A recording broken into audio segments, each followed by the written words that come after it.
Hello, ladies and gentlemen. Welcome in, welcome in, welcome in. God, I need to, hang on, let me just sort that out. Welcome in, ladies and gentlemen, to the, oh God, what day is it? I think it's Sunday morning for Europeans and Brits. It's really late night for Americans, but don't worry, I will be streaming live when you guys wake up. I'll see you for breakfast. And thank you very much, Markaroth, for the 4-month Prime. And thank you very much, Blue Beric, for that 57 months on SebiWebs TV. I appreciate that. Welcome in. 945 EU. My God. Eosha, welcome in. How the hell you doing? Darlene, welcome in. I see you guys guarding the YouTube chat. Appreciate you. Thank you so much. And welcome. How the hell is everyone going? Patriot, Arman, Zero Fabio, HG Holly, Arjun Hayes, Mugen, Uncovered Legacy, Sensi Ponix, Lontras, Leo the Lion. Welcome in. Doing well for 1 a.m. Eosha, Darlene, please do not ruin your sleeping patterns because of my stream. If you need to go to sleep, you gotta go to sleep. And I think Pixel Final Fantasy streams are fairly well behaved. I think it gets a little bit rowdy at times when I do, you know, a certain remake whose name shall not be mentioned, which I haven't really done anything about in a long time, actually. I think even on Twitter, I think things have really calmed down about that. I think it only kind of kicks up in the news when the director tweets out another pointless update about the game. Arkavan, thank you very much for the Prime. Welcome in, welcome in, welcome in. Vic Sunzu, welcome in. How the hell are you doing? Standish the Great, hope you enjoy FF3. I have no idea about FF3 at all, so that's going to be kind of fun. Domi, welcome in. Greetings from Germany. Appreciate that. Dankeschön. Jarmua, welcome in. Oh my God, there's a lot of people. Devereaux, Know the Human, Battletoons, Skylar, Silver Grail, Valyrian's Avenger. Guys, welcome in. Holy shit, that's a lot of people. Deku, welcome in. Oh my goodness. Spicy Mango. What is going on, ladies and gentlemen? How are ya? How are ya? How are ya? So, Chapman, welcome in. Thorgrim, welcome in. Baba Goose, welcome in. Curly McCurls, love the videos. Thank you very much. I appreciate that. Thank you. 9:45 in Sweden. I still gotta go there at some point. At some point, I need to go visit a Rav in Norway. I might, I don't know, who knows? I mean, I will be on holiday for all of September, as I've said. I don't really want to drop too many details about that, just because I just want it to really be an unplug from everything. I just want to, like, not think about streaming or drama or just, like, work for a bit or games. But yeah, at some point I should get myself to Norway, and I'll bully him and Vegard I'll make them bring me to the Norwegian theater to IRL stream, which they will IRL stream. I'll be on holiday, all right, but I'll be a guest, because Henrik Ibsen is one of the great playwrights, a Norwegian man, famous for plays like A Doll's House, Hedda Gabler, The Wild Duck, The Master Builder, and Enemy of the People, which is it'll be interesting. I'll test Arav and Vanguard's knowledge about that. All right, we'll see who's the real Norwegian out there. Looking good, thank you. I got a haircut. I just have to figure out how to make it work again. So, all right. How the hell is everyone doing today? Today is very simple. We're just going to be doing Final Fantasy 3. And I think I can get it done in 2 streams. If I could get FF2 done in like 1.5 streams, I think I can do that with 3. Like, I don't mind if there's any backseating, to be perfectly honest. I mean, look, I'll ask for backseating. There'll be times where I'm like, I don't know where to go next, guys. Where's the yellow paint? Someone please just tell me where to go, and I will just Google it. I won't give a shit. And I'll tell you why. Because Pixel Final Fantasies, I think they're just more about the vibe. They're just about, like, yeah, they're about the vibe, really. I mean, I don't really think they're a test of skill. I never see challenge runs with these Pixel games because, like, what, you just want to prove that you can I don't know, auto battle, like 500 enemies. I've already done this, you know. I've played these games before. I don't want to do it again. So, Maverick, thank you very much for the 11 months. Please play Final Fantasy Resonance so you can delay FF13. Well, do I have bad news for you? Guys, do I have bad news for you? After my holiday, I think we'll be starting FF13. I think we got a deadline for it. I think we have a starting date for it, guys. It will be in October. Yeah, it will be in October. It will be happening. That's great news. It's great news for you bloody sadists, you psychopaths, viewers, you who thrive on streamers' tears. All right, for you that's great news. For me, that's not. I'm gonna be sitting there, sad. Well, actually, I don't think I'll be bored in the way that I was for FF12. Also, Genuva, welcome in. I mean, yeah, that's my Halloween stream. That's my horror stream is FF13. I think that like 12 makes people go crazy, whereas like 13 has just been shat on a lot longer. It's more of a mainstream, it's more of a normal thing to rip on 13, whereas 12 is this game that like was just kind of, I don't know, was it gatekept or protected by a crazy fan base? 12 did something that 13 couldn't do. Like, let me put it this way. People would always say, 12 Andys would always say that it wasn't actually FF10. That wasn't the last great Final Fantasy. It was actually 12. They always try to sneak it in with the golden age. And the thing is, 12 is so unbelievably boring. And it's so long. And no one feels like arguing with MMO fans, people who literally live and breathe these games and they never stop. That like 12 just somehow got away with it for a bit. You know, I think 12 Andys know that no one's going to play their game. And that's because it looks boring and Vaan sucks. But I think that also like, oh, also Keelth, thank you for the 100 bits. I appreciate that. Appreciate that. I don't know. 12 is one of those games where if you don't know anything about it and you've never played it, you look at it from a distance and you think, oh, maybe it's good. But you never get around to playing it. Now, 13, on the other hand, is more eye-catching, but 13's fucking impossible to play. All right? It doesn't work on Steam. We all saw my failed attempts at that. I saw Caleb Hart trying to play it on Steam, but it just kept crashing for him non-stop.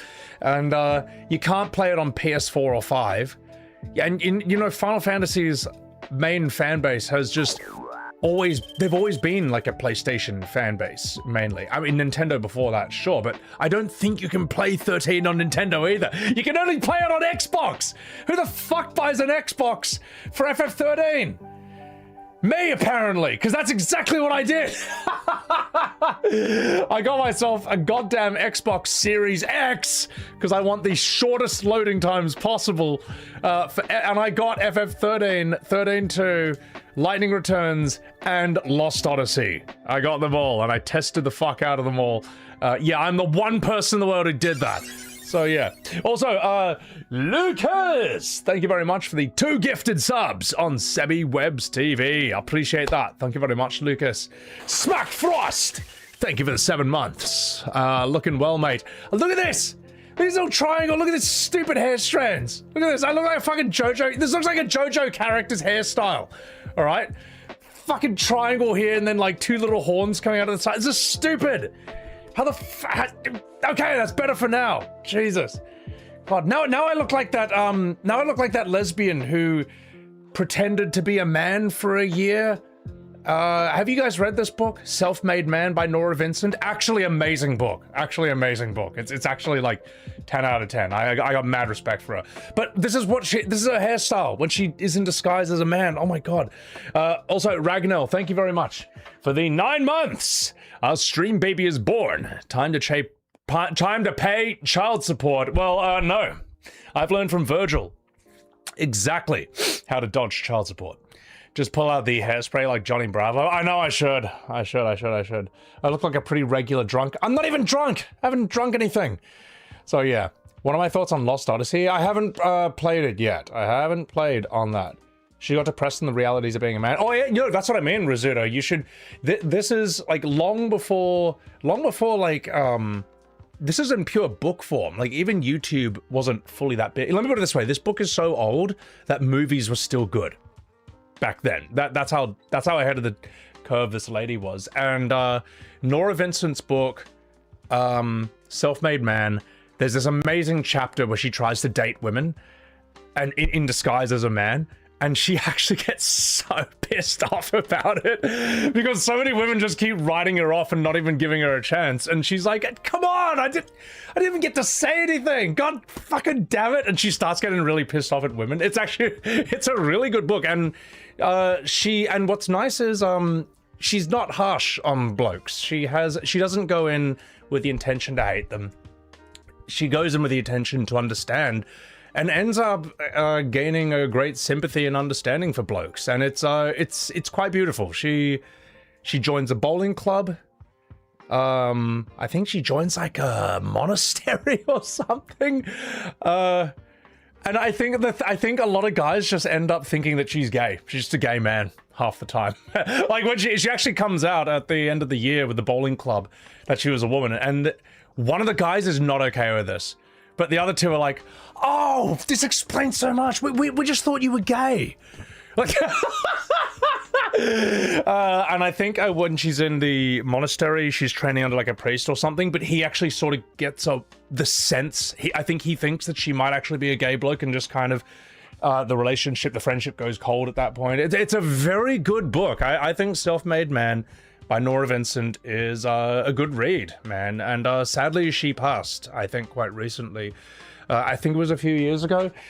But yeah, who would have thought that I would be recommending a feminist book right there? But the thing is, it's not. It's not. It actually made her less of a feminist, believe it or not. After this experiment, it made her realize how much she didn't understand, and just because men don't say some things doesn't mean that's not what they're thinking, or, you know, I think we've all us blokes have learned the hard way not to share our every intimate feeling. All right, we learned the hard way not to do that. So watch Lost Odyssey opening, you'll be hooked instantly. Oh no, I've seen it. It's sick. It's sick. But we're not talking about politics here today. So you got the Total Warhammer trilogy because of me. I hope you're happy. Awesome. Hope you enjoy it. Also, guys, I do apologize. I'm a little bit blurry here. My camera's focus is a bit buggered. We can't manually refocus it, so I'm getting a new camera. It just got to come in, and it won't matter so much when I'm down here in the bottom right. Mika, thank you for the $14 super chat. Talking Final Fantasy while playing Final Fantasy ain't nothing better. You're damn straight, brother. Blurry streamer Dragoon Knight. Well, you know, it's the nature of live content, okay? Yeah, it's just beer goggles. Just imagine you're watching me through beer goggles, okay? I'm working here. Oh, someone also asked earlier, I'm sorry if I'm late on this chat. They wanted to know any pro tips for Total War Warhammer with Lizardmen. Just play it on easy. Okay, here's my pro tip for Total War Warhammer, period. Play your first game on easy. Just trust me on this. The AI knows exactly how to play the game. You don't. And it's Total War, man. There are so many mechanics, you have no idea. You have no idea. When I first looked at that UI, I was like, fuck, this is gonna be a lot to learn. But it's worth it. It's worth it. Like, once you're in, it's so good. Once you're in, once you're hooked, it's the greatest game ever. You can't stop playing. Also, Billy's sitting on his little cat bed here. Give me a little scowling face. Monkey D. Adam, thank you very much. And thank you again, Mika. Thank you again for the $14 super chat. Come on, Billy. Come say hi to chat. Welcome in, Plaster Moogle. Come say hello. Don't give me a grumpy face. Come here. Come here, you. Come say hello to chat. Mr. Grumble Bums. Put your foot down. He's all grumpy. He's all grumpy because there's no one at home but me, and I'm just busy sometimes. I'm not always that fun to hang out with. Okay, don't salute. No salutes. Big Billy, he's a big boy now, isn't he? You're a big fat boy. You're a big fat squishy kitty.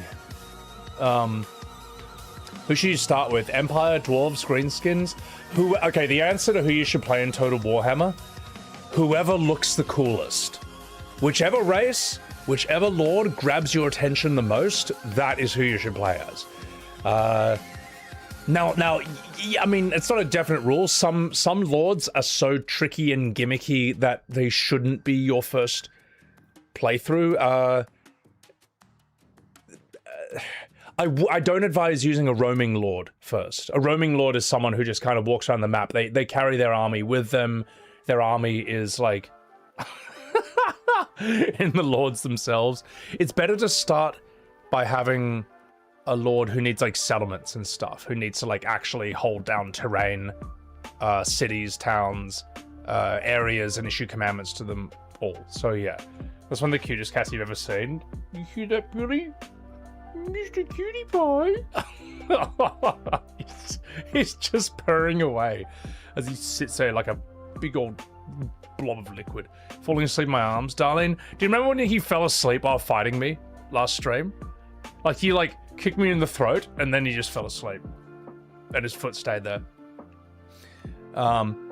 Stilts. Yeah, Stilts. I don't have any Warhammer books, but I think there's like a Warhammer wiki. I think it's called like 4D Chan or something. Am I allowed to know that? Am I getting cancelled?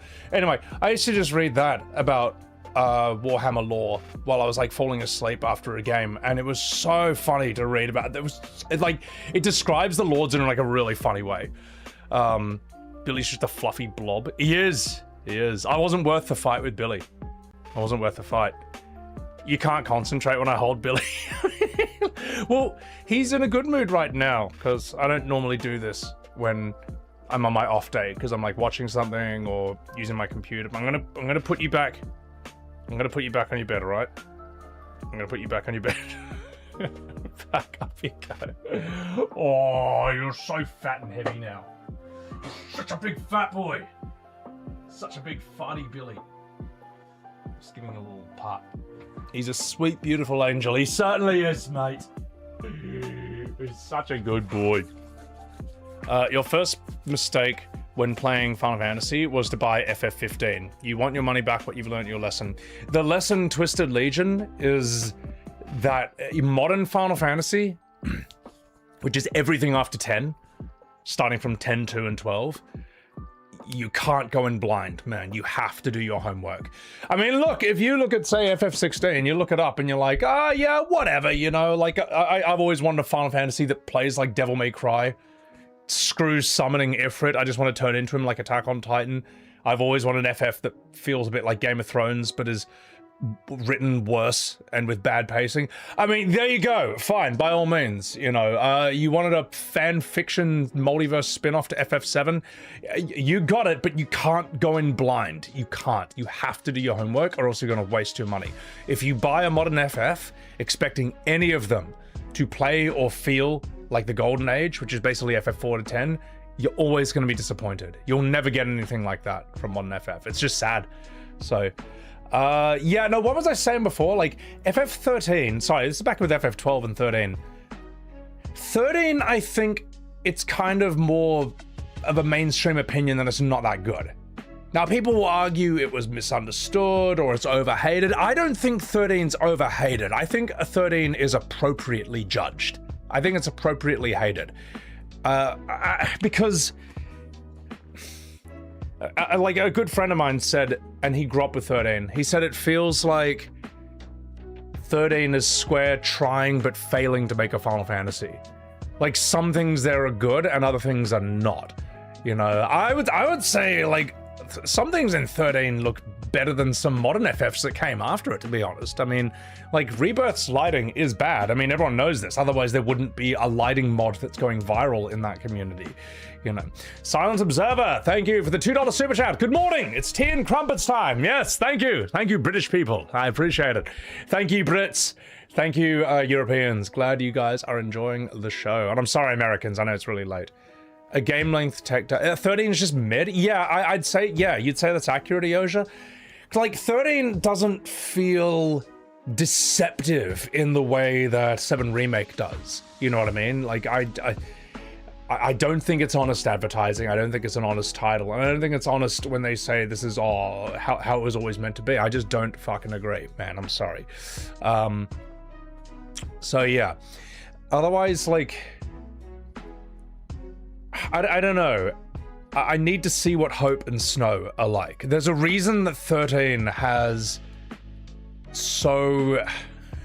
There's a reason 13 has, like, what, 2 of the most hated characters in the history of the series? I think it's Snow and Hope, and then people also throw in Vanille and Fang. Fang is hot, but Fang is a filthy Australian, all right?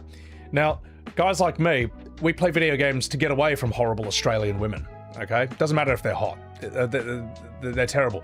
So, and the last thing I need to say, I just think that Aussie women don't work in fantasy, and science fiction too. Even Australian men too. I just think the Aussie accent does not work in fantasy. It's just so modern sounding. It can work in sci-fi because Aussie accent is really good for like a modern criminal. I'm sorry, it's just true. It's just true. You know, you have some fat bloke in a suit with brass knuckles and sawn off shotguns and sunnies and a goatee. He's like, all right, boys, fucking do this. I want that guy on my side. We can put that guy in like some Hong Kong sci-fi. We can stick that guy in Mass Effect. It's perfect, you know, StarCraft. But it doesn't work in fantasy, and it never will. It never will. It's like putting American accents in the Odyssey. Oh wait, they actually did that. Because the American accent just sounds too modern, you know. Yes, they didn't sound... This is why it works in 300 and Lord of the Rings. Yes, Spartans weren't Scottish either. They weren't English. But the Scottish and English accents, they sound old. They just work. They feel immersive in stuff that's set thousands of years ago. It's just true. Kano in Mortal Kombat is hilarious. Yeah, Kano's Australian, but in the movie, I think they just got an English guy. He's like, hello, baby. I like Kano in the Mortal Kombat movie, just sounds like a really brutal Austin Powers. Hello, baby. You miss me? And he brings out his knife. Oi, this brings back memories, don't it? It is in his authentic Australian accent. Put a smile on your friend. Year to fucking year. He's such a grog, man. I loved Kano. I thought that was perfect casting, man. Because he looked strong, but he didn't look like... He didn't look like... He looked like a strong man rather than a ripped bodybuilder. Because, as we all know, bodybuilders don't really... It's not really a fighting physique. It's an aesthetic physique. Like, he looked strong, but he also looked solid. He looked like he could fucking hurt you, man. He looked sick, man. Great movie. Oh, it was so good. 1995 Mortal Kombat's amazing. They knew exactly what to do for that movie. They knew exactly what to do. All the storyline needs to be is a tournament and an excuse for a bunch of cool fights. Every character does their shit. Every character does their special moves, yells their catchphrases, banging soundtrack. That's all it had to be. And then Hollywood, I guess, forgot that recipe for like the next 20 years straight, you know, because they didn't do that again. They didn't figure that out again until... I thought the Sonic 1 movie was quite good. I actually really enjoyed that. And that still required the internet to bully them into fixing his design, which shows that bullying works and is our moral duty. So, alright. When it comes to Vanille, it's not the accent, it's just the constant moaning. Oh, God. Square Enix, modern Final Fantasy is lucky that it's always been looks maxing, because if these characters were ugly, no one would like them or care about them. Wolfen, hello, baby. Oh my God. Adam, what's up? What classes will I do for FF3? I don't know. Do I need any? Wasn't there an Aussie in Mass Effect 2? I don't know. Are you thinking of Gears of War? Because I have a friend who loved Gears of War, and I think it's Gears of War 4 is where they add, like, Aussie women to the team, and he just said, that's it. He just knew the series was dead then. Luke Glass, welcome in. Sebi, just want to say thank you for getting me into Final Fantasy VII. The only one you ever played was Remake, and you couldn't believe how much better the OG is. Thank you, Luke Glass. Thank you.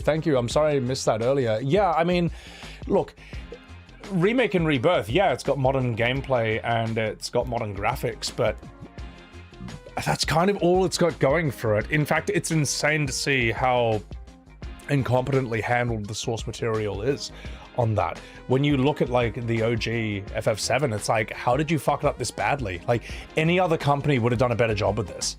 If you gave Capcom the job of remaking FF7, they would have remade it. They actually would have made something great. So, Yseria, removing the notion that any FF after FF10 is still an FF. They wouldn't look like a bad game anymore. They just want the game to sell, so they slap the FF name on it. Yeah, well, this is the issue with Final Fantasy. Like, if all these games, if FF12, right, wasn't called FF12, if it was called, like, I don't know, Tales of Ivalice, if it was called, what would be a good name for it?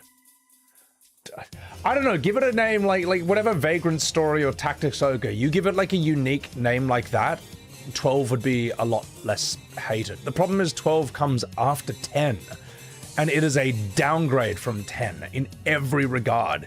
It's not even a debate, man. It's and the thing is, I thought it was interesting that a lot of 12 Andys got outraged while they were watching me stream this game.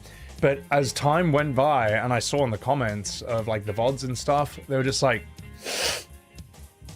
fuck, yeah, this is, you know. There were some 12 Andys who were completely insane, but there are others who realized that the reason they thought 12 was so good or had so much fun with it was because they were young, right? They were young and they didn't know any better.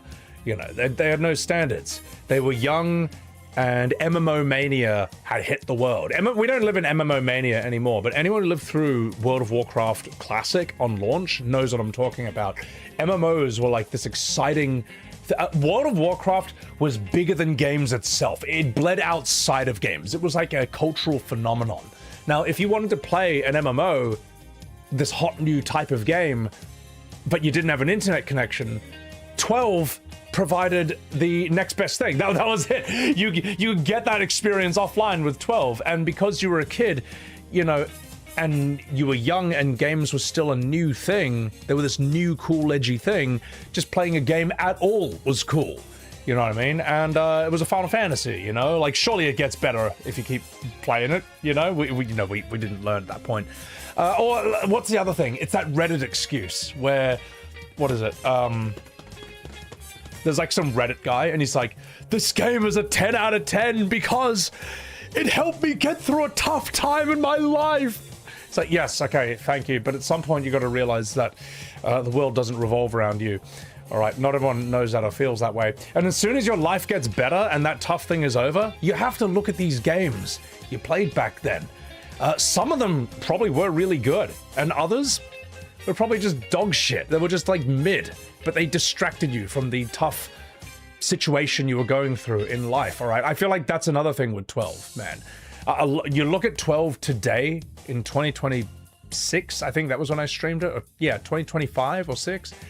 It's just like, oh my God, this is awful. This is like watching paint dry in 4 times speed. It's horrible. So, Andres Savenson, thank you. I'm sorry, that was like 3 minutes ago. Thank you for the $5 super chat. 13 is carried by the Final Fantasy name. It is. If it had another title, the game would be discarded pretty quickly, but modern fans say it's not so bad. Yeah, I mean, well, it's just, isn't it sad, right? When the best defense you can come up with is it's not as bad as people say. Well, I'm sorry, but that's not good enough. I don't want to play games that are just not as bad as people say. I want to play games that people are like, this is fucking amazing. This is so good. You know, great games. I have no issue staking my reputation on and saying this is top tier. Everyone should play this. There's other games that I love, but I know that they're situational, you know. I love Broforce. I love Titan Souls. I love Risk of Rain 1 and 2, but I wouldn't say that they are for everyone, you know. Dead as Disco, I thought that was great, but I wouldn't say it's for everyone. You know, I would say this with I would say this even more with FF15, Andrea. Like FF13, if it wasn't called Final Fantasy, it was just called, you know, Lightning Boogaloo or whatever, Snow's the Man or some shit like that. It was just called that. It wouldn't be as hated, but it just wouldn't have gone anywhere either. And I think FF15 is the biggest example of this, man. FF15 is just, what the fuck is that game, man? Like, if that was not called Final Fantasy, it would have bombed and it would have destroyed the fucking company that made it, man. It is, and in a lot of ways, it's kind of the last chance that average people gave Final Fantasy. I mean, just look at the sales of 16 after that. Like, so I heard someone make this someone make this comparison with Borderlands 3. Now, I don't play Borderlands, so I don't know the story about this. I may be a tourist here. But from what I've heard, Borderlands 3 was bad, but it sold really well. Because it was, you know, running on the hype of Borderlands 1 and 2. So even though Borderlands 3 was a bad game, it sold well, but the game after that sold really badly because people were like, fuck this. Is that true? Am I getting that right? Is that accurate? Hang on. You? Oh, Billy, come here. Mr. Fluffy Muffins. Listen, you. Listen, you. I can't play with you right now, okay? Mr. Licky Lips, I can't play with you right now, but I will play with you after stream, okay? I'll play with you after stream.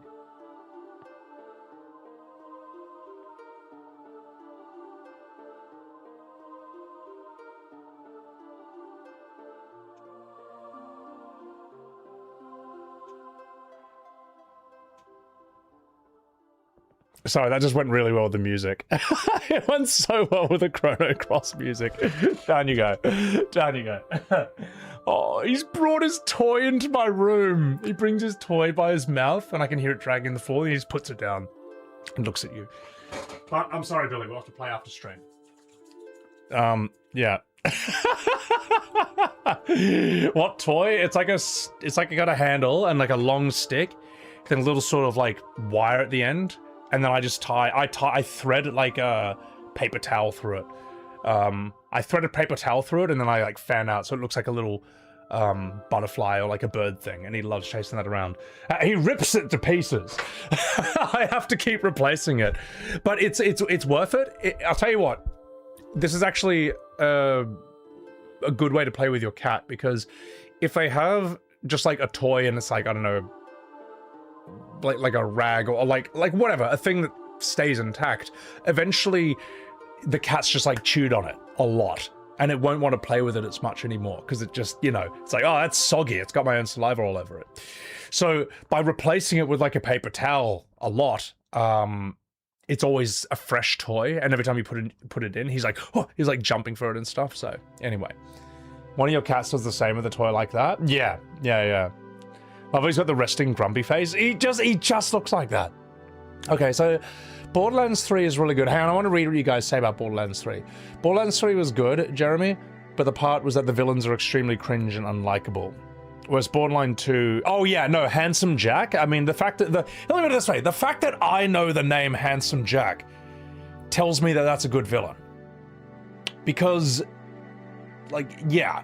I've heard people harp on about this guy. I don't even know why he's good or what his shtick or what his gimmick is. I just know that he's good. I've heard people talk about this guy heaps. And it's a cool name. Handsome Jack's a sick name. Borderlands 3 was meh compared to 1 and 2, and 4 is abysmal. So you reckon 3 was just kind of like whatever, and that made people more skeptical of the next one? More Billy Darlene? Oh, you. All right, I got him. Story was dog shit, but 3 sold well because it was still fun to play. 4 bombed because it sucked in story and gameplay. Yeah, I mean...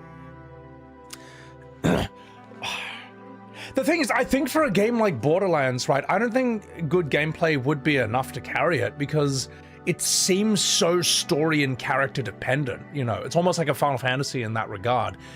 Like, Borderlands is such a striking art style, and... I think if you played Borderlands 1 and 2 and experienced Handsome Jack, you just want to see someone who's the equivalent of that in the next game. You want the characters to match that level, and it just doesn't. So, first one was incredible. Okay, Borderlands gets repetitive fast. Yeah, it's like I've seen people say that, say Dawn Trail with FF14. Oh, it's overhated. It's not as bad. You know, I've seen people say that, like, yeah, okay, sure. I think you're overhating Wu Clamart and stuff, but the gameplay was great. You know, these raids, this was great. The problem is, this is a Final Fantasy, man. One of Final Fantasy's major selling points, one of the reasons it's a legendary series to begin with, is because of the strength of its storytelling, the strength of its characters and stuff. When its story and its characters suck, it doesn't matter if the gameplay is good. And we all learned that with FF10 too. You know, we learned this 25 years ago, man. You know what I mean? Like, I think FF10-2's combat is not bad, but its story and characters are not good, you know. And I've heard a similar thing with Triangle Strategy. I've seen people on Twitter say that Triangle Strategies combat is actually good, but the storytelling is just very ass. It's mid. It's just very heaps of boring, uninteresting threads about characters that no one cares about that just goes for ages and goes nowhere. I mean, this is stupid. Whereas, notice with FF Tactics, the cutscenes are never really that long. In FF Tactics, the cutscenes are brief, but usually important shit happens in all of them. Characters die, characters get killed, characters get betrayed, alliances get broken, you know, you see characters reveal rather shocking traits and opinions, or say shocking things. The Tactics story is so good because it's so efficient. It's a great story, first of all, but the thing is, if Modern Square told Tactics story, it would just take 10 times as long, and it would be drowned in bloat, in boring stuff. So, Silent Observer, thank you for the $2. Three's villains were YouTube influencers and cringe. Wait, were they actually voiced by YouTube influencers? Because I gotta say, as a YouTube influencer myself, gosh, I think for the most part that should not be a thing. All right, I think for the most part that shouldn't be a thing. I saw that new James Bond game, and they had like, who's the influencer who, like, I think James Bond is like, can you tell me where this thing is? And he's like standing in front of a sign, and the guy's like an old YouTuber, he's just like,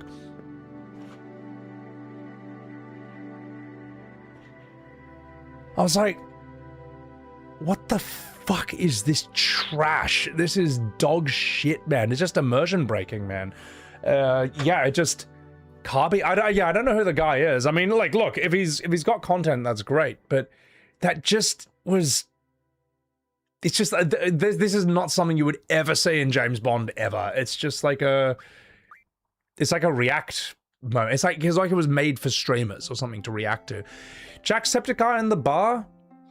I think Jacksepticeye can sort of get away with it. Like, I'll tell you what, there are exceptions to this rule. I didn't mind Jack or Moist Critical in Dispatch. I thought they were good, because they're cast super specifically, all right? You just need some loud Irish guy, perfect casting. You need like a guy with a rather strange voice to be a bat who does cocaine and rips off the stock market. Moist sounds fine, but that's extremely rare, you know what I mean? That's basically the same as casting an athlete or a musician, like a rock star in a movie, because they have a distinct voice or look. And again, you got to be super specific with that, man. Like, I've seen too many rappers just act badly in films, including good rappers, man. Yeah, so I don't know, man. I think it's dumb. I think it's a bad idea. I think if you're gonna do that, you got to be ultra specific, man. Yeah. James Bond game was good though, game of the year for you. See, I don't know. I'll tell you what, I was turned off it by the fact that he was young. I don't think James Bond should be a young man. I think that's like seeing Mufasa as a awkward, spotty teenager. It's like seeing Sephiroth at age 14. He's not max power level. James Bond, I think, should be late 30s or early 40s. I think that's kind of him. That's who he is to a T. You know, it's like, you know, like Humphrey Bogart from the Maltese Falcon, you know, those black and white movies, or Casablanca, of all the gin joints in the world, why'd you have to walk into mine? That's the plan, Shay. You know what, Sonny Chip, you know what? I think it's going to be the start of a beautiful friendship. Like that kind of character only works when you're like 40, you know, or older. It doesn't work for like a 20-year-old. Bond has the kinds of issues that only an older man would have. Yes. By being too charming. By being Bond. James Bond. This playthrough is going to be legendary, Debrija. Thank you. I appreciate that. Yeah, I'm looking forward to it.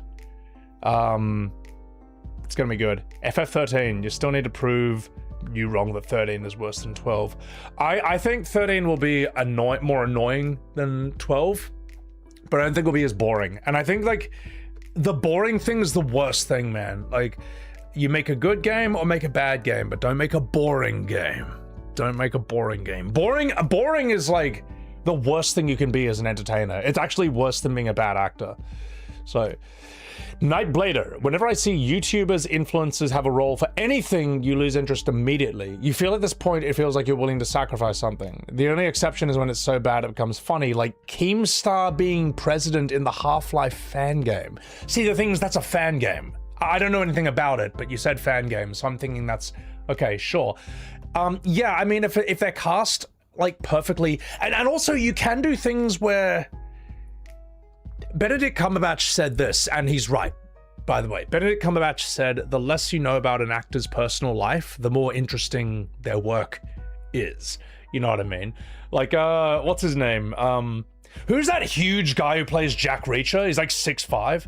Now, I don't know anything about the show Jack Reacher, but every time I get a short, it makes the whole show look like Jack Reacher gets into minor altercation.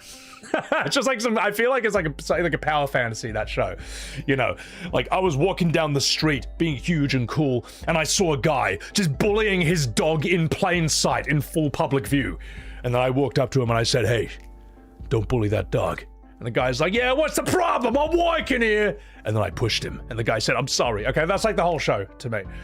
Alan Richardson, yeah, like, I'm not going to say what he said, but I heard that he went on a bit of a political thing, and it seems like that wasn't good for his image. I think the whole image of him as an actor, him being Jack Reacher, it just works better if you don't know if he's left or right or whatever. I just don't. I'd rather not know, you know. Yeah, and we can think of every Hollywood actor who used to be like, there are many Hollywood actors who you're probably on the fence about, and then you saw them start tweeting their bullshit political opinions. All right, now you're allowed to have your opinions, like, sure, but it doesn't help your case when you're like a rich movie actor who we've seen in like a bunch of like mid movies for the last 10-15 years, and then your political points are just shit that you've heard on TV. It's just, yes, we've already heard this. That's already been debunked. Or that's only one side of the argument. All right. You're acting like we're stupid because we don't know these same talking points. No, people do. They just rejected it. And they just didn't buy it, man. And I'm saying, like, whatever you are, that's fine. Just, I think for the most part, if you're like an actor, I'd say don't do that. There are some streamers and YouTubers who can get away with it.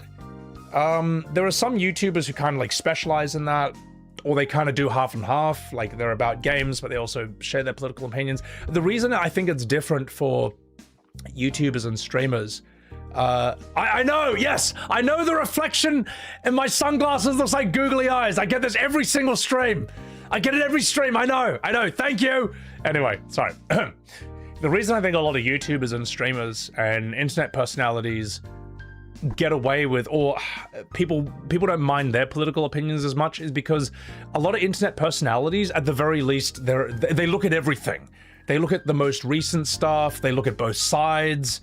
It's just like, it's a bit more informed, man. Whereas when I hear it from like a Hollywood actor, I know for certain it's going to be some point that was made 10 years ago. I know, I just know. I'm going to be like, yes, I saw that on TV as well. Yes, thank you for that. So yeah. What's my opinion about YouTubers making movies? Depends. I mean, from what I hear, Markiplier's Iron Lung was good.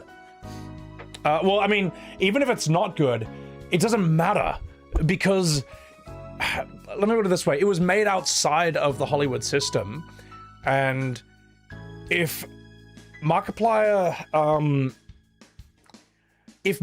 makes a movie, you know that he's on your side as an audience member, which is just a very unfamiliar feeling these days. Like, these days, movies, it just feels like they fucking hate you. It feels like they hate ordinary people. They especially hate the internet, man. Whereas, like, Markiplier, like, YouTubers, they know that the internet made them. You know, their main audience is the internet, man. And they love and respect their audiences for that reason. And you can sense that. It's a difference between, say, like, let's bring it back to Final Fantasy. Final Fantasy VIII has a lot of major problems, but FF8 still feels like the devs are on your side. They're still trying to make a good Final Fantasy. Whereas you play a game like FF16 or Rebirth, it feels like they don't like you. It feels like they don't like their OG fans. it feels like they are begrudgingly calling it Final Fantasy because they have to, because that's the only name that sells the game, but they want to make a different kind of game. That's why they made FF16 play like Devil May Cry, and then you turn into Ifrit like Attack on Titan and shit like that. That's why they wanted you, they didn't want to remake FF7, but they wanted you to buy it, so they called it FF7 Remake, and then they pulled this shit where it's like, oh, it's actually it's a double meaning. Sephiroth is remaking the story into something completely different.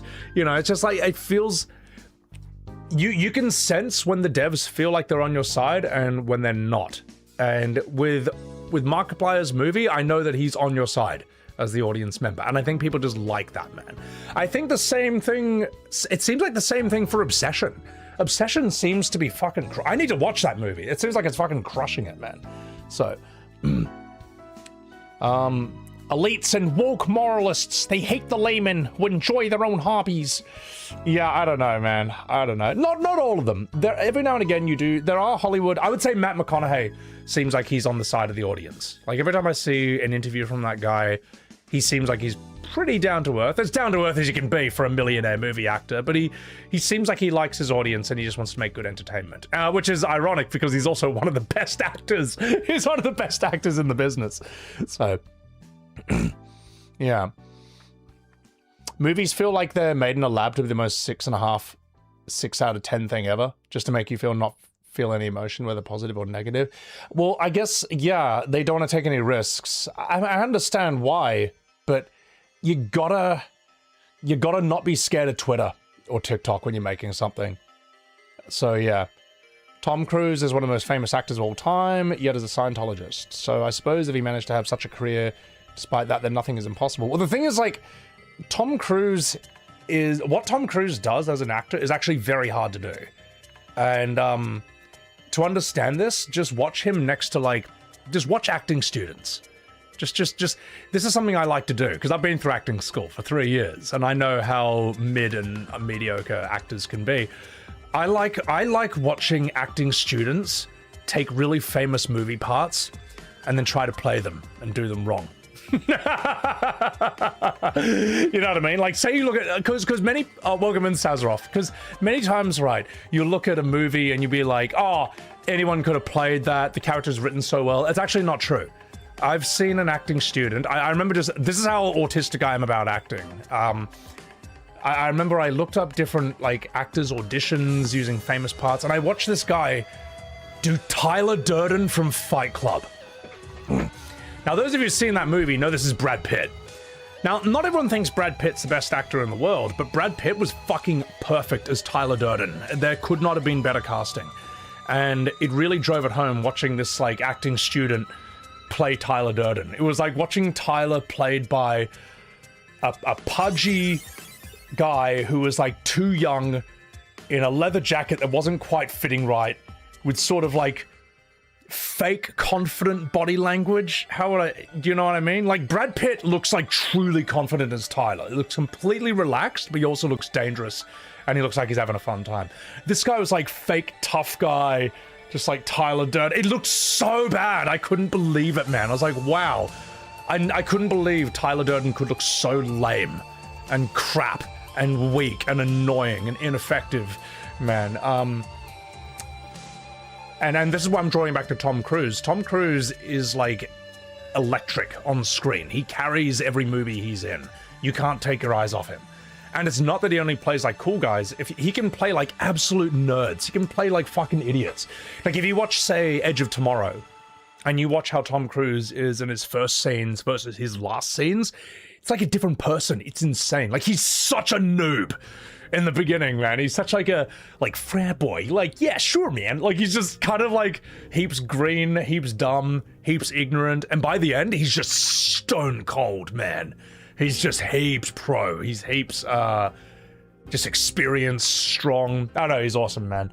Growfile, welcome in. Vraxis, how you doing? Tropic Thunder. Yeah, Tropic Thunder. A lot of people didn't even know that was Tom Cruise because he had all these like body prosthetics and like looked different, and the bald cap and the nose and stuff. But when you look at it, it's like, that's Tom Cruise level intensity. And I'm not saying you have to like his personal life or anything. I'm just saying that like his acting is top tier.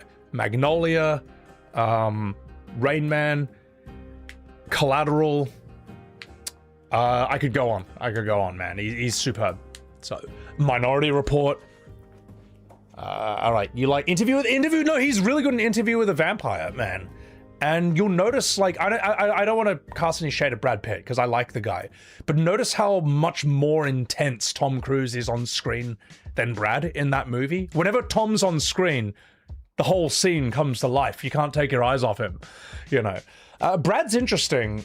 Brad is a good actor, don't get me wrong, but I think it's also, he can be casting specific. So, Vanilla Sky is really good in that, man. Hang on, Billy's just walking onto my lap.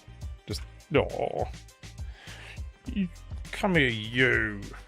You want to sit down? Hang on, let me just... You want to say hello to chat? Let me say hello to chat. Mr. Pudgy Squishles. Look at that happy face, mate. Look at that happy face. Mr. Fatty Fluff. Billy, can you not look like that, please? I do not look like that. Just look happy.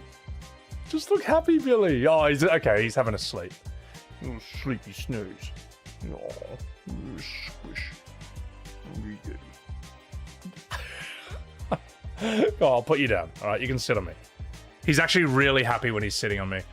No, I know he looks like a baby kangaroo because of his big kitty feet. We have Billy as an A-lister.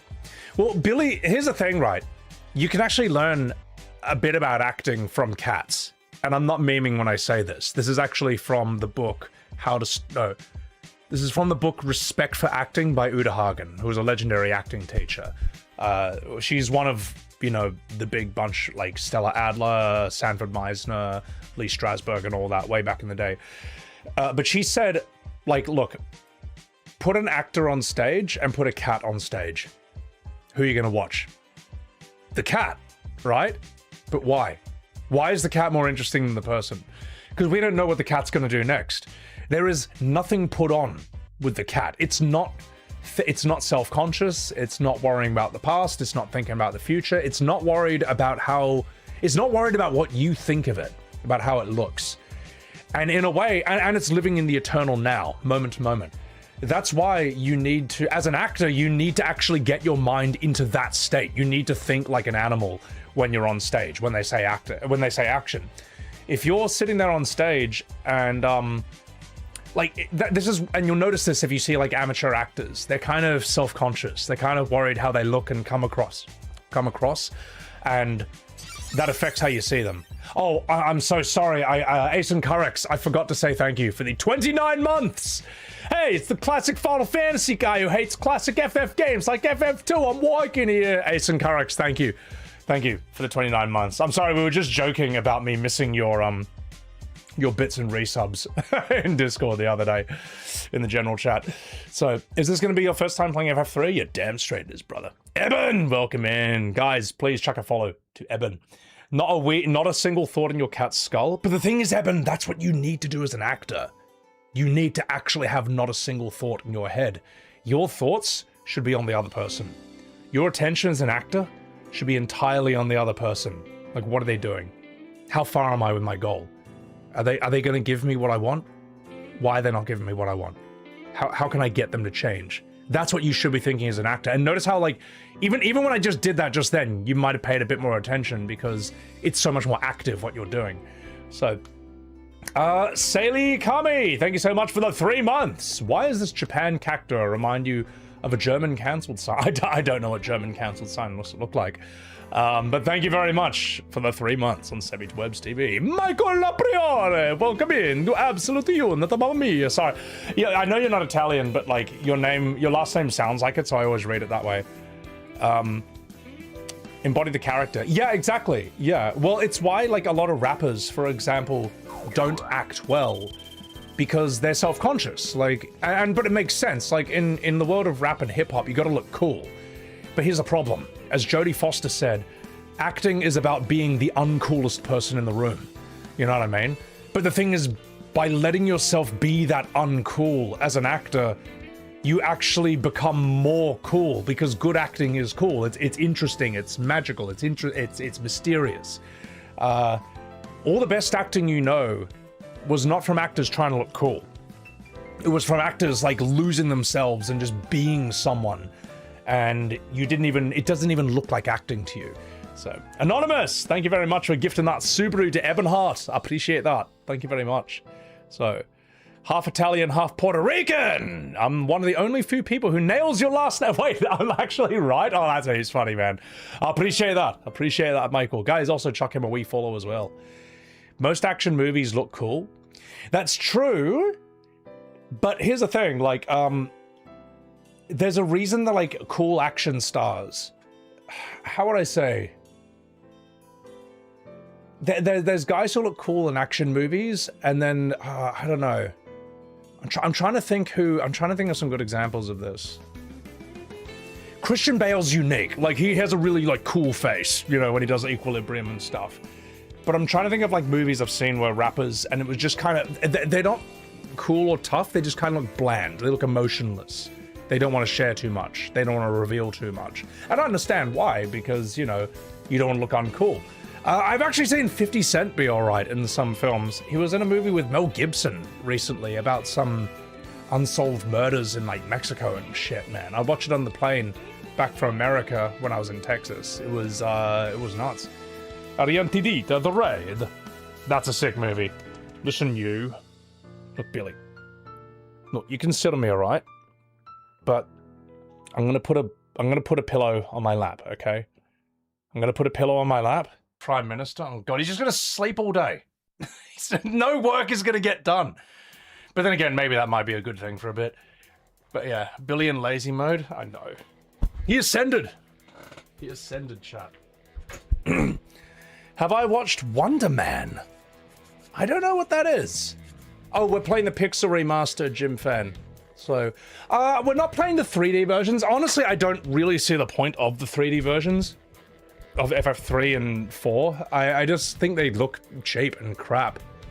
Whereas, like, the Pixel versions, they look as good as they can be for their medium, you know. So, yeah. Guts theme, more like Billy's theme. I'm working here. Alright, guys, I am going to take a piss. And then we'll get down and dirty with hot, sexy Final Fantasy 3 action.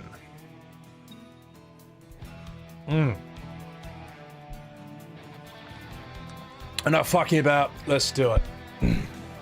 Enjoy the... I'll tell you what, I'll put us in the... Oh, no, wait.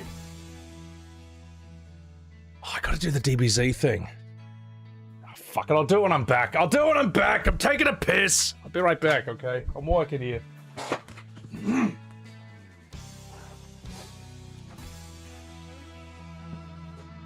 No.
Right.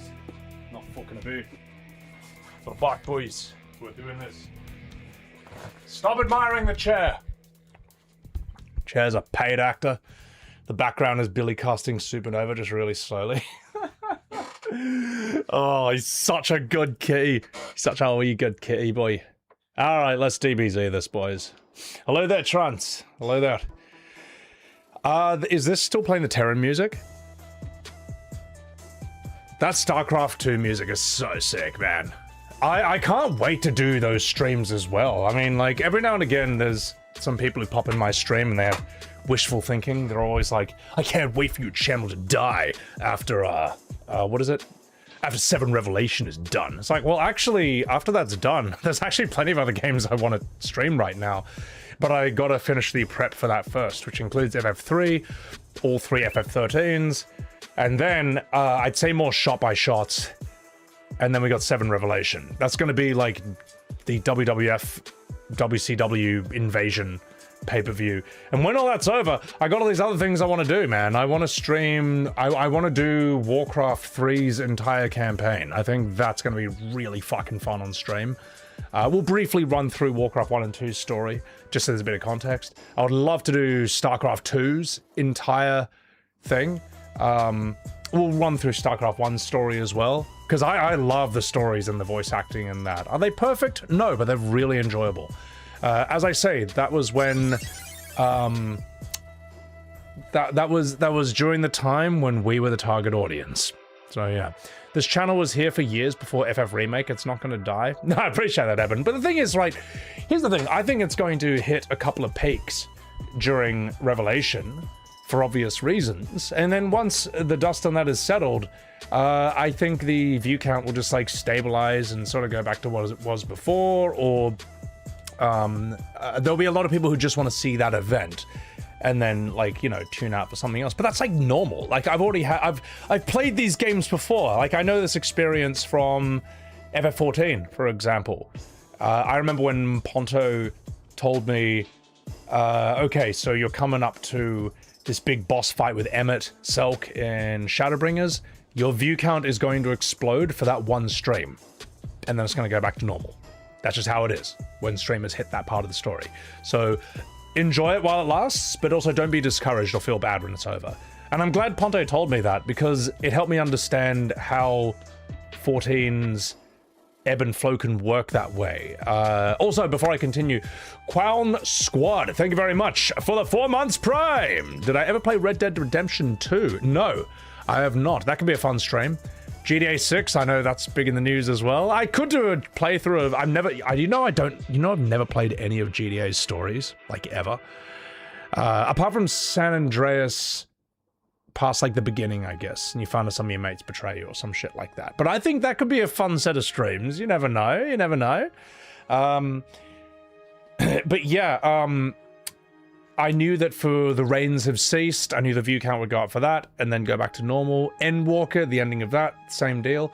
Now, there were some streamers who didn't know that, and I know that their confidence was a bit crushed by that. They thought that, oh shit, is this my new view count? And then went back down, and then after MSQ finished the main story, their view count went down further, and some quit streaming, some nearly quit streaming, and then had radical content change directions and stuff. I was very, very, very lucky that I was one of the only streamers who blew up through, or grew massively through FF14, who actually kept their view count when I left. That's actually really unusual, man. I entered FF14 with 50 viewers. It went up to basically 65 from stream 1, because there were a bunch of 14 people who wanted me to stream it. Stayed at 65 for 3 months. Then Lulu's FF14 highlights discovered me. That blew it up to like 200 average. From 65 average to 200 average in like a week. And that was the new flatline from then on. And then, you know, the spikes during particular story moments. And then even after Endwalker ended, it stayed there. And I always try to put on great streams. I never just like went online and like, okay guys, come hang out with me while I do my dailies. Never did that. ever. After MSQ, it was like, all right, well, we're voice acting these side quests, or I'm doing Savage Raiding for the first time ever. I'm still PTSD'd by that, by the way. That was fucked. Or we're doing a fashion show. You know, everyone show up, show your glams. And if you want to see those, there's great FF14. I hosted some pretty good FF14 fashion shows, I'll have you know, which are all on my YouTube. And also put together with the help of my mods. They helped organize the whole thing. Can't thank them enough for that, you know. And then when after I'd voice acted all the best stuff, you know, like I'd voice acted, you know, Dark Knight Job. This stupid white devil Jim Carrey JoJo hairstyle. What the fuck are these little demon horns? This is fucking stupid. Stop. That's it. Fucking asshole. Sorry. I got like, I'm this new haircut. I'm trying to figure it out. Anyway, I got Seymour hair. I look like a white devil. I'm only half white as well. It doesn't even work for me. So, when I found myself voice acting the Red Mage job quest and the Warrior job quest, I was like, okay, I'm out of content here. And when I transitioned out of FF14, I kept my view count, man. It stayed 200 into FF7, 6, 4, 5, stayed 200 into Tekken, increased actually when I started streaming Elden Ring. Went up to like 250. Baldur's Gate 3 went up to 250, or like even at 300 at times for those. So yeah, no, I was very, very lucky that my channel experienced permanent growth from FF14, which is very unusual, very hard to do. WoW Classic? You know what, Growfile, that's actually some of the lowest my view counts ever dropped, was when I streamed oh, WoW Classic. But I'll tell you what, I thought it was a rather fun stream, all right? It was just me and my guild in the final week of Season 1 of Season Discovery, and it was just me and my guild, this big ball of 30 players running around just murdering everyone we saw for like 12 hours. I couldn't stop. I was a menace. I was unstoppable. So yeah, some of my favorite things to do. Yes, the ganking of Ratchet. You can actually, if you go on my VODs channel and type Sebiweb's World of Warcraft, you'll actually find the edited version of that. It's not on, I didn't feel like chucking it on the main channel, but yeah, it's just me and my guild just doing typical 8v1s. We sure showed them, mate. We showed them that there was one of them and 8 of us. When they got off the boat, we were such bad people, man. Such assholes. Josh Strife Hayes is the only person you watch play WoW. I watch Josh Strife Hayes play WoW. I've got him on my second monitor a lot. I think he's one of the best content creators out there. Very unique personality, great sense of humor, great information, great thinking process. Great accent, I mean, we all know that, you know. But I think he can do both, YouTube and live streaming. He's sick. Serves him right for going to Ratchet, Eosha. It was contested territory, all right? Okay, they chose to play on a PvP server, all right? I'm giving them the PvP, all right? I'm giving them their money's worth. I'm the good guy here, you know? They should thank me for doing overtime for them. So, name those planets behind you. Pluto. My favorite planet. All right, enough fucking about. Let's do this, boys. My horror streams have been your personal favorites. And that's the thing, yeah, before I joined 14, and even after I left it, I've always done variety, you know, whether it's indies like Journey, Absu, Broforce, Titan Souls, Slay the Princess. I've got a bunch of those I still want to do. Bloodsword, thank you for the Prime. By the way, that Bloodsword absolutely carried me through Final Fantasy II. That game was dreadful. God2, thank you for the 100 bits. I should make a list of all the worst Square Enix characters. I tell you what, I can make that list after 13. Not yet, but after 13, then sure. The Quarry, I might even stream The Quarry again sometime, I don't know. What else is there? Sebi trying to justify his villainy as peak entertainment. No, listen, mate, we're all heroes in our own stories, all right? I had a good time, so what's the problem? So, what else is there? You reckon you're pretty tough, don't you, Amira? Doing voice acting, that's why you're watching the stream, Ariana. Oh, you, get out of here. Yeah, no, I do horror streams as well. Until Dawn, The Quarry, Madison was really scary. That was fucked.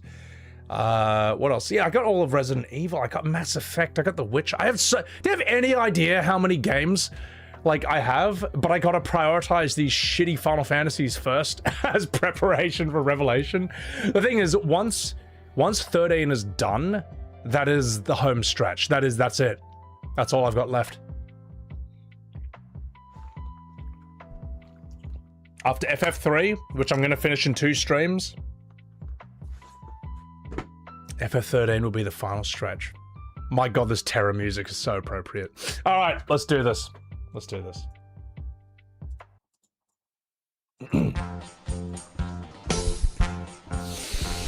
In the last episode of Sebi Webs TV, Sebi was playing Final Fantasy II, the worst game in the golden age of Final Fantasy, the FF 1-10 run. He had to punch himself in the face to increase his own HP, the encounter rate was terrible, and guys speak beaver. Then, he discovered that the blood sword was absolutely broken. He had a dilly-dally, shilly-shally with chat before the final boss, and then he actually fought the final boss and killed him in about 4 hits. And he has no regrets. He would do it again in 1 second. Alright? But now, it's time for him to play the last of the golden run of Final Fantasy 1-10 that he has not played yet, FF3. Will he give an Academy Award-winning performance? Will FF3 be better than FF2? Yes, find out today, only on Sebi Webs TV! Sebi Webs TV, FF3 Beginneroo!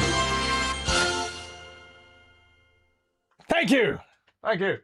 Thank you, ladies and gentlemen. I think we nailed it. No! Not the man with the machine gun! Not yet, at least.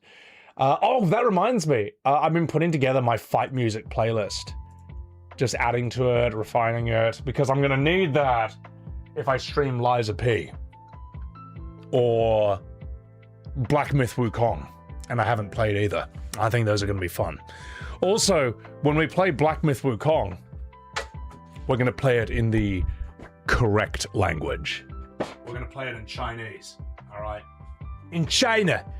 Because I tell you what, if you're gonna watch or play anything set like 2,000 years ago in China, they better speak Chinese. It just doesn't sound right otherwise. It does not sound right. 2,000 years ago, with the most Chinese-looking people you've ever seen, huge feathers in their hats and the armor, and they're like, oh no, Two-Flower has betrayed Guan Yu. Quick, Sima Quan, we gotta take out Cao Cao before he gives away our position. I think you're right. Jade Dragon, let me pick up my harpoon and take him out. It sounds fucking stupid, alright? It's like watching Game of Thrones in Vietnamese, okay? It's like watching Lord of the Rings in Cambodian. It just sounds wrong. It sounds wrong, man. You're right. Yes, thank you. We all know the Dub Andy's excuses. Yes, thank you for that. Thank you. You're wrong. You're wrong. It sounds better.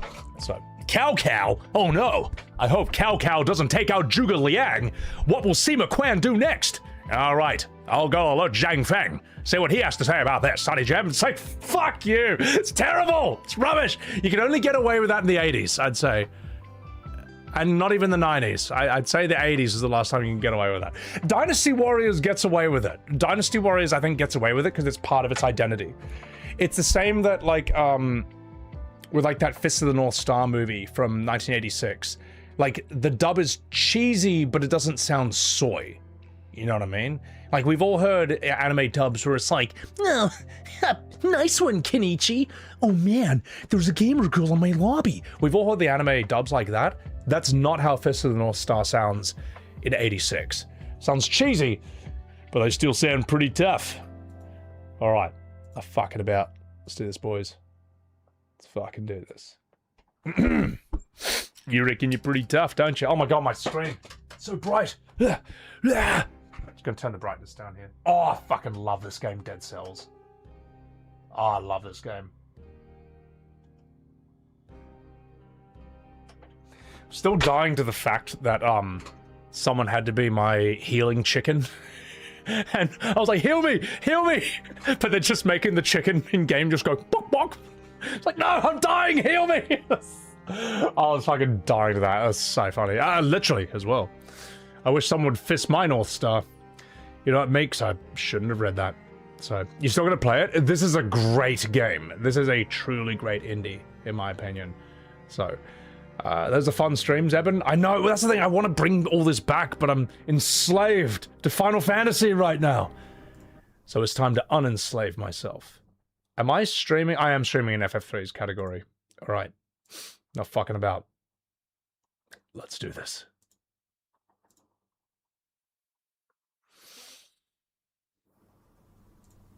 Behold. Now, I have adjusted the... Oh my god, flash... Oh, I'm in Rebirth! Oh, I'm in FF7 Rebirth! Without the lighting mod! Oh, so much flashbang! Help! Help! It'll be fine once I hit new game. Okay, we're fine. The question I was gonna have for you guys is how's the music balance? I had the master volume on 40. I was just testing it off stream. 40 seemed a little bit low, but now it's on 50. You reckon it needs to be a bit louder? Hang on. Everyone's saying so far. So good. We'll see when the game begins as well. Why is my... Hang on. I'm way too bright right now. Let me just adjust my lighting a second. Hold on, chat. Okay, whatever. How am I feeling about Resonance, Titus? Just whatever, to be honest, man. I don't know. I have no thoughts or feelings or opinion about it at all. I mean, I tried playing Brave Exvius on the phone once, and I just thought the dialogue was kind of a bit cringe, mate. It's a bit crap. So, yeah. Maybe it's just crap phone game dialogue. Who knows? Maybe it's different when they repackage it, so... Yeah. Klosher, when you saw the full walkthrough of 7 Remake and Rebirth, you thought, this is fine. But now that you've played OG FF7, you realize they're nothing like the OG. I mean, it'd be nice if they're just honest about it, man. Just like, call it FF7 2 Electric Boogaloo, and then it's fine. So, alright, here we go. Ilberio, have a good sleep. Okay, chat. I can't believe we're allowed to name these characters. This is a really bad idea, but alright. Let's do it. I think that's pretty good. Yeah, I think that's good. Who are you? Let's call you Buggerer. Alright. So we've got Gronk. We have Buggerer. Billy? No, because if I keep saying that, he's gonna think I'm calling for him. No. Who else can we have?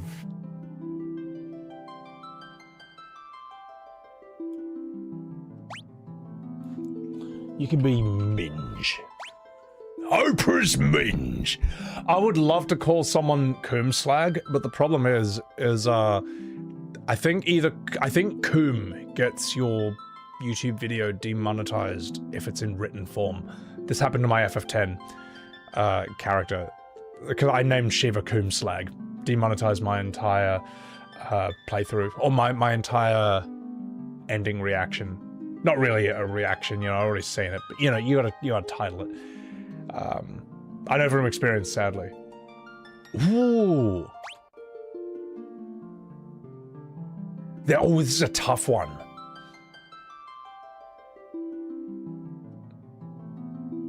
There's 2 names I want to give him. This is a tough one. That's so immature, man. I don't know, I like it. I feel like Dr. Pooh. There's a certain comedic value to this. Otherwise, what else could I call him? The other name I had was this. That's so stupid. Dr. Soy? Dr. Foreskin? Oh, they're just such stupid names, chat. I feel like we could take off Minge. I feel like we could take... What do you think? Let's keep... Let me come back to this. I'm gonna change one of these.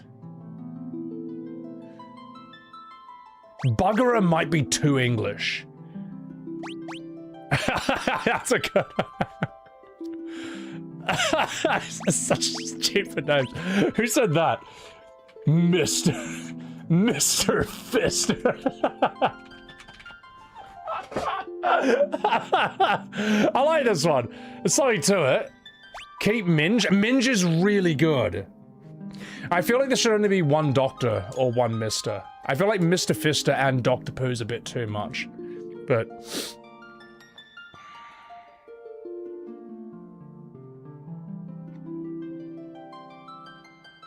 no, I'm gonna change this. I'm gonna have you be Soy Lord. And you are gonna be Dr. Pooh. I think that's pretty good. So, question. I don't think these don't look like these are gonna have... These characters don't look like they're gonna talk. I bet this is gonna be like silent protagonist stuff like FF1. Which is interesting to me. That's a bit of a regression. Because FF2, the characters talk in some scenes or half the scenes, but not like FF4 characters. They talk a little? Okay. I need a Gaylord that can control weather. No. I need a girl? Oh, we got a girl. We got Minge. Over here. Well, these are both red. Gronk and Dr. Pooh are red. They do talk from time to time. Okay. There's generic talk. Okay. Alright. So. What about Axe Wound? My god. No, it's not that English. Alright. We're not calling him Gash or Axe Wound. My god. Bad enough that one of them is called Minge. So. Soy is fitting for green? Yeah. I think Dr. Pooh works as like the last one. And it also implies a bit of seniority, you know, like now there's a bit of an age range with these characters. Like these might be the young excitable warrior Gronk, you know, we've got a up and coming white mage and Minge. We got the one who's less charismatic and brave, the Soy Lord, and then we have the older father figure, Dr. Pooh. Making sure, yeah, he's gonna drop some wisdom, American. Exactly. All right, okay. I think we're done, chat. We'll look at the artwork later. I just want to see how this game picks up at first.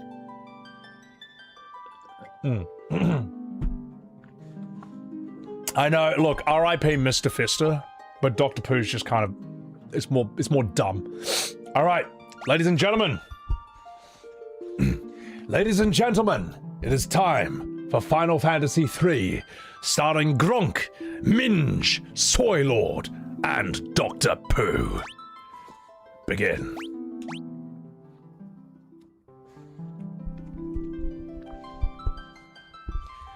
Into the silence, one of the Golgons prophesied. The great earthquake was only the beginning. The tremors tore the land asunder.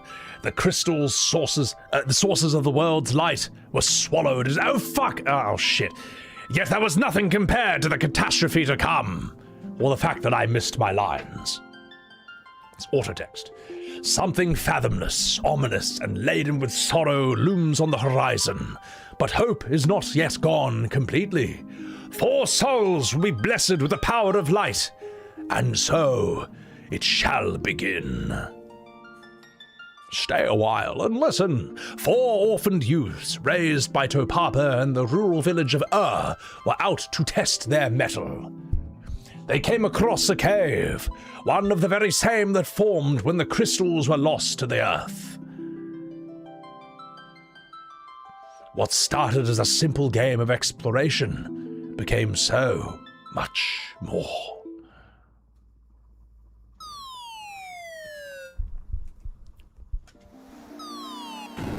Oh, fuck! Ow! That bloody hurt, mate.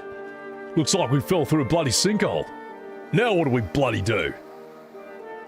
Oh, jeez. Are you sure this is a good idea? Maybe we can climb out. I'm Soy Lord.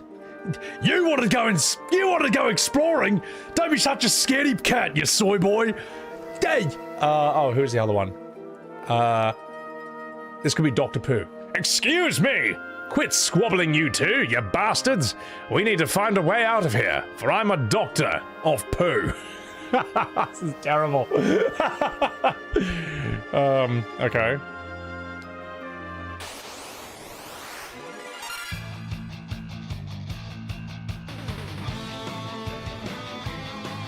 Oh, damn. This is sick. This is cool. I didn't know the normal battle music would sound this good. How's that volume, by the way? Is that battle music overpowering me? Could it be a bit quieter, or is this kind of just pitch perfect? It looks somewhat okay in OBS. So yeah. Alright. I mean, I might make that into a short. Fuck it. Let's plug FF3.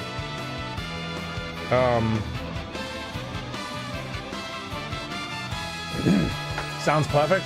Good.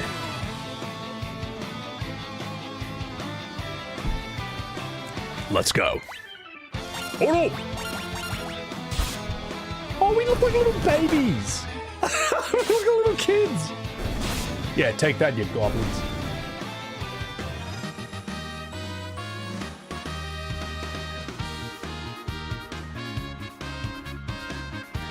Silent Observer, thank you for the $2 super chat. Always respected how grown up and adult Sebi is. Thank you. I appreciate that. Appreciate that. Welcome in, Twitching Fox. Oh, jeez, what were those monsters doing here? Wearing way over our heads. Let's get out of here as fast as possible. Oh, gosh. Yes, yes, we all know. Thank you for that. All right. Go away.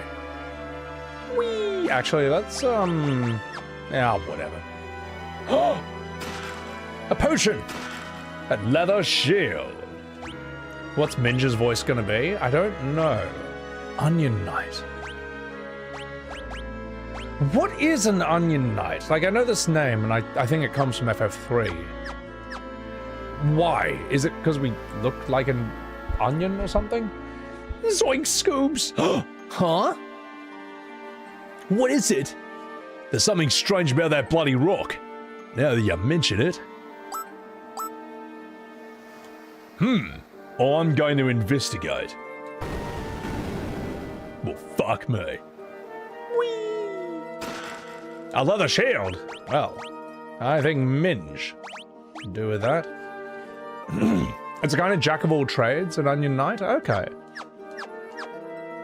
Shit until it hits level 93. That's a, wow. What a glowing review.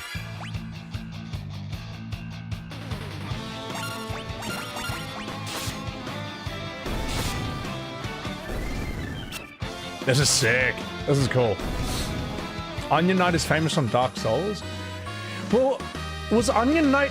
Is this the first time an Onion Knight is ever mentioned in gaming? Like, does it come from FF3? It gets good after 92 levels. Everything is good after 92 levels, though. So, a rock lobster. It was a joke class until you master everything, then it becomes the god class. Ah, okay, I see what you mean. Yeah. Hello there, Sweeko Games. Davos Seaworth, the Onion Knight. So you're telling me that he was an FF3 character? What time is it? It's 5 AM where you are? Well, don't you worry, I'll be live for a while. Also, hang on.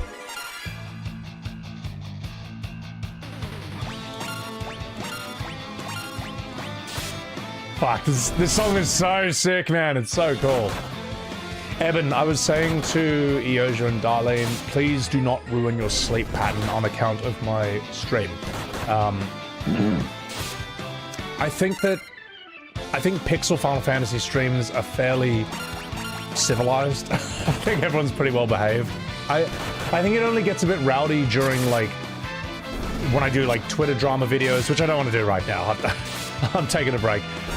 Or, like, FF7 remake stuff, you know, which I've already got, like, I have 3 short shot-by-shots in the works. One is basically ready to go, and then there's, like, the entire Gongaga one, which is going to be long as fuck. So, I'm actually, like, fine. I don't need to record any for a bit. So, the chest contains a potion. Mato, why do I think FF7 Rebirth is highly acclaimed by critics and fans? Well, Mixtape got 10 out of 10 across the board from every known critic out there. So, I mean, by that logic, Mixtape is even better than FF7 Rebirth. As for fans, like, you're only looking at one side of the argument. Like, FF7 Rebirth is like, it's like one of those movies that gets a ton of Oscars, but no one saw it. All right, that's kind of what it is. You know what I mean? That's why, like, Rebirth sold. That's why it didn't sell well. You know, if you wanted to, after FF7 Remake, a lot of people basically bailed. You know, and the people who bought the few people who bought Rebirth were people who were just kind of happy for no matter what. You know, Rebirth. Its target audience seems to be people who are happy as long as FF7-ish things are happening on the screen. That's why when FF7 Remake had sold 7 million copies, FF7 Rebirth sold 2 million. That's why. You know what I mean? Also, I'd say, like, critic opinions are just kind of irrelevant. They don't really mean anything.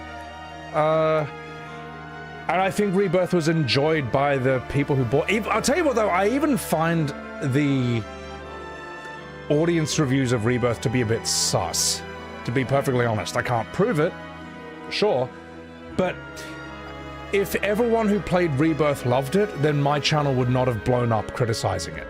It's just true. It's just a fact. So, I mean, thank you for the question, but I actually just don't believe it. Not in this day and age. Professional critics have lost their credibility. Yeah, we got glowing critic reviews for, like, what, Assassin's Creed Shadows and Dragon Age Veilguard? Like, please, guys. Like, come on, man. Like, come on, guys. Also, there are plenty of people, and you'll see them sometimes show up in my comments, saying, thank you for making content critical of Rebirth and stuff. I would love to as well, but I don't want to activate the swarm.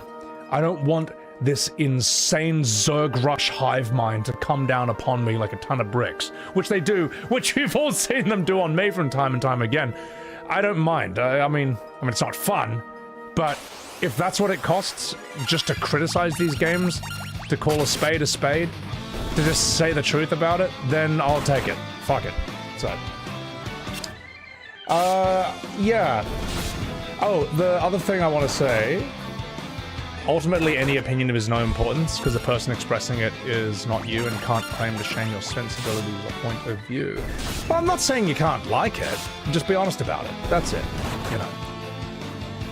Like, if me telling someone to be honest about it or pointing out how the game is dishonest, if that angers people, why? You know what I mean? You can tell the truth about, like, anything, and it's like, if a thing is good, then it won't be destroyed by the truth. It's pretty... I think everyone can agree on that, so...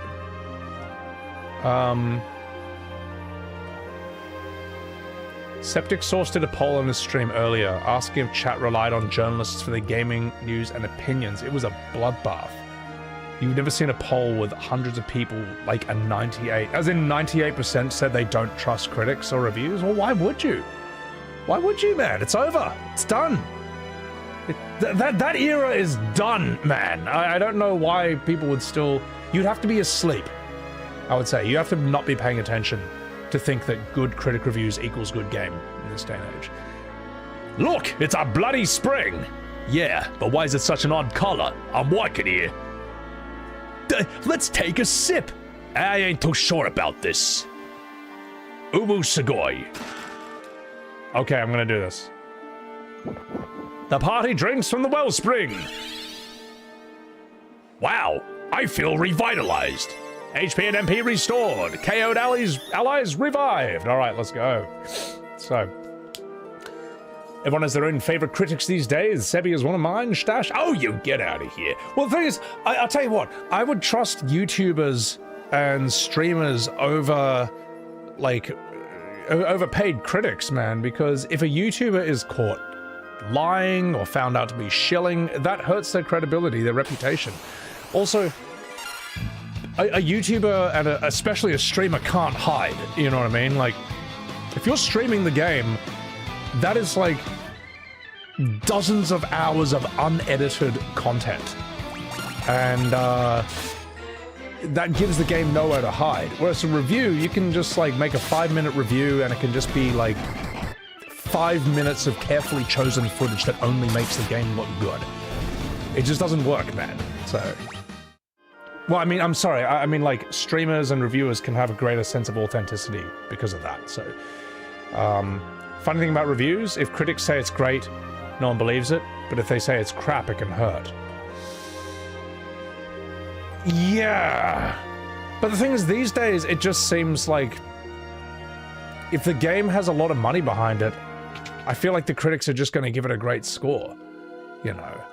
I don't know. People used to trust critics... Hang on. People used to trust critics because they didn't have the time or access to the media in question. That isn't the case anymore since those things are pretty universal. Well, I mean... I've heard shit like... I'm gonna finish this sentence and I'll continue. I've heard shit like critics getting like goodie packages or like gift bags, or to me it feels. Am I allowed to say that feels a bit like bribery? I don't know, man. But it's why I don't want to get given a copy of a game I'm reviewing. I'd rather pay for it with my own money because then I can be as honest about it as a customer would be, you know. So yeah. You unsubscribe to that? Really, Kyle Michael? I'm sorry to hear that, man. FF17 needs to be the Jekt Ora Nebraska story. They couldn't do that right even if they tried. So, access journalism? I'm just not interested in that. Because the thing is, like, the money costs something. You might get free shit, but the price of that is that you lie to the people who like watching your content. And you trick them into selling... You trick them into buying crap. I just, like...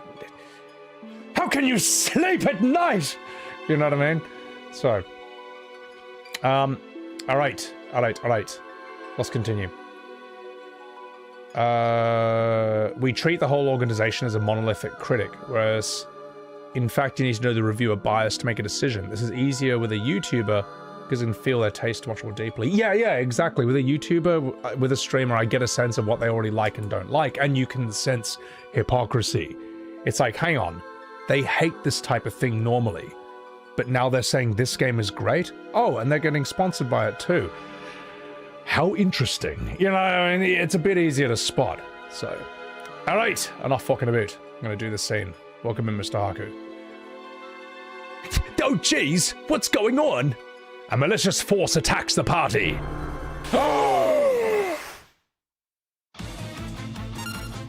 A land turtle? Fuck. Oh yeah? Watch this. Oh. You reckon you're pretty tough, don't you?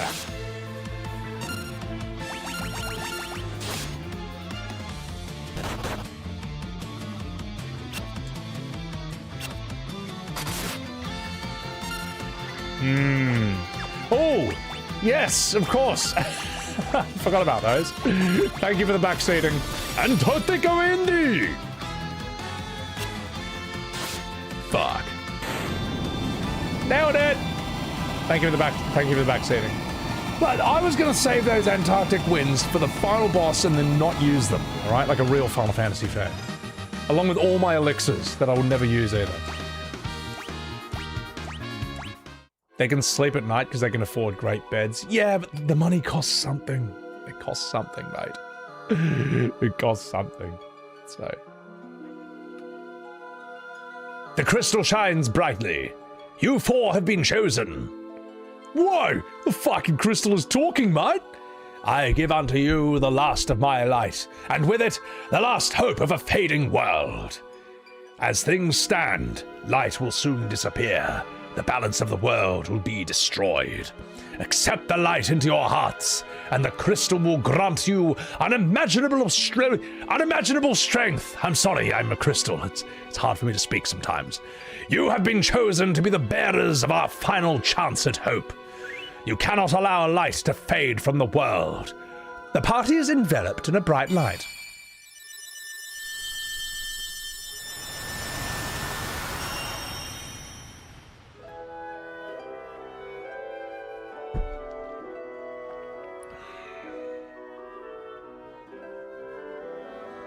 Within the light, the will of the crystal surged through them. They decided to accept their destiny. And so began a journey to dispel the darkness and return light to the world. The journey to fill your dark soul with light! The young heroes received the crystal's power, and Semi-Webs was blinded by rebirth lighting. Oh god, help! Help! We need a lighting mod for this game as well. Shh. The iconic music.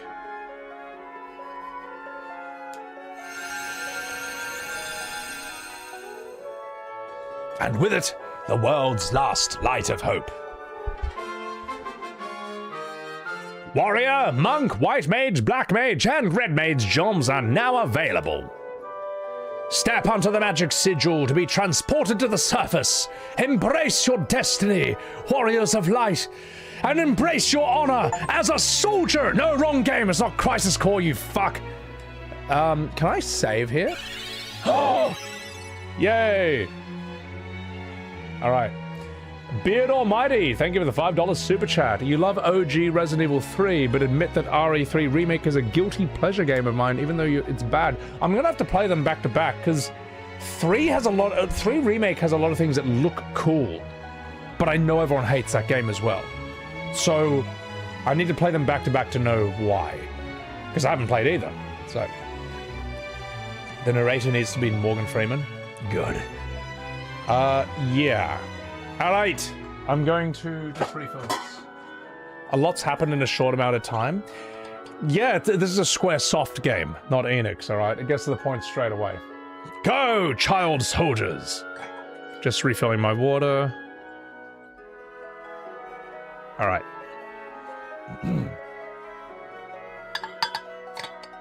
Is this someone with the cat costume? Like, no, that's FF5 Grofile, which I will stream as well at some point. 5's got a cute story. Good characters. I shall leave. You can beat Resident Evil 3 Remake in 2 hours? What?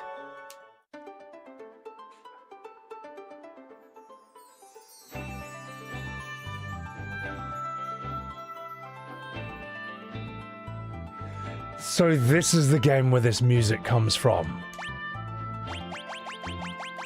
This is in FF14, isn't it?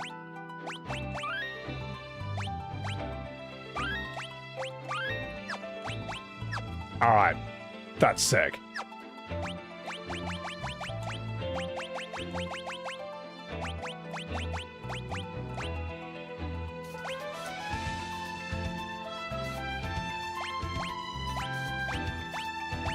Yes, I'm doing this, alright, okay? Because it's not 1989 anymore, alright? I'm not made of time, alright?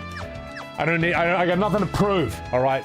I already know that I can grind like 1 billion slimes, alright? Yes, thank you, I know, alright? We ain't getting any younger, I'm just doing this, I don't give a fuck. So. You need the buffs? Yeah. Streamer mode activated! The entire Crystal Tower raid series is from this. Ah, okay, yeah.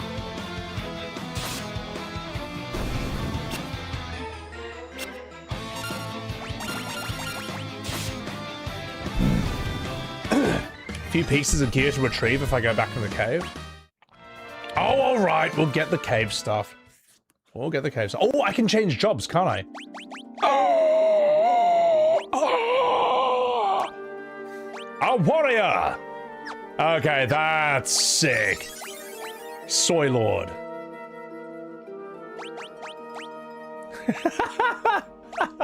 No, wait, do we have Minge? No, Minge. You'll be our white mage. There we go. Soy Lord. You can be a black mage. I feel like a black mage would be a Soy Lord. Whereas Dr. Pooh, hang on, ooh. That's a tough one. I feel like Dr. Pooh would be a black mage. He is a doctor of Pooh. Let's have Soy Lord be a monk. Yeah, that feels more right. And I guess we have a formation thing now? There you go. There you go. I played these games before. Yeah, alright. This is such stupid names. Can I? Hang on. Aha! Oh! Whee! I can be a black mage! Uwu Sugoi. Changing job penalizes you? Ah, fuck! Ah, well, who cares? Hey, it'll be fine. It'll be fine. It'll be fine, boys. I should be ashamed of yourself, Jules. What do you mean? The names are so good, man. Oh my god. Not in this version? Yeah. Job Sickness was stupid and got removed in the Pixel Remaster. You're telling me that if you change jobs, you... Oh, that is so stupid. Ooh. Ooh. Monks use nunchakus? Fuck yeah. Oh my god, he's got a knife! So yeah.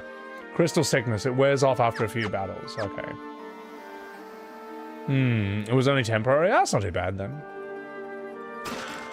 Sleep. Ooh.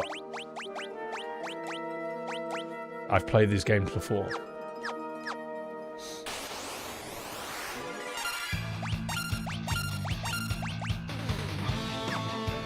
Oh, I've got no mana. You got soft-locked by not having enough job points in the original. You had to restart the entire game. Question, is there any bullshit like that I should worry about in this playthrough? Do I risk, like, fucking myself over if I don't play perfectly? There's money at the entrance. Cool. Dr. Pooh has knives because he's a doctor? That's a fair point. Alright, let's get the money. What do you mean? There's no money by the entrance, you lied to me! Oh, you can equip and unequip magic in this game, okay.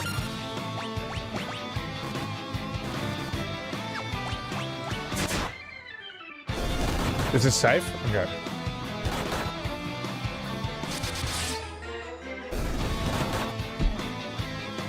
Also, Soul Gaming, thank you for that sub. I just saw that just now, sorry. Sorry for missing that. Thank you, Soul Gaming, for the Subaru. Sebi Webs TV. If you're true alpha, you'd play the NES versions. No, God no, life's too short, mate. Life's too short. That's like playing FF2 without boost, without cheats. Fuck that. Life is way too short. Whee! Ah, I see. Okay, alright, I'm done here. I'm getting out of here. Few areas where you require certain classes. Outside, you can mostly play how you want to. Okay. This is the first game to have auto-targeting? What do you mean? Do you mean FF1 and 2? They would have fixed this for the Pixel remasters. But you mean for FF1 and 2, if you attack and the enemy is now dead, instead of attacking the next enemy, you'll just attack air? Is that what you're telling me? There's a massive glass of vodka Sebi is drinking. It's gonna be a short stream. This is not vodka. Yep, Mystere. Oh my god, that's like Dragon Quest 1 and 2. Oh, that's so shit, man. Okay, so this introduced auto-targeting, that's a thing we take for granted, man. That was the bad old days of the first JRPG. Oh, God help me.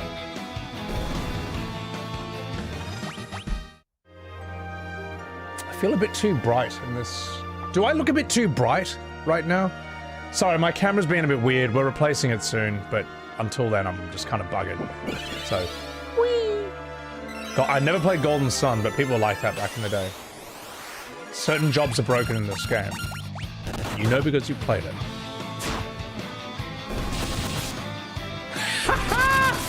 Dr. Pooh with his knives looks amazing. So,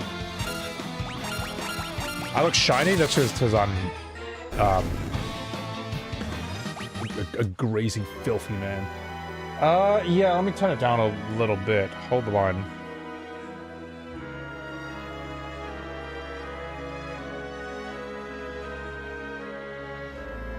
Do I look a bit... Okay, I think I look a bit better now. Maybe. I hope. The shadows make it look like I have sweat patches. Oh yeah, it's true! I look like I'm sweaty here and sweaty here. Hey look, my sweat's moving! Woo! Woo! AI. Whoa, ray tracing. Yo, check out my sweat tracing. Woo! Yeah, I just noticed that. So... You sweaty streamer? Hey look, I'm a sweaty gamer, okay? Yeah, you're not too bright, but you're looking mighty handsome. Okay, Sonny Jim, get out of here. Whee! Sweaty FF3 players. ChatGPT, enhance the sweat. Let's get out of here. If you press square in battle, it'll attack everything until dead.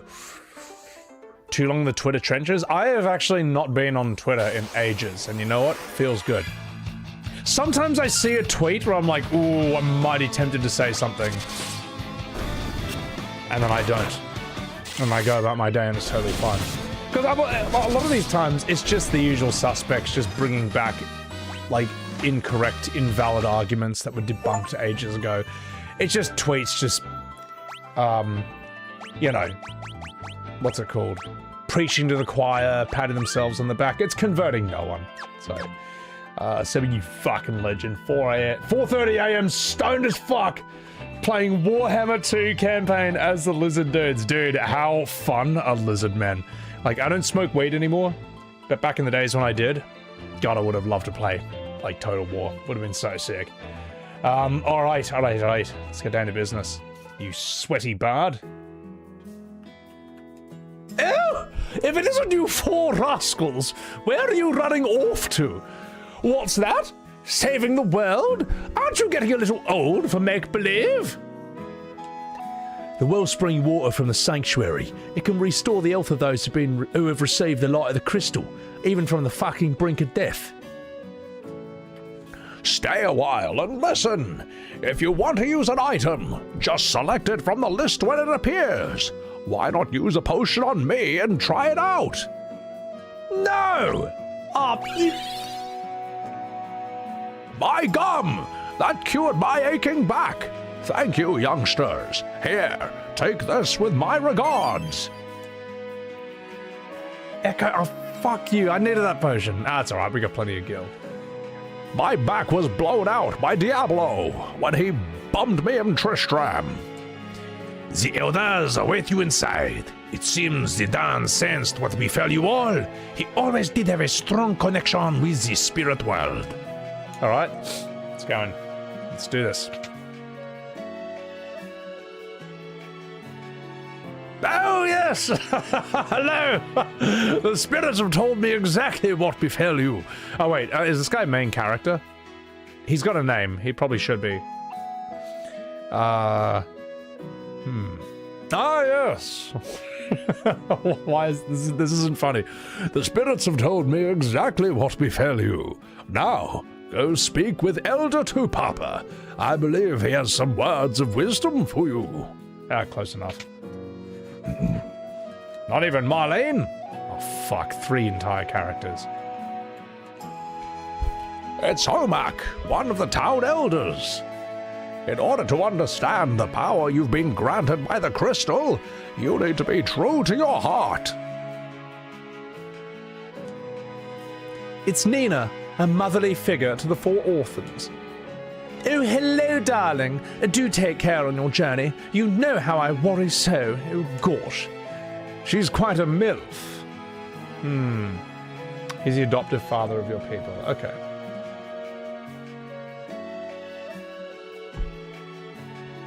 It's Topapa, the elder who raised the 4 orphans. Oh, Topapa, we... I know. To think that you 4 will be chosen by the light. Gronk, Minge, Soylord, and Dr. Pooh. You must understand that such a meeting was no mere chance. The crystal willed you to it, such is its power. Your souls have been touched by light. You cannot let that wee strength you've granted go to waste. You must depart at once and sail away the powers of darkness. I feel like there's a short right there. Oh, it's so dumb, man. That's our names. What's his name? Topapa reads my characters' names. Oh, man. That's so dumb. Alright. What? I like him as Scottish. He seems cool. Off you go with you kids. Alright, let's get out of here. The name of legends, spoken for hundreds of years to come. Oh, so stupid. By the cave, there's a secret pass with 2,000 gil. Well, I don't need 2,000 gil, because I've got 2,000 gil already. I've got cheats turned on. I've got 4 times everything. 4 times XP, gil, and job point gain, whatever it's called. And I regret nothing. I'll never turn it off. I do declare, King Sassane's castle lies to the west. He rules the region surrounded by the Parmenian Mountains, including this village. And my vajayjay, hooah, oh, whatever. Arr, I'm a pirate who happens to live in this village, arr. To the south is the town of Kazus, but no one ventures out there that far since the great earthquake. Word has it that the route is overrun with monsters, arr. But that's no problem for me, because I'm a pirate. Boy, when the great earthquake hit, the crystal altar sank deep underground. Oh boy, this world is destined for ruin. That's a Cornish accent, I think. Hey, you should never leave home without a spell of cure. I saw one in the shed deep in the thicket. Oh, I'm an Irish wizard. But careful though, there's monsters along the path, and the fucking English. Alright, so there's a cure spell somewhere. Let's get some weapons, though. What can I do for you? We should get a staff for you. I think we're okay in that department. Alright, sweet. How diverse is this village, guys? You know, diversity is our strength. No more learning keywords. That was dreadful. Oh god, learning keywords. That was dreadful. What can I do for you? I'll have a leather shield. Ooh, we'll have that. Yeah, we'll get this. God, it's good. It's so good having enough money with 4 times gil. Let's optimize. And optimize. Bam, bam, bam, bam, bam, bam, bam, bam, bam. That reminds me, chat, I have to... Oh, fuck, I have to record a line. Just 1 second, chat. I actually need to record a line for my editor. Just gonna do this real quick. I just gotta mute the game sound for 1 second. Hold the line. Trust me, it's for a video. It's so good. Okay, here we go. I'm just gonna do a couple of takes of this. I'll give this my editor, and then we'll be back. Evil cannot create; it can only remake. Evil cannot create; it can only remake. Evil cannot create; it can only remake. Evil cannot create; it can only remake. Oh, and then I've got to do potentially the last bit. J.R.R. Tolkien, the first Final Fantasy fan. J.R.R. Tolkien, the first Final Fantasy fan. Let me just check one thing. Let me just see how that matches with what I've already got recorded for it. No, trust me guys, it's worth it. It's worth it. But you're not going to see the whole video. You're just going to see the very end of this, because I just want to... We're working... My editor has made a gold mine with this. Hang on.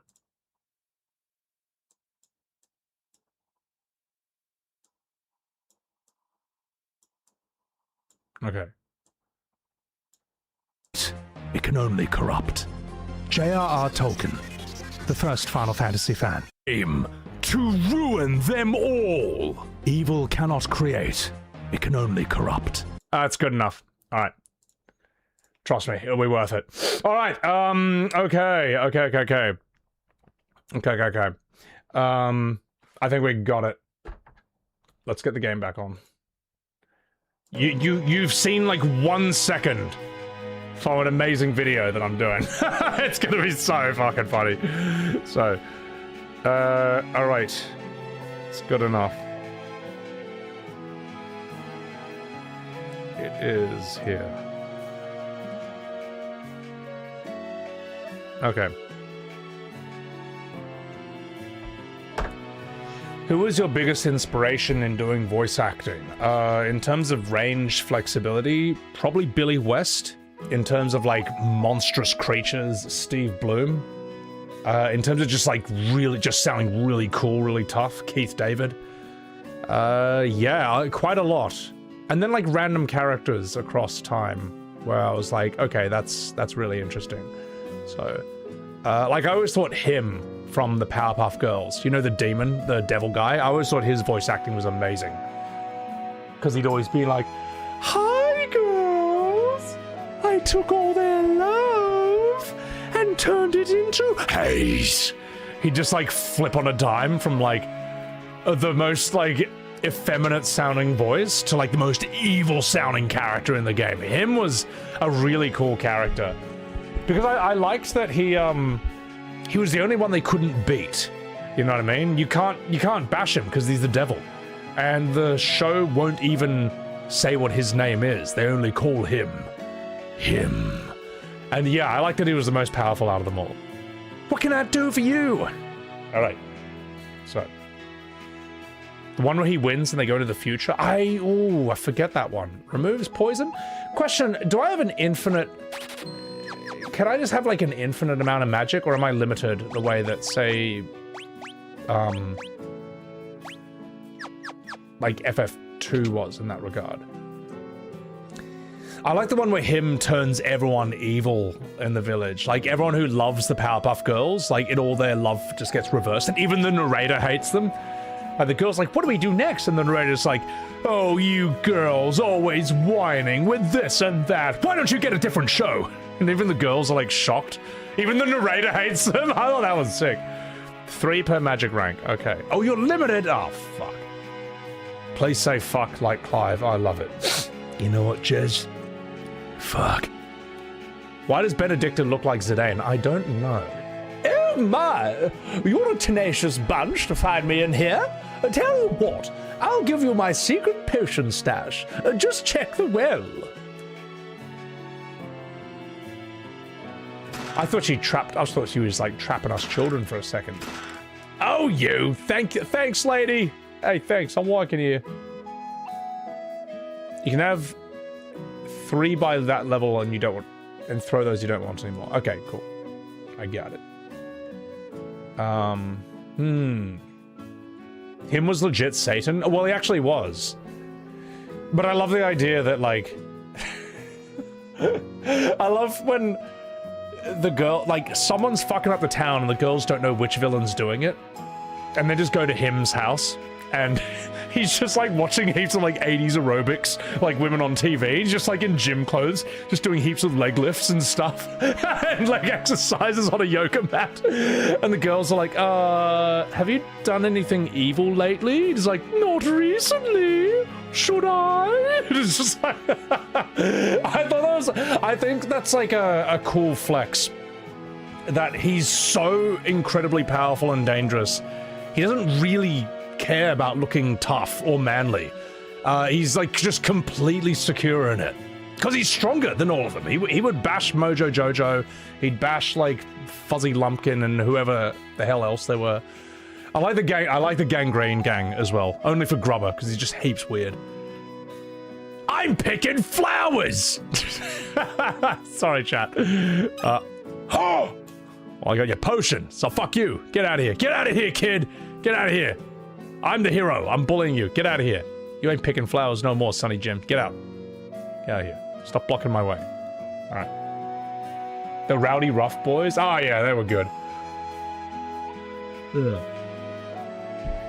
All right. Let's get out of here.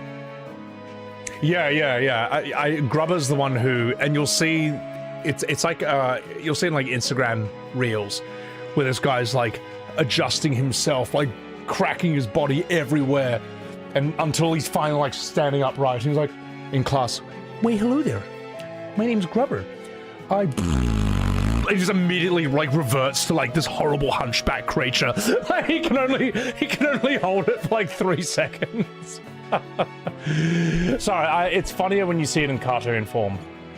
But that was that I think Grubber doing that, cracking all his bones until he looks normal for 2 seconds, was like probably one of those most memorable moments of that entire show. Because you don't know what Grubber is. Like, why is he different from all the others? Like, what is this guy? This guy's fucked, man. So, Cure Spell is up the path to the north. Thank you. I appreciate that.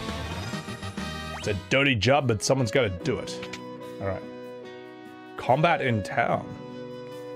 You see that candle to the furthest to the right? It's actually a switch for a hidden door. Behold! Well, go ahead and steal my stuff. That's my role in this world. That's my life savings. You stole it. You stole everything. You stole everything from me. All right, we will need that cure though. That's going to be important. Whee!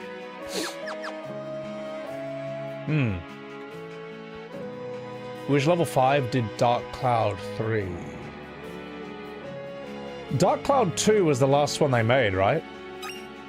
Because I played Dark Cloud 1, and I've played that for like a long session. And then after that one session, I never want to play it again. I don't know why. Maybe it's I don't like flipping my brain into the two different modes. Like there's Zelda mode, where you play in the game, and then there's town building mode. The town building was fun, that's true. It's not really... Maybe I didn't do enough of it. It was okay. It was okay. So. Am I too strong? I think I'm too strong. I think I might be too strong. You know what? Let's turn off boost for a second. I think we've done the equivalent of fight like 1,000,000 battles. We'll keep Gil on. Keep Gil on, because fuck that. Yeah. Piece of candy. I think we're done, chat. Let's have a rest. Let's have a restroom. Are you heading out on a journey? Well, you should rest up first. And don't worry about payment. Tonight's on us. Amongst other things. That was in the original Japanese script. Hey! A big old border! A block in the valley! So I can't get back to Canaan. Nothing left but to drink my worries away. Hey, you look like you can play the piano. Give us a wee tune, or I'll glass you, because I'm Scottish, and that's all we do. Oi, a seasoned traveller. They always keep a few antidotes and eye drops on hand. I hide my Irish one. Ew! I am a dancer. Can't you tell? Do you want to see me dance?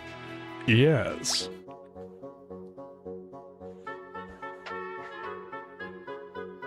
This is so cute for its time period. Oh, this is the equivalent of a cutscene. Aww. FF4 goes way harder with these dancing characters. It's brilliant. Play the piano.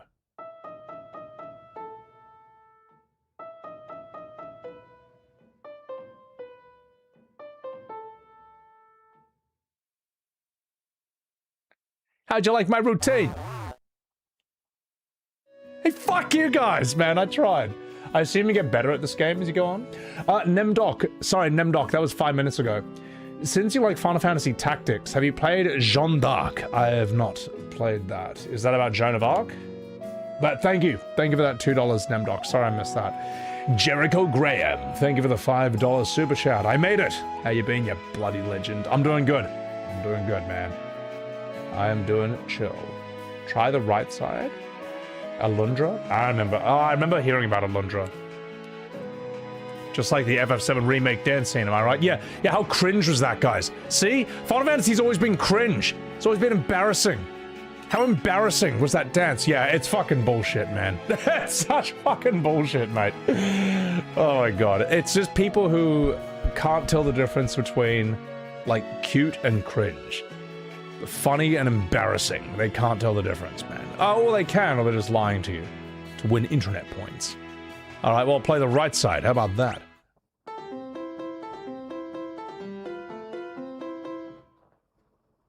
Hey, how'd you like my routine? I'm working here. Thank you. Thank you. Thank you. I'll be here all night, ladies and gentlemen. I'll be here all night. Bravo. Let's have a chat with this guy. I can't talk with the bartender? Fuck you. Alright. Check your map, see you got all the items. Do I plan on playing all the Pixel remasters? Yeah, I will do, I've got 5 and 6 left to go, but they're not priorities because I've already done them. I can talk about them. But I will do them again at some point so that they're on the VODs channel. So. Wait, don't tell me. I bet I can guess your specialities. Hang on. Stay a while and listen. Warrior, white mage, monk, black mage. How'd I do? You did fine. I'm snoring. Alright, let's have a wee sleep. So he wants a drink, surprise. Damn straight I want one. Ooh. I mean, we can afford it, so what's the problem? Hey, what's the problem, wise guy? Oh, fuck, I got no money. It's fine, we don't need this. Vest. Do we need vest for anything? I think leather armor's just better, right? Yeah, we got plenty of those. Got an excess of these. Is dagger better than knife? Dagger does look like it's better than knife. Let's optimize everyone. Oh! Optimized! Dan, dan, dan, dan, dan, dan, dan, dan, dan, dan. Why is FF7 not on the VOD channel? Oh, some of the scenes from the playthrough I did back in 2022 on my main channel, I thought about putting the VODs on the VOD channel, but I was very drunk for a lot of it. I was very drunk during Cloud's flashback. You can also tell in my Sid Highwind video that I'm absolutely hammered, but it works because Sid is a Scottish person and Scottish people are drunk. So yeah, but otherwise, oh wait, do I rest here? How do I rest here? Okay, there we go. Yeah, even more reason to watch it. Well, I can just do it better. Like, I looked at... Like, when you're absolutely hammered, you think that everything you do is gold and amazing. But when I watched it later on, I was like, this is great live, but it's just a bit too plastered. That's a bit too plastered to put on the VODs channel. So, yeah. I was hammered, Voodlo. It was the good old days, mate. Does that mean we'll get another FF7 playthrough? You're damn straight, brother. Gassed, you fucking dog. Yeah. That's when drunk stuff like this happens. Let's have a look.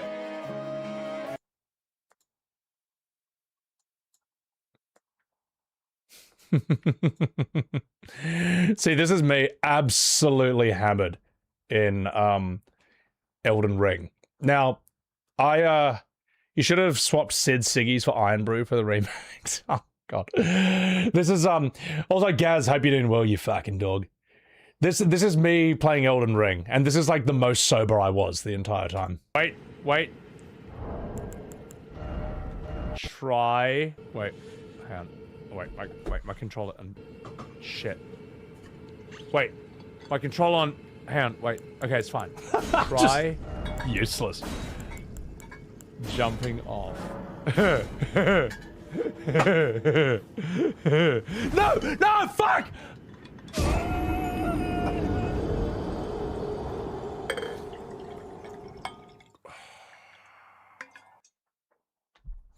That was a lot of my Elden Ring streams. I'm just so useless, man. That's so crap. Couldn't get the controller to work.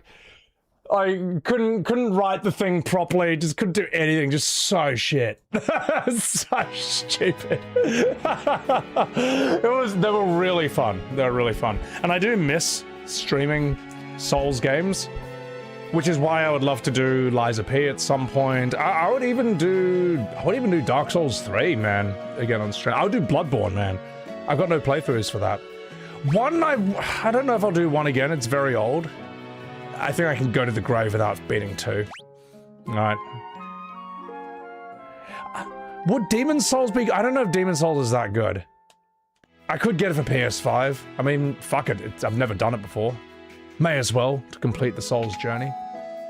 Mortal Shell 2 is the big one right now. That's true. Yeah. Mortal Shell could be pretty good.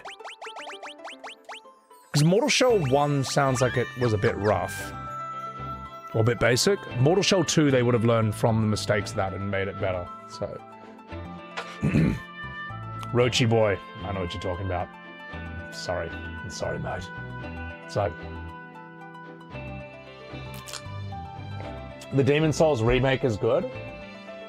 It's pretty good. It looks alright, and I feel like I've never played the OG Demon Souls, so I don't know. But I don't know, I'll probably have a fun time with it. What happened to Cosmo Canyon in FF7 Rebirth? Soy. Soy is what happened. Right. Just, it got rebirthed, mate. It got wrecked. So. Alright. We're going on an adventure. Dr. Bees!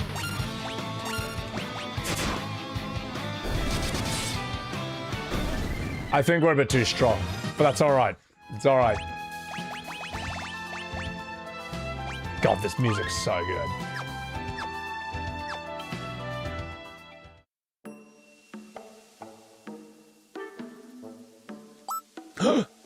Oh, Eek! Oh, Eek! I'm a mouse. Gee, swell. Oh, sorry. I thought you might be ghosts. While traveling from the west, I came across this accursed town. Okay, we won't make him Mickey Mouse. I'd stay away from the inn if I were you. It's full of ghosts. Oh, I'm scared again. I'm repeating my dialogue. Okay, I just wanted to see if he had anything else to say. Rebirth? More like afterbirth. I'm walking here. It's a campfire. See if we got any new magic. The Jinn's curse turned all the villagers into this! Boo! Okay, so we gotta solve a mystery, I'm assuming. D. Darlene, have a good sleep. Have a good sleep. Take care of yourself.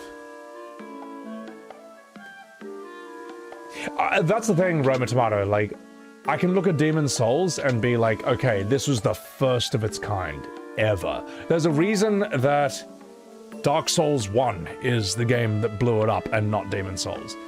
Like, Demon Souls, I think its main problem, from what I've heard, its main flaw is that the checkpoints are at the beginning of every level, and that's it. You die to a boss, you have to start at the beginning of that level all over again and then run all the way past 50 enemies just to give the boss another go. It's just, it sucks. It's bad design, man. It's old design. It's just too punishing. Ow! No! Oh, my hands in the fire! It's just, there's a reason they've never replicated that style. There's a reason they kind of went the other way and almost gave too many bonfires at time. There are shortcuts. Ugh, not good enough. I mean, okay, well, you know what? I'll have to experience it for myself. I'll have to see how the shortcuts are. They better be really good shortcuts, alright? Better be really good. Just don't get hit. Oh, yeah, thank you for that. Thank you for that. When someone shoots you with a gun, just don't get shot. Okay, thank you for that amazing advice. You unlock shortcuts as a bullshit take. Well, let me put it this way. When something's bad in a game, there's frequent complaints about it, alright? If something's bad, there are common complaints about it. And if something's good, there aren't. Notice how everyone complains about, say, blood vials in Bloodborne. But no one complains about Estus flasks. Notice how there are many people who wish that blood vials in Bloodborne would be replaced with Estus flasks. Because it sucks getting killed by a boss and then you have no healing potions and you have to farm them again, alright? Like, notice how people say, oh, they should use Estus flasks. But no one ever says that Dark Souls should swap that with blood vials. Alright? That kind of tells you which is the better system. Is that a butthole? Is that a glory hole? Well, I know just the guy for the job. Dr. Pooh! Okay, there's nothing in here. Never mind. The Shadow. Wait. Is this a real Final Fantasy? Will I actually do cure damage on them? Let's find out. Aha! All right, boys, we're in. Some definitely have a long way back. Others, you open the gate and you're there in a few seconds. Well, that's okay. Yeah. Blood vials were awful. Not great. Well, yeah. It's not fun when you just want to fight the boss again, and it's like, oh, but I have no potions. Now I have to go kill a bunch of enemies, so I have potions for the boss. And he killed me again. It's like, this is not a good system, man. As I say, there's a reason that they didn't use blood vials for Dark Souls 3 and Elden Ring, alright? Okay, so how do I lift the curse? Oh, wait. I guess I gotta come back here? You refuse to believe that Zack was the source of everything? Most especially Eris's love of flowers? Well, there is Squaresoft Zack and there's Square Enix Zack. Squaresoft Zack has 2 scenes in the original FF7 and that's it, because Squaresoft knew exactly how to use this character. Square Enix Zack expanded him, which they should have never done, into one of the worst characters in the history of the series. And all you people who are going to be like, oh no, he's amazing! Look, if Zack was ugly, would you give a shit? Alright, all you ladies who say Zack is my husband, if he was ugly, would you care? Yeah, that's what I thought. Alright. And all the guys who think Zack is cool, no, Zack is Square Enix Zack in Crisis Core Rebirth. He is an uncool person's power fantasy. He's an uncool person's idea of cool, okay? He's like an awkward teenager's wish of who he really was. But it doesn't match reality. It's just stupid, man. So, he was born from a rock and Gongaga and he died for our sins. Yeah, people treat him like he's Final Fantasy genius, Jesus. He sucks, man. So, Zack does not suck from OG FF7, but he became a character who sucks, and we all know that. Poor Guna Grills. Oh well, they'll get over it. Roma Tomato? Here's the thing, Roma, yeah, I mean, like, if Blood Vials are going to be in the game, Bloodborne is the only game that could get away with it. But I think they would, yeah, even then I think it would work with Estus Flasks. But it would be dreadful. Like Dark Souls 3 or something. I'm gonna take a piss, boys and girls, and I hope you guys enjoy this. He's a true hero. East Blue Drew, he's a true soy. Okay, you see this? You see Soy Lord over there? That's Zack. That's who he became. That's who he became after OG FF7. I'm taking a piss. I'll be right back. Enjoy the sights and sounds. Final Fantasy 3.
Hey, what's up, Uwu? It's me, Zack, the main character of FF7. I heard that Sebi guy was ripping on me. That's not very positive, but it's okay. I'm not gonna let him get me down, because I'm a first-class soldier. Uwu Sugoi. Anyway, time to play my favorite game, Final Fantasy 3. But before I do it, I have to protect my honor as a streamer. That was a close one. Anyway, let's see if there's some monsters here. Whoa, a boulder! That's gonna probably have some importance later in the story. Not that my story's any good. It was expanded into a big old pile of shit. Just kidding. I'm just being negative. Whereas a first-class soldier needs to be positive. Check this out. Whoa, some bugs. What if I attack them? Okay, Soy Lord, do your thing. Dr. Pooh, it all rests on you. 3 hits! Hey, not bad for a first-class black mage. Do you see what I mean? Like, Zack is fucking stupid. That is Zack in every single scene in Crisis Core and FF7 Rebirth, and you know I'm right. Okay? He is a looks maxer. Alright? If Zack did not look cool, then everyone, the whole world would see how much of a shit character he became. He was expanded into, man. So, anyway. Please, you're dying. You know who else is dying? Me, Zack, at the end of Crisis Core. Just kidding, I'm back in FF7 Rebirth, because I'm the main character. And streamer girls think I'm their husband. Ooh, Sugoi. I'm Zack, the Look Maxer. I'm sorry, that wasn't fair. It was Zack fair. I'll be here all night, folks. Me? Gaga. Okay, do you see how fucking shit this character is? He's so fucking shit, bro. He's so crap. He's dog shit, man. He is worse than Prompto. Yeah, I just said that. Zack is, Square Enix Zack is beneath Prompto. Do you know why? Because Prompto didn't ruin FF7. Zack did. He fucking ruined everything, man. He's so shit. Zack is worse than every character in FF13. Because they didn't ruin FF7 either. That's why he's better. That's a bit harsh? No. No, it's what's needed to be. What I just said has needed to be said for years. For years. It has needed to be said. Anyway. Alright. Now, am I being a bit harsh on Zack? Yes. But, in my defense, it's funny and he deserves it. Alright? He fucking deserves it. Alright. I'm not going too far. Thank you, Flan, for enjoying the improv. That was some free Zack improv. So. Alright, let's keep going here. You wonder if the female gooning for Zack is as serious as it is for Leon in Resident Evil. I think Resident Evil fans are a bit more normal than Final Fantasy fans. I just think they are. I think they're a bit more normal. So yeah. But I think every fandom's a bit more normal than the FF fandom. All right, let's go here. Is this where we're supposed to go? Castle Sasune! The Jin's curse turned everyone in the castle into ghosts. I was only spared because I was out on a mission at the time. If we had a mithril ring, we'd be able to seal away the Jin again. Kazas is the only place where they can craft such a ring, but with a curse, oh fuck. How can we hope to find a mithril ring now? How indeed. The Baldini, thank you for that, Prime. I appreciate it. Appreciate that. Incredible Zacting. Was this acting or Zacting? Oh, I'm using that one. Etienne Lebard. I'm stealing that. Zeron, how brutal is it looking at OG Gongaga versus the new one? That video is going to be brutal. That's going to be a brutal long form. Zack is overrated as hell. Prompto is at least generally disliked. Here's the crazy thing, Kokon. On TikTok, they love Prompto. But it's TikTok, so that shouldn't be surprising at all. There was someone on Twitter. I almost feel bad for this person. There was someone on Twitter, and their account was called, like, Prompto's biggest fan or something, and their profile pic was Prompto, like, and they reposted I'd posted 2 shorts in, like, 2 days ripping on Prompto. It was like, why Prompto is the worst character in FF15, or in Final Fantasy, and, like, why Prompto is terrible. They're like, my bro, look at this! And they screen capped it. I can't believe this, like, crying face emoji. And it showed up in my feed. So I just responded to their tweet. Oh, hi there, opening, in all caps. And I hope they weren't actually mad at me. I mean, like, look, I had to play the role, had to play the part. But that was fucking hilarious. That's probably the only time I felt bad for review on Prompto. was that this person had made Prompto their identity, and then like 2 of my shorts just show up on their same homepage, back to back, just ripping on it. Oh, so funny, man. Holy shit. My god, everyone's a ghost. I'm a... Look at that! That's a great little detail. That, like, he's just like a flat plane when you talk to him. He's just completely 2D. The Jin's curse did this to me, to all of us. Oh, what shall I do? I'm 2D. Oh, gosh. Oh, God. That looks so funny. Holy shit. Leon needs to sit down. Chris needs a game, or someone else. I don't know. I don't have much attachment to Resident Evil characters. I think they're cool, though. I do think they're cool. Oh, holy shit. My Genesis is full.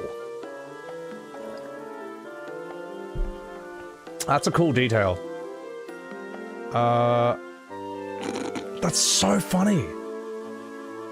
Just sideways and flat. I haven't played MGS4 yet, but when it's out on PC, I will.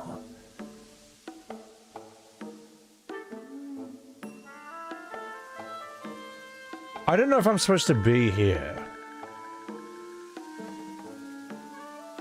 Yeah, I don't think I'm supposed to be here.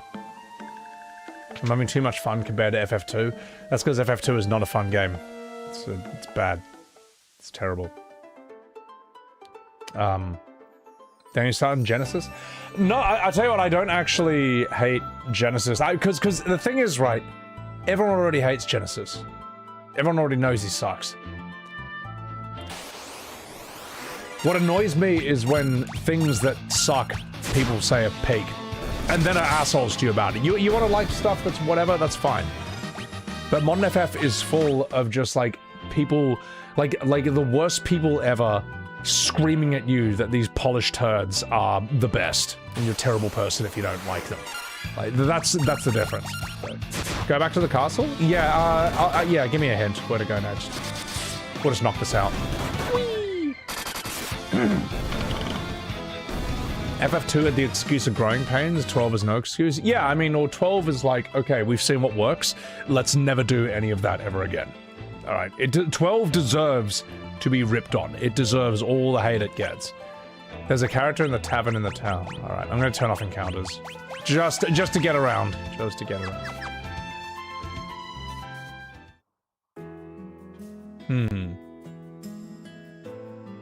Second town is a cave. Ah, thank you. Thank you. I appreciate that. Appreciate that. Red Stinger, thank you very much for the $9.50 super chat on SebiWebs TV. Thank you very much. I appreciate that. Appreciate that. Oh, I see. Ah. These side profiles are never going to get old. Oh, their walking animation's so funny. All right. FF12 deserves more hate? Well, don't you worry, mate. I'm just the guy for the job. Ow! Ow! I'll have a rest. Okay.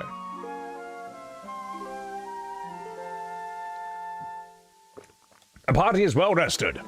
Skylar, how dare you have a different opinion from me? Yeah, I know, right?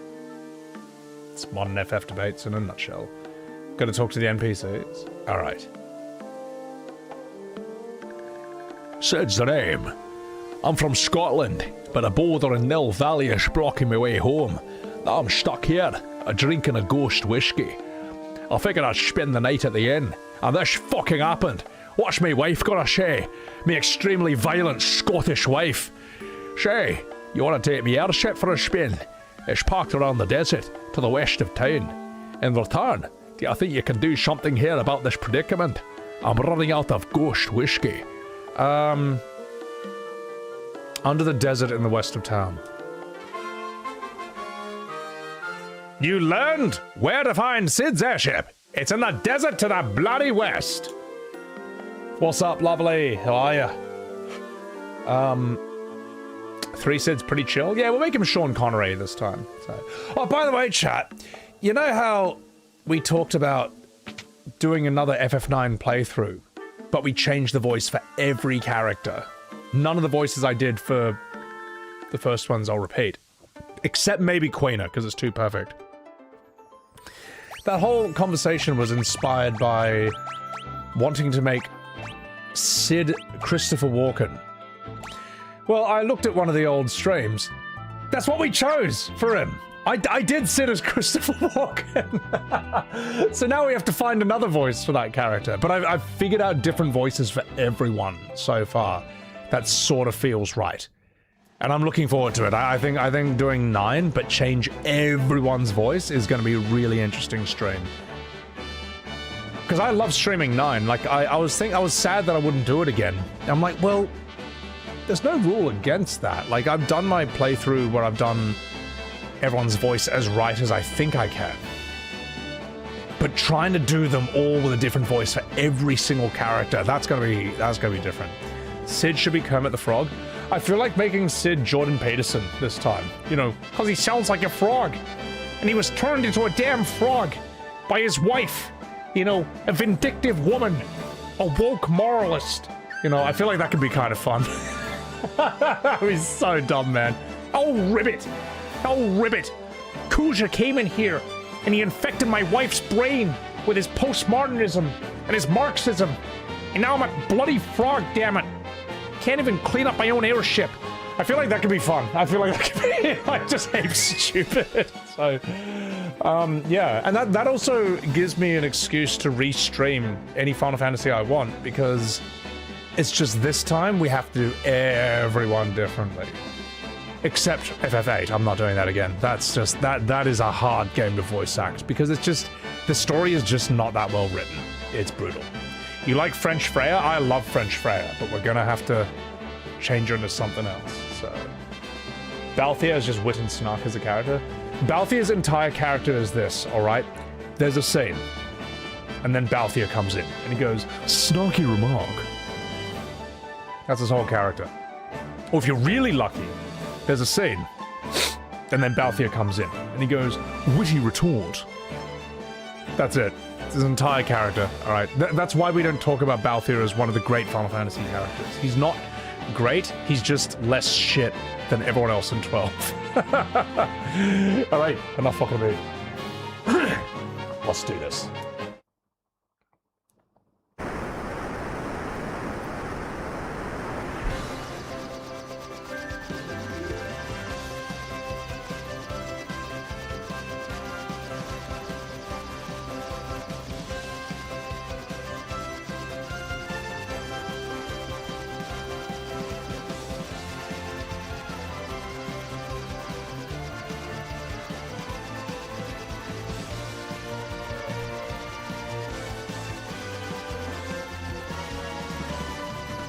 Just so happy. Just so happy to be flying. Oh my god. Hey, such a tourist playing OGFF, Luft Balloons. I know. I'm a tourist, mate. Never played a Final Fantasy in my life. So, let's get into here. FF8's story is a convoluted mess. Yeah, 8's story is, it's tough. It's hard to voice act. Yeah. The Sealed Cave! Oh, I should turn on battles for this. Or at least just for a bit. A Persian!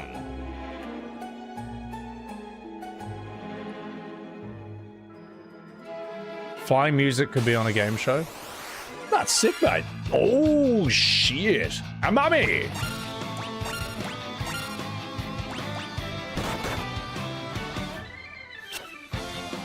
Do I have FF8 on the VODs channel? Yep, the whole thing. That was actually a really fun set of streams. I don't want to stream it again, but I enjoyed streaming it.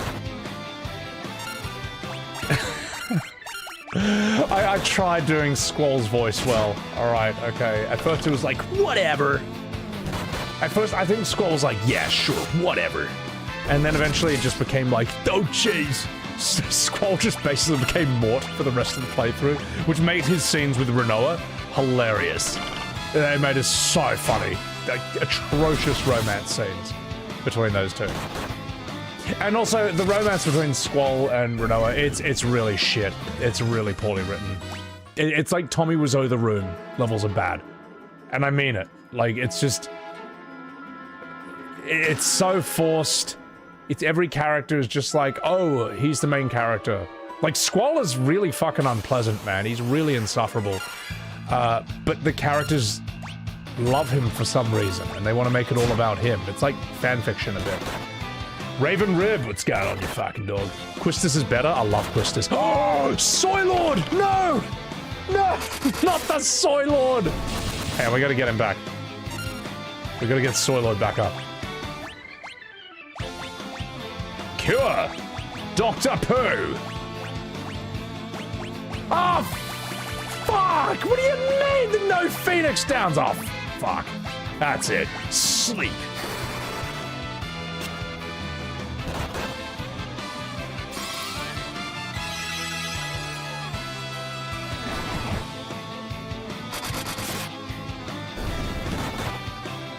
Shit. Kent Ninja, you fucking dog. Who are you, mate?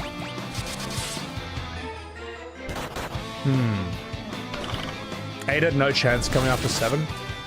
The problem is... Oh shit, am I poisoned? Oh fuck! Hang on. Oh, wait. The only time I have ever used Poisoner in the history of being a Final Fantasy player. I've just never needed to, so... Oh, I didn't even get to use it! Oh! I didn't even get to use Poisoner. Well, I tried the one time. Soiler needs to man up. That's a shame. Alright, you Dr. Pooh. Go, you bastard. There you go. I'm gonna res my guy. I can't believe. Wait a minute. I can just do this though, right? Hang on, whoa, hold the line, hold the line. I'm sure there's gonna be like a thing. Like a... You know what I mean? A pool that reses my guys. You know what I'm talking about. Oh, fuck it. Let's just get in the airship and get out of here. I know where I can res my boys. Whee! Okay, there we go. Crumpled like tofu. Whee! It won't res him? Yes, it will. Well, this will at least.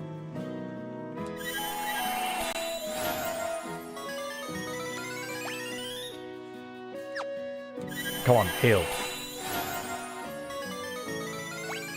Oh, that only revives. Oh, fuck you. God damn it. Alright. Let's rest him up then. The other one heals? Oh, it's too late now.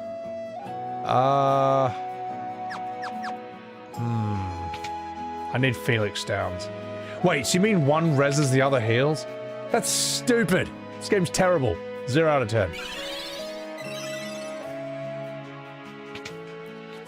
Extra steps, mate. Extra steps. There's nothing else I can really get here, eh? Just don't die. Basically, don't die. Okay, Modify! Thank you for that raid! Welcome in, the Raiders. I'm SemiWebs TV, and I'm flying around at the speed of sound, and I'm doing Final Fantasy 3. This is, good old-fashioned Pixel FF. And, yeah, we're just... As you can see, my party is starring Gronk, Minge, Soy Lord, and Dr. Pooh. It's not a real doctor, but he's got knives. And, we're just gonna save. We're gonna go in here. So, here's an honorary doctorate, pretty much. How was your stream, K-Modify? Welcome in.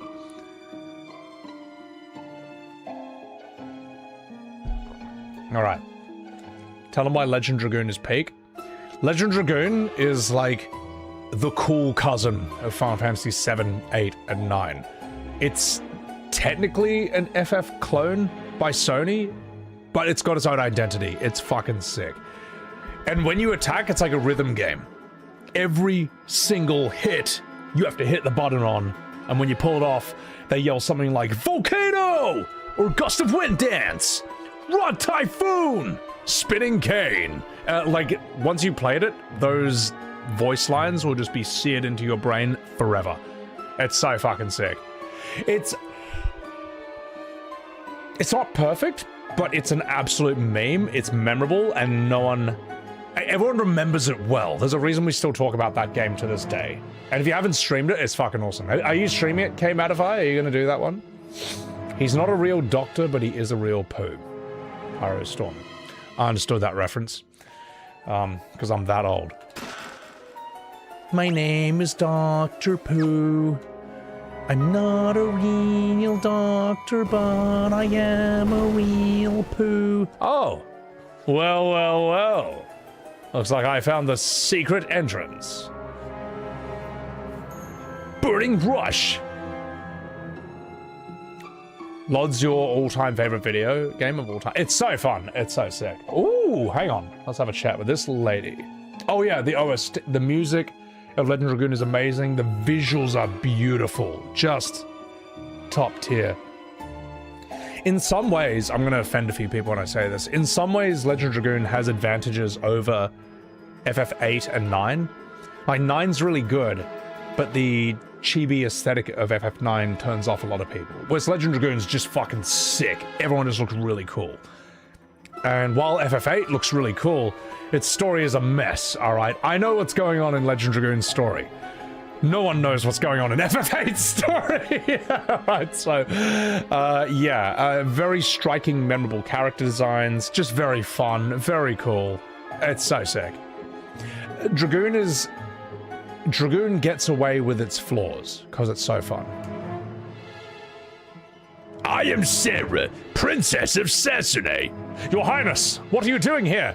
I'm here to save my subjects, but I fear that I cannot clear a path through these monsters. Anyway, thanks to my mithril ring, it spared me from the Jin's Kois, as well as this pack of smokes. Nevertheless, these caves are dangerous. Your Highness, you should return to the castle and you really ought to quit. I will not. I'll never quit smoking. And besides, I could do it tomorrow if I want to. I just don't want to. Anyway, I'll forge ahead alone if I have to. So fuck you. Your Highness, won't you reconsider? Think of your health. Please, take me with you. You can't sail away the Jin without my crystal ring. And I've run out of smokes. Oh God, the humanity. Well, then I suppose we must. Sarah has joined your party. You've immediately all got secondhand smoke.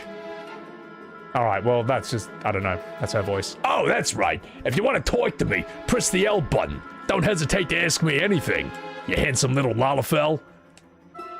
I'm Sarah, and you are? Oh, I'm Gronk. A pleasure. This is so stupid. Oh, God. Anyway, Adventure Brothers, Dr. Girlfriend. Yeah, I know, I love that character. That's a character you never forget because of that voice. Like, she's so hot, but she also just sounds like that.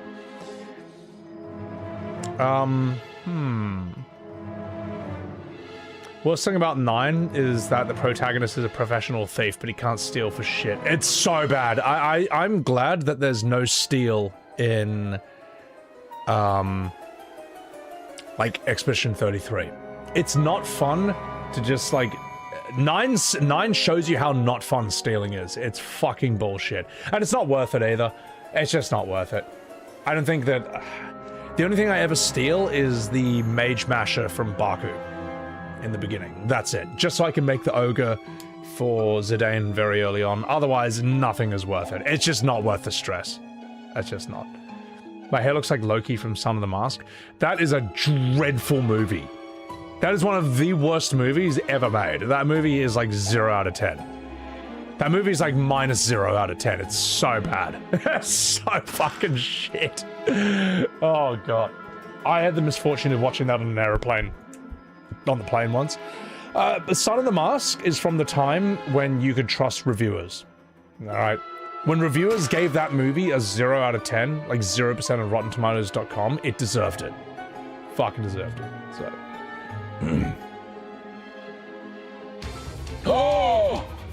Oh, fuck. Oh, wait, we'll use Gronk's voice. Oh, fuck, mate. It's the Jinn.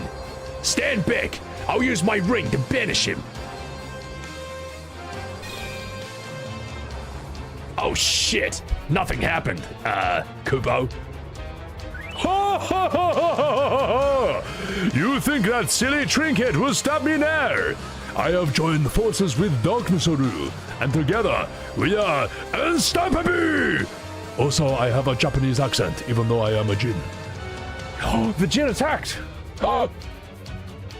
Soyo! I might die. Oh my god, he's fat! Okay. Jinn Japanese, oh my god. Alright, let's do this minge.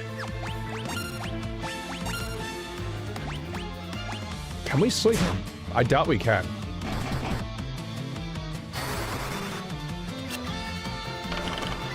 Am I under leveled? I probably am. Fuck. Alright, Minge, you're up. Give him a potion. Soy Lord, get in there. Dr. Pooh! See if we can sleep him.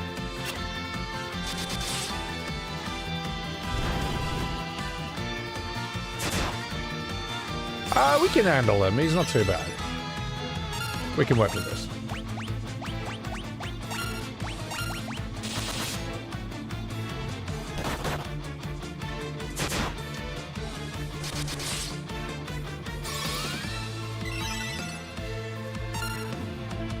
Alright. Minge, sort yourself out.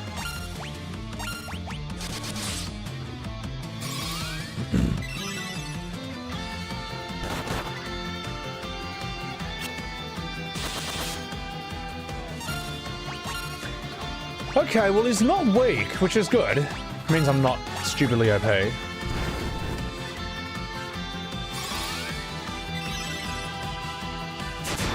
We got a system. I think we got a system for this. Nailed it! What's up, Vera? Welcome in.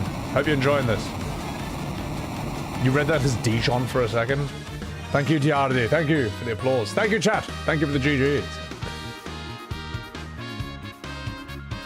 Bobby, thank you for the $5. I was first introduced to FF3 through the DS remake, but you would like to try this Pixel remaster as well. In my opinion, the Pixel ones are the main games. They're the only ones, in my opinion. I don't even see the point of the 3D ones, like the 3D version of 4 or this or that. Now, Sarah, you fucking dog. While the Jinn is weakened, use your bloody ring. That's Gronk's voice. Sarah raised the ring up high and blew an enormous amount of secondhand smoke in the Jinn's face.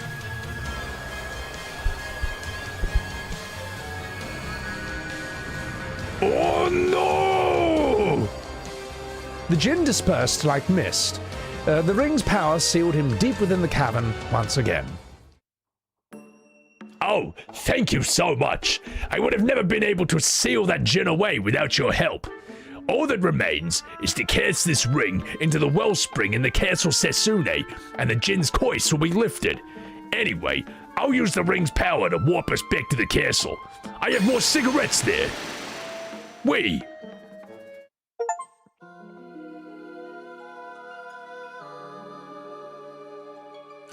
Princess Sarah threw the ring into the wellspring.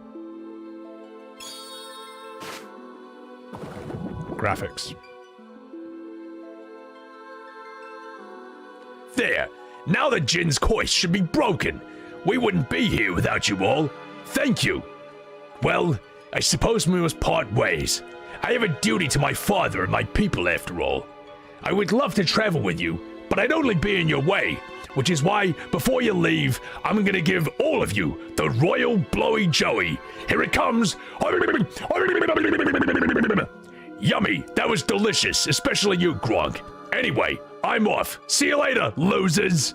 Oh, Sarah. Oh, fuck, mate. Oh, can you do that again? No. Anyway, come back when you're finished with your journey. I'll be waiting for you for as long as it takes, if you know what I mean. We swear to return, mate. I want another one of those. Sarah left the party, and now you're in withdrawal. Sorry. Sorry, that was in the original Japanese translation. Oh, we're just here. I see. She left for a reason. Well, you know what? Maybe we can make that an FF13, an FF3 short. Why not? It's a free country. We'll call it Sarah Blowy Joey. How about that? It's the king! Smoked sausage. Sarah's a minge too. No one talks about after years? Well, the thing is, I don't understand the point of all these. Is that a sequel to FF4? I just don't see the point. The whole story's done. Like, you don't need it.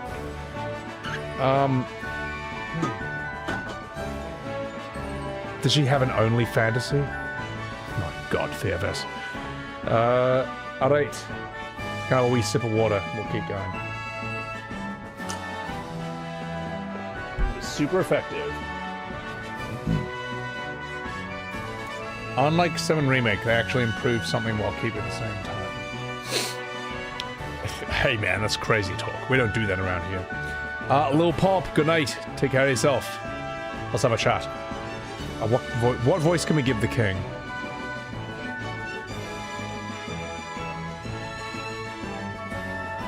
What a hearted dude there! I do declare, thank you, brave warriors. You have sealed away the gin and saved my precious Sarah. I owe you a debt of gratitude and a bucket of Kentucky Fried Chicken, I do declare. Now, okay, I don't know if that's the best voice for the king, but close enough. Now take this. I trust it will aid you on your quest, I do declare. You received a canoe and a bucket of KFC. That's good enough. The White Slayer is in the western tower of Castle Sasune. It's a holy sword, a bane of the undead. However, only our red mage can wield it. Fuck. Somewhere in the castle is a secret passage to the treasure vault. You fucking minge. Thanks, Warrior of Light, you fucking bellend. Alright, good enough. Foghorn, Leghorn, close enough, mate. Close enough. King Arthur from Peaky Blinders. How do I get through here? Aha! Behold. Behold. Whee! Now you want KFC? It's tasty. It's good shit, man. Ancient the Chinese secret. Ah, okay. Whee! Take care of yourself, plastered Moogle. Sorry, Americans, I know it's really late for you guys, but the Brits and the Europeans are doing well with today's stream. And I will see you Americans when you wake up, okay? You can have breakfast to my stream, because I'll still be going. Blizzard! And a leather shield? I'll take it. Finally, some offensive magic. Holy shit. Thank you. Isn't it late in Australia? It's only 9 PM or so. I'll be streaming late. Like, I might be messing up my sleep pattern, but who cares? Tonfa. I get the feeling that's a weapon for you. It is. Ching Cho. Alright, get out of here. I'm Lewis. So FF3 loves the secret passages. Okay. Clappers for streaming for the EU peeps? Well, you gotta have one at some point. I'm lost! Oh, fuck. Greetings from Canada. Thank you, Spaghetti. I do want to kind of just like have a holiday in Canada at some point. I loved being there when I was 14 and 16. But the problem is it's probably a very different Canada now from what it was back in like 2002 and 2004. So I don't know. But if I was to go, where should I go? Where should I go in Canada? And how the fuck do I get out of here? I feel like I should go to Vancouver. I've never been to Toronto. Yeah, I've been to Vancouver, never been to Toronto. Toronto could be good. I've been to the Dinosaur Museum in Alberta. I think it's called Drumheller. I've been there like a bunch of times. That was fucking sick. I don't know if I need to go back there. Yeah. Weed is legal in Australia. You just need to go to a GP and smile and nod. I guess it is medically, but it should just be legal recreationally. It annoys me. I don't smoke, by the way, but it annoys me that like you have to sell it to boomers as like a medical thing just to get it legal. Because that's obviously not the reason you want to smoke. You don't have problems. You just want to get high. Like that's like 99% of people who want to smoke weed. Just be honest about it, you know. And yes, there are people with medical stuff, sure. It just annoys me that it had to be put in that way. What's next? Medical whiskey? Oh, chat. I'm having difficulty. I don't know. Enjoying this terrible Final Fantasy game. What if I'm just drunk? Yeah, Doctor, I'm playing FF7 Rebirth. Can you prescribe me an entire bottle of Johnny Walker Black just so I can get through this horrible Chadley mission? Like, come on, guys. You know. You love what I'm going through this? Appreciate that neurotic warlock. Oh, it's good. The pixel Final Fantasies are a vibe. They're chill. They're chill. You know. Weed reeks. You always smell it. As I say, I haven't smoked weed in like, God, nearly 10 years at this point. But when I smell it, I'm a happy man. I'm like, someone's getting lit. Let's have a chat with this lady. Oh, the princess has missed you. Her room is at the top tower to the right if you want to, you know, have the royal blowy showy. Alright. Thank you, Warriors of Light. You are truly heroes. I am exactly the same person. Let's go here. Medical whiskey is a real thing? Is it? You mean I can get whiskey for free? Just tell the doctor that I hate being sober. Hang on. I mean, what do you want? Billy's just climbed onto my lap. Just 1 second. It's alright, come here. No? I might get myself a whiskey in a second. A holy arrow! A high potion! Kill, thank you for that 200 bits. You don't smoke anymore, but not any less either. Ah! Uh-oh. Blizzard!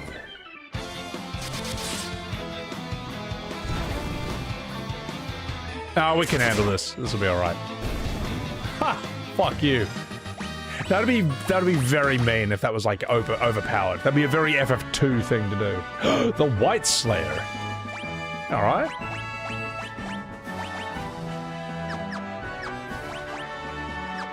Hang on. It's one of you boys. What is the White Slayer used for? I'll hold on to it.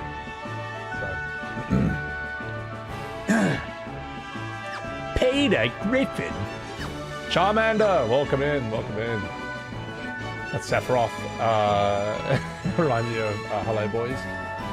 Casabella, thank you for the semi-yawn. Living in Amsterdam is the greatest.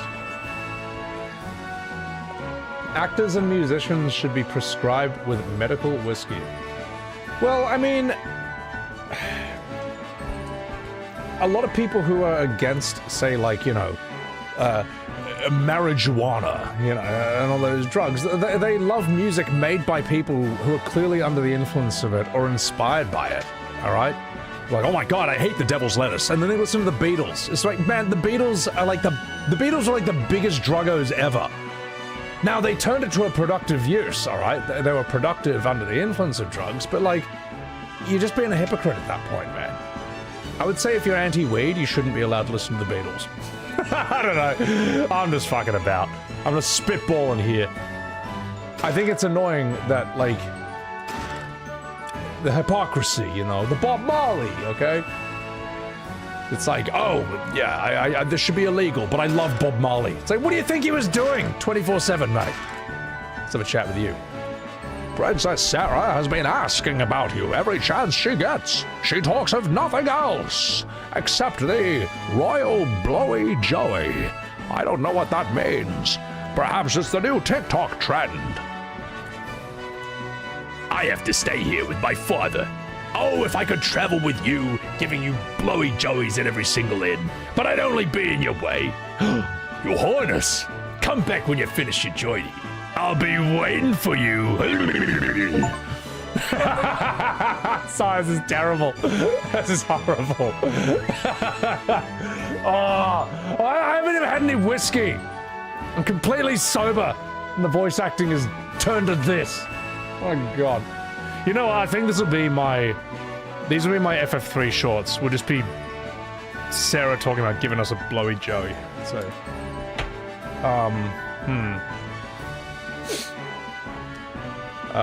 yeah. We used to be a proper country. Doctors used to recommend cocaine, get you cured. Well, like, we all know that Coca-Cola, like, used to have actual cocaine in it, which they should bring back, by the way. Coke. I don't know why you stopped that. Like, do you have any idea how peak that fucking drink would be if you used your old formula? But anyway, you know, I'm working here. I think in the 20s, if you could just go to the shops and get a bottle of laudanum. Laudanum is liquid heroin, by the way. You would just be prescribed that for like a cold. Oh, you in pain? Just go down to the shops, get a bottle of liquid heroin called laudanum. That was the 1920s, man. That was crazy, man. It was a different world back then. It was like BioShock when you think about it. Some of the things that they did back then. So, seriously, look it up. I'm not joking. It's real. Both things that I said. No, I'm not saying you should do it, alright? This is a historical, educational stream talking about the 1920s, alright? Relax. Anyway. So, what do we need to do? Came for the funny voices? Stayed for the blowy joey. When do you plan on doing Final Fantasy 13? I will be going on a holiday for like an entire month in September. When I get back, it's FF13 time. And not just that one game. We will be doing FF13 too. And Lightning Returns. Alright. Out of spite. Just to spite people.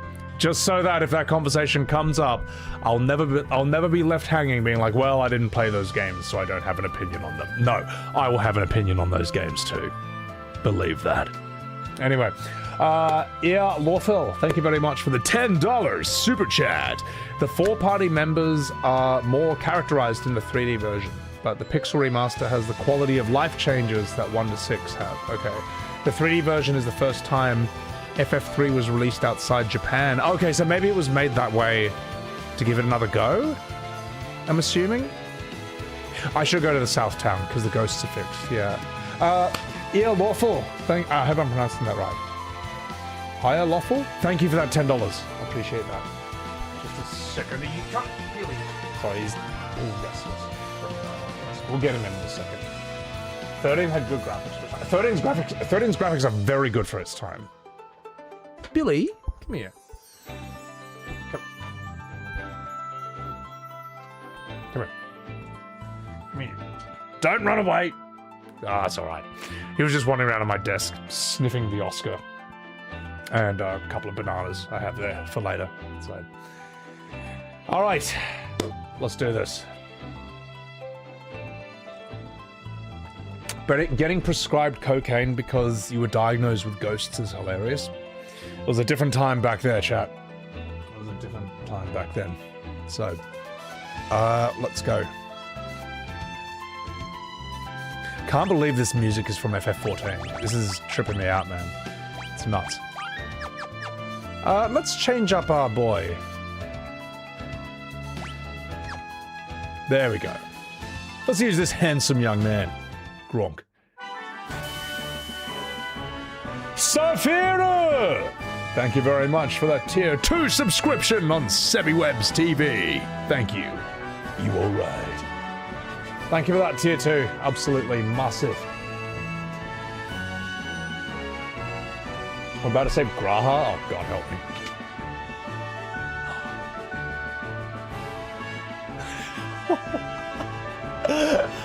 No way is that Sid, man. He looks so stupid. Ah, well done. I knew you could pull it off. I bet you're glad to have me airship. I'm just happy it was used for a good cause. Mind if I ask another favour? Can you get me back to the missus in Canaan? Please, she's been waiting a mighty long time, and you don't want to see Scottish women when they're angry. They're like fucking Loch Ness Monster. They're like Nessie. I fucking saw Nessie. How did I? Sorry. I think I actually need a bit of whiskey to be able to voice act Scottish people. Thanks to you, I'm back to normal again. I feel as fit as a fiddle. Oh gosh, Kazis made its fortune off its mine. Artisans from town-made weapons and armor out of the mithril here. Cooper. No, he's not. We've already done a pirate. Hooah! I'm Al Pacino as a random villager here. Taka is the finest blacksmith around. He lives by himself in this very house, like a fairy. The only way through the Parmeni mountain range. It's now valley, but it's been blocked by a huge rock since the earthquake in my ass. Okay, that was a very rough Christopher Walken. That's what peak performance looks like with Sid. Damn straight, brother. I've been thinking about that boulder that's blocking the way to Canaan. I reckon if my airship had a mithril prow, we got bush right through. Say no more. I'll get one ready for you in a jiffy. Also, I am a Swedish. Sorry, Swedish people. Oh, Dan. No need to thank me. You saved the town after all. This is to show our appreciation. Also, I like assembling IKEA furniture, which is what I just did for you. Now take care out of there. Taka assembled an IKEA prow to the airship. Aye, let's give that bothersome boulder a good old-fashioned whooping. Before me horrible Scottish wife gives me a whooping. She's gonna do it anyway. She's a terrible person. So much out with you. Orchard Brew. This is the entrance to the Mithril Mine Brew. I just happen to be from New Zealand. Ah, close enough. Is that how you sound when you speak Swedish? That's don't judge my Swedish accent. It's not good.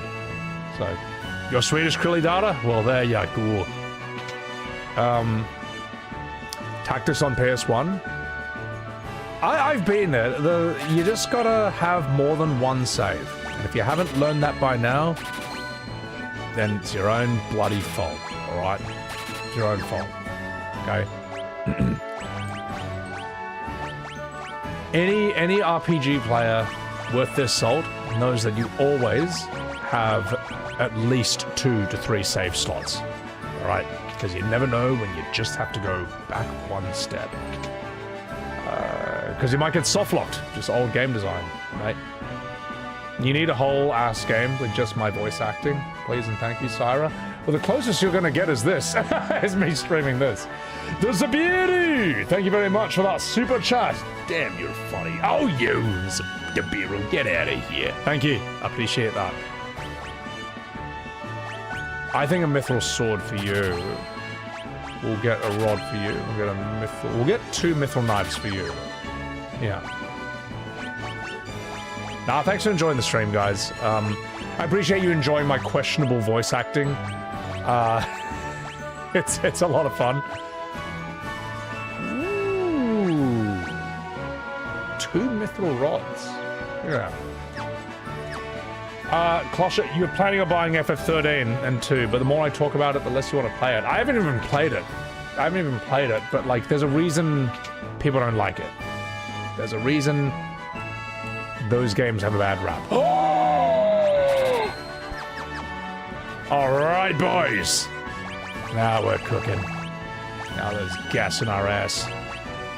Fire and blizzard. Let's fucking go. The stagger mechanic 13 introduced is awful. It's just, they gotta get rid of that shit. It's just stupid. Like, I don't know, man. it works for Sekiro, I guess. E33 figured out how to do it better with the brake bar. Like, but anyway, we all know my opinions on Stagger. Tydux, welcome in. Gonna play FF13. The FF13 community is waiting for it. I don't know if the FF13 community is gonna be happy with me streaming that game, but I think, as I say, I think that, like, I think 13 fans, and I might be wrong here, I think 13 fans might be a bit more normal than FF12 fans. I might be wrong. But I think FF12 makes people go crazy. Because FF12 is MMO brain. And MMO brain is like... It's almost one of the worst forms of video game brain you can get. I'll tell you why. Because even with a long single-player game, you'll still beat it at some point, alright? You'll beat it in 40 hours, 80 hours, whatever. It's over at some point. MMOs are never over. They are, like, MMOs you'll play for, like, years. To the point where, like, your identity is infused in that MMO. And it becomes your religion, it becomes your tribe, your culture, your identity. And then when someone criticizes the MMO, which FF12 is, you take that as a personal attack on you, and you go nuts, man. So... Because you guys saw it in my FF12 streams. Like, the 12 Andys were out in droves defending that game with their life. And some of them even realized, like, damn, I like this game growing up when I was a kid. You know, I wanted to play an MMO, but I didn't have an internet connection. Like, it was fun then, but looking at it now, it's like, this is so shit. 12 is so shit today. It's so bad. All right. Vegas odds, here's why you loved FF12. You were young, and you had absolutely no standards, all right? You were young, and there was MMO mania, all right? World of Warcraft was new. It was the big thing. You wanted to play it, but you didn't have an internet connection. 12 was the next best option, all right? Or everyone's favorite Reddit answer, this game is a 10 out of 10 because it helped me get through a tough time in my life. Yes, thank you, but at some point you need to realize that the world does not revolve around you. And now you're not living in that tough time anymore. Now you need to look at the game that got you through that tough time, okay? Maybe it was great, or maybe it was mid, and it just distracted you from that shit. 12 falls into the second category, alright? It's mid. It's just a boring, bland, mixed bag of melatonin, alright? FF12 is like taking 12 melatonin and then watching paint dry for 12 hours. Alright? It's terrible. That's awful. So yeah. Now you can like it, but if you think it is the best Final Fantasy, if you think FF12 is objectively the best Final Fantasy out of all of them, you are objectively wrong. Alright? You can like it, you can enjoy it, but you are objectively wrong. So... Also, Cursed RNG, thank you very much for that 28 months on SebiWebs TV. I appreciate that. How the hell are you? I'm good. I'm good. Also, the last great Final Fantasy was FF10. I know you 12 Andys try and sneak 12 into there. Okay, I know you try, and you know that no one's going to play this awful game and prove you wrong. And even if they do play it, you're just going to say you played it wrong, alright? Oh, you only did the main game? Yeah, that's not the real game. The real game is the side quest. It's like, are you fucking for real? My God, man. No, 12 is the birth of modern Final Fantasy. 12 and 10-2 are the birth of modern Final Fantasy. And it started downhill and it's stayed there ever since. it's trash. It's not good. So,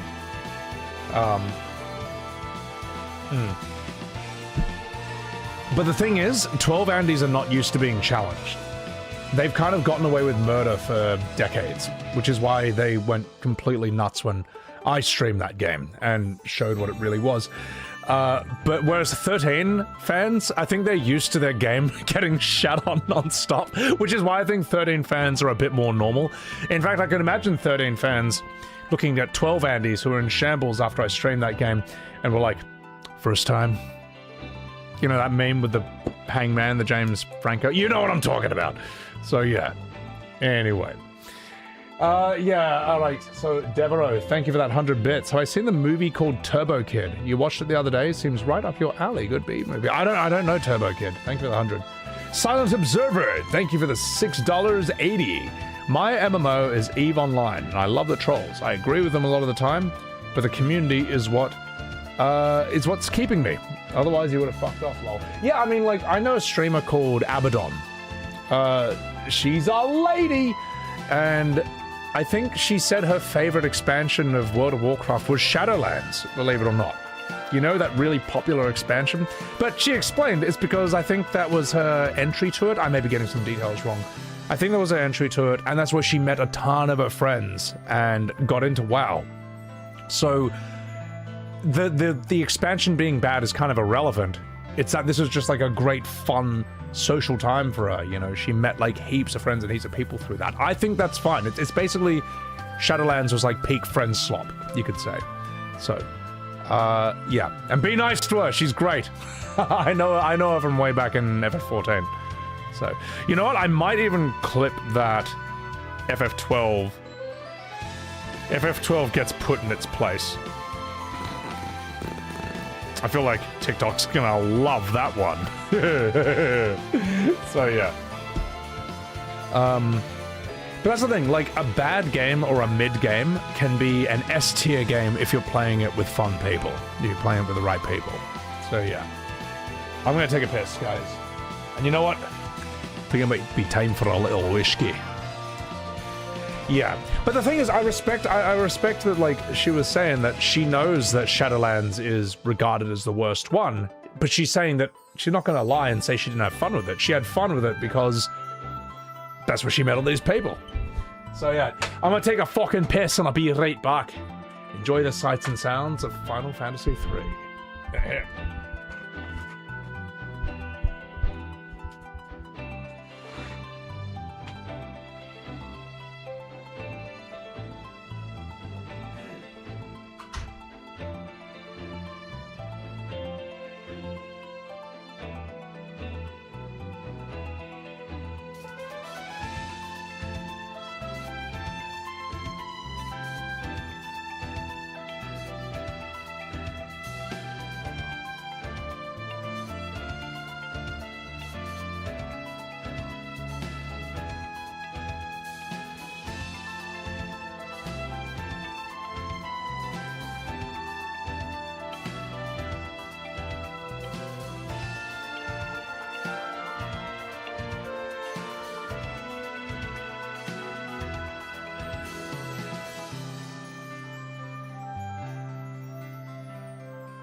Right.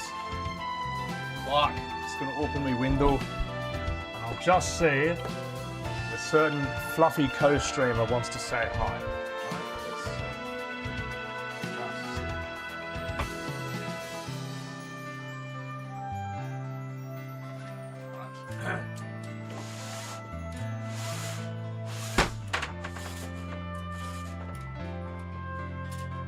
Be right back. Be right back.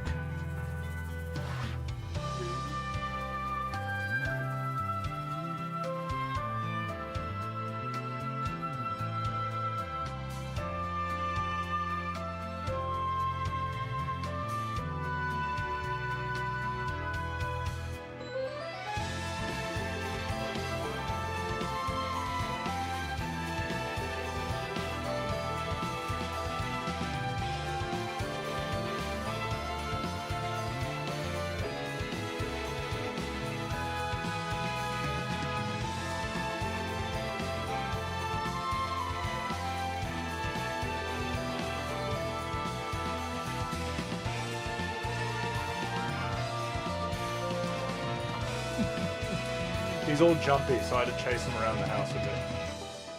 Look, come here.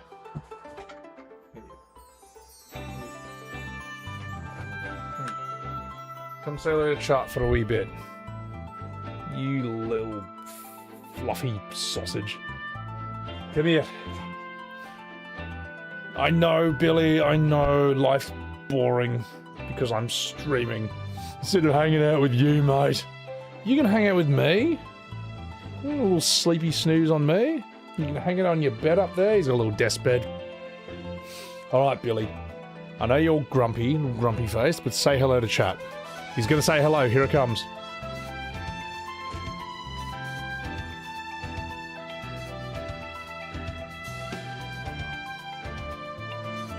There you go. That's his smile, alright. Can you chat a smile, Billy? Come on, give him a smile.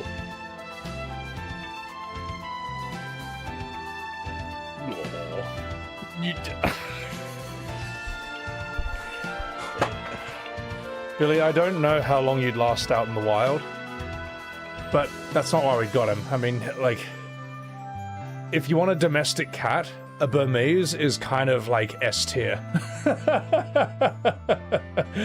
Burmese are very good when it comes to being domestic cats. Are you? I think he's just falling asleep. Are you falling asleep? You little sausage fluffer. All right, I'm gonna put him on his bed because I think he's had a tough day at work, mate. He's had a hard day. Let's put you up there. Off you go, buddy. You go. God, you're a fatty. There you go, buddy boy.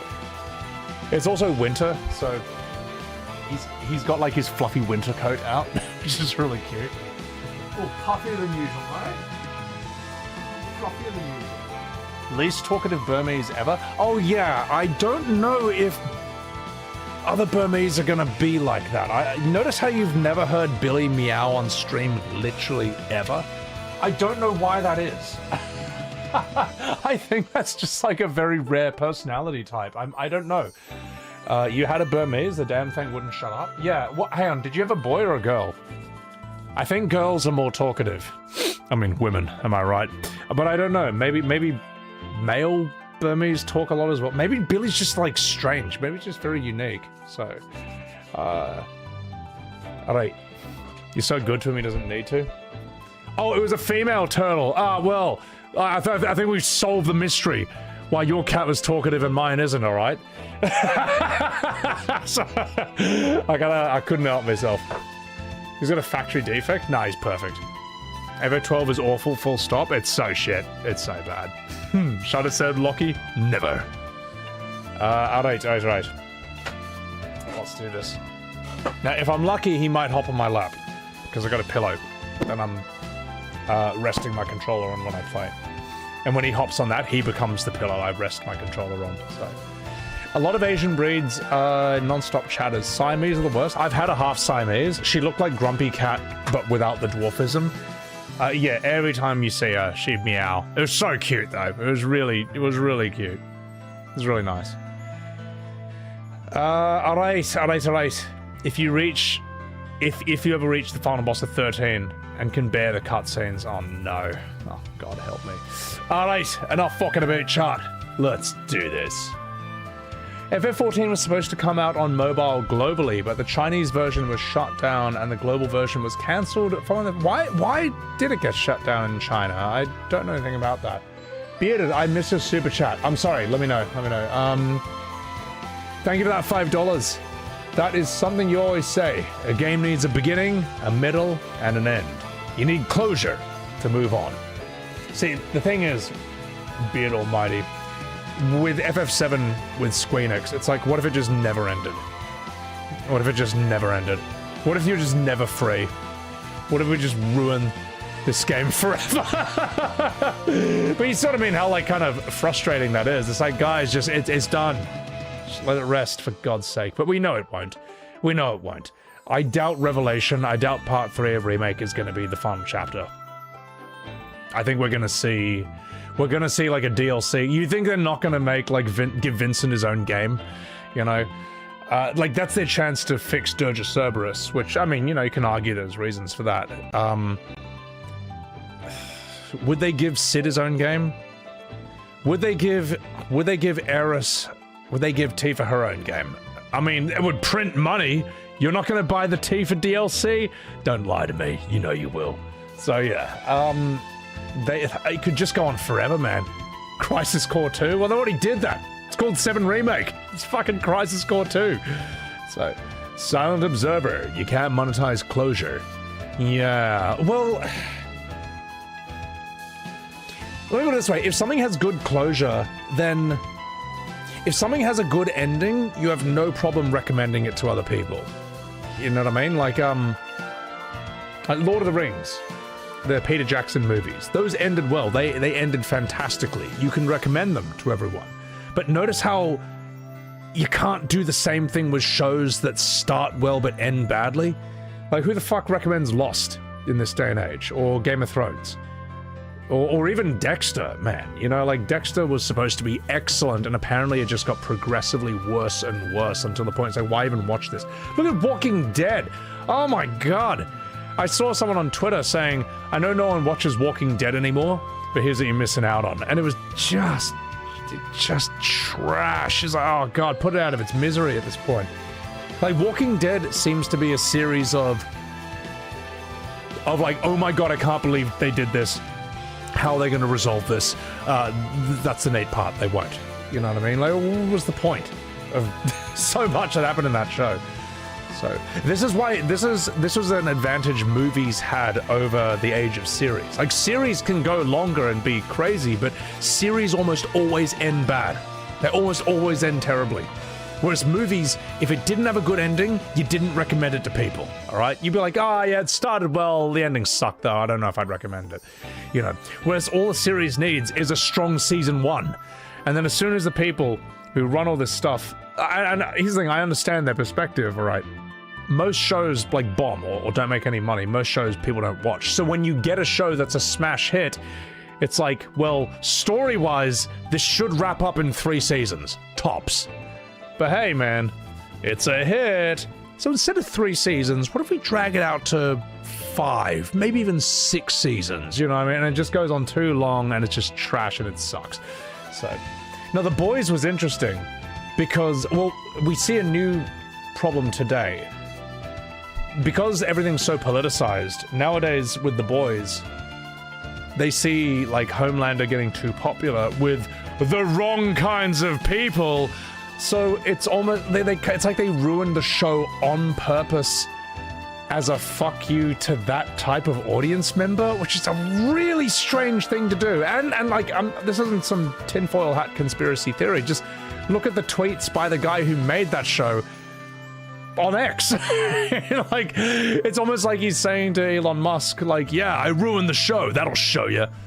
And Musk was like, I haven't even seen the finale.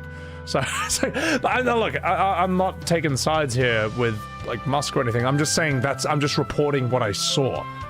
But, like, this is so stupid. Why would you do that? Why would you ruin your own show on purpose? Ruin these characters just to own whoever the fuck you don't like on the internet at the expense of everyone else. At the expense of everyone else, man. Crazy idea. It's nuts, man. So, I haven't seen Joker 2, but it seemed like that's what they did with it. They realized it was getting too popular with the wrong kind of people. But I don't know, man. It's whatever. At least the first one's good at all. So, Ghoul Dakar and DS9. I don't know what that is. I don't know what DS9 is. So, The Last Jedi? Oh, I mean, well, the thing is, like, FF7 Remake Rebirth, it's going to be like The Last Jedi. It's going to be like the Kathleen Kennedy Star Wars trilogy. First one, it was kind of like, yeah, maybe it has potential, I don't know. And the second one is like, oh my god. And the third one is like, oh, just put it out of its misery. We go north, Zalios? Thank you. I appreciate that. Appreciate that. Alright.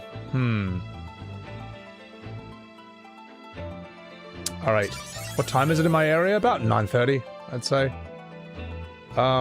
Just let the teens and 20-year-olds like what they like. Times have changed. I'm not saying you can't like what you like. I'm not saying you can't like it. But here's the thing. If me saying I don't like it... Oh, hang on.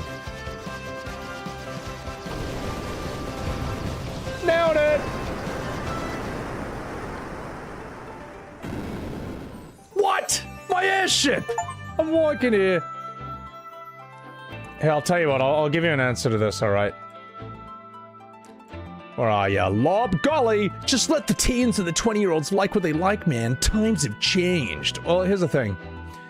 No one's making you watch my streams. No one's making you watch my videos. If some random guy on the internet saying this sucks ruins it for you, then you didn't really like it to begin with, alright? You just liked it because everyone else did. If you need everyone else to like a thing for you to like it, then you didn't really like it. You were just going along with the crowd. Okay?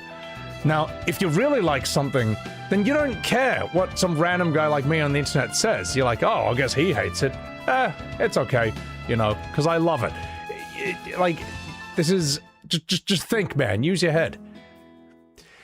Like, there's so many people who fucking hate Expedition 33, hate Elden Ring, Dark Souls, this and that, you know. I still like those games, man. Baldur's Gate 3, there's people who hate those fucking games. I like them. Doesn't matter.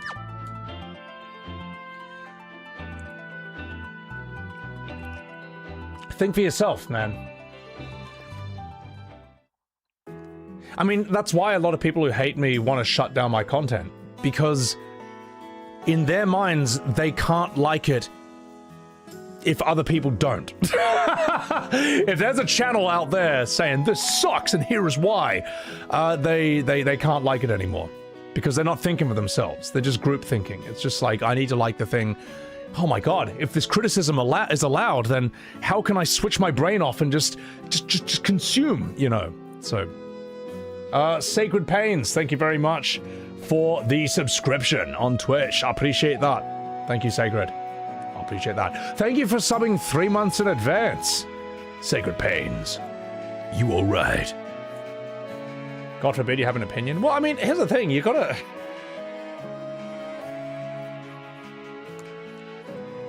There's many belief systems in this world that are like ancient, they go back hundreds of years, thousands of years, and now they might be a bit sensitive about it, but even they are used to not everyone in the world liking that or agreeing with them.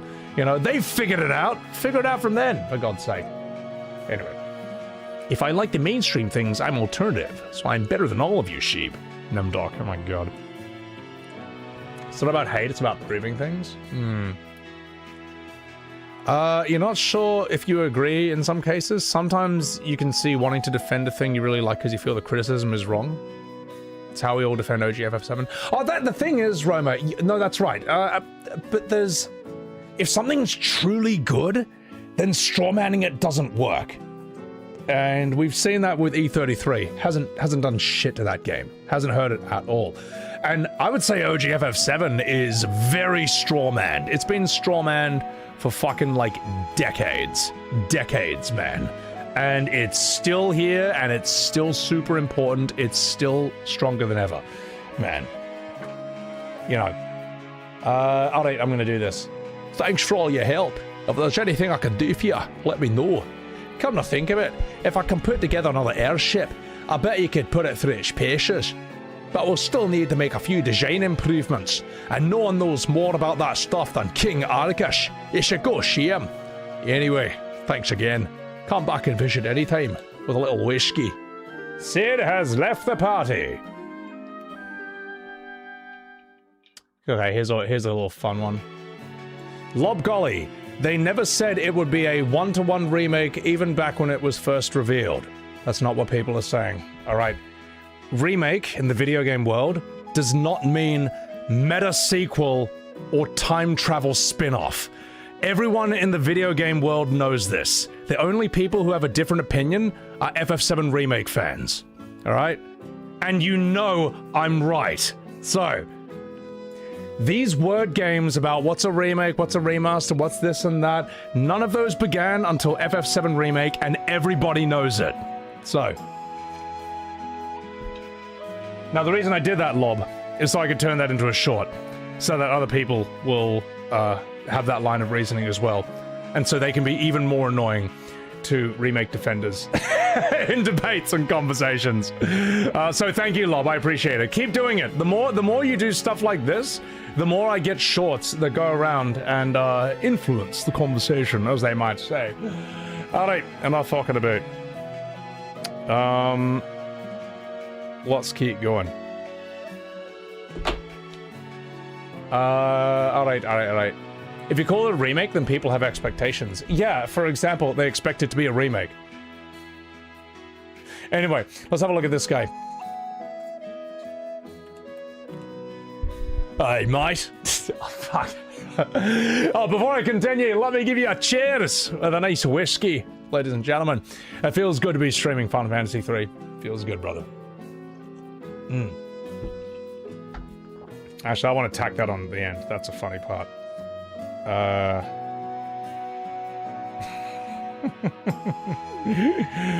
it's been a while since I made an FF7 remake. Short, you know. You gotta do it. You gotta do it.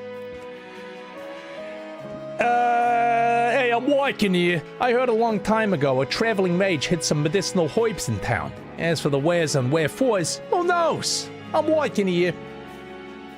Oh, cheer, bro. I've never been myself, but they said there's a gnome village in the forest down south, bro. I've heard about this. I have to cast Mini on myself to talk to them so they think I'm a gnome. It's so fucking funny. I think that's what it is. I do declare, a traveler named Dash wandered into town recently, but he didn't stick around. I'm not sure where he was headed. Stay a while and listen. If you use the mini spell, you can turn into a gnome-sized version of yourself. I sold my last one to a young man named Dash. Oh yeah, well fuck you. So, Dash the goat? What voice should Dash have? After this is 13. Yeah, after this, 13 is the last one I haven't played. I'm always gonna be sad when it's over. Sake of Pains, did I fight the Dark Aeons or Penance in FF10? God, no. No, absolutely not. No. Too hard, man.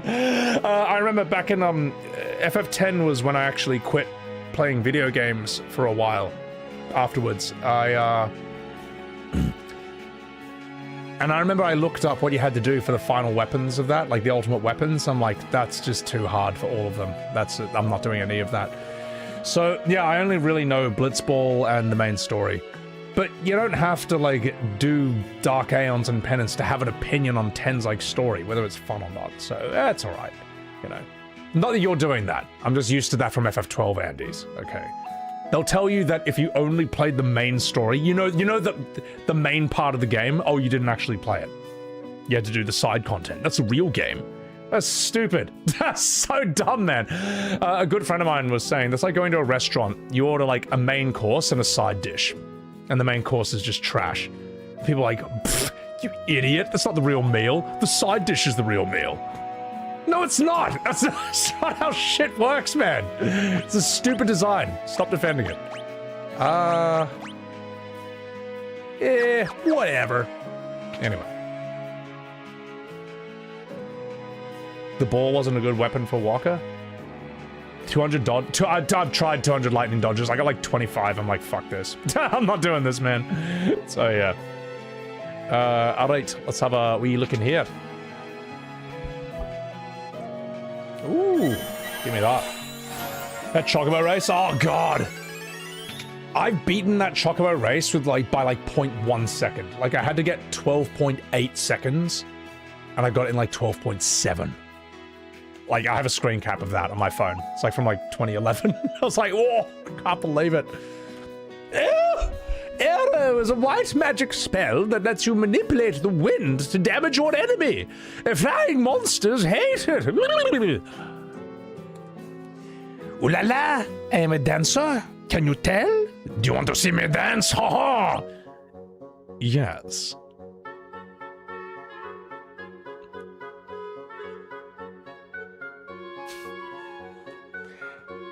It's also worth playing FF1 to 6 because FF9 makes a lot more sense when you've done that. Like FF9 has a lot of kind of all of it. FF9's like the 3D version of 1 to 6 put into one. It's sick. Like I remember when I saw the Naming Way card for the first time, I'm like, I'd never played FF4. I'm like, I don't know what that is. It's a really powerful card though. But I was like, why? What's the story behind this? What is this pixel thing? Why is he so strong? So nice Tchaikovsky insert there. You damn straight brother. Exact same dance as the previous one. Hey, look, times are tough, okay? You know, there ain't a lot of dances these days. Poison? Yeah, we'll give you poison.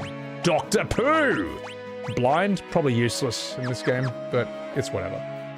Oh, Doyle rules! Yeah, Roma, I mean, well, as we all know, the second one was so bad it woke up millions of people. So I think we got all this. Whatever. Didn't I say I was going to play Tekken when Bob came out? I was going to, but I have a sad confession, chat, which is that my index finger actually needs a little bit of recovery. It's really annoying, man. It's really pissing me off. So, and it's been that way since Devil May Cry, since I was streaming that game, and I'll tell you exactly how and why that happened. So, I think I'd gone to the gym. I guess I worked out heavy, and then I did something really stupid, and this is all my own fault. Like, I just kind of absent-mindedly opened these protein shakes just with bad technique, and already worked out my hand heaps, and it just kind of must have pulled the tendons or the ligaments a bit because they were on really tight. This is such a stupid story, I know. Feel free to make fun of me. And I noticed the days afterwards, I'd just be sitting there doing something on my PC and I'd just be feeling this pain there, oh fuck, okay, what have I done? Then I start playing Devil May Cry, and it would kind of sort of hurt. Do you remember when I was complaining so much about having to hold down R1 just to attack and do my moves, and I didn't do it for ages? That's why. It actually just kind of hurt. But I didn't want to say it, because my finger hurts from playing too many video games, you know what I mean? It's just stupid, but this guy's baiting? No, I'm actually not. I'm actually not. Where is it? I tried wearing this thing for a while. This thing sucked. It's like a little hand brace. Tried wearing this thing. This is like a finger brace. You just strap it on like that. Problem was, it wasn't the finger that was the problem. It's actually there and the side there. So I've been wearing this for the last few days. I was like, fuck this, I'm pissed off. And I will be seeing a doctor about this because just in case, just to make sure. It's not actually that bad. I can do that and all that stuff. But once a day, I would feel this ping there. Or if I was flossing my teeth, where I'm using the floss and it pulls out, I could feel a bit of a pain there. I'm you don't want to ignore stuff like that, because if it hasn't healed after a few months, I don't want to get long-term pain or long-term damage or something. So Guna, yes. So I can't even, well, actually I'm not going to finish that sentence, Jules, as much anymore. I can, I just don't want to. But for the last few days, I've just been watching The Sopranos. I started The Sopranos, just watching The Sopranos, eating as much as I can, sleeping as much as I can, drinking protein shakes, and just having my finger in this brace, just because I just want to have my goddamn finger back. It's fine, but I just want it to be full. Anyway, but that's why I'm not playing. So long story short, that's why I'm not playing Bob right now. Because when I play Tekken, I play it like this. I play two fingers like that. I just don't want to... I just don't want to overdo it. I just want it to be fully recovered before I do stuff again. So yeah. What's the problem? I play Devil May Cry. Exactly. This is why I don't want to tell this story. It's why I don't want to tell this story, because it sounds so fucking stupid. But hey, man, if I can tell when there's like a bit of damage, and I just don't want to push it. So. Look, I think I know what the doctor's going to tell me. They're going to be like, all right, you know that thing you just started doing for the last week, which you should have done like 3 months ago? Just do that, all right? Isolate the finger. You've already iced it. Don't do that anymore. Worst case scenario, I think they can do like steroids or something. But whatever. Big Square Enix finally got revenge on me. Yeah. Hey, YouTube shorted out my sad finger selfie. Oh, God, anyway. My finger hurts from playing too many games. Yeah, it's why, you know... It's stupid. I'm just telling you now, that's why I'm not playing as Bob. Because if it wasn't for that, I would be playing the fuck out of him. But here's the thing, right? Like, in a way, it's a blessing in disguise. Because if I was playing Bob right now, I wouldn't be finishing FF3. Now, when I go on my holiday in September, the first thing I want to do when I get back is play FF13. I don't want to do FF13, but still have FF3 hanging over my head. I kind of want 13 to be it, like the end. And 3 I can knock out in 2 streams, so. Poor finger technique, no, I know. Hope the finger gets better. It'll be fine, it'll be fine. It's just like, I wasn't taking it seriously for the last few months. I would keep thinking like, okay, today's the day, it's fine. And I'd be using it and I'd feel like a little pain there. And it's just like, no, it's not healed yet. You suffered a permanent damage injury that has slowed down your response while gaming, so just take it easy, don't become you. Yeah, I know exactly, and that's the thing. The reason it's fine today and I'm using the mouse fine is because, as I say, I spent like 3 to 4 days with this thing just locked. Day and night, like day and night, and just like, this is the best it's ever been. This is the best it has been in literally 4 months, all right? But I just don't want to push it. So when the stream's over, it's going back in the cast, it's going back in the thing. I should try and punch a brick wall as hard as possible, damn straight. I should say I got a headache. That excuse works for women all the time. Listen, mate, I'm not there yet.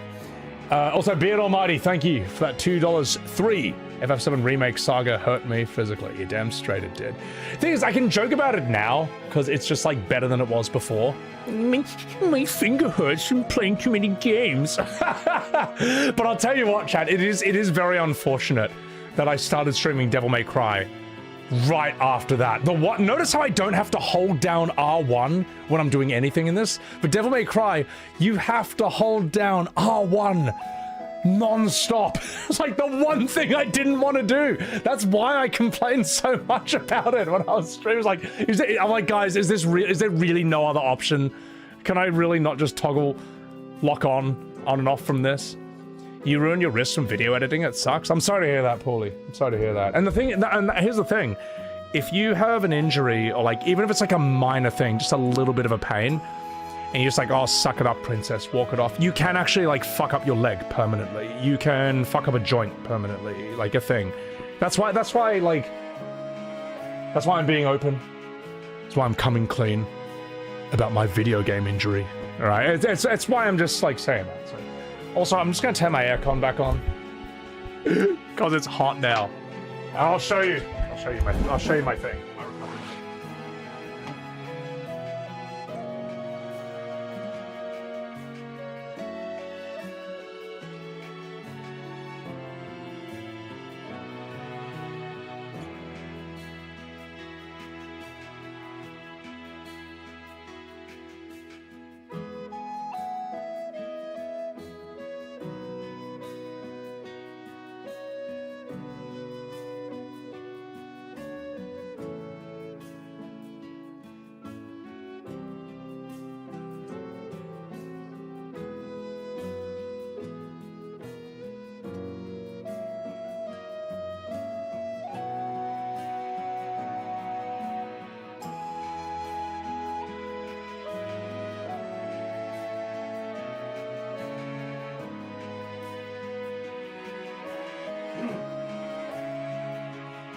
to write him big.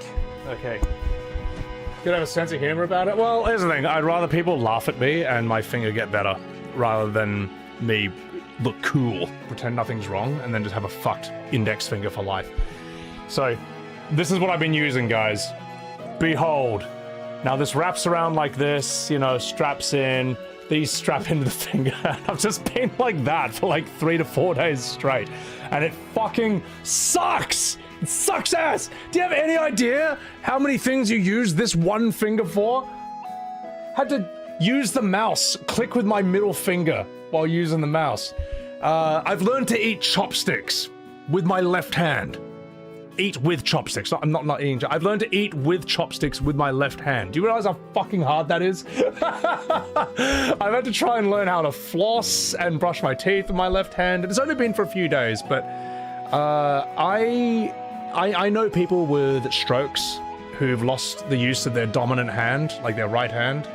They can only use their left hand. I've gotten like 1% of experience understanding what it's like to be them now. It's not fun. It's not good.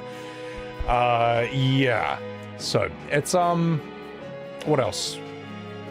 I eat with chopsticks? Damn straight, brother. I don't know. I don't eat chopsticks. Get out of here.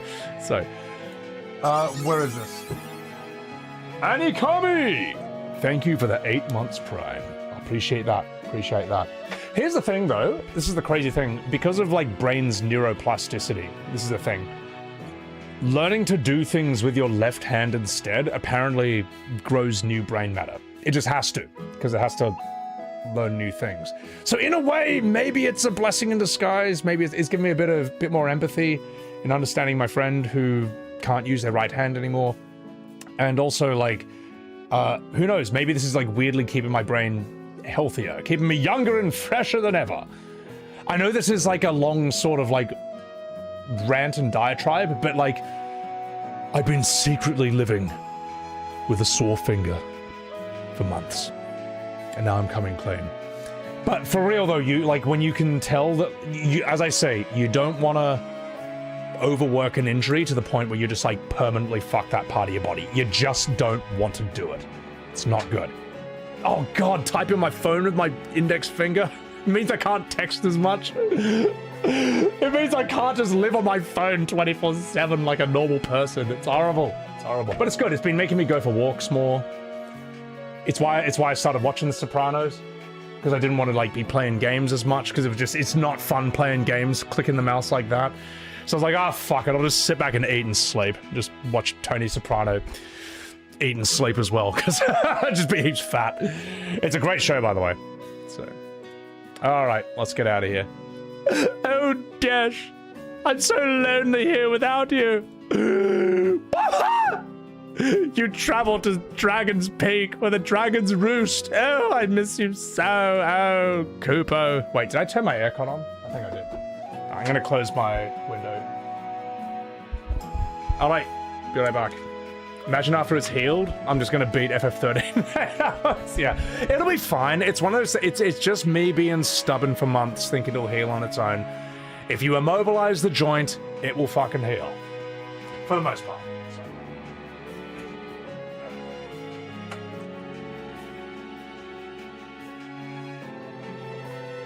But as I say, easier said than done. You don't realize how much you use this one finger for literally everything until you tape it up and don't use it. It sucks, man. Starts using the left hand, gains the ability to cast magic, brain unlocked. Yeah, I'll be like Lucy. You know that movie where Scarlett Johansson can use a whole brain? And can like, which allows you to time travel apparently. Did you know if you, God, that whole stupid rumor of like, you know how you only use 10% of your brain? Not true. Not true, was never true, and why would it be true? Why would it be true? Yeah, apparently if you use your whole brain, you can time travel. So, I learned that from a movie. Have I played the voiceover game yet? Not yet, not yet. Matilda was better. Matilda's sick, that's a good film. You can mimic Grell from Black Butler. I don't know Black Butler. Is it good? I heard it's good. You jacked your finger playing Battlefield, Tyler? Put so much pressure on the triggers that your finger is straight up strained. Just rest it, just rest it. It's better to have just, you know, anyway. Enough fucking about. When you threw your back out, you realize all the small movements that put stress on your back. Oh yeah, bro, man. Like, I remember when I kind of just sat in my chair too long, and I thought I was getting, like, I was getting lower back pains. It's like, because I hadn't been walking in a while. You have to go for, like, you have to go walking for, like, a long time, like hours, and that just kind of fixes everything up. Let's have a chat with you. Oh, first that scoundrel Desh turns my Selina's head, then he ups and leaves town. Said he had to find something in a hurry. My Selina was always such a sweet girl. Now the poor thing cries herself to sleep at night. Oh, what a bastard. Oh, you've stolen my mallet. Fuck you. You heroes and your thieving ways. And now you deserve to burn yourself on that candle, you bastard. Anyway, so you threw your back out once and you couldn't move for 3 days. Yeah, it's not fun, man. Like, look, we all think we're invincible. We've all been teenagers who think we're invincible. You're just not. And it sucks when you hurt a part of your body and it's like, yep, I am not healing unless you do this the right way. Your body will do that. It's just like, yep. No. You gotta heal this the right way. Or fuck you. Ooh. Oh! Whee! Ah! Oh! Found an elixir. I can't wait to save that for the final boss and not use it. Whee! Okay, I thought I would just keep taking it if I stayed there. I took a lot of damage from that. Alright, time to rest. Does anyone know how to set up Choice of Voicer? Because my friend Bang TTS was doing it, but like apparently it's not just plug and play. You have to like download like mod packs and stuff or like voice packs. I would love to do it. I just can't be fucked to set it up. If anyone knows an easy way to set it up, let me know. So, humans are most resilient and fragile things. Yeah, it's so dumb, Snowbaku. Like on one hand, humans are like nigh indestructible at times. Like it's insane what humans can survive, and the other times we die from like as if we're made of wet tissue paper. It's just, I don't know, man. Like, figure it out, humans. Like, what are we? Are we resilient or are we fragile? Morbid, you hurt your finger playing international track and field at the Olympic. Fuck! Congrats on making the Olympic Games. I didn't know that. Unless you're talking about a game, an Olympic game. All right, let's get some shit. Get this, get that. That's good enough. That's good enough. I'm working here.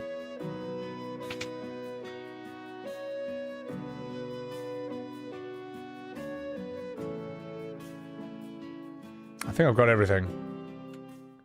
We're looking for someone, and I've forgotten who it is. Do I have encounters off? Whoops. Alright, let's save.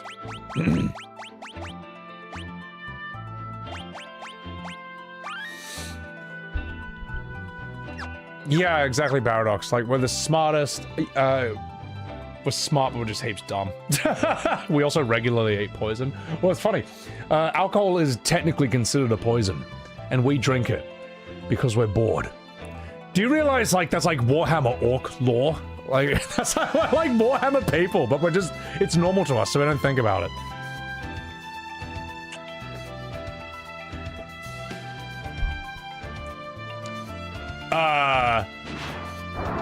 Whoops.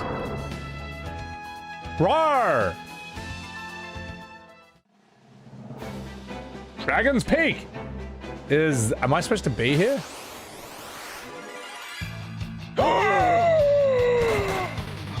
Okay, we can handle this. Yeah. Can I pet it?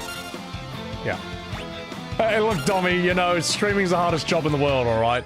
Look at my injury. Oh, I should have used magic. Ah, whatever. Dr. Pooh with the knives! Actually, Dr. Pooh with the knives is fine because of the back row. Soy Lord, you are fucking weak as piss. Here, give him a cure. Yeah, just a normal attack.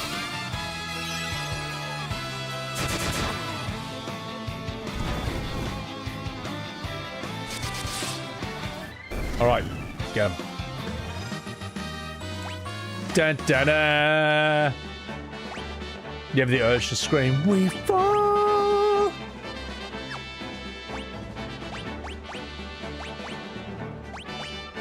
Probably get more potions for us, to be perfectly honest, but it's whatever. The world needs another Uematsu. No one else like him, mate. There's no one else like him. How am I finding FF3 so far? I don't really have an opinion on it right now. It's good so far, but I'm also really early in. Like, I barely played it at all.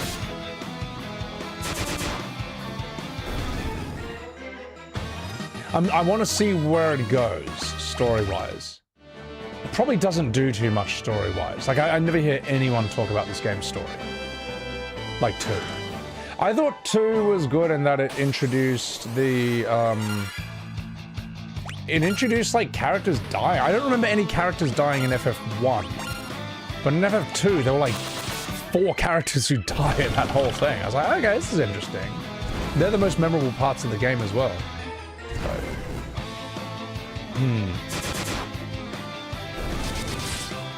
You climb the tallest mountain in mainland USA. Kick your ass this week, but if the corner of your bed frame finds your toe, it's the end of you. Yeah, maybe it's because mentally you're prepared to climb the tower, but you're not prepared to stub your toe. Stubbing your toe sucks ass. It's so bad. That's so painful. Ooh, arrow. Well. It's white magic. I'll take it. Paper cuts? Yeah, paper cuts are really painful. Tobal number 1. I know of the game. I've never played it, though. Just 1 second. Oh, fuck. All right. All right, boys. Wait. I think we can fuck them up with this. You know what, Soy Lord? Actually, no. Soy Master. Actually, hold on. Gronk. There we go. Minge, let's see how strong your arrow is. Could this win? And let's give that to you. Dr. Pooh! Give them lightning!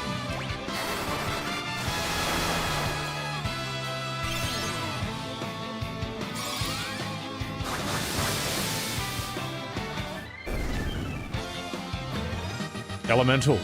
There you go. Soy Master. You love FF3? No, it's fun. It's cool. Let's potion us up, boys. Let's go. Alcohol is fine if you don't let it take over your life. Easier said than done, though. I mean, yeah, look, alcohol's a good servant, but a bad master. Same with weed.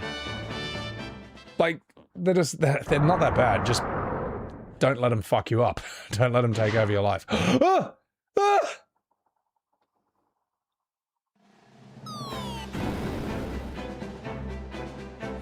Wow, this took a turn.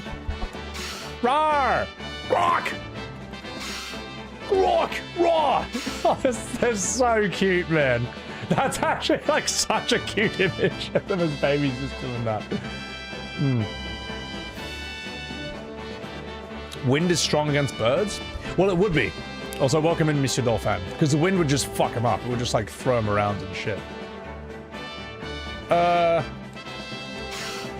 Grok! Huh! What's that? Russell? Dash. Okay, what voice should we give Dash, guys? What should we do? Quick save? Oh, it's too late now, mate. Uh-oh. Irish? Hey! How the fuck do you guys get back over here? Oh, we got 2 Irish. Gay accent. I was gonna say gay is not an accent, but it actually kind of is. So, no, we're not gonna do that. Mexican? I don't have a Mexican. No, it wouldn't be funny enough. Singapore. Zesty. You want to be Singaporean. Wow! How the heck did you guys get up here, law? You want Dash to be Singaporean? Or do you want him to be gay? Oh my god! How the hell did you guys get up here? I don't know this guy's character, so I don't know which one suits him the best. You know what? Fuck it. We'll give it a go. Wait, don't tell me. Hey, don't tell me lah. You got captured by the dragon too already. Ha! Wow! Loser! Hey, that's rich, mate. Coming from the dragon's next meal. Hey, touche lah. I guess you're right already. Wow, so funny. My name is Deshla. Based in Singapore, JB, and some say Batam. Oh, I'm Gronk. I've got to be upfront with you already. I've got amnesia. I cannot remember a thing except for my own name lah. I know I came up here for a reason. I just don't remember what it is lah. Oh fuck lah. The dragon's back already. Hey boy. Hey, run away, run away. A dragon attacks from the sky. Wow! We don't stand a chance against it lah. We've got to run already. Run lah! Run for your life lah. Bahamut! What? I just started the game! I just started the game! What do you mean, Bahamut? What do you mean? Oh my god. Okay, well, wish me luck, guys.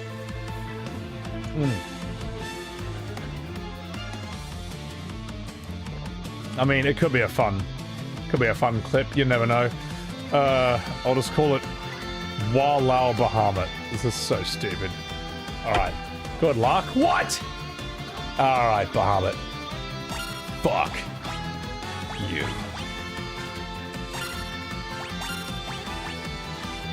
Dr. Pooh! What?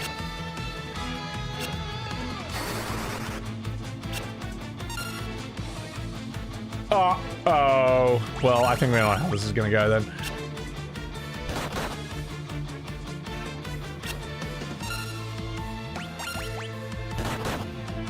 It's good thing I didn't quick save. Can I just run? Run away! That's scripted, right? That's part of the story, isn't it? No, it's not. Oh, fuck. Start from autosave.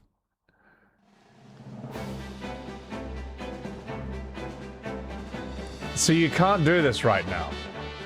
Unless you have to run. You have to run. I see. Okay. Yeah. So this is teaching you the flea mechanic. Yeah, there's no way you can fight Bahamut at the beginning of a game. Bahamut is always end tier. He's always like late game. So, you said you had to run? Well, maybe I wasn't listening, alright? You ever think of that?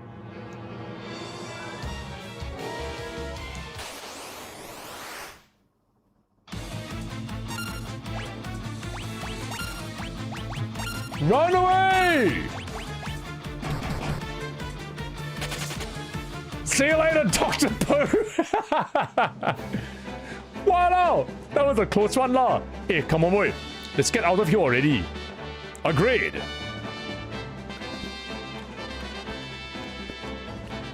Hey, you can have this lah. It's a spell called Mini.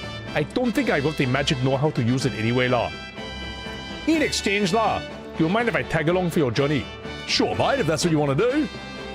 Good lah. Then it's settled. Glad to know all of you. Hey boy. Oh, goodbye. Received Mini from Dash.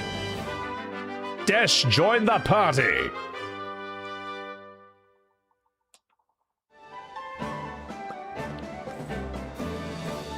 Hey, let's get going lah. Stop doing the dragon face lah. We can jump down. Geronimo! It looks so cute, the dragon's doing that.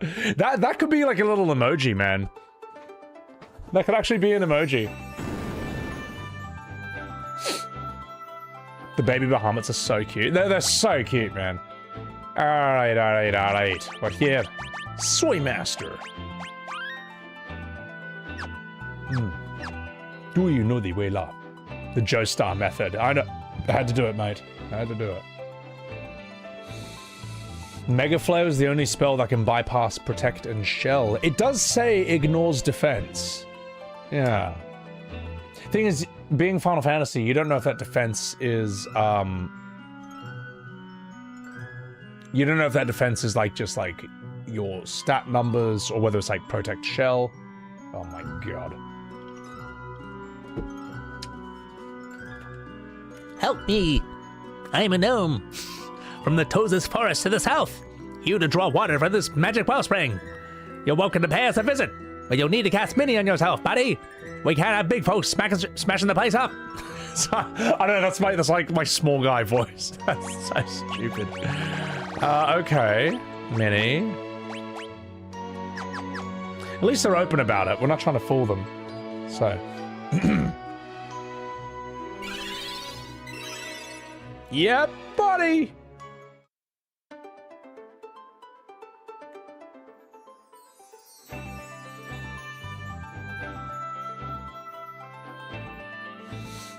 All right, also clear Wee Village.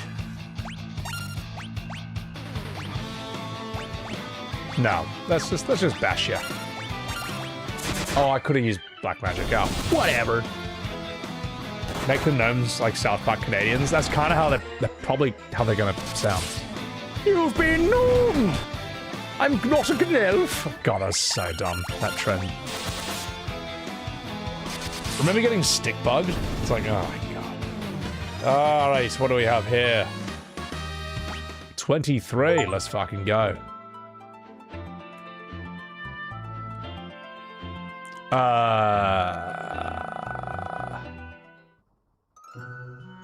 Do I just have to mini myself straight away or something? All right, let's do it.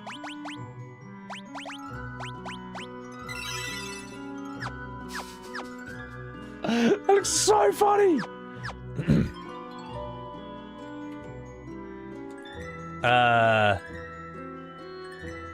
Okay. If you shrink yourself with a mini spell, your defense falls to 1. Probably best if you fall back during battles, buddy. You're blessed with the crystal's power, right? It'll be easier with 3 black pages in the party if you ask me, buddy. I don't know where to go. Hello there, my handsome buddy Sebi. Oh, you pawn kick, you're handsome. Also, how you doing? Good to see you. Will Sebi be streaming Resonance? No. Can I cure this mini? Uh-oh. Hang on. Surely this one yes, this restores us. Yay. Pawn kick, thank you for that, Prime. Appreciate it. Cheers. There's a glass of whiskey.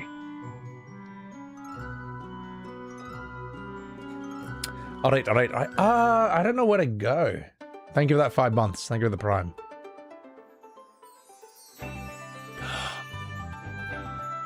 I don't have my canoe anymore. Oh, I see. Hang on, I think I get it. I think I know what to do. All right. Fuck you. His knives are good enough, so... Yeah, that's the thing, Atomic. There's that clear patch, but I think I can only get into it when I'm mini. Yeah, that's got to be it. So. That's right. I figured it out myself.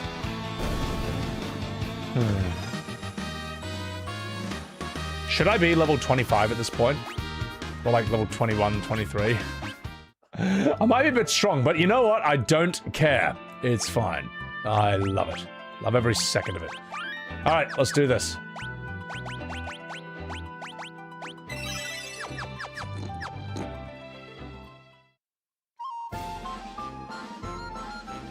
This music's so dumb. I love how he doesn't track properly on me as he's following me.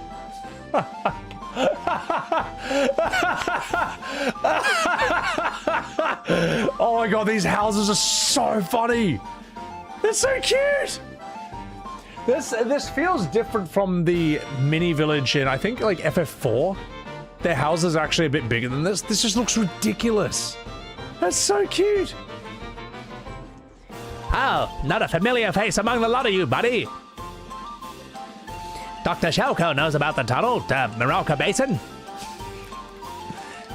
Something's the matter with Dr. Shelko. He said there's tiny hats. Oh no. He's our only doctor. But there's no way he can treat himself in that condition, buddy. We're all gnomes here. And we're Canadian as well, for some reason. Can't find a friendlier bunch, no sorry. I don't know if this should be the voice for all these characters. Oi! The living ones are somewhere out there in the world. No, wait, that's bad. Oi! The living ones are somewhere out here in the world. I heard the fairies that live here, the cutest things are they. I'm a leprechaun as well, I just happen to live here. There's a tunnel that runs through the Meros Range. You can use it to get to Morocco Basin. Oh, the Vikings are here. Can I go inside their house? Oh my god, I can. I love how the interior is just the same as a normal person interior, but just everyone's just like minuscule. My people find this offensive, Ponto. Hey, Ponto, is this what it's like on Ireland? Is everyone just really small and Irish? Look, I'm in Ponto's village. Hey, one bite of gnomish bread and the whole world will be spread out below you, man. Far out here. Gnomish bread is a magical properties here. It's got the same effect as the sweet spell. Hello! What can I do for you? It's MF10 too, but it's Irish. Also, guys, check a follow to my man, Ponto. He is from this village, apparently, and he sounds exactly like what I just did there. Gnomish bread.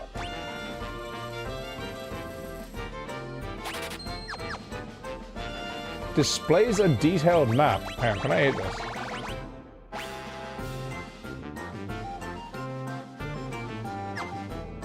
Did I use that? Is that it? Is that your one use?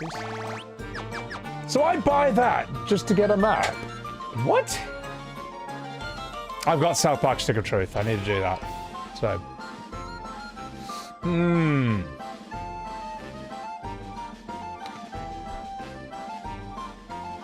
Tiny B. The fact there's a status restore outside of their village means it's a lifestyle choice. I mean, if you can make yourself mini, I feel like some people would. Like some people would, man. Oh god. Well, there's that Matt Damon movie where he does, right? And as soon as he does it, his wife's like, oh, I can't go through with it anymore. And that's it. Women, am I right? I'm sure she somehow found a way to be the victim in that scenario. Alright. Hey, what can I do for you? What do I need? I think we've got everything here.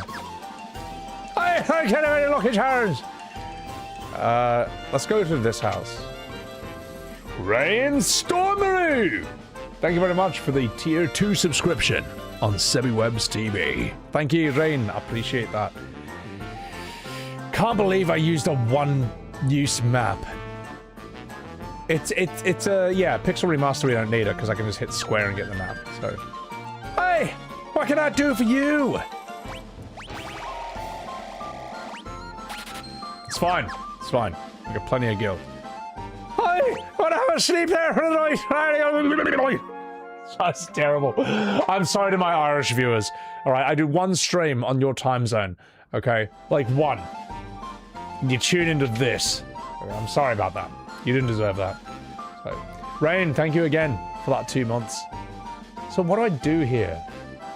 It's okay, Ponto. It's alright, mate. Sure you'll get over it. Let's go in here.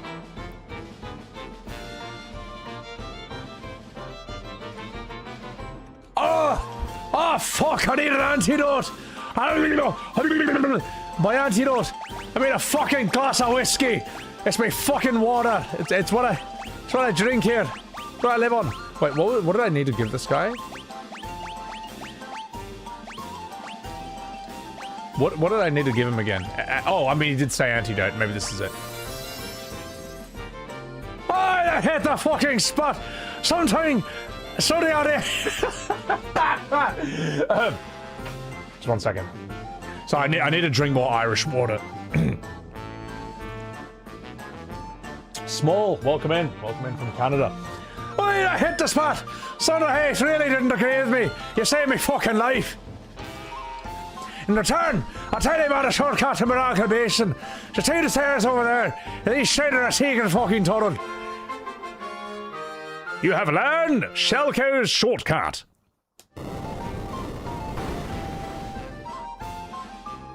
Hey, You saved me life by giving me some alcohol. If I didn't drink alcohol, I would have fucking died because I'm Irish. But in return, you can use the shortcut. I got the fuck out of here. All right, we're done. Ooh. Imagine if you're like, because you're small, you were just too weak to open the chests. That could be pretty funny. You had a cold. I'm sorry to hear that, Pontar. I'm sorry, but I'm also not. So yeah, it's funny when they sleep in the princess's bed because they all share one bed with you. What? Honey? Gold Saucer's song with that dragon. Oh my god. You love their gnomes? And this village is cute. I like this. This is fun. Best Irish accent ever. I don't know about that. Don't know if I'd say that. Hang on. I get the feeling. Am I gonna get into a battle here? I feel like this is a test to remind you to turn back. Oh my god!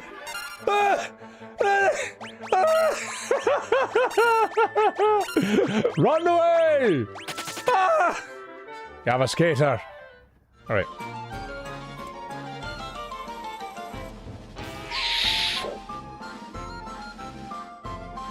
This music is so dumb, man. Oh my god, man. I think I can cure myself now. I don't have anything that can cure this. I just have to run. Oh, mini? Oh, I see. I actually can cure it. Is that what you're telling me? Ah, yes, well, we could have just done that from the start. But it's kind of funnier watching these tiny little creatures just run away in absolute terror. Let's get out of here. That's so cute. So, leprechauns in the fucking basement. So.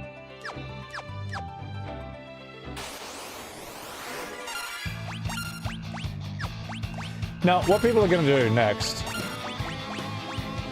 is they're going to use a scene like that, or a segment like that, where everyone's minning, and they're going to say, see, Final Fantasy was always cringe. It was always an embarrassing, silly, willy clown show.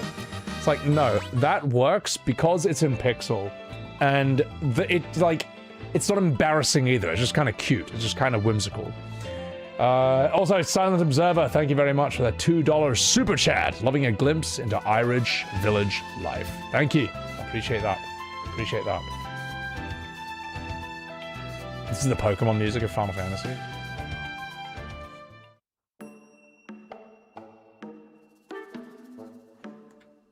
Vikings Cove. Thank you for enjoying the haircut. It's always too short right afterwards, but then it grows into a nice, messy, untamable mane later on, which is what I want. So, but yeah, there's a difference between, like, funny and cringe. There's a difference between, like, cute and embarrassing. And, a lot of people pretend not to know that difference. Arr! We're Vikings, but we're also pirates. Pillagers of the open sea. Ah, well, we used to be, arr. A wily old sea dragon showed up after the earthquake, and he wrecked all our ships, arr. All but one. The Enterprise was spared, but we can't set sail there with that monster still out there, arr. Oh, yeah, I am just resting my eyes. This is my accent because I'm a Viking. Ooh. Well, I hope you don't mind if I take your fucking, your treasure. Arr! I took your treasure, so fuck you. The grog. Oh, yeah, the grog. It's the only thing holding me together. A Viking is not a Viking unless he's sailing the ocean waves. Have I found a Persona? I've only played Metaphor for one stream, and I don't think that's enough for me to really have the full experience. I'll bring it back eventually. I don't know, though. By the time I get around to playing Persona 5, I think Persona 6 is going to be out, and I may as well just stream that. So, I never played Legend of Mana. Heard it's a classic, though. Animal Foot. Thank you for the $5 super chat for dinner. I can't believe it's a real scene. Oh, yeah, the boss has not got a clue how to handle the sea dragon. How is a Viking supposed to fight a monster like that? The building on the cape is Nepto Temple. Pops ought to know more about it. Ask him. Alright. Izanagi Foxery! Thank you very much for the 5 gifted subs on Sammy Webb's TV. I will spend this money on IKEA meatballs. Thank you so much for the 5 gifted subs. Appreciate that. Izanagi Fox. Persona 6 is getting delayed to 2028 now. Fuck. Is Layla here with the pirates? I wish. I love Layla. I thought that character was so fun to VA. What can I do for you, por favor? Ooh, I've got all of this. Thank you. Grazie. I will just get a bunch of these because you never know. Welcome. We have rooms for 40 gil a night. Would you like to rest your body? Sleep tight. Layla always had our backs, man. The accents and voices really do enhance the experience. Thank you, White Wolf. I appreciate that. I appreciate that. I think voice acting these games is something that kind of only works when you stream it. Like when I see a game that looks like this and it has voice acting built into it, it feels weird. Like I felt that way when I saw Octopath. I felt that way when I saw like Dragon Quest HD1 Remake. But I think when you're streaming, it's perfectly fine. It just makes sense. I don't know, man. Would it work with something like a fixed angle game like FF789, Legend Dragoon, Chrono Cross? I don't know. We've never really seen it. So, yeah. Whereas for something like, say, FF10, it worked. I mean, whatever your complaints about FF15 or 16 are, I mean, the voice acting works with that still, you know. That's not saying the writing's good or the characters work, but it doesn't feel wrong. So E33, it works. But I don't know. Oh, jeez, I wasn't hiding. I was just waiting for Pops. That's all. Oh, gosh. My VA and No, I'm Not a Human was hilarious. I fucking love VA in that game. That was so sick. I am not boarding the Enterprise, even if it is seaworthy. That dragon will just come after us. Why are the Vikings all pirates? This makes no sense. So, the best thing about FF16 is that Clive has permanently taken over all fucks in my streams. It is. It's like one of those. I think I may have influenced the perception of Clive. Like when people see Clive now, they just think, fuck. I think that's my legacy. Is that when you look at Clive? You just think, I'm Clive. Fuck. Because that's how I remember him at least. Oh my god, looking for the boss? That's him over there. He's become a total layabout. I wouldn't get in the boat right now if I was you. Everyone who sails along the coast gets attacked by the sea dragon. Must be that legendary Nepto dragon from the temple. There's no other explanation. Sorry, that started very rough as an Aussie woman, but close enough. She's a pirate, all right. Dar, I tried everything, but I just can't win against that sea dragon. If you get rid of that monster, I'll give you anything. I'd even give you the Enterprise. Do we have a deal? Arr. You can even have these lovely wee lassies over here, even the one with a horrible Australian accent. Arr. All right. Oh, that's true, Atomic Warrior. I guess the Vikings technically are pirates when you think about them. They just look different. But what they did, that's very piratey what they did. So yeah.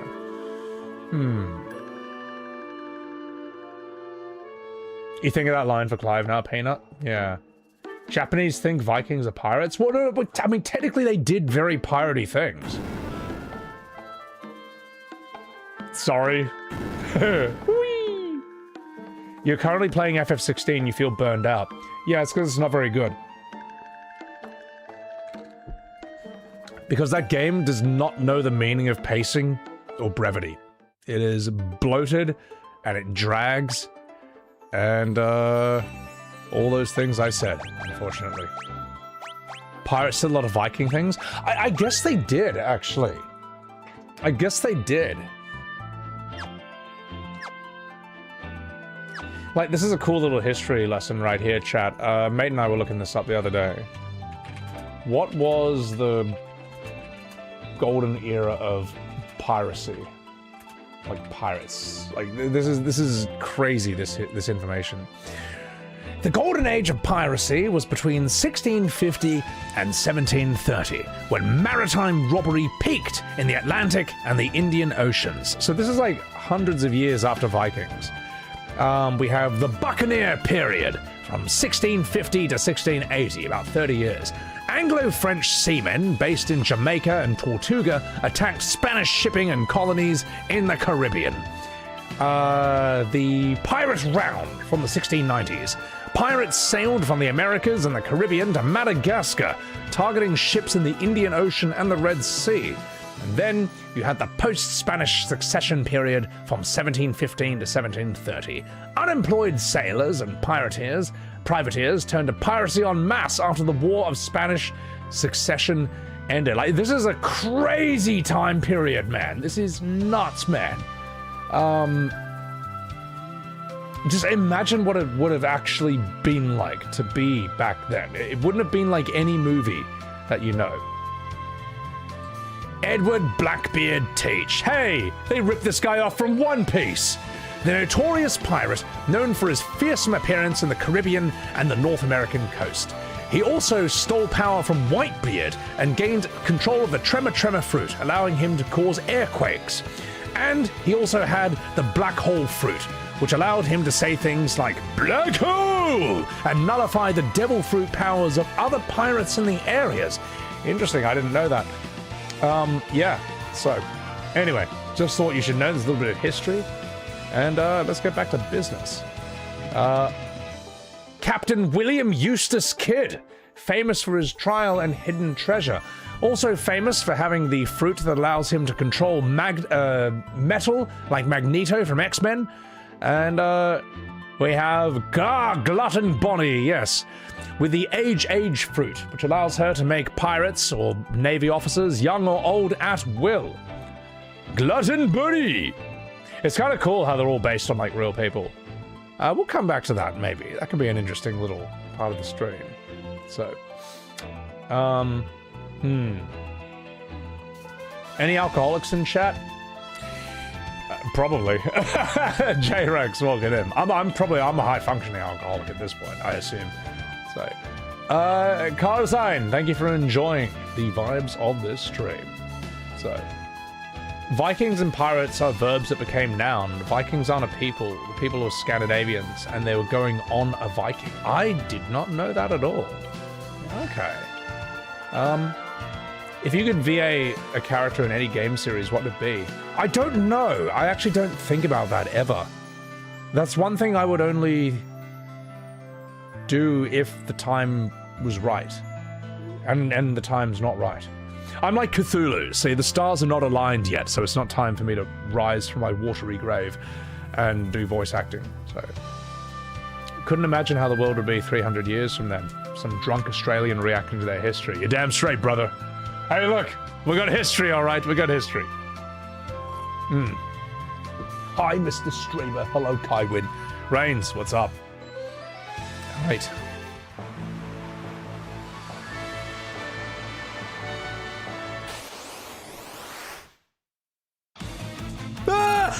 Just straight away, a Nepo dragon. Oh my god. He must be the son of someone important. Inferno Homer, welcome in. Alright, let's do this.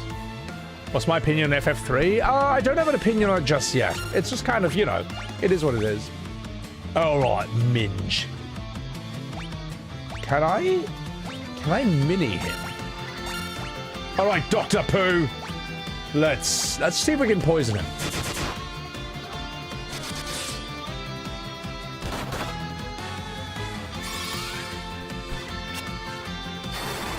What? Uh-oh.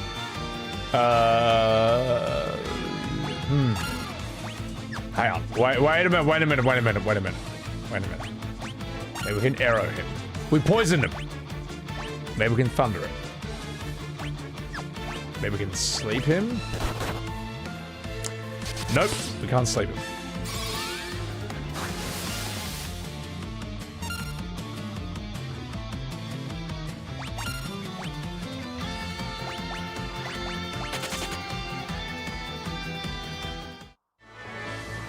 How the fuck am I supposed to beat that? Well, that's terrible! Dr. Pooh. Of course I call it a Minge. Bang, look, we have Gronk, we have Minge, we have Soylord, and we have Dr. Pooh. Guys, also follow my man Bang TTS. He's a true blue Australian. God, that was dreadful. I need a rest. I need a rest after that. It was not good. Wait, does resting not revive me? Please tell me it revives me. Please, please, please, please, please.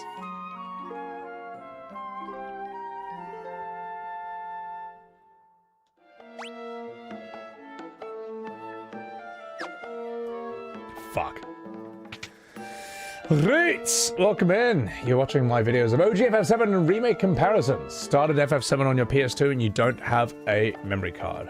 RIP. Well, I'm sorry to hear that, mate. Fuck. Get yourself a memory card so you can beat that game.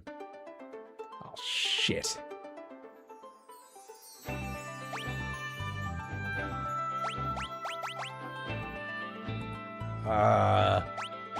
This is annoying me that you can't just res your guys. This, like, where's my Phoenix Downs, man?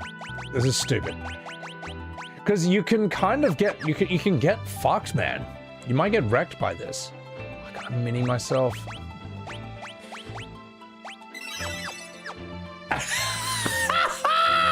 And now they're just small and dead.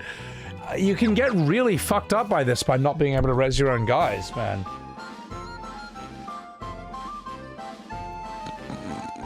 This looks so stupid. Yeah, I can probably res my... That's why I'm going back here. I can probably res myself here.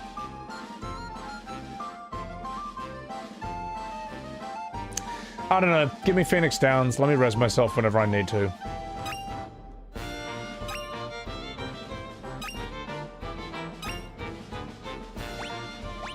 Cura! I'll take it.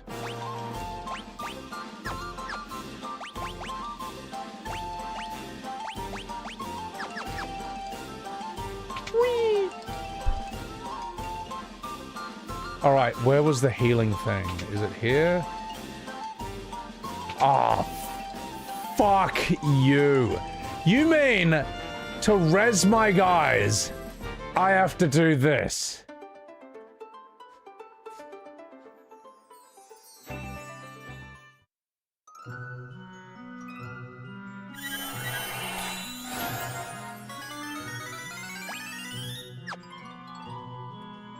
Get out of my way! Okay. And then go all the way back. This is so unreasonable. This is only viable because I've got boosts on, because I've turned off encounters, man. This is ridiculous. This is silly. Unless there's something at the unless I just missed something at the Pirate Cove, which I did. There was an area I could have gone to. So, skill issue? No, this is old game design. All right, old game design is the hard counter for skill issue. At least they gave me the option to save. I know. There's other ways. Oh, imagine how this was back then. There's a reason this never got released in the West. All right, there's a reason. There's a reason in the West they just went straight from FF1 to FF4. They're like, fuck these games. All right. FF2, like, we were spared, okay? We were protected. Whoever was in charge of games at the time protected us from FF2 and 3. Alright, they didn't want us to experience this. They didn't want this to happen to us. Get out of my way! I'm tiny. Okay, here we go. Whee! Oh no, they did get released here, just much later. That's why FF4 was called FF2 and FF6 was called FF3.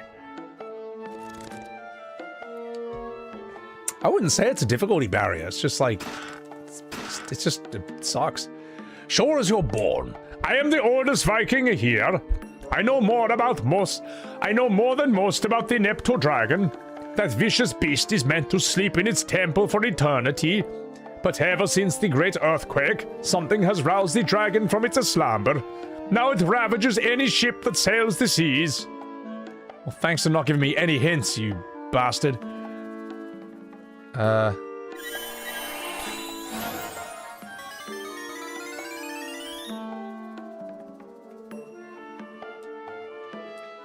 Anyway, well, okay, well, we know how to do that quicker now.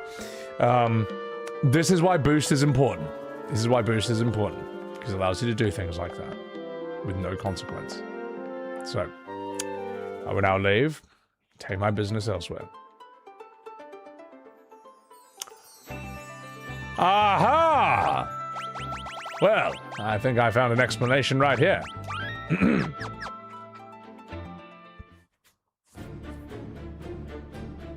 Mario Brothers 2 Lost Levels. I don't know anything about that.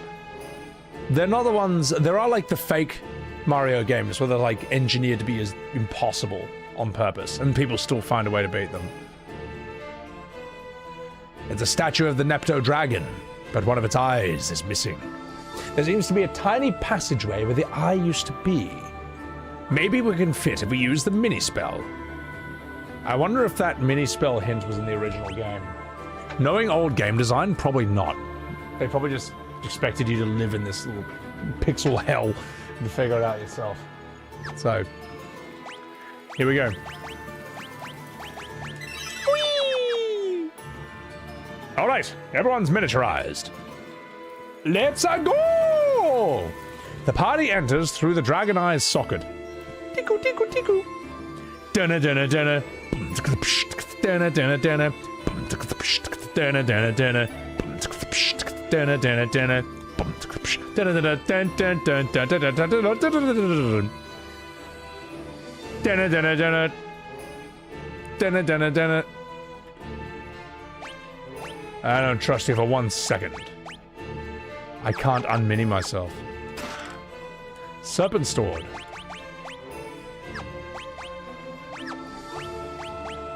Aha! It's better.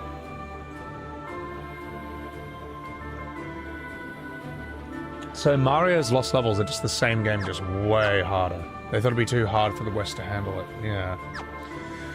What are some of the hardest games that people like in the West? Like, Dark Souls is considered hard for its time. I wouldn't say Dark Souls 1 is hard by today's standards. 3, I'd say, is pretty balanced. Bloodborne, I still think is hard. Oh, fuck. I would say Sekiro is hard. Elden Ring I thought was too easy, to be honest, because I got too strong too easily, which I couldn't do with number 3. And even when I got very strong in 1, I never felt too strong. So, yeah. Ninja Gaiden, I gotta play that at some point. That game looks very cool. And I should do it from, like, number 1, I guess. A giant rat!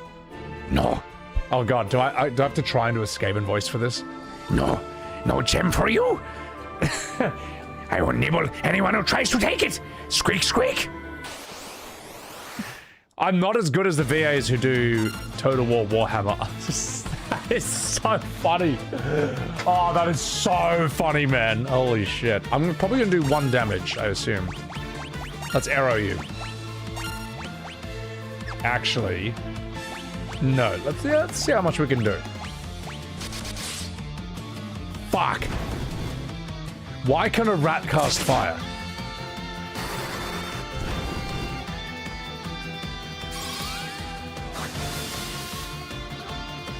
Okay, this is how we do it. Defend.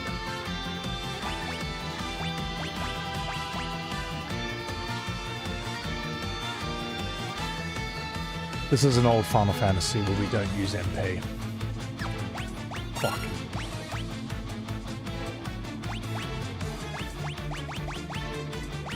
Antarctic Wind!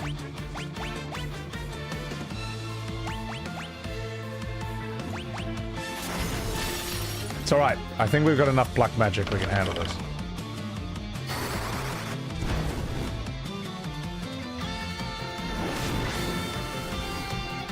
Fire rat. Why does this rat have such high level magic? Mini only reduces your physical damage, so I can keep working with this. Yeah. All right. That's okay. That's okay. Cure. Dr. Pooh. Get him. I think I understand how these magic things work now. He's a sadistic game designer. You're damn straight he is.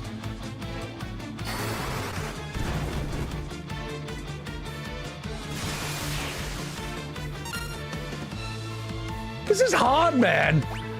I've been cheating and this game's still hard. All right, give us a cure. Dr. Pooh, it's all on you. I should have poisoned him at the beginning.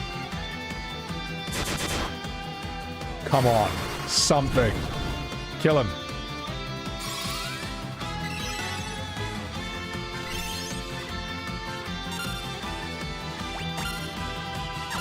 Do I have anything I can use against him? Nothing. No. There's a reason we have 9. We can still cheat. We have 99 potions for a reason.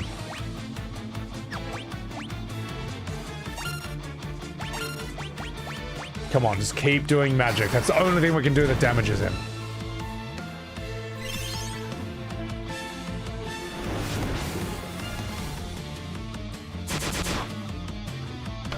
Look. 1 damage, it'll all add up. It all adds up eventually, alright? God, this is painful. This is painful. I'll poison him next time. It's gotta do something, man.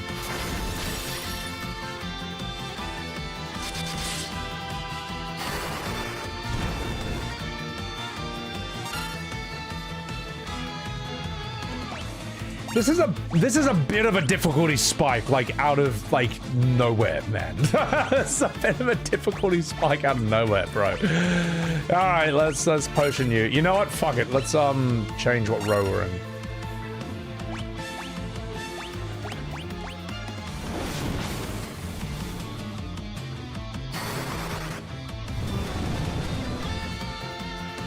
How do I know if he's poisoned or not? We're gonna change your row as well.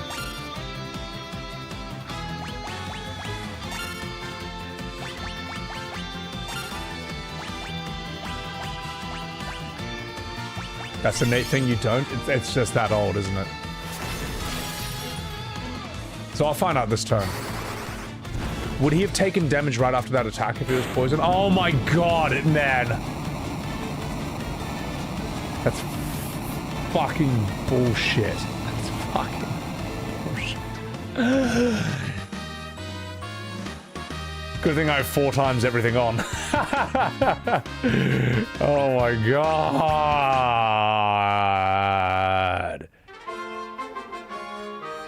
Obtained the Nepto Eye. Jeez Louises. Get me the at least that's only one thing. Get me the fuck out of here. That would have been, I mean,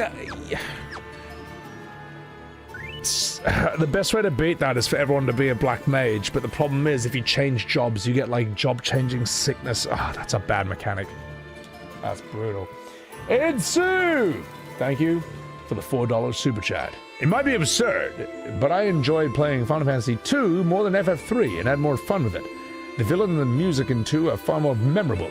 I also like the freedom that 2 gives you to choose your magic and weapons. Adios. Edsuneto, thank you for that super chat. Yeah, it's, the story, I can't really remember any of the story of this so far, to be perfectly honest. I don't even think we've seen the main villain. 2's story I didn't mind. Its characters weren't bad. I think 2's main cast was better than this. This is almost a bit of a regression, in a way.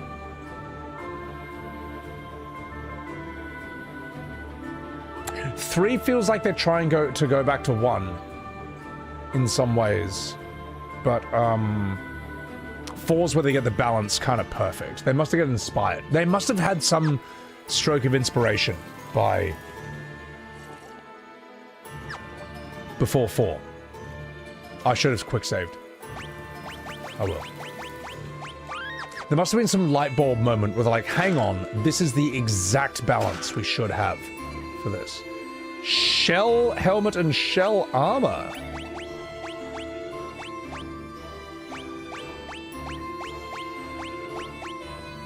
Alright, I'll take it. The Emperor was cool in 2, yeah.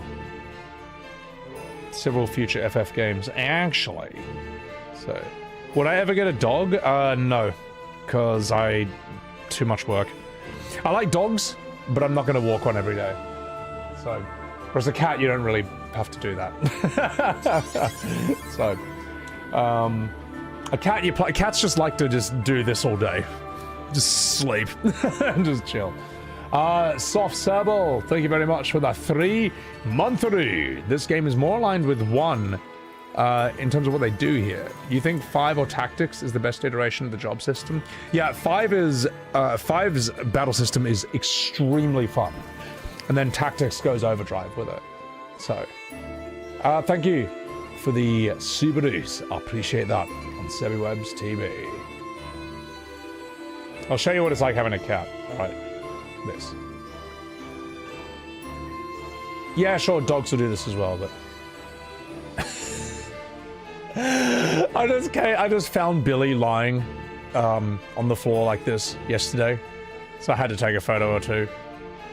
Here's a little zoom in. He was already lying when I walked in. He just rolled over into this position. I thought that was so cute. Oh, my little Billy boy. So, just contemplating life's deeper questions. So,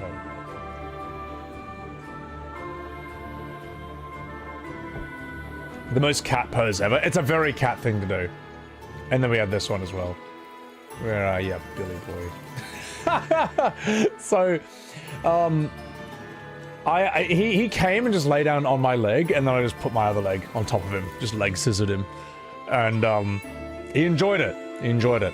He became a Bill sandwich, as they would say in Resident Evil. And he almost turned to give me a look like, "What are you doing?" And he just gave up. He's like, ah. He's just like, "Oh well, I guess this is life." He looks like he's got like a Game of Thrones scar on his eye here. I defeated Billy with Brazilian Jiu-Jitsu. I did a leg scissors.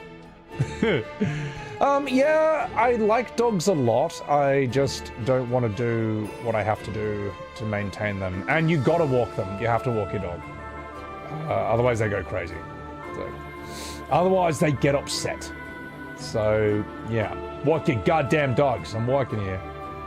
Dying of cute? Thank you. I appreciate that. He's a good kitty. So, I guess... Now to return the Nepto Dragon's Eye to its rightful place.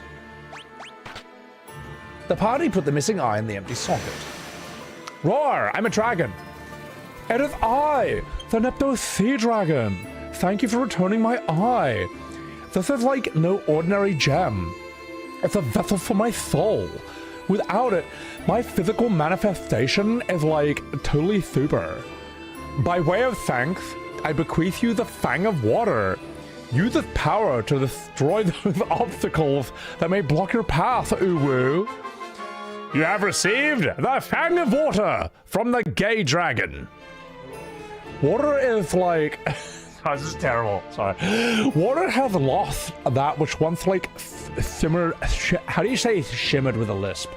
Like simmered within. That... Okay, alright. We'll give him a dragon voice. We'll give him a dragon voice, alright.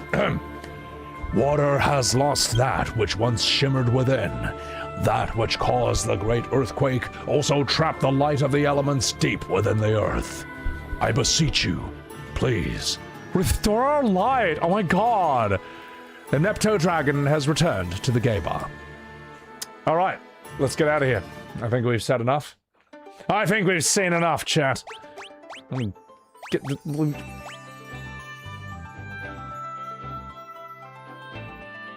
Listen, game. I've had it up to here with your shenanigans! Right, fuck it, we'll just save and then... run. The zesty dragon was peak. Oh my god. Oh, it's like Red 13, changing his voice all of a sudden. Yeah, exactly. See, I just rebirthed him. That's all I did. Rebirthed him into a different dragon. All this does is... Oh my god. Wait, no. An inn will cure my status effects. Please read every character with a big gay lisp. Every big character with a gay lisp is hysterical. It kind of already happens, to be perfectly honest. Whenever there's like some really brutal enemy shows up, that's the first thing we do. Please turn me back to normal. Oh wait, no, it's fine. Aha! I need every spell in the book, alright? I think I figured out how the magic works here. So. Please keep the rebirthing to a minimum. Never.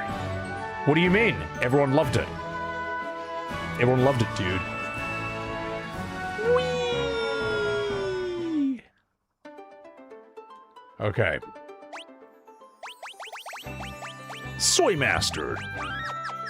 I'm gonna take a piss. And then we're gonna get in that boat. I'm gonna say hello, boys, to that dragon. And I might refill my whiskey as well. I feel like I need more Irish water. What does it mean to spam something? Oh, just as in like sending or saying the same one word or video or thing over and over again. It's from a Monty Python sketch back in like the 1960s or 70s. Now, some of you probably don't even know this, and I can't show it on stream because it's like copyright, but the sketch is that there's this woman in a restaurant ordering food, and she's like, all right, well, what's on the menu? He's like, well, we got spam green eggs and spam, we got spam bacon and spam, we got spam French toast and spam, spam, eggs Benedict and spam, spam with lobster mornay and spam, and it goes on like this. It's like, that's the menu. And I think at the end of the day, this woman just like, I don't like spam. She's like, oh, well, in that case. And then I think all these, like, the whole Monty Python crew comes out dressed as Vikings, and they just start singing, like, spam. It's like, it's something like that. So the idea of spamming is just, like, sending the same unwanted thing at a person over and over and over again. Not necessarily unwanted. It's just sending the same thing over and over and over again relentlessly. It's like, oh my god! Ah, just getting buried under it. If you have not seen Monty Python, it's the fucking, it's like kind of like the Bible of modern comedy in a lot of ways. Like, it's immensely influential. Like, even Matt Stone, Trey Parker, South Park, they were immensely inspired by it. Yeah, it's dope. What else? You don't like spam, but let's get this out. Spam is like 25% like meat. It's like 75% filler and everything else. I think it's a very old British food. Maybe it's like a World War I or II thing. It's probably like preserves really well and is extremely high energy content, which, I mean, fuck it. You're in the trenches of World War I or II, then fuck it. Like give me that. I don't care. I just need the saltiest, fattiest, sugariest meat in the world just to keep me going. So, yeah. Edsoon, thank you for the $3 super chat. I never got very close, but in the remake of 3, the protagonists are quite different from the original game. I'm the wrong person to ask about that. I've never played the 3D ones, and they've never tempted me. Some people like them. I don't know. I just don't like them. So, I've never been interested. But I mean, yeah, if you like them, then that's your thing. Holy Grail and Life of Brian, they're fucking great movies. Well, the beautiful thing about Monty Python is that they say and they do a lot of things that you are not allowed to do in this day and age. And you're only going to find that out by watching those movies. You're going to watch them and you're going to be like, oh yeah, you can't make these jokes today. And that's why they're so good. Now, I'm going to be right back. I got to take a piss. I got to refill my whiskey. And I will be RV.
Right.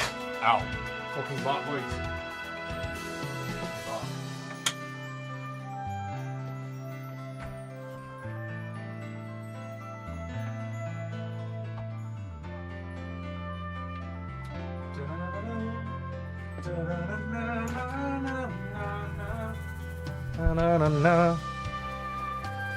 All right.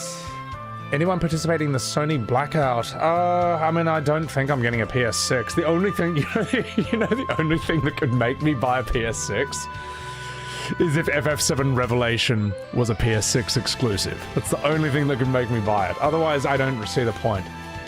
And we all know that's because I got content to make, alright? Okay, it's a dirty job, but someone's got to do it, okay? I'm working here. Yeah. But I don't know, like, what is there? Like, for example, just name me the great PS5 exclusives. Go ahead, name me the great PS5 exclusives that are the reason I gotta rush out and buy a PS5. What do you got? Like, it used to be, what, FF7 Rebirth and FF16? I mean, come on, guys, please. Like, don't make me laugh. Like, to a normal person, these are not good enough reasons. Spider-Man 2, maybe? But, I mean, Spider-Man fans will buy anything. God of War Ragnarok, I don't think it's good enough to justify an entire PS5, from what I've seen. Astro Bot, that's probably like their strongest exclusive, but is it worth buying an entire PS5 for it? I don't know. Like, and the thing is, 16 and Rebirth, they're on PC now. Is Ragnarok on PC now? Last of Us 2, was that a PS5 exclusive? Again, is it worth it? I don't know, man. Yeah. It's a pity, isn't it? Yeah. Like, they're not the worst games in the world, but they're not the reason to rush out and buy it. Like, here, okay, back in, like, say, I'm gonna sound like a real boomer here, but, like, let's say PS1, let's say PlayStation 1, alright, what were the exclusives worth buying that game for? Tekken 3, Abe's Odyssey, Abe's Exodus, Metal Gear Solid 1, Castlevania Symphony of the Night, Final Fantasy 7, 8, 9, Legend of Dragoon, Chrono Cross, Crash Bandicoot 2, Tomb Raider 2, yes, that was a big one back in the day. You see what I mean? Like, that's just like off the top of my head. It's like a bunch. Whereas like PS5, these just aren't, none of these are classics. None of these are really that great. I would say Astrobot's probably good. But even God of War Ragnarok, I saw a few red flags, so I'm like, is it gonna be that good? I feel like a lot of the momentum for God of War has been lost after 4. Like, God of War 4 was a strong statement, you know what I mean? Like, some people didn't like it, but it seemed quite strong. Ragnarok, I don't know, didn't look as good. Laufey is very controversial, God of Laundry. So, Bloodborne and Demon Souls, is Demon Souls worth buying an entire PS5 for? I don't know, I don't think it is. I'd say the PS5 exclusives are good if you already have a PS5, but are they a reason to buy this entire thing that's really expensive? I don't know, I don't think so. So, yeah. That's what I would say. If you already have a PS5, then by all means get those games. But if you don't have a PS5, is it worth buying it for them? I don't agree. Don't think so.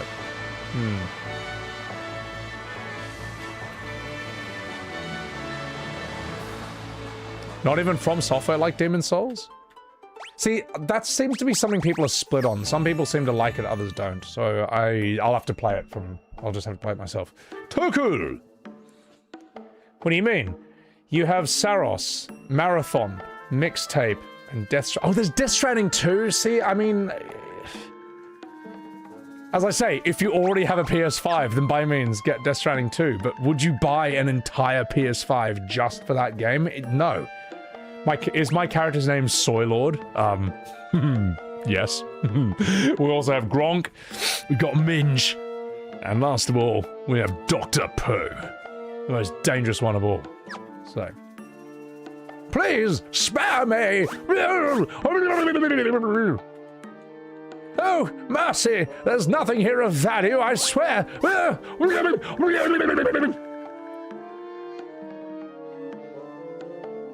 Death Stranding 2's on PC? Is it? Is it? I'd rather play it on that if I was going to. Alright.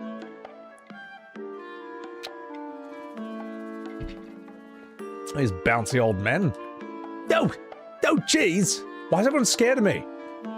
Because I'm here to steal your shit, that's why. Oh, please, spare the child. The fuck are you talking about, mate? Oh, you're not with the soldiers. Oh, well, my apologies. In that case, how about a little blowy Joey? Oh, I'm just kidding. Anyway, I assume those brutes were back to finish what they started. They took my husband captive while I was giving him a blowy Joey, and they headed west into the desert. He didn't even have time to comb. Anyway, they bore the crest of King Argus. I pray that my husband is unharmed. Please, let him still be alive so I can finish the job. All right, sorry. That was the original Japanese translation. So they couldn't release that in the West. You bought a PS3 back in the day just for MGS4 and had buyer's remorse. You haven't bought a console since. But the thing is, I think there were more good games on PS3 than there were on PS5. I bet you there are. I missed the PS3 Xbox generation. Go away, get out of here. But I think PS3 would have had more good exclusives than PS5. I imagine it would have had a shit ton. Like, I would say the problem really... when did the problem really begin? Probably PS4. Like, I think PS4 had good exclusives, but it just couldn't play them at 60 frames. That pissed me off a lot about PS4. Like, it would have Uncharted 4, which I think was a fun game. I enjoyed it, but like you move the camera and it's like a slideshow and it's like, oh, well, I guess I should play this on PC. Oh, wait, I can't. All right. Like console exclusives, if a game is going to be a console exclusive, then the console needs to be able to handle the game. Coraline, thank you very much for the 5 months on SemiWebs TV. I appreciate that. Appreciate that. Bloodborne was a good enough reason to get a PS4. Again, Bloodborne should be 60 frames though. It's just not.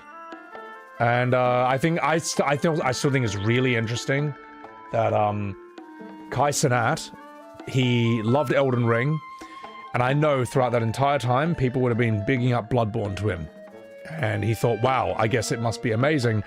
Can't wait to stream Bloodborne. And I think he said he was going to do every boss, every DLC, and as soon as he booted up Bloodborne and saw it was locked into 30 frames, you can just see he's not happy about it. And I think he just like beat the game as quickly as possible. Instead of a 100-hour stream, it was like 30 hours. Just get it over and done with. And you know what? Bloodborne fucking deserves that, okay? It should be 60 frames. It just like there's no good excuse for this. It's 2026. What, you mean we can put people on Mars? We're planning to put people on Mars, but we can't make Bloodborne 60 frames? Get the fuck out of here. Get the fuck out of here. I was glad. I was glad it finally got that publicity. Yeah. Because at the end of the day, look, I don't know Kai Cenat at all, but like he's like, what, in his 20s? You can't expect a 20-year-old to play a game in 30 frames? You're out of your bloody mind? Like, it should be in 60. Alright. Anyway. That's the best thing he ever did. Was put the pressure on Bloodborne that it needed. And then I think right after he did that, a modder came out and made it 60 frames, right? Why won't they do it? Because fuck you, that's why. That's probably what they're thinking. I don't know. They have no good excuse for it, man. They have no good excuse. They just don't give a shit. Besides, the human eye can't tell the difference between 240p and 4K anyway, so it's fine. One of the soldiers dropped the banner after they attacked our village. It bears the crest of Argus. King Argus? That can't be right. Well, fuck me. Beyond the desert, far, far to the west, is a village full of eccentric people who claim to be descended from the ancients. Whatever that fucking means. You hate when people say that dumb shit? Yeah, look. 30 frames to 60 is the biggest jump. It's noticeable. Anyone who says the human eye can't tell the difference is lying, or they need their vision checked, you know. But after 60, it's much less noticeable. Like, I know people who say that they can't play a game unless it's like 120 or like 240 FPS, you know. And it's like, man, like I know someone who refuses to play Elden Ring because it's only 60 frames. Bro, I think you're kind of hamstringing yourself at this point. Like, that's kind of your own fault. So, I ducked you in Tekken, Nyan, only once. So, but I'd say 60 is the standard. Is that a weird virtual signal to reinforce their gamer personality at that point, Corpus? What do you mean? The human eye 3060 thing? I don't know. It's just dumb. It's just stupid. You can't use the exclusive argument because everyone bitches about exclusives being on said consoles. They say no exclusives unless it's Nintendo. Well, Nintendo gets away with it because they're basically like the Disney of Japan. You'll buy it. You'll buy it. They know you'll buy it. Man, you got nowhere else to go. Also, at least Nintendo... I kind of respect that Nintendo doesn't even try. Let me put it this way, alright. I've played so many bad PC ports of Square games where they just clearly don't give a shit. They half-ass it and it's this broken, buggy mess. I'm kind of glad I don't have a tainted... There's no sort of tainted Nintendo experience of that. You play it on the console and it works, or you just don't play it. You know. Where it's like you play Chrono Trigger on Nintendo. Let me show you my wonderful adventures of Chrono Trigger on Nintendo, alright? Sorry, on Steam. Have a look at this.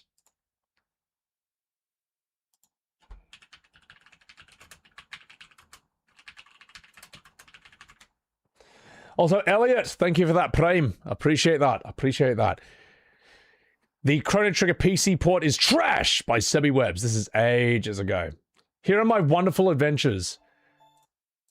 Here are my adventures with the typical Square Enix port on PC.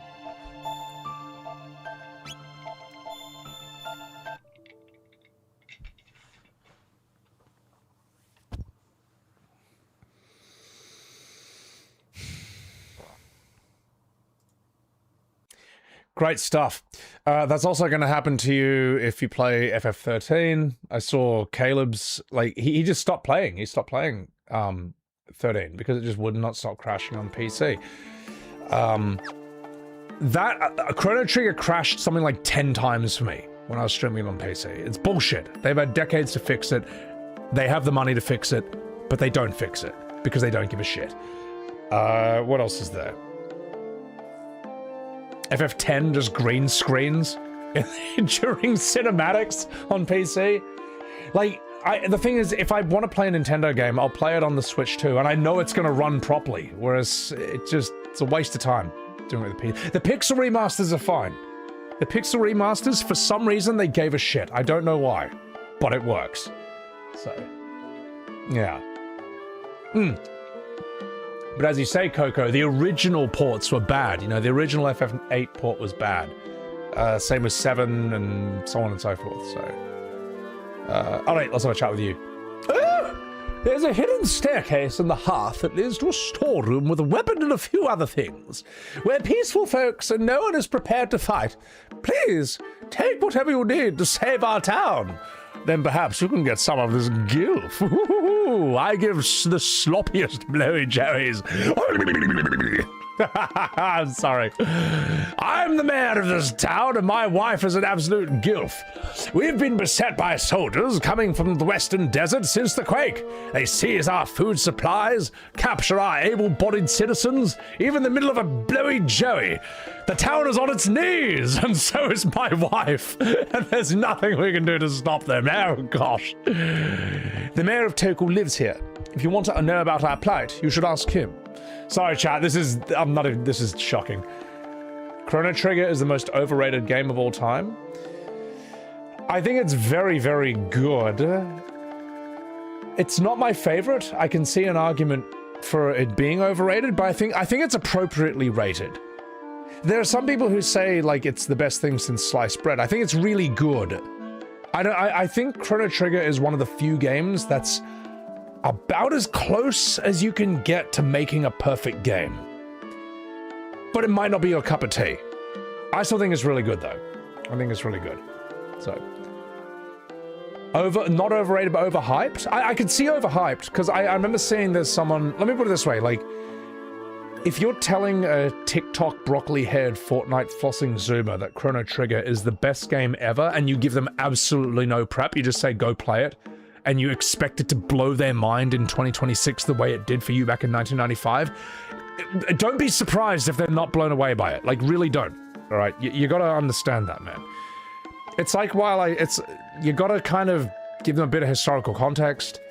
It's the same with like FF7 or 9 or something, or 10. Like, I'll tell them, like, you gotta understand, like, FF7 was 8 years before YouTube. 8 years before YouTube existed. You're living in a different time period. Like, I always tell people, put your brain back in a 90s mode, and then you'll really get it. Hannah, welcome in. So, yeah. You understand if people want 60 as a standard. You've seen the backlash with that being 30-40, but they'll buy it regardless. Well, people complain, but they'll still buy it if there's no other game that does that thing for them. So, yeah. This game's turning into Blowy Joey 3. It's pretty bad. It's pretty ridiculous. I mean, look, I think when you're recommending like a young person an old game, you have to understand that they're not going to perceive it the same way as you. But if they're a good bloke, you know, if they're a good kid, okay, if they got a good head on their shoulders, then they can understand if you give them a little bit of context, you know. Because I'd be that kid, man. Like, I've watched, like, old movies and be like, this is old, so it sucks, you know. But when I got older and understood it in its context, I realized, like, oh, shit, this is actually, like, mind-blowing. It's amazing that this person did this in this time period, or for this day and age, this is fucking crazy, man. You have to look at things that way. Yeah. Good afternoon, Kayvon. It's like when people say, oh, bro, you gotta watch The Godfather 1, and they give you no context and they expect you to sit there and just be blown away. It's like, no, you gotta, like, they're gonna think it's boring. You have to explain why The Godfather 1 was so incredibly important in its time and its context. It's kind of like the first modern film, in a way. A lot of modern film techniques, a lot of, like, camera work, a lot of modern acting. But if you just tell them, like, oh, bro, you have to watch this thing from 50 years ago, and expect them to be blown away, and then yell at them when they're not, you gotta have sympathy on these kids, okay? You gotta have sympathy on them. Hang on, wait a minute. There was some weapons, and I didn't get them. So, yeah. Yeah, something like that, Rain, you know? Citizen Kane is not gonna get appreciated. No, Citizen Kane can get appreciated. You just gotta tell them that, like, for this time period, this is considered the best black and white movie out there. That Citizen Kane was considered one of the first, like, modern films for its time. So, now where did she say there were weapons? There was something she wanted to give me. Oh, I'm gonna have to talk to her again. Ah, fuck. Anyway. Schneeper, welcome in. How are ya? It's not the standards are too high these days. There's a different set of them. I would say standards are lower these days. Can I go here? Aha! There we are. There we are. Well, I'll tell you, do you know how standards are lower these days? Because there are people who think that Zendaya is a great actor. Now, that's really harsh what I just said, and she's never been mean to me, she doesn't know who I am, but, like, that's just a fact. If you think that, like, Zendaya's acting is peak, then you haven't seen enough good acting. You know, maybe she's underutilized, maybe she hasn't been cast in the right roles. In fact, I would say maybe that's even the case, because we've all seen the meme where the guy does, like, her entire acting range, and it's just, like, him wearing a scarf doing this.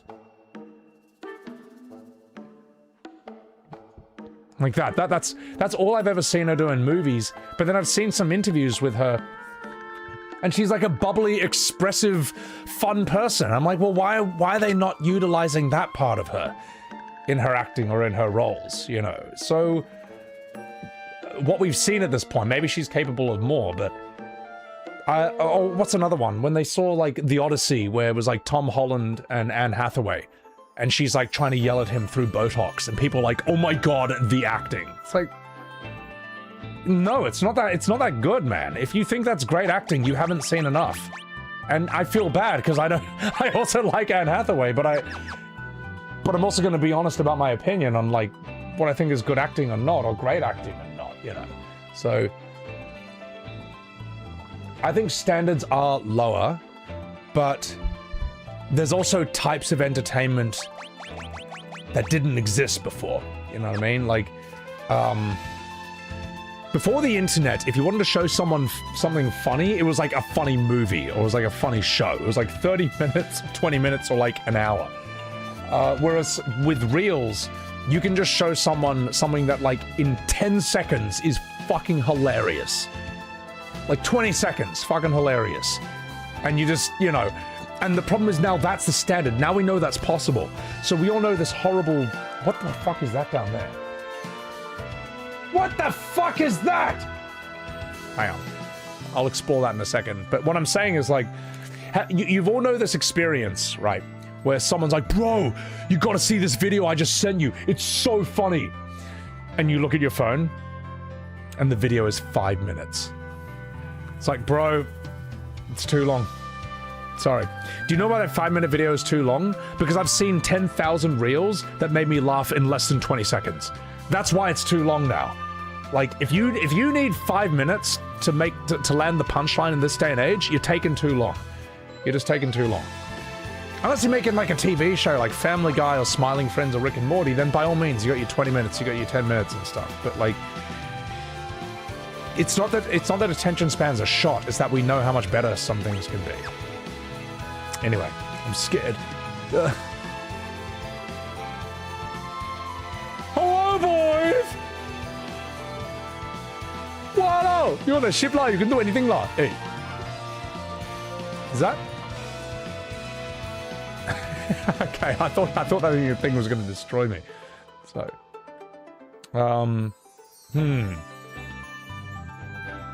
that's why Family Guy clips are popular on short form content platforms. Yeah, because Family Guy can just do, or what's that thing? Where, like the Asian woman's driving, and she's like, "Oh," what did she say? Do I use my indicator to merge 8 lanes? No. Okay. Good luck, everyone else.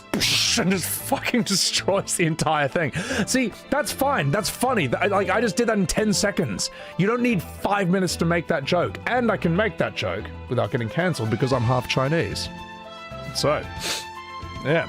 So if you try to cancel me, you're silencing minority voices. And you're the one who's getting cancelled. Yeah, see, I didn't make the rules. I just play by them. Victus Omega, thank you very much for the $10 super chat. This is a lovely OST. It's a really good. I didn't realize this is where this song comes from FF14. So, thank you, Victus Omega. Thank you very much for that $10. So, 50% cancelled. All right, Sonny Jim.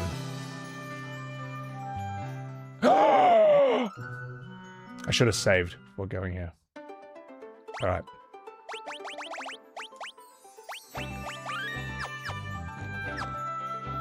Hang on.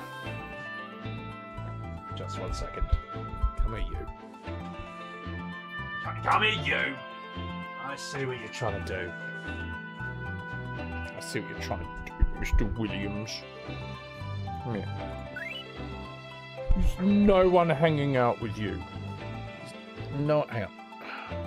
It's just my earphone. There's no one hanging out with Mr. Fatty Bimbles. Mr. Fluffy Foot. Alright, chat. Here's the real streamer. Oh no! He's choking me! Billy! No! Help! He's kicking me in the throat! Billy, no! No! Billy! Billy, why would you do this to me? Help! We're getting spoiled with Billy today. That's because because I'm the only one he can hang out with. I played with him before stream. He just wants to play more. Help! Alright. Come here. Are you gonna give Chad a smile? Give Chad a smile. Come here.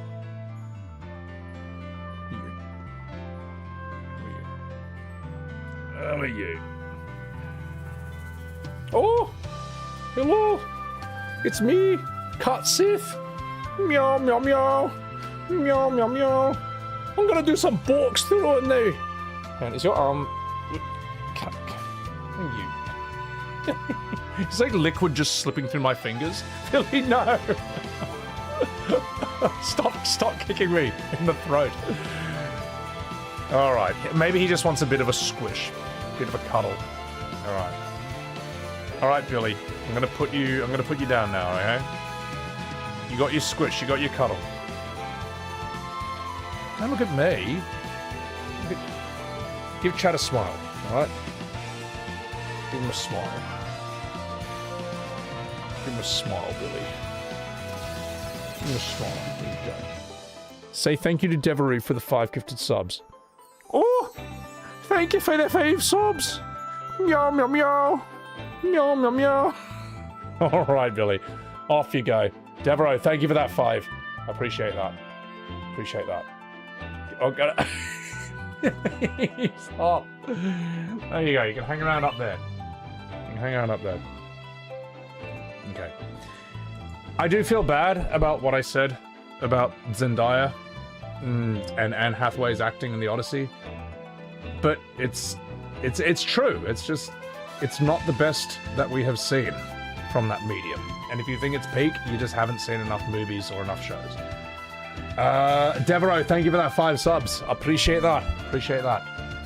They're not watching my streams anyway. They're too busy sleeping on a bed of money and making Spider-Man 12.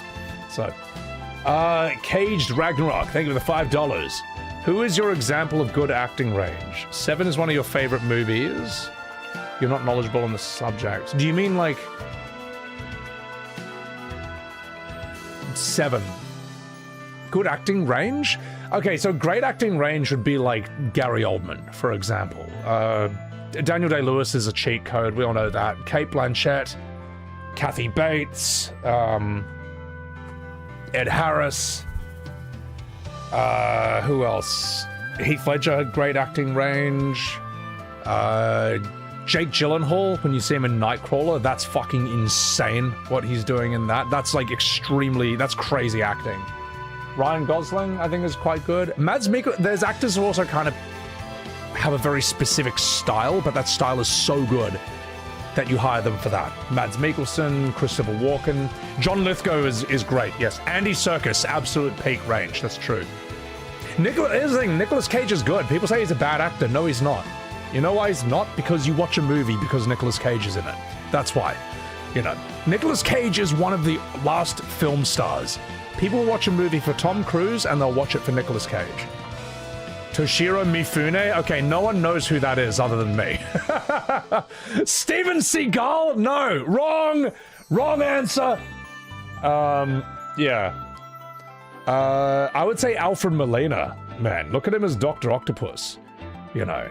Alfred Molina can, like, Dr. Octopus is, like, very intense when he goes bad, but he can be super nice as well. Willem Dafoe, incredible acting range. John Goodman. Yes, John Goodman's amazing. Well, Al Pacino's interesting. I think that, there's that part in Godfather 2. Al Pacino acted like a normal person until Godfather 2. And then there's that scene where he's like, in my home! In my bedroom where my wife sleeps! Where my children play with their toys. And I think everyone loved that bit so much that that one delivery became his motive. That became his main form of acting for like all of the 80s and the 90s. Man, that's why she had a great ass, and you were all up in it. Hooah! You know what I mean? So, who else has tremendous range? Yeah. Glenn Close is very good. Carl Urban, yes. Anthony Starr is fucking nuts, man. Homelander, god tier acting, man. Like, actually S tier. Jeremy Irons is amazing. Edward Norton is S tier. Denzel's amazing, yeah. Idris Elba, you know what I mean? Like, that's just like off the top of my head. That's just us talking out of our asses in chat right here. And I feel bad for what, you know, me saying some of these actors' work isn't that great, but it pisses me off when I see people gas up mid or average work like it's amazing. No, it's not. It's like, you should be able to tell the difference between good and great, or mid and good. Oh, hello, darling! The elder tree of these woods was cursed and carved into the shape of a monstrous castle. Now it wanders the desert aimlessly. Oh, you've got to help! Oh, crumbs! Oh, so that's an elder tree, okay. The mage who changed the elder tree into a wandering creature can change his weakness. One who can see through his deception might be able to defeat him. We have fairies who inhabit these woods. I smoke the most cigarettes out of all of them. Blech. Oh, have you heard of Hein? He used the barrier shift spell to change his weakness. Hein, barrier shift, okay. Ooh la la, these woods are alive. I am a French fairy. Hoa! I'm Al Pacino in the role of a fairy here. Without the elder tree, these woods will perish. Our home, our friends, the trees will wither away, like my wife says. Fuck you. Hello, I'm an English fairy. Hein, the royal advisor of Castle Argus, is the one who cursed the elder tree to wander the fucking land. Listen, you fucking dickhead. I'm an Australian fairy, and I hear the cries of the bloody woods. They weep for the elder tree that made these woods its home for 10,000 bloody years. But the great tree was cursed by a despicable mage and an absolute doll bludger, and he left the woods behind him. Now all we do is sit around punching cones. Anyway, and scene, ladies and gentlemen, and scene. So, the Singaporean fairy. We got a we already have a Singapore. Well, we're traveling with Dash. Robin Williams deserves his Robin Williams was an S-tier actor, both comedy and drama. He was like a better dramatic actor than a lot of people who specialize in that. So, yeah. If you compare them to the great actors, they work as trash and they're easily forgettable. But here's the thing, right? Like, if you're going to... I'm going to quote Daniel Day-Lewis here. Is this pretentious? Yes. But I'm an actor, all right? Being pretentious is part of the job. If you're going to give yourself to the arts, you give yourself to the arts. You know. Don't disrespect the people who came before you. And if you're not going to give yourself to it, then give yourself to something else. There's something up there. Like, I'm even going to agree with Triple H, man, when it comes to wrestling. I saw, you know, Triple H, the wrestler. I am the game! You know, that guy. When he was doing Tough Enough, and there were some guys who were just kind of training to be wrestlers in this reality show, and they're not really putting their back into it. They're not fully committing. And Triple H has this speech to him where he's like, listen, mate, I've got friends who died doing this. I have friends who are paralyzed from the waist down, from wrestling, from the neck down. And if you come in here and you half-ass this, you are spitting in their fucking face. All right? You are disrespecting the fact that these guys risk their lives, put their bodies on the line to entertain people. All right? So, don't half-ass this. I thought, fuck, man, that's a great bloody speech, you know. If you're going to be a musician, if you're going to be a writer, if you're going to be an actor, you're going to be an artist, you have to look at the people who came before you. For those who come after, you have to look at the people who came before you, because you're building on their legacy. What they made is part of the foundation that you're building upon. Are we just floating in... Are we on a floating island? Holy shit, this took a... Wasn't expecting that. You know? It's why when people say like, oh, I'm a writer, but I don't read other people's books, because I don't want them to influence my style. Fuck you! Influence is everything. You should be reading all the best shit that came before you, so that you see what you're contending with, so that you see what you're contributing to. And then you have to contribute something new and original and excellent on top of that. Oh, does that sound too hard? Yeah, that's called being an artist, asshole! That's why people respect great artists. It's why people pay top dollar to see great actors, or to listen to great music, to read great books. You know? That's how it is. Anyway, I'm working here. All right. If you don't have influence, then the best you're going to do is come up with an idea that someone came up with 50 to 100 to 1,000 years before you, who did it better than you. All right? You're right. Yes, you arrived at the idea independently. Doesn't matter. Someone already came up with it before you. That's why you have to look at everything that came before you and then find a way to contribute to it, to build upon it. And you know what? I'm going to turn that into a short. Because I know people on TikTok would love to hear that. So, let's see. I don't know. What is it? Writers I don't read influence or some crap like that. Yeah. Alright, I'm off fucking the beat. You couldn't do it, you were a theater kid. That life left you long ago, you can't be Hugh Jackman. If you're gonna be like someone like Hugh Jackman, I think you'll know it. You're kind of destined in a way. So... you have no foundation to build upon if you haven't read anyone's work. Exactly, Eric. I mean, look, man. I'm listening to Andy Serkis read The Silmarillion right now. Which is, like, all the stuff that happened before Lord of the Rings, like the first age. Lord of the Rings is, like, the end of the third age. Like, it's basically like listening to the Bible of modern fantasy. And if you're a fantasy writer, you have to know Middle-earth, you have to know The Hobbit, Lord of the Rings, you have to know The Silmarillion. Otherwise, you're not gonna... otherwise, you'll just come up with a shittier version of that. You know what I mean? You gotta build. There's a reason that phrase from Expedition 33, for those who come after, there's a reason that phrase sticks in people's minds so much, because on an instinctive level we all know it to be true. So true that pawn kick, you're damn straight. So, and the thing is, right, look at the results of that. Like Warhammer, for example, they clearly know Middle-earth. They clearly know it. Like Middle-earth is where we get orcs, but Warhammer orcs, they're inspired by it, they're built on that, but they're very different. Warhammer orcs are very different from Middle-earth orcs. Same with Warcraft, which originally was going to be a Warhammer game. And the orcs are somewhat Warhammer-like in 1 and 2, but then they become Warcraft orcs later on, from 3 onwards. A different kind of orc. So, I guess I gotta go here? I don't know. I'm just fucking about, so...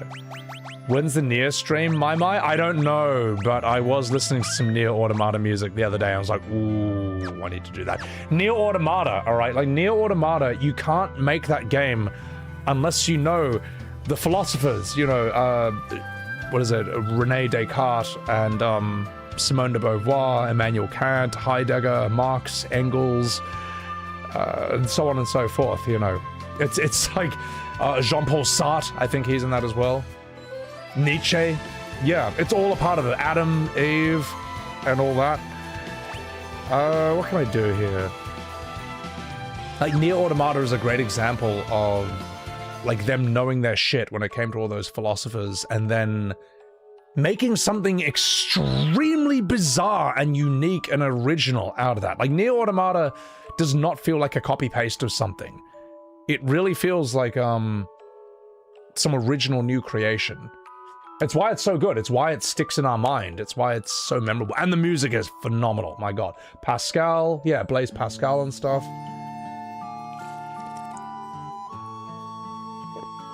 Wait, no encounters are screwing the locations. Should I not be here? Hey, well, if I shouldn't be here, that's fine. Where am I supposed to be? I'm lost. I'm lost. I do love the fact we're on a floating island. That's really cool. So... okay, so how do we sort this guy out? Hey, King Argus! The Golgans are a sightless race. I hear they never leave their gulch. Wow! I wonder if they can tell the future la. Sorry, he's meant to be Singaporean. Nah, you got the ship la. We can go anywhere, see anything, visit all the ladies of the land la. We can go down to Geylang already. Just kidding la. Wow! That is elite ball Singapore knowledge la. We can go to Crazy Horse la. Orchard Towers. You know what? I'm gonna stop talking. Only the Singaporeans are gonna know what I'm referencing there. You think I'm supposed to be there? Okay, good. Wow! Time to go to Orchard Towers lah with my Final Fantasy friends already. You know none of these authors. You need to read more.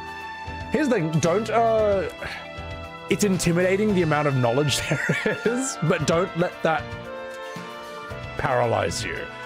Think of it like it's a good thing there's too much, in a way.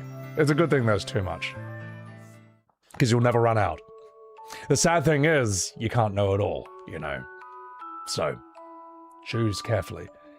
Honestly, just pick whatever, like, is enticing to you and stuff. We are descendants of the ancients, creators of civilization as you know it. We live in harmony with nature, as is our creed. Stay a while and listen. Do I need to be here? I don't know if I'm meant to be here or not. What can I do for you? I don't think I'm supposed to be here yet, because I shouldn't be able to afford all this. Thank you! Whee! Okay.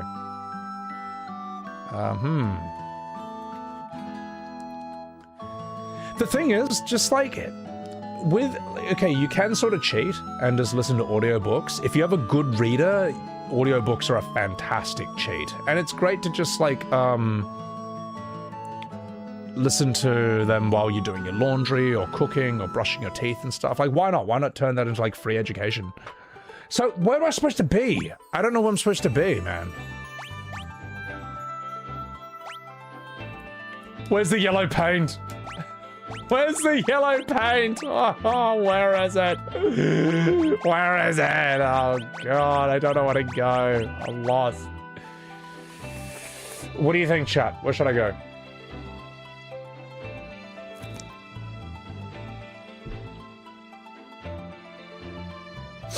What's up, Killer Chris? Basically, there's no reason to think Zendaya can act. Hey, Kara. Well, I don't know. And they posted a clip on Twitter that was like, look at this acting. It was okay. I mean, it's basic. Shakespeare did more for the English language than anyone else except Samuel Johnson. I fucking love Samuel Johnson. For those of you who don't know, Samuel Johnson wrote the dictionary. Think of like the god tier levels of English language. Like, a command you need to be able to do something like that. Above the Forest of the Fairies? Middle area, top left. Okay. Alright, I shouldn't be here. Middle area, top left. Okay. Cool.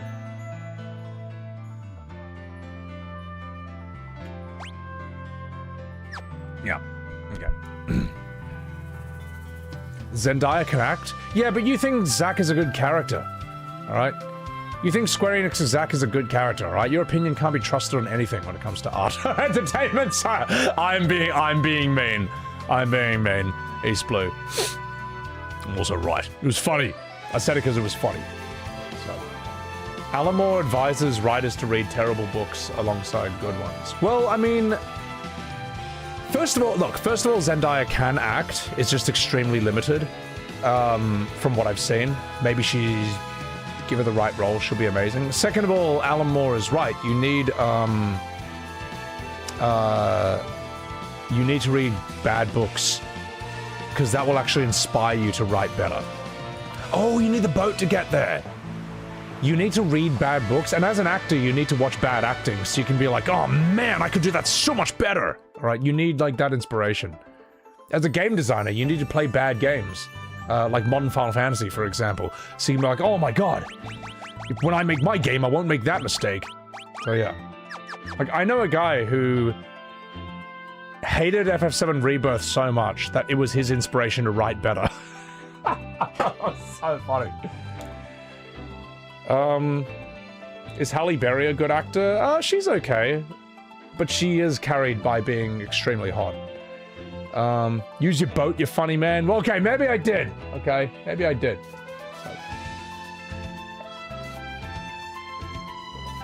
Cormac McCarthy, what did he write? He wrote The Road. That movie is absolutely fucked, man. Yeah, Jesus. Alright, let's get out of here. Swordfish? Swordfish is the movie that has Hugh Jackman doing that amazing hacking scene. Which I... Can I show that on stream? It might get the YouTube chat. It might get the YouTube live stream cut. Oh fuck!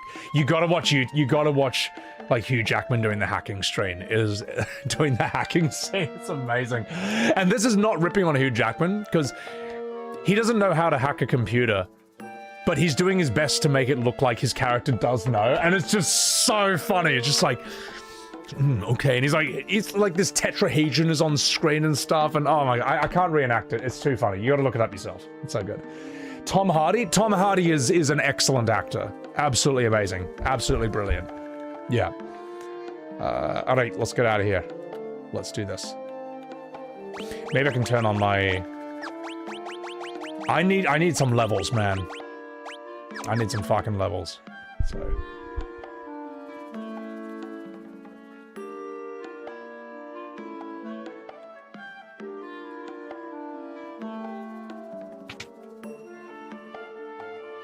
Hang on. Tom Hardy's talking about Bronson. Bronson, his acting is very good. But you see what I mean? Like we've listed like some of the best actors who have ever lived, man. And I think it's insulting to them to put actors who are just kind of like mid or average in the same conversation as them. It's actually insulting to the craft. And I know that sounds really pretentious to talk about the craft, you know. It's insulting to the process. But it's true, man. Like, if you don't have standards when it comes to entertainment and art, you're never gonna get good entertainment. You'll never get good art. Standards are the reason it's good to begin with. Now, you don't want to go too crazy. You don't want to be like Whiplash or something, all right? That's a bit... There's a reason Whiplash is an interesting movie, because it does talk about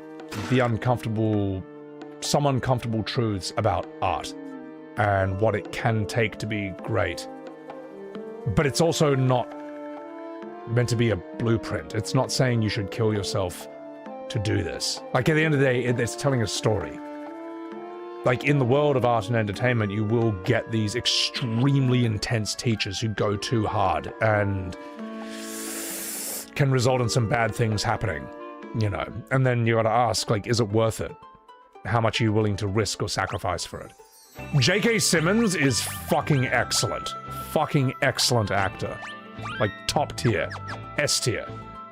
Yeah. So, he can do comedy and he can do drama. And he can do drama. Like, at like an elite level in both ways. He's so good. Play FF12 to be a better writer? Yes. No, yes. Like, this is gonna make you guys laugh, but I know a girl who thought FF14's writing, its pacing in particular, was so bad that she's now doing an English literature degree to make sure that her writing is never as bad as it can get in FF14. I'm not gonna say who it is, but yeah, I know. Now, that's not saying that she thought all of FF14's writing was bad. She just thought the pacing was atrocious. She thought the pacing was terrible, which it is. It is. It's not good, you know. Let's give you a normal attack. Yeah, that's dedication. Well, I mean, she wants to be a writer. She doesn't want her writing to be bad, so for her, FF14 is a measure of how not to pace a story. And I would say that's a very good game to choose as an example of how not to pace a story. I would say learn from FF16 as well. 16 is really bad, and Rebirth is really bad, but we all know that I think that, so it's not a big deal. Look at those levels! I'm working here. That's cool. I like that there's that swimming thing down there. Yeah, pacing is a big issue with modern FF. Yeah, and the thing is, modern FF can have some good scenes. It can have some decent scenes, you know. But its pacing is bad, and everyone knows it, man. And everyone who says its pacing is not bad is in denial. And if you're not in denial, then with all due respect, you don't know what good writing is. Sorry, it's just true. So. Abysmal pacing is why you find it hard to recommend Persona to anyone. Is Persona more enjoyable than modern FF? I feel it would be. I feel it would at least be more honest about what it is. Like, no one's saying Persona has always been about change. That's why Persona 6 has to play like Devil May Cry. All right, you know what I mean? Like, that's ridiculous, man. It's insane. That's shocking. It's shocking that FF16 even exists, man. That's like outrageous, man. So, yeah. Keanu Reeves is an actor you like, but you can't call him a great actor. I don't think Keanu Reeves is a great actor, but I think Keanu Reeves is a great movie star. And when he's cast appropriately, he's the only man for the job.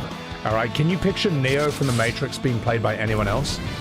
Can you picture John Wick being played by anyone else? Keanu Reeves shows you the difference between like an actor and a star. There's actors who are better than Keanu Reeves, but they don't draw a crowd. They don't have that mystique. They don't have that magic about them. So. Now, the reason I'm saying this is I don't think I'm ever going to be an actor in anything. I don't think I'm ever going to be in cinema or voice acting anything. I think I've probably pissed off too many people. I think the things I'd say could come back to haunt me if I ever wanted to do that, but I'm okay with that. I'm okay with that. I'd rather do this. This is like, I'd actually just rather do this, to be perfectly honest. And I think you can make a good living doing streaming and YouTubing if you do it right, if you're smart about it, you know. I would love to just voice act in some indie games where people don't really give a shit that I don't like modern Final Fantasy. I think if you want to be involved in the professional scene in that regard in a lot of ways, there's just kind of too many things you're not allowed to say or do anymore. And I'm too goddamn opinionated, okay? I'm too goddamn opinionated. I have to, if I don't like something, I'm gonna say it. And if that means that you're barred from getting this job or that job, I'm just gonna have to... As Thomas Sowell said, there's no solutions, there's only trade-offs, alright? You know? I'm gonna have to make that trade-off. And sleep in the bed that I made. But that's okay. That's okay. It is what it is, ladies and gentlemen. It is what it is. So, aha! We got that level. Good, that's what I wanted. Right, let's get in there. Let's get in there. I'm walking here.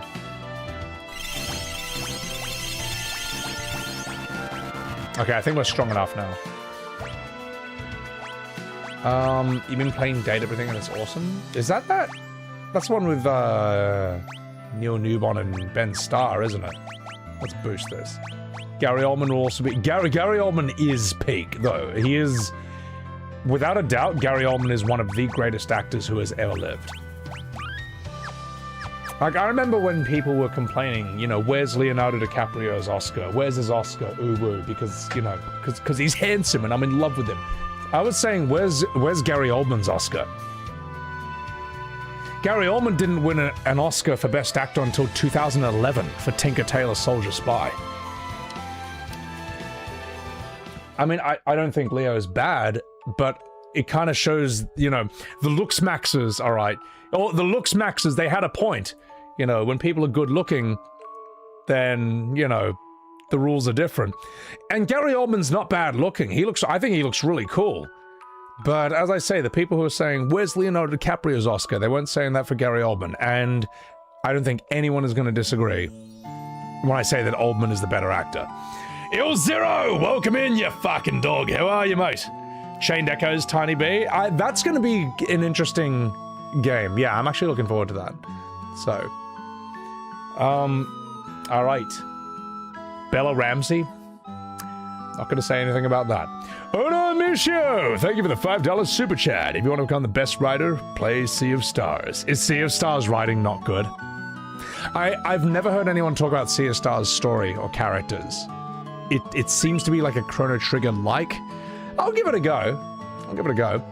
Chiwetel Ejiofor is a good actor. Chiwetel's really good. No, he's really fucking good. You should listen. This is how nerdy I am. I listen to Ewan McGregor and Chiwetel Ejiofor do Othello by William Shakespeare on Audible. And it's top tier, man. Ewan McGregor's amazing. Chiwetel is S tier as Othello. And it's also got Catelyn Stark from Game of Thrones in it. You know, Jon Snow's mother. What else? Tom Hiddleston is in it, and so is this one other famous actor, and I've forgotten who it is. That's how good they were. But yeah, Chiwetel and Serenity? No, he's sick in that, man. He's sick. Sea of Stars pacing feels bad. It's like nostalgia bait. I was watching, you know, Jinray? I was watching Jinray stream it, and it was just never ending. The game refused to end. And it's like, well, this should be more efficient, you know. I have not tried Bob and Tekken yet because my finger is still recovering, but it's okay. We've already told that story. I'm not going to tell it again. Also, Mika Srad, thank you for the $15 super chat. You say the things we want to hear. We love you for it, mate. Cheers. Oh, you get out of here. Stop. I'm walking here. Thank you. I appreciate that. I appreciate that. Yeah, it's one of those things where, like, I think that amongst actors especially, whether they're screen actors or whether they are voice actors, there's a lot of things they just cannot say, because if they do, then that's going to hurt their career prospects. They won't get hired to do voice acting work or acting work ever again. And if you're an actor, there is no shortage of people like you, all right? We're never running out of good actors, all right? You're a dime a dozen. That's the sad truth. And they all know that. And all of them have grinded for like 5, 10, 20 years to get where they are. They're not going to fuck up, like, and they got lucky. Many people grind 10, 20 years and get nowhere. Vast majority, all right? That's why Pedro Pascal takes every role. That's why he takes Joel from The Last of Us or Mr. Fantastic, even though he's not the right part. He's not the best casting choice, because Pedro would have grinded for like 15 years before getting, you know, Game of Thrones and Narcos. He probably knows he's not the perfect casting choice, but he's like, fuck it, man. You know, it's better than him just like, he knows what it's like to not be rich and famous, and he's like, well, fuck, I'm just gonna take it. So, yeah. Also, Midnight, thank you very much for the 5 gifted Subarus on Sebi Webs TV. Thank you for that 5 subs. I appreciate that. You know. So I sympathize with these actors, but if that's the choice, if the choice is that you get to play some, I don't know, furry. Sorry, I don't know why I said that. If the choice is that you have to play, like, eat shit and play Concord, or you get to say you think the game sucks, I don't know. I think there's a shortage of good critics, but I don't think there's a shortage of good actors. So, yeah. If that's the choice I gotta make, then I guess I'll make that choice for now, at least. Also, excuse me, come here. Okay, sorry, Billy was sitting down there. I'll get him back, mate. I'll get him back. Yeah. All right, enough fucking about. Let's do this. You thought we had it backwards in school? Shakespeare should be taught in drama? Shakespeare's a tough one because you need to know it, but you won't really understand it or appreciate why it's so good until you're older.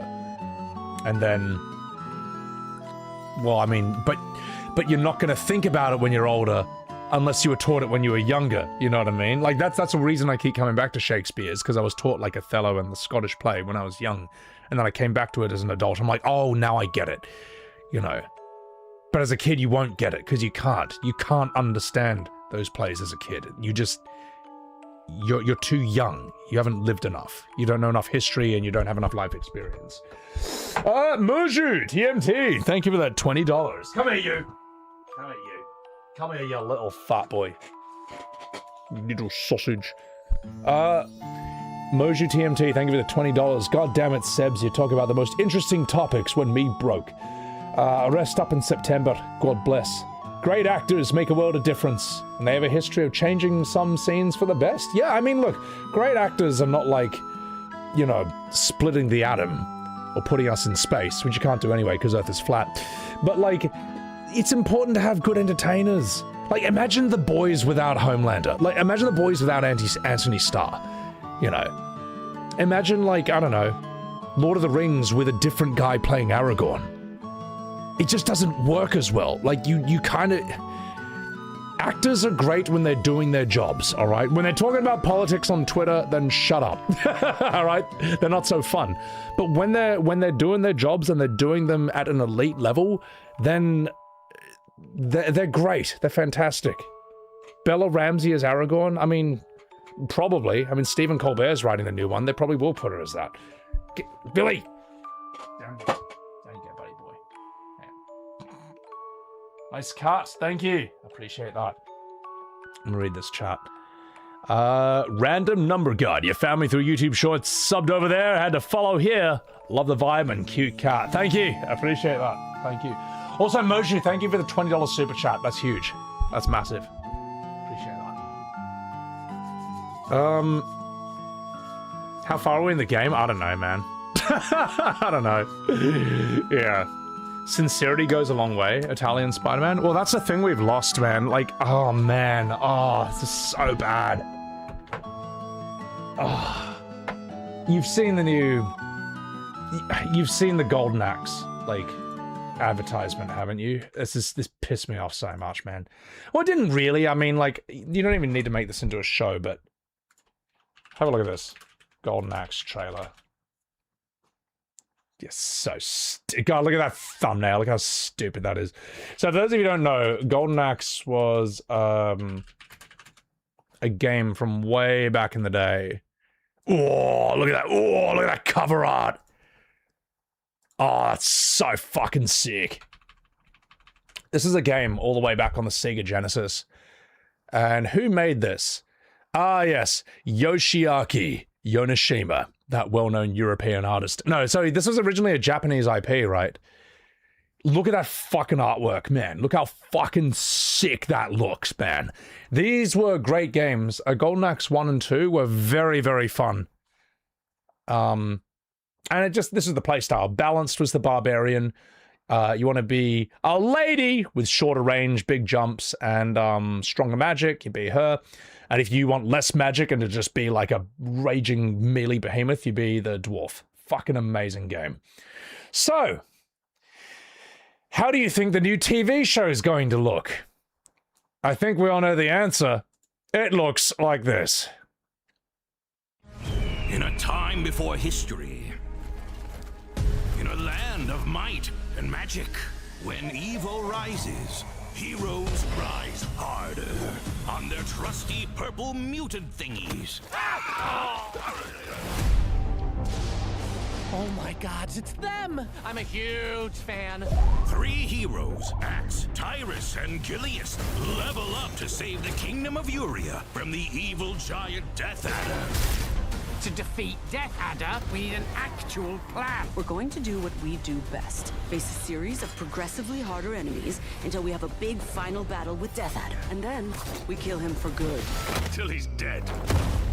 All the way. Fire magic! I was hoping I could join your quest. Why don't you go first? Found the trap on the first try! And so our heroes fight all sorts of stuff. For Uria! That was for Uria. You better not be another mini-boss. You better be the final one! Legendary kill. It's just what us kitty cats do. I'm so excited I'm gonna throw up. Because we're us. Sorry, we don't have a group name. We were barely getting along until 8 minutes ago. Sega! Chop first, axe questions later. What else would you do with an axe? I don't know! Golden Axe. Whoa, like the game? Heck yeah! Let's freaking go! I think Marvel movie writing has done irreparable damage to storytelling in this generation, literally forever. This is horrible. I don't think when this is what you're working with, right? Remember this image? Remember this? When this is your source material, I don't think you need to constantly be saying how ridiculous and stupid it is and winking to the audience the entire time. All right? I don't think you need to keep going like, isn't this stupid? Isn't this ridiculous? I don't think you need to be doing that the whole time. It's like, imagine if they did that in Lord of the Rings. Like, really imagine that. You think this comedy will appeal to the older gen who grew up with this boomer humor? No, millennials fucking hate this too. Well, this is like, this kind of humor is for people who are uncool and they want to be cool. and they think that this is cool. They think this is it. This is it. Billy, stop it. Do not put your face in my glass of water, you silly sausage. So, you argue Rick and Morty did more damage than Marvel did? No, because Rick and Morty is perfect for what it is. Not perfect, but you know what I mean, right? Like, it kind of knows exactly what it is. Whereas, like, Marvel...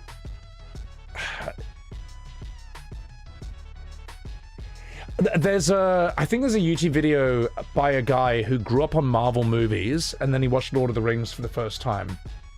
And he couldn't believe the sincerity. He kept, while he's watching Lord of the Rings, the Peter Jackson one, he kept expecting moments where the characters would, like, kind of break the epic moment and just be like, you drop your sword, Aragorn. It's like, oh, sorry, well, you know, it was a heavy journey. It's like, you want me to pick it up for you? It's like, well, you know, I can do it myself. I'm like, yeah, humans and elves, always expecting us to do it. You know what I mean? Like, I'm just kind of riffing right here, but, like, notice how Lord of the Rings doesn't have a single moment like that?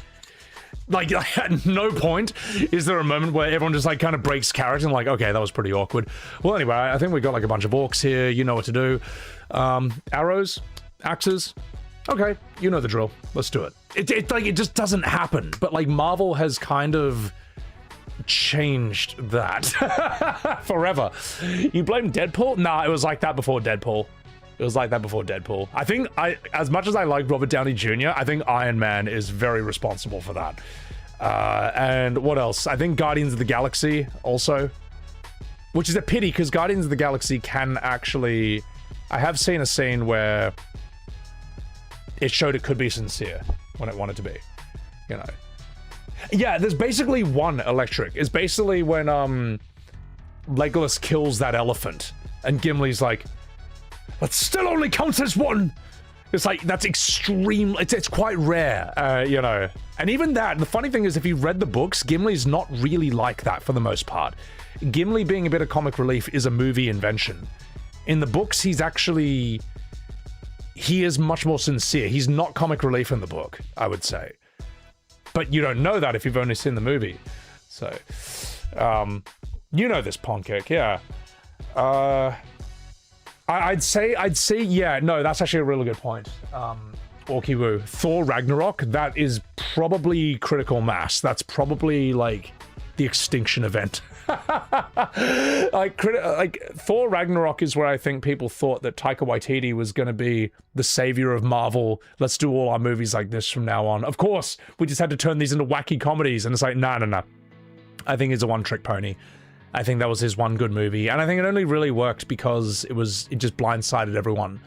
Like, Thor 1 and 2 were serious, but they weren't that interesting at times. They felt a bit heavy-handed or boring at times. I don't know. Thor 3 was more entertaining in that regard, but, like, there's so much context to that, so... yeah. I don't know. I think what kind of turned me off Taika Waititi was, what's that movie where Ryan Reynolds is the NPC who becomes self-aware? Free Guy. I thought Taika Waititi was absolutely I thought he was so miscast as the main villain from that. I thought, I don't know, man. I think I don't know. It was like movie ruining for me.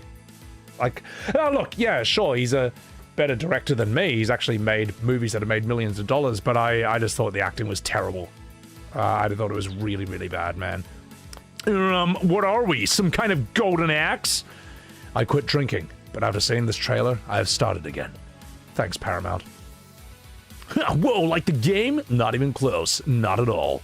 Has David Ellison actually played a video game? I'd be surprised if he'd actually played Golden Axe and made this. Yeah. He felt forced as a villain? Yeah, it just wasn't good acting, man. It just wasn't good. So this is where the fired writers from Rick and Morty went. No, Rick and Morty's better than this, man. Golden Axe gets an animated series. Yay. It's funny. Fuck. What else do we have? Looks like something you'd see on the TV in GTA 5. Oh, God.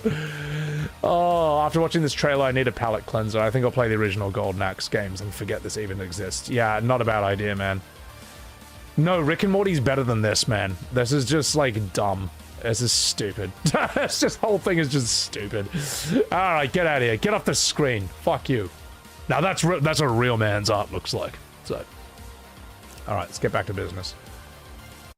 Shut up, N. Walker. You never seen Rick and Morty? It's good. Look, Rick and Morty got a bad rap because some of its fans acted unbelievably stupid in public. But it's still a good show. You know, don't let, like, it is easy to rip on stuff. A lot of stuff deserves to get ripped on, but don't, like, get turned off literally everything because it got some bad press. So,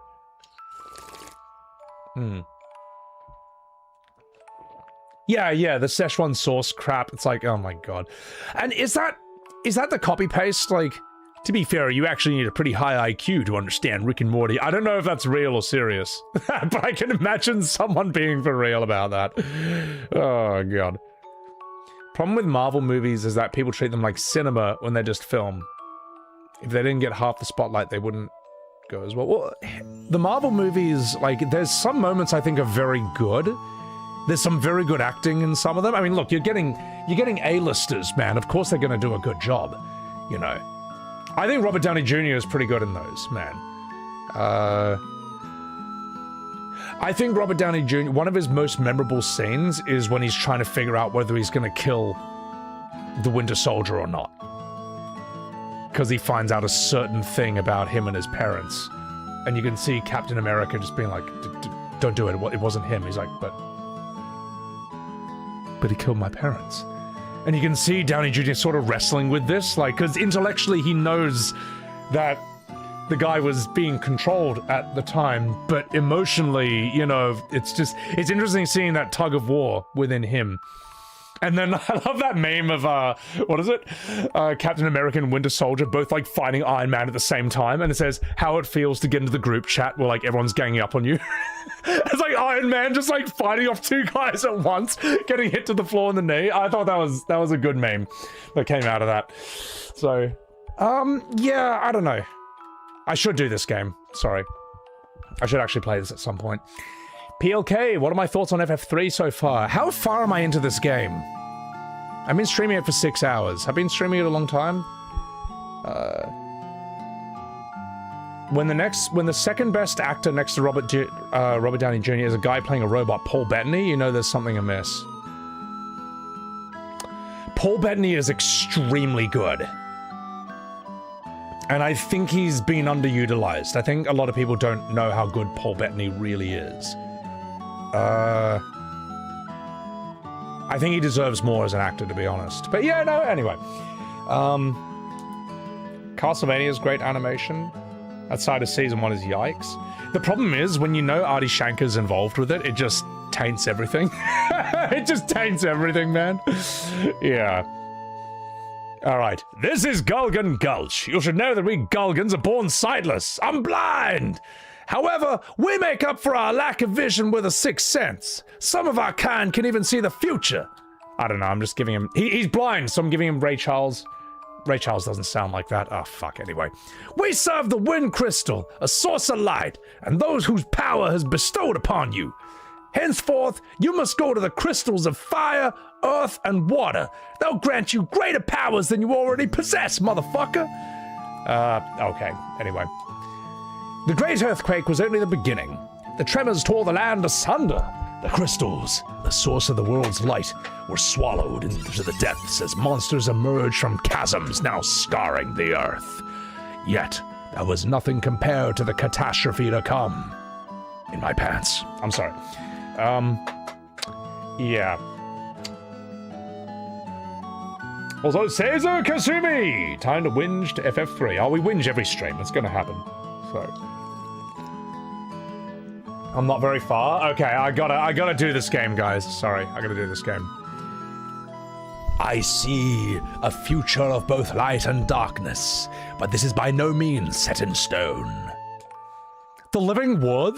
The Thentian forest? Oh my god, it's calling to you, you big silly. Sorry, I'm sorry. Well, you know, I see a future of light and darkness, but this is by no means a watch in my ass. It's the same line, alright? May as well just do something with it. We stay sequestered away in this gulch, for those who know the future should not dare to influence fate. When crimson flames threaten the tower's destruction, he who alters fate's course will awaken his destiny, motherfucker! Oh god, that's terrible. Oh, whatever.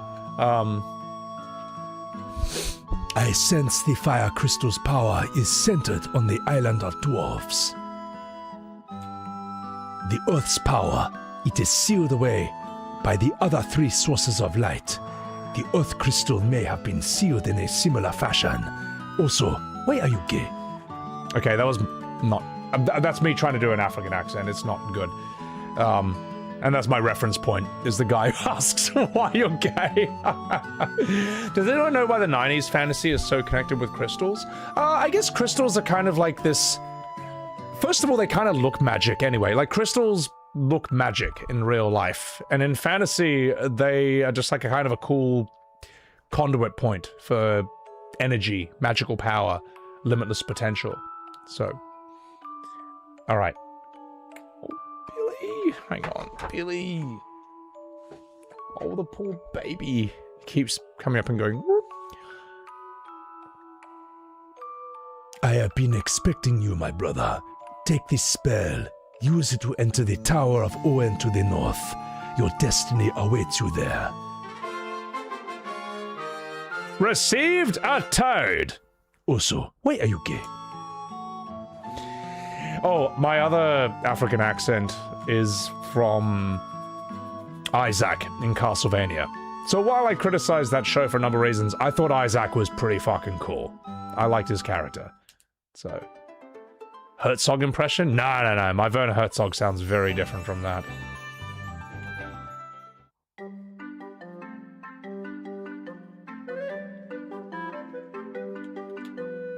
Chocobo, giddy up!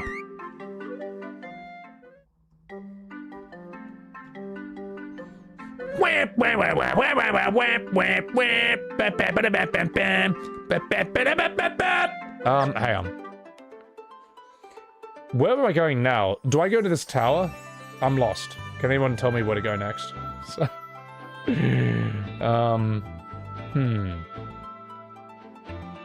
Jim Henson? What do we have here? Oh, hang on. I'm sorting out one thing. The town to the west side of the map tells you about it. Well, maybe I wasn't paying attention. Alright, give me a think of that. Oh, I just gotta sort out one thing. Here we go. What do we have here? Where are your yellow paints? Yeah, where's my yellow paint? I'm walking here! Watching a grown man play a 30-year-old game. Don't grow up on you. Are you guys arguing? Hey, be nice over here. Okay. Where do I go, chat?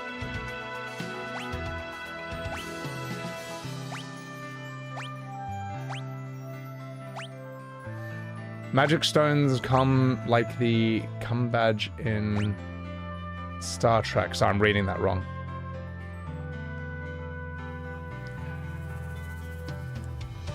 You're crying over elves being pig? Alright, let's leave it outside. Let's leave it outside. You get a thing for riding the chocobo around the map? Does anyone remember where I'm supposed to go next? Yeah, maybe it's the tower. Yeah, where's the giant blue arrow? I'm walking here. Get me out of here. Billy, stop it. Nose in my water glass, you silly fat boy. Alright. Gotcha.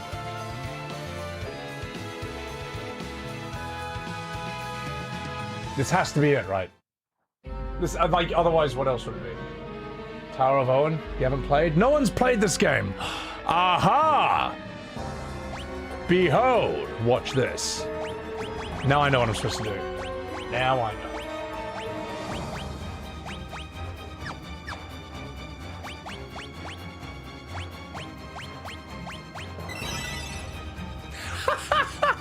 I love in the transition, they're just like, ah! Alright. Billy's being a little deviant. He is. He's sitting on his bed, swiping at me. Don't you swipe at me, you silly sausage. This music's heaps menacing, man. Ah. Yeah. Get out of here, you. Oh my god, here we go. Here comes Frogger Fantasy.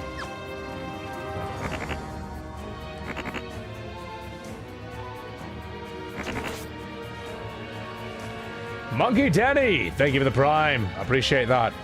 Oh, they were defending me after a guy in a chat called me racist and bigot. Why? Because I did an accent. I didn't do it disrespectfully. Like, I mean, did they not hear my Singaporean accent? All right, we're frogs now. Let's go. Let's get going. Yeah. I think you're allowed to do an accent. You know. I think you're allowed to do that. Welcome to the Tower of Owen. I hope you like it in here, for it shall be your final resting place. They don't understand humor. Remember that? Oh, it's probably like a modern FF fan is just like hate watching. Accents are racist? No, they're just looking for any reason to cancel me. Because. What was this guy's voice again? Oh yeah. Wow! This place, it looks familiar. And now we are frogs again already. Alright. So I'm allowed to do that one. Alright. Well, I think, right, when it comes to doing accents... Okay, so here's the rules when it comes to political correctness. Whatever you are, you can do that in a way that's like, I don't know, like super silly or parody or whatever. Like, I'm half Western, half Asian. So I can do those accents seriously, but I can also do them a bit silly. If I'm not of that, if I'm not from that part of the world, like I'm not from Africa, I'm not ethnically that. So if I'll do an accent from there, I try to do it more respectfully. Just, I don't know, it just seems like a good general rule. I don't know, maybe the rules have changed, but that seems like a good general rule for me, man. If you, yeah. You enjoy my Singaporean accent? Oh, you get out of here. I appreciate that. You like the frog pixel art? I know. I love how they're not even jumping. They're just like walking around upright as humans. So yeah. Busybodies projecting their prejudice? Oh yeah, absolutely. Absolutely. Like if you're just, other thing, like if you're just doing, I can't think of any examples. Like, there's examples from fantasy, right? Where people are like, oh my god, they're doing this kind of person. It's like, no, they're not, man. Like, if you know your history, you know they're not. And if you're thinking of that kind of person when you see these monsters, like, that says more about you than it does about the author. That actually, like, in a way, you're the one who's being racist, man. Like, no one thought that when they saw these fantasy creatures or races or whatever, man. Except you. And then you called people what you are. Like, projecting is crazy, man. Like, when you understand projecting, when you learn what it is, it's mind-blowing, man. I couldn't believe it. For those of you who don't know, projecting is when you accuse the other person of what you are. It's when you accuse the other person of what you're doing. It's crazy, man. Like, it's such a weird thing. You don't think about it as a kid. But when you see it, but as an adult, you're like, oh my god, that's what those people were doing to me like 10 years ago or some shit like that. Anyway, so. Anyway. Oh, you. Thank you, Armor. I appreciate it. So. Ho, ho, ho! Wow! I just remembered, law. I'm an ancient. Like Eris from FF7, law. Oh, wait. The funny thing is, that line works here because it's just like pixel whatever. But, in FF7 Rebirth, it's just stupid. Here we go. Tire thing, eh? I know this weapon from Castlevania Symphony of the Night, but I can't equip it, so... Yeah, exactly, Golgoth. I think you're allowed to do different accents, man. So, yeah. Yeah. But anyway, like, it doesn't...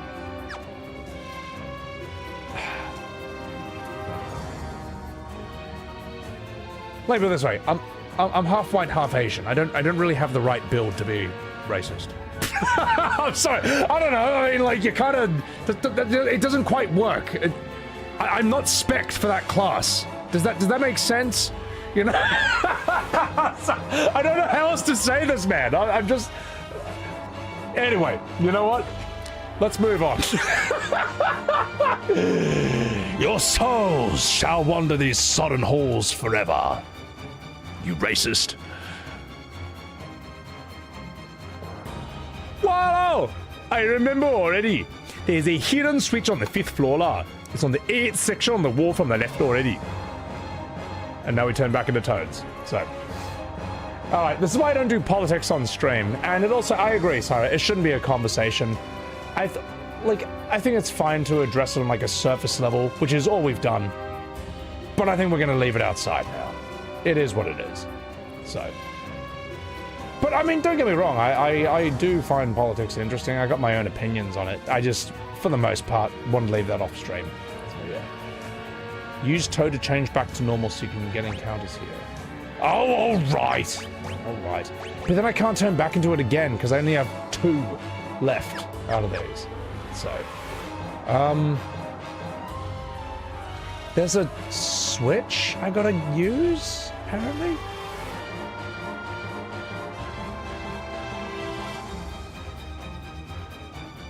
Did you say there's a switch on the 5th floor?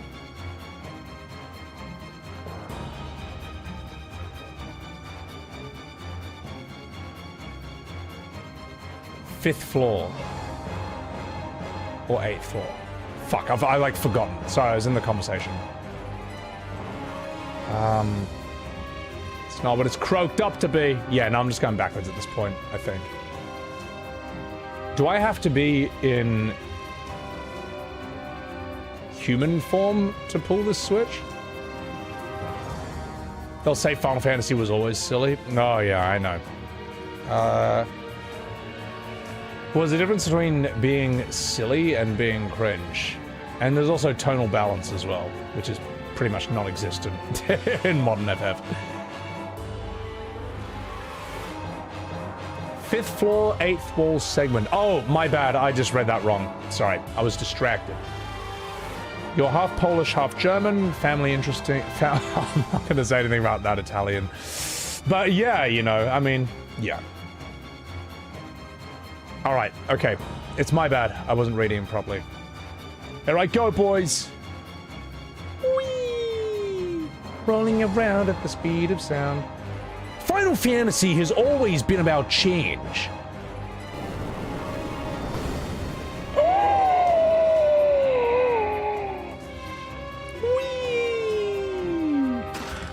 A maiden's kiss. And that's how you turn yourself back into a human. I guess that's the purpose of this. Hang on. There we go. Damn, I should have bought more of these. Oh well, fuck it. I'll quick save. And we'll get into a fight. I can cast Toad, but the problem is, here's the problem. I've only got 2 left. I've got 2! I got 2 casts of it left because this stupid Dungeons and Dragons physics. So I gotta work with this. It's alright, I'll do some fighting. I'll start fighting. Maidenless. So.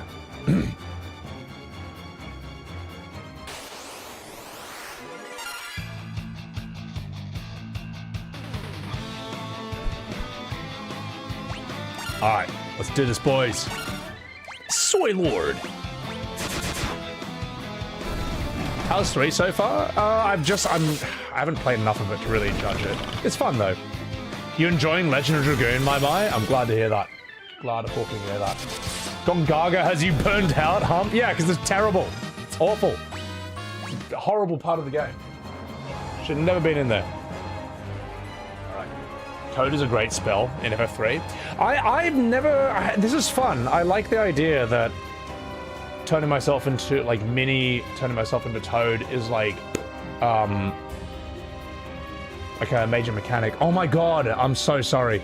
This isn't Big Bear. I just saw your $20 super chat from 6 minutes ago! I'm a bad streamer. So sorry, big dog. Accents are offensive. Rebirth was perfect.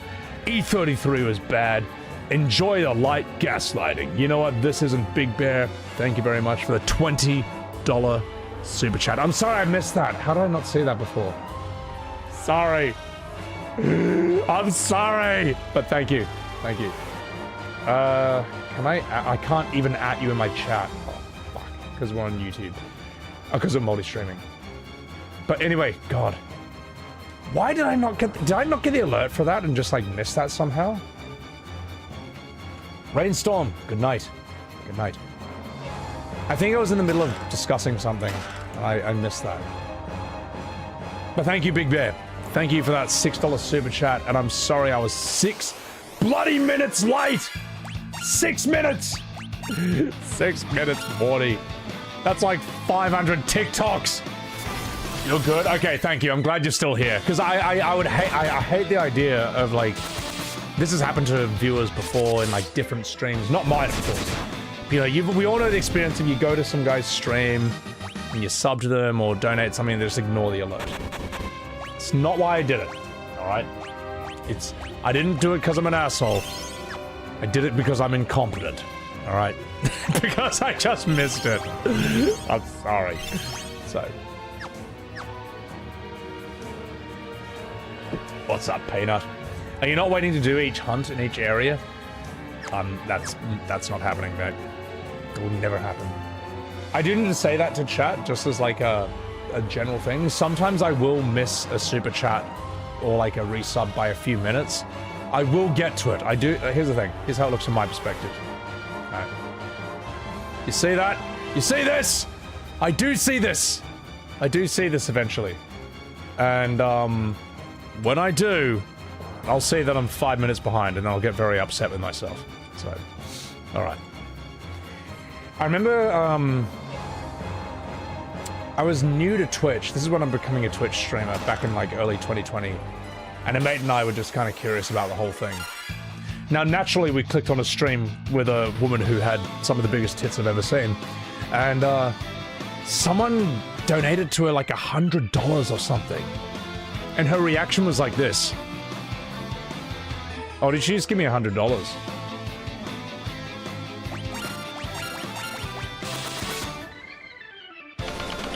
That was the my mate and I were just like, oh my god, like, what is this, man? We felt bad for the guy, but like, I feel like a bit more gratitude is in order if someone gives you $100. Like, my god, man, like yes, you big boob bimbo phenomena who I found really attractive. I mean, don't get me wrong, it was a lovely chest. As they say in Dark Souls, it was a great chest to head. But still, my god, man. You know, show some respect. Anyway. I kept watching to see if she reacted. Hey, look, I need to see a reaction, alright? That was typical back then too, Kent. Yeah, Twitch in 2020 was a totally different thing. I remember the word simp got banned, but I mean, no one enforces this. No one enforces this. I think very temporarily simp got banned as an insult because Twitch was basically thinking, you know, don't mess with our money. If someone gives a lot of money to some woman, don't everyone then at that person in chat being like, simp, simp. Because Twitch, you know, they want to make money. They're a business at the end of the day. But I don't think anyone ever got banned for saying simp. Ever. It was a thing that, like, they said was gonna happen, and then it just never happened. No one ever did it. Aha. Alright. So. Cam under the glass chair meta? I can imagine. I don't actually know any examples of that, but I can imagine it, and I don't want to, so. Alright, enough fucking a bit. Guinevere with the amazing chest ahead, you damn straight, buddy boy. So. Isn't simp just a typo for shrimp? No. Oh, sweet summer child. Innocent Alan over here. No, it's not. New weapons and armor. Boss fight soon. Okay, Mr. Spoiler Boy. Mr. Bumbo Spoilers over here. No, of course there is. So, of course there's going to be a... Huh! That's not a boss, right? Surely that's a friendly NPC. It's alright, I know. Let's do it. Oh my god! No, wait. What voice can we give her?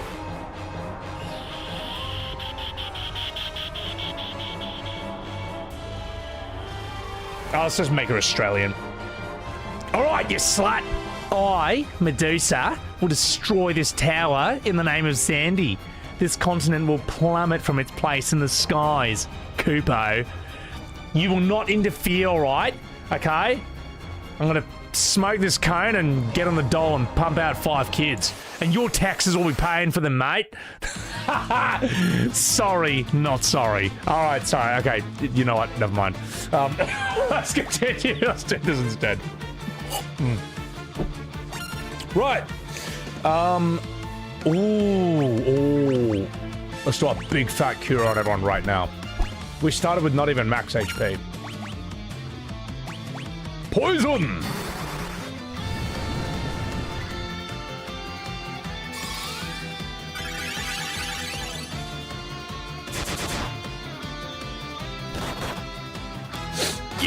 Yeah. Let's do it. I hope I'm not too strong for this. I'll probably be okay. Actually, let's just have you defend this one. Alright, let's see what you got, you silly goose.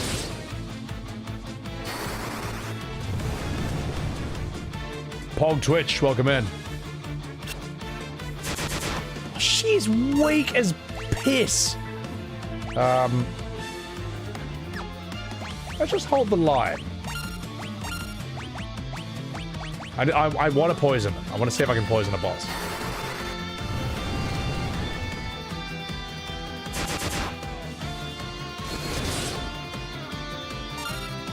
I don't think I'm overpowered. I think just like I'm sort of fine. Fucking Drago! What's going on, might be on. Good night, Fenrir. Take care of yourself. Oh, you're about to fit a TV to the wall? Good luck. Good luck. Oh, you're right, Killer. I'm poisoning I'm trying to poison a poison type Pokemon. Medusa is poison. Well, she's stone, but I mean, it's close enough. There is some overlap. Oh, whatever. Everyone just melee it. Screw it.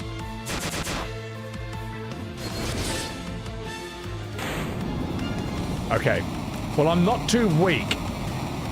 I might be quite strong, though.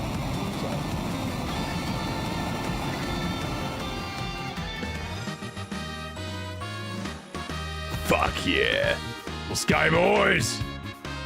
Look at those boosts. Look at... Oh, sweet master. The flames lick and flare wildly. An explosion looks imminent. Wow! Don't go near it, law. I remember now. I am one of the remaining ancients already. The watchman to this tower. So this is where you get ancients from. I thought that was an invention of FF7. I had no idea this originated with FF3. But voila!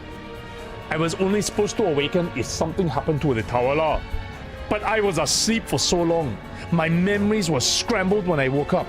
I forgot my purpose because I ate too much chili crab, based in Singapore, JB, and some say Batam. This doesn't look good, lah.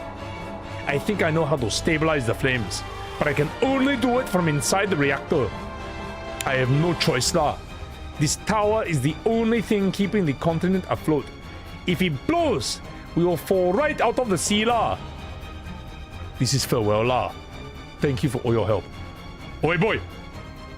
Oh, goodbye. Dish, don't stop, mate. You'll fucking die. Hey, shut up, lah. This is my destiny.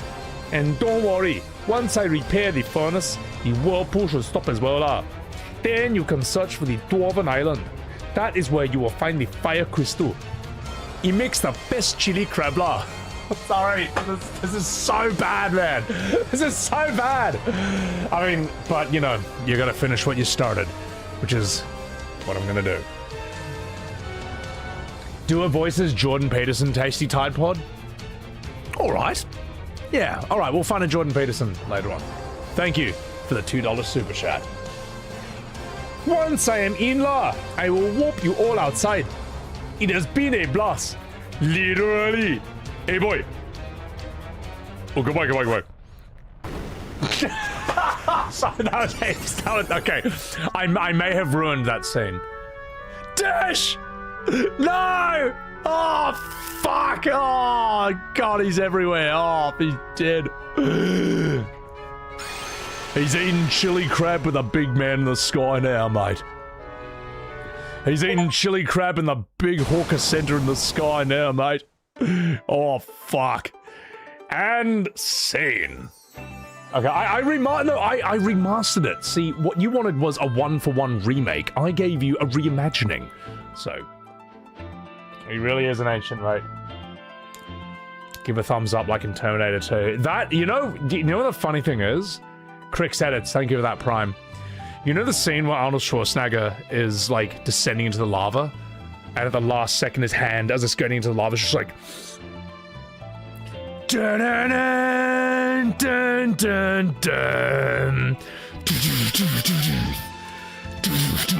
But that's the first time I ever cried to a movie scene. That's the first time ever, man. I must have been 12 or 13 years old, I think. But you know what? Fucking deserved. Alright, it earned it. That was the pinnacle of manly tears back then. Alright, that was America's version of Fist of the North Star. Deserved every second of it. I couldn't believe it! I was like, I was shocked as a kid. I thought he was going to be around forever. Just be heaps cool. Heaps tough. The ultimate dad. That is, yeah. Alright. You know, when women say, oh my god, he didn't cry during Titanic. Is he even human? Show a man that scene, and you'll get your manly tears, alright? That's where you get him. So... You are terminated. Pour one out for the legend. It's one of the best, I think it's one of the best scenes in cinema. It's so good, man. I think that whole movie, Terminator 2, is just scene after scene of the best scenes in cinema. That whole movie is just fucking 10 out of 10, start to finish. I'd say Terminator 2 is one of the closest you'll ever get to a 10 out of 10 movie. I can't think of any room for perfection, man. I can't any room for improvement, if that makes any sense. So, yeah. Alright. You cried when she threw the necklace? When she threw away her children's inheritance for some guy she banged when she was 20. Women, am I right? I'm sorry. I'm just quoting there's like a Twitter meme going around about that. I'm just fucking about. Titanic never really bothered me that. I never really thought too much about Titanic, but I know it was huge back then. Yeah. So, all right. Titanic's the ultimate chick flick. It kind of is. You're a woman and you never cried at Titanic, boring gamer?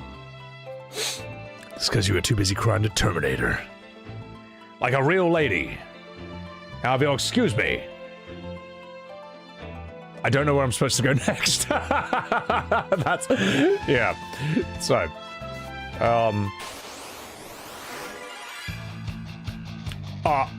Titanic isn't the... Titanic was the ultimate chick flick for its time, I would say, maybe? Ah, fuck it, just get me out of here. Screw it. I can't be fucked. Dr. Pooh! Dr. Pooh's just asleep on the battlefield.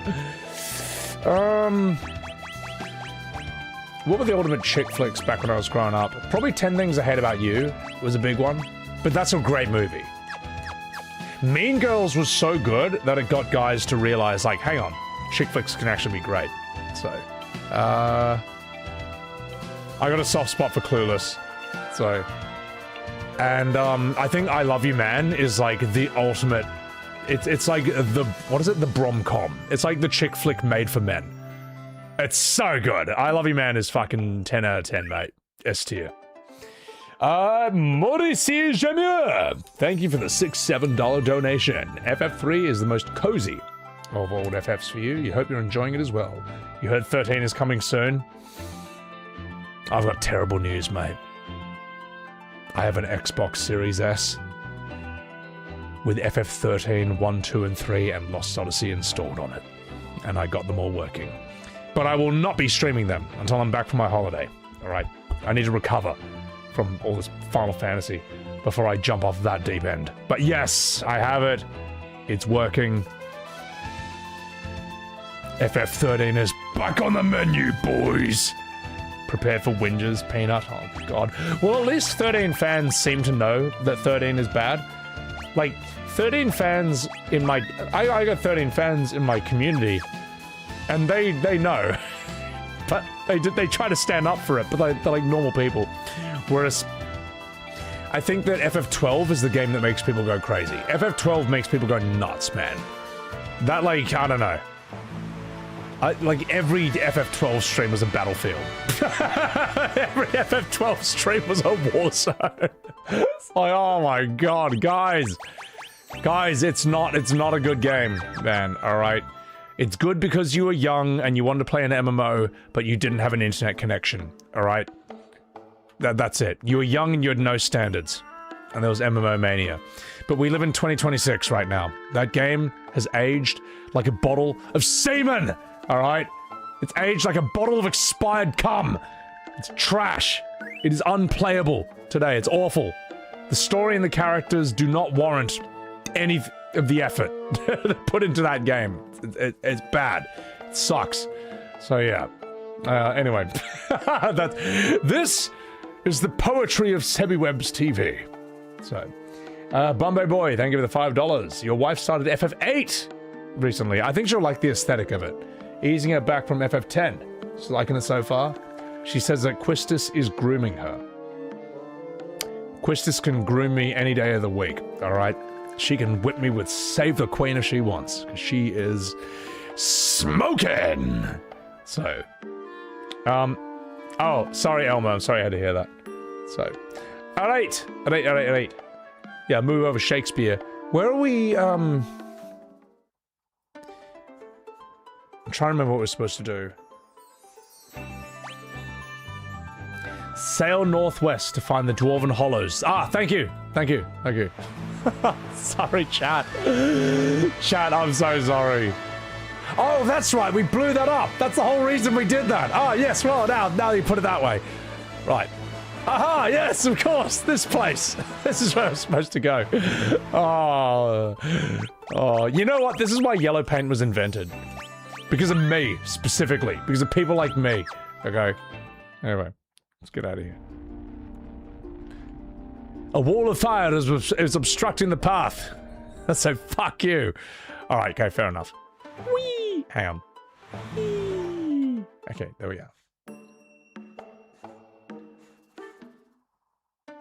I was looking at the wrong character. Oh, Lolly-ho! Lolly-ho, you fucking minge! So, they did Lolly-ho in this before FF4. They don't have dwarves going Lolly-ho in FF1 or 2, do they?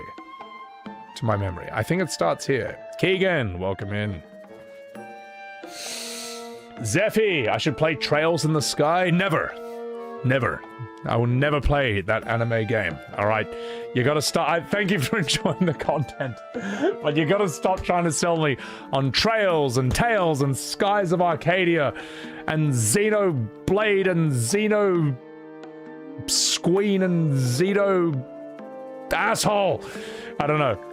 Like, the most you'll ever get out of me for an anime game is Metaphor and Persona. That's the most. Like, or maybe like a game that's like one stream, like Doki Doki Literature Club, which is like a turbo meme game as well. But I'm not doing Trails or Tales of Vesperia and Trails of Berseria and Skies of Arcadia and Metaphor of Persona. I'm not doing it. I'm not doing it. Well, I mean, I will do Metaphor and Persona, but you know, anyway. I'm sure they're good for what they are, and I'm sorry, I don't mean to be ripping on you. Just, I get that all the time. I get you have to play Trails and Tales non-stop, like every day. It's like every comment on every video. And it's not gonna happen. Magic Walrus, thank you for that 1 year. Thank you for the Prime. Thank you for that, Prime. I appreciate that. Tales from Borderlands. Yeah. Tales of Leslie. I mean, that is a book. I can read that. So. I will not eat Sam. I will not eat those green eggs and ham. You could do like a Dr. Seuss book with me. And it could be like, I don't know, Weebs and Games. Or something like. I will not play that anime game. I will not play it if it's Trails. I will not play it if it's Tales. I will not play that Metaphor. I will not play that Personor. I will not play the Xenogears. I will not... Hang on. I will not play that Weeb game. I will not play that Xenoblade. You know, you can do that. You can have just like me do Dr. Seuss talking about how he's not going to play these anime games, no matter how much you tell me. So yeah. All right. When am I doing a live reading of The Kids Are All Right? That feels like a mean thing to do, but it would be really funny as well. How could you let him get away? You gotta get that horn back from that thief. Hurry back to the underground lake or I'll glass you, because I'm Scottish and that's how we say hello to each other. That horrible villain Gotsko, he got one of our horns of ice. He ran off to the subterranean lake. But dwarves don't float. How are we gonna get our treasure back? Lolly ho! The horn of ice was stolen! Fuck! That horrible villain Gotsko. Oh yeah, we know that one. Do you know where the village of Geishel is? Well, I'll tell you. It's across the outer sea, far, far to the east. There used to be a shimmering glass tower up in the northern mountains, but after the earthquake it disappeared. Now there's just a wee cave in its place. Our treasured horns are delicately carved out of ice, but that conniving thief stole one. What a fucking minge! Alright, let's get some armor. What can I do for you? I will take this. And I'll take both of these. And you've already got it, so. Xenogears was the original script for FF7, so you may as well try it. Yep, well, you know what? Didn't look like FF7 to me, mate. So, how about that? Get these woke dwarves out of here. Get these beggars out of here. Well, Xenogears, you do see the concept of the one-wing angel get introduced. Zero Frosty, welcome in. Welcome in, welcome in. What can I do for you? Ooh, let's get to that.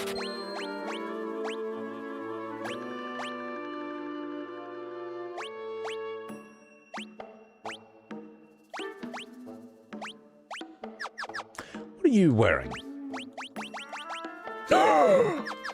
Let's get you 2 Zanzukins. There we go, you fucking minge. There we go, mate. Will I play FF4? I've already played FF4. It's on my mods channel. This accent does things to you. You should live in Scotland. The Scottish accent, I think, is one of the coolest accents. On men and women. I think it sounds sick both ways. So, what else do we have? That implies he plays the game and enjoying them. How am I enjoying this game? Ah, it's okay.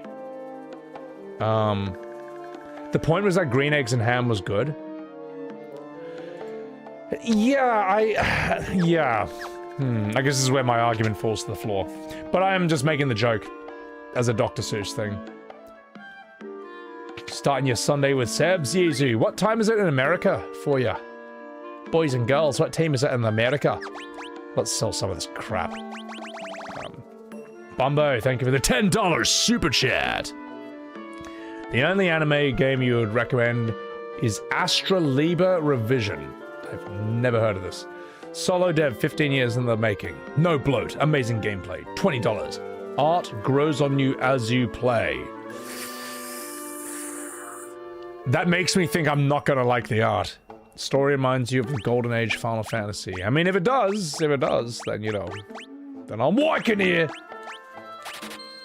Maybe, I'd have to look at it. The thing is as I say, it's a hard sell on me for, anime games are a hard sell on me. I already watch plenty of anime. I watch too much, to be perfectly honest. And there's like maybe 2 anime games I would play. God, these good old days back when you could just sell your gear. Mithril braces, get out of here, fuck you. We don't need this anymore. Tonfa, that's lame. We don't need this either. But thank you for that $10. Can't do a JRPG unless it's a Japanese dev. What if the JRPG is better than what the Japanese are making? Like Expedition 33. what if that? You know. Which shouldn't have ever been the case. That should have never happened. You should not be able to outdo the Japanese at their own thing. And the fact that they were able to is insane. Like, I can't imagine, like, you don't, it's not a common, you don't outdo the Japanese at their own thing, you know what I mean? That tells you how bad modern Final Fantasy got. That the French could outdo them at their own game. That's a really bad state of affairs, man. So, yeah. Imagine Mexicans making sushi better than the Japanese. No, seriously. Like, imagine, like, yeah, something like that. Imagine French people or English people making better sushi than a Japanese restaurant. Like, that means there's something wrong. That means that something is rotten in the state of Denmark. Or Tokyo, or Kyoto, or wherever it is, you know. Shall we dive under? Yes. And how exactly are you supposed to do that, you fucking idiot? Maybe we have to be frogs first. Ah, well, this is where my argument falls to the floor. Okay. Just 1 second. May need to stock up on items. Yeah, let's stock up on some items first.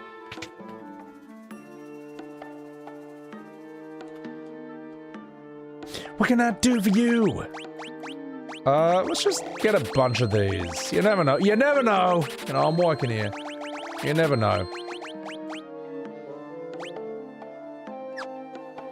I shouldn't even have these at this point of the game. Oh, well. Screw it. Yeah, it's good enough. Yeah, it's good enough. Yeah.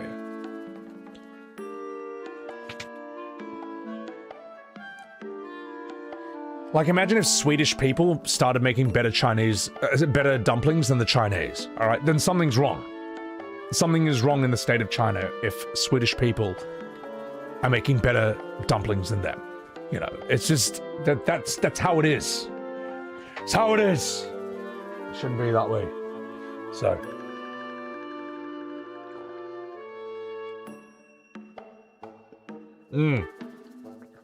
Alright, now let's fucking do it. Alright, Minge. Tote us up. Whee! Little arms in the air. That's so cute. Alright. Alright! We're fucking frogs now, mate. Let's do this. Let's get going. Ribbit, ribbit, ribbity, ribbit, ribbity, ribbity, ribbit, ribbity, root. A gold needle? Fuck. The world is all about change. To be fair, dumplings have always been about change. Alright, so fair enough. Zeus's wrath. I think that's the best thing you can do to people who just argue in bad faith about modern FF. Just tell them whatever you're talking about has always been about change. Just do it. Just do it. Just fucking use their shit arguments back on them. Just derail the conversation. They're not, most of the time, they're not out to have a real conversation either. They're just playing gotcha. They just want to make you look stupid or get you in trouble. They're not looking to have a real convo. So fuck it. Why should you play their game? Oh shit. Let me check something.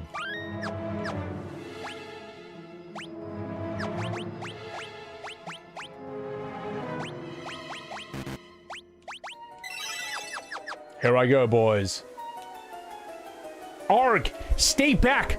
Get away from the horn if you want to keep living, you woke moralists, you frogs! And clean up your goddamn room! Alright, up yours, woke fantasy. We'll see who cancels who. Okay, alright, you got your Jordan Peterson, alright? You happy? Look what you did. Look what you did to this game. Thunder!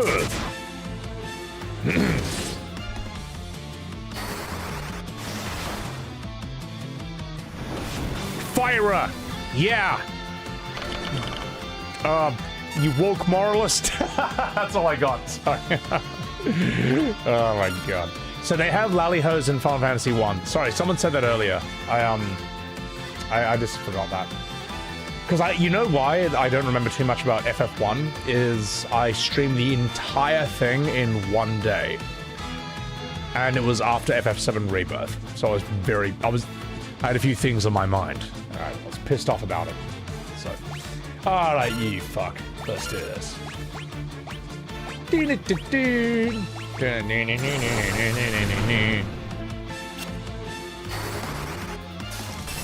He's naked and he's wrapped up in a snake.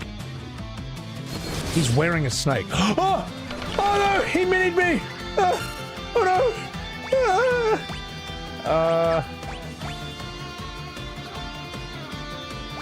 I'm gonna potion myself. You!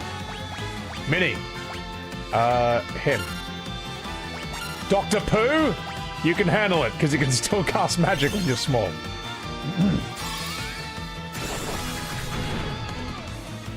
The dwarves in FF1 are just a small part of the game? Yeah, I guess so. It's okay. He's only mini. That doesn't affect his, magic defense. Let's unmini you, though. Regardless.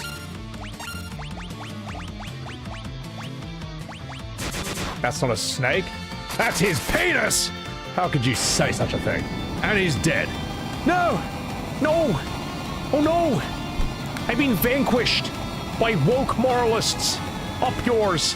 Clean up your goddamn room. And enjoy your levels, okay? You Marxist. Oh, anyway. Close enough. Obtained the Horde of Ice. That's not a snake. That's no ordinary Wang. Soyop!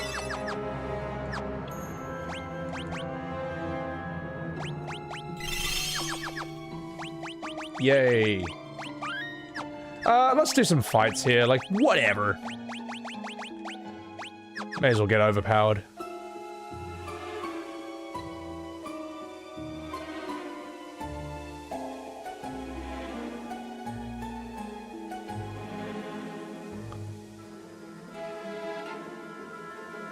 Are you fucking alright, mate? What is this? What is this thing following me? I just noticed. Fiery!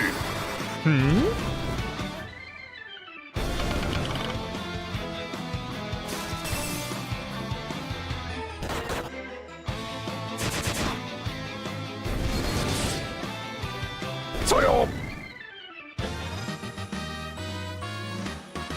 Is it normal for my job levels to be at like 45 at this point in the game? Well, I don't think I haven't been sitting here grinding at 4 times XP. I've just been playing it as I go along. That worm is following me. What? What are you doing? What are you doing, mate? Ah! Alright. Heal up, ladies and gentlemen. Start petting him to ready!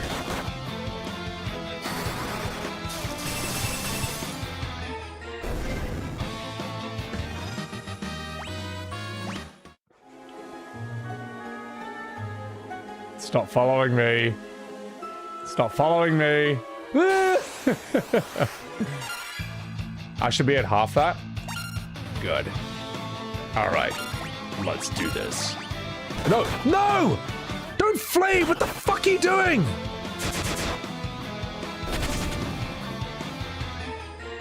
That's my fault. I pressed it wrong. I pressed the button wrong. I got what I deserved. The worm is FF13. You can't outrun it. It's just, this is me. This is me running away from FF13. It's just Jordan Peterson's hair. Oh my god. So am I excited for Resonance? No. But if you are, then great. Go away. Go away. Go away. Leave me alone.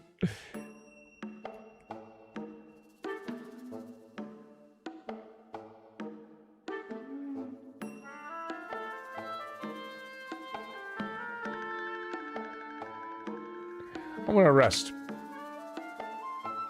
No. Look at this thing. I love how it doesn't explain itself. It's just, you just have to deal with it. You just have to live with it for a bit. Alright, well, you can follow me into the bed, you fucking dickhead.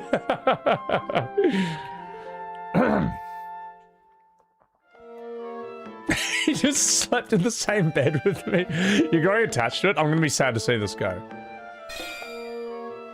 Fuck me. So that's what an invisible barrier looks like.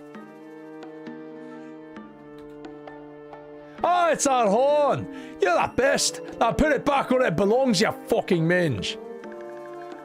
Hang on, I'll take down the ward. Lolly ho! Hoi hoi! You can get through now. Just leave that horn on the altar. Is this where the Horn of Ice goes? What do you think, mate? Yeah, just put it down.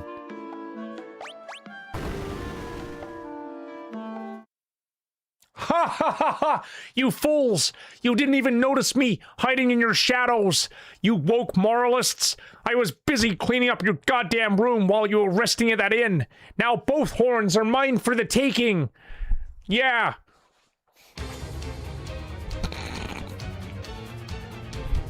That is so fucking funny, man. With both horns of ice in my possession, I can extinguish any flame. I can take out any woke moralist.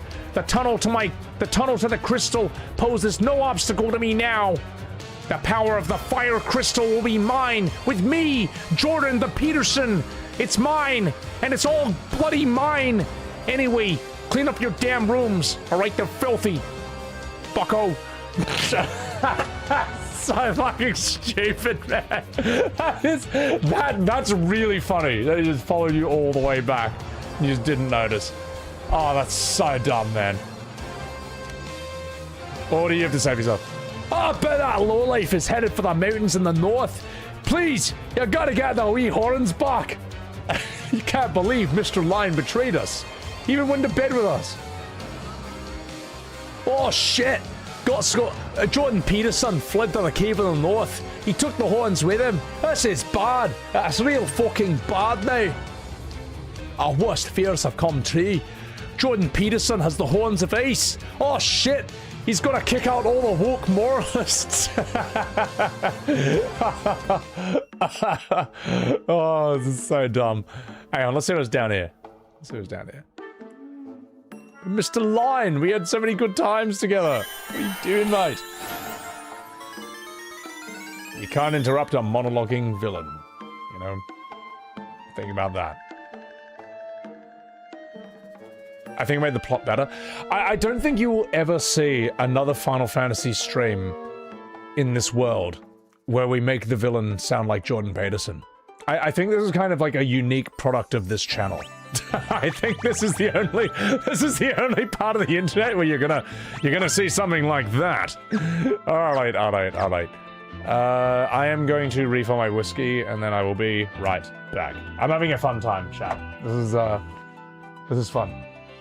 And I don't mind just like machine gunning the plot of this. Like I've played these games before, you know, I don't need to know this back to front. I don't need to like fight 10,000 slimes to prove my worth. So that was a great imitation. Oh, you get out of here. Alright, boys. I'll be right back. Semi-webs, I love you! Okay, IDK. Okay, I don't know. Alright, and on that note, I'm gonna get myself a whiskey. I'll be right back.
All right, boys. Welcome back. It's been the end of Metal Gear Solid 3 using cigarette gas spray. You ran out of tranquilizer rounds. Metal Gear Solid 3's ending, I still think, is one of the best things I've seen recently. In terms of, like, an ending for a game. And in a way, that game... Imagine if they did... I think, yeah... MGS3 shows you how important it is to know what the ending of your game's story is before you tell it, before you make it. Because, like, everything leading up to that point, oh man, when it hits, it just hits so hard. So... The 2K EXO game got concorded? I don't know anything about that. Yeah. You prefer a nice cognac with some fancy chocolates. Am I going to play the original Metal Gear games? Oh, you mean like the NES ones? Maybe one day. I've heard they're not good. But maybe one day just to... No. They're not my priority.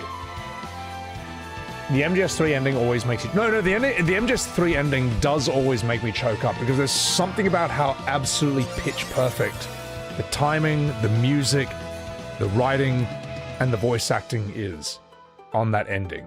Every time. It's always pitch perfect. It's a masterful scene. Angel Bloody Roche! It's going on, you fucking dog. Hans Gruber! Thank you for that 20 months Prime.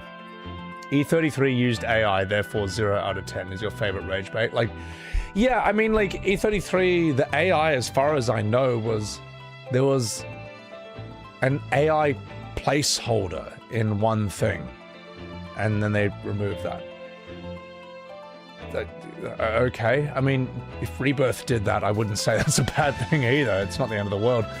But people were acting like they used AI... People were acting like they used AI to generate fake versions of Andy Serkis and Charlie Cox, and then use those instead of paying the real actors, and then typed in Final Fantasy 33 into AI, and that generated the whole game. People acting like that's what they did. It's not, and you know it's not. Like, just be honest about it, man. But I mean, that's the thing. It is just rage. I mean, the ones who are rage baiting, I can respect that. But there are ones who just actually believe it because they are so full of hate. So yeah. Anyway. You tried Rogue Trader? Streaming it is so much time. Oh, you tried streaming voice acting Rogue Trader? Oh my god, man. Oh my god. Wow. Yeah, there are some games that are extrememe good. I imagine Rogue Trader is really good. Same with Disco Elysium. But I imagine the amount of reading and voice acting would be non-stop on stream. It would be brutal, man. There's a reason Souls games work really well. Not too much reading, but they're very entertaining to watch, and it's very easy to see what's going on. You know. So, where are we going, by the way? It was Riot's fighting game. It didn't get enough attention or player retention, so it's shutting down in December 2026. Mutable. Well, I mean, like, I'll tell you what, I was interested in the Riot fighting game because League of Legends has all these bizarre, weird monsters and creatures. And I looked at the roster and it's like a bunch of humans. Well, that's boring as fuck. To me, that's boring as fuck, man. Like, by all means, yeah, have your humans for people who like to play that, you know, your goon bait and, you know, your jack dudes and stuff, but you've got to, like, how could, you've got all these characters that are like, I don't know, man. I don't even know how to describe them. Like weird rat people or like strange void entities. Why can't I play as them? You know. So. Anyway, enough fucking about. Yeah, you only want photogenic people in your games. Notice how that's not an issue for Marvel Rivals. Like, notice how in Marvel Rivals you want to play as hot ladies. You got Emma Frost. You know, you got Invisible Woman. And so on and so forth. You want to play as Jack Dudes? Fine. You got Captain America, you got Mr. Fantastic and all that. But you want to play as a little fat silly shark? You got that option as well. You want to play as a dinosaur? You have that option too. You know, Marvel Rivals understands why games are fun. Because not everyone wants to play as Captain Sexy or Mrs. Hot. Some people want to play as the dumbest shit ever. Some people want to play as a tree. Some people want to play as, like, yeah, the Thing, whatever the hell he is, you know. No, I'm not ripping on you, Carmex. I'm saying there are people who actually think that, right? Like, I've heard people say, like, on my short, you know, about why Final Fantasy stopped letting you have weird monsters and creatures in your main party. Someone's like, because no one wants to play as these abominations. It's like, no. You don't want to play as these abominations. I want to play as Mog. I want to play as Yumaru. I want to play as Freya, the rat, Quina, whatever the fuck that is, you know, and so on and so forth. And if you don't want to play as them, well, it's a good thing that you don't have to, all right? It's a Final Fantasy. You choose your party. You silly sausage.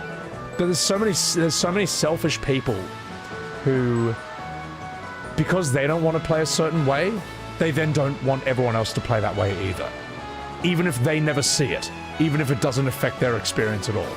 They don't want you to have that. Because they're selfish fucks. Because they're selfish fucks, man. I'm not asking for, like, them to take hot characters out of games. I never play as them. I mean, you see me playing Tekken. I only play as Bob, the Bears, and Jack. I play as the stupidest looking characters in literally everything, man. I feel sad in Marvel Rivals if I'm forced to play as a human. But that doesn't mean I want those options to be taken away from other people, man. So, yeah. Anyway. Alright. Blood Elf ruined the Horde during Burning Crusade.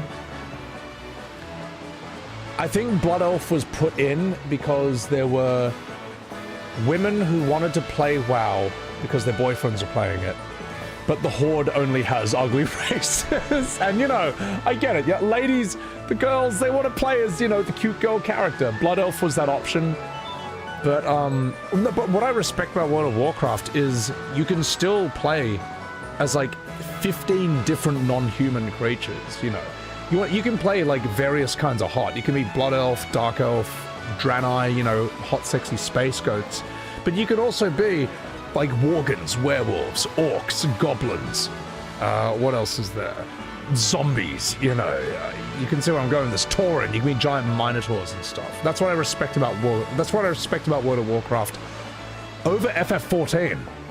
FF14, what are your options? 5 different humans with different builds, and some of them have rabbit ears or others have cat ears. Like, this is fucking Final Fantasy. Why the fuck can't I play as, like, weird monsters and creatures? You know, like you can in the Golden Age, like FF6, 7, 9, 10. Why can't I do that? So, oh, you mean Catboy and Bunny Boy is not enough variety? No, it's not enough, man. It's not enough, man. Lalafell is the best you got, man. The best you can do is be a Lalafell and put them in the stupidest looking costume possible, which is what I did, right? I played through MSQ with Lala Dio from JoJo, Lala Sonic, Lala Luffy, Lala Ghost. I did Heavensward in a little ghost costume. It looks so fucking funny. Icy Blue, what's up? So yeah, why can't I do that, man? Lalafell makes every cutscene fucking hilarious, man. Now, where did this guy say he was going again? I'm lost. Namazu? Why can't I play as a Namazu, man? Why not? I saw Zeppler do a short where they've introduced some cat race. Like, they look like little cats. But I agree with her. People are going to ask for this cat race forever. I want to be that. You can't just put these silly races in FF14 and say, oh, you can't play as any of them. Stupid. Like, why not, man? Why not? Yeah. People rip on World of Warcraft like it's lost its way. I would say that, like, WoW players don't know how much more it can lose its way. Like, imagine if World of Warcraft only let you play as humans and elves and dwarves. And all the orcs and stuff, like, all that was just removed. All the monstrous races were just removed. You want to play as Horde? Okay, well, you're a Blood Elf. Or you're I don't know, a Draenei Horde? I forget. Or whatever. You can only be, like, humanoid races from now on. That would be WoW. That would be Warcraft truly losing its way. You know, then it'd be at the level of modern Final Fantasy is at. So, all right, where the fuck do I need to go? Lol Pakai, welcome in. Thank you for enjoying the E33 playthrough. Welcome in. Welcome in. Also, cheers. Cheers, chat. This is me third whiskey. Am I Zorro from One Piece? You're damn straight I am. Soul Forex. There was an 80% alliance versus 20% horde population disparity before Blood Elves in WoW because a lot of people only play good-looking characters. Well, you know what? You know what, mate? You know what? That shows you the ratio of real men who are cool enough to play filthy orcs and Tauren trolls versus the soy boys who I only want to play the good-looking human race. I want to be a handsome elf. All right, that separates the men from the real. That separates the boys from the men. All right, I probably just offended heaps of people by saying that, but whatever. Who cares? I don't know, man. Like, we all know that meme where it's like, oh, sweet, a fantasy game. I can be any race, any creature. Human, warrior, sword. You know what I mean? Look, you want to be a human, you want to be a handsome elf, whatever. But real men play as filthy goblins and orcs and Tauren. And I'm lost. Where the fuck do I go next? Where do I go next, man? Where do I go? Look, here's the thing that disappoints me, right? I can understand the girls wanting to play as the cute female characters, but men, you disappoint your ancestors, right? Real men know how cool it is to play as a filthy orc, as a monstrous Tauren, and as a shady little goblin, right? I only want to play as a handsome human. I only want to be a handsome elf. I want to be a handsome, beautiful elf, so I can admire my reflection in the mirror. Sorry. I'm being mean. It's also deserved. Alright, it's deserved. Listen, men. You should have the security, alright? You should have the confidence in yourselves to be a filthy monster online. Alright? Otherwise, what's the point? Have some fun. Alright, let's do this. Sailor Man. Alright. Alright, Jordan Peterson, let's do this.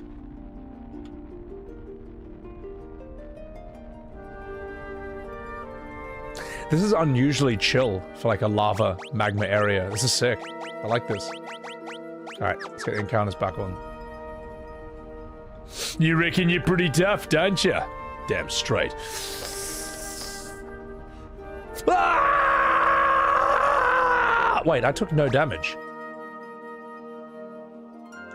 Why? An Antarctic wind. Hang on, let me see this.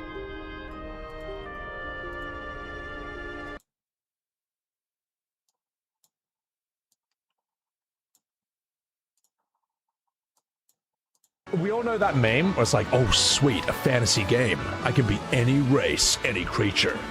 Human, warrior, sword. You know what I mean? Look, you want to be a human, you want to be a handsome elf, whatever. But real men play as filthy goblins and orcs and Tauren. And I'm lost. Where the fuck do I go next? Where do I go next? Where do I go? I mean, that does sum up my streams, right? It's just me sitting here annoying like multiple fandoms and just getting lost, not knowing where to go next. It's just asking chat where to go next. That's basically it, man. Oh, a red marshmallow, you silly sausage. All right, let's do this. Peak Sebi? That's basically a typical stream, isn't it? Silent Observer, thank you for the $6.70 super chat. If I'm in third person, I'd rather be seeing a woman's ass than a guy's in Skyrim's. Each their own. Listen, mate, if I want to watch a woman's ass, there's websites for that. And once the poison's out, you come back and you play a game like a real man. As a filthy monster or a disgusting creature. I'm sorry. Silent, thank you for the $6.70. I appreciate that. Appreciate that. I don't know.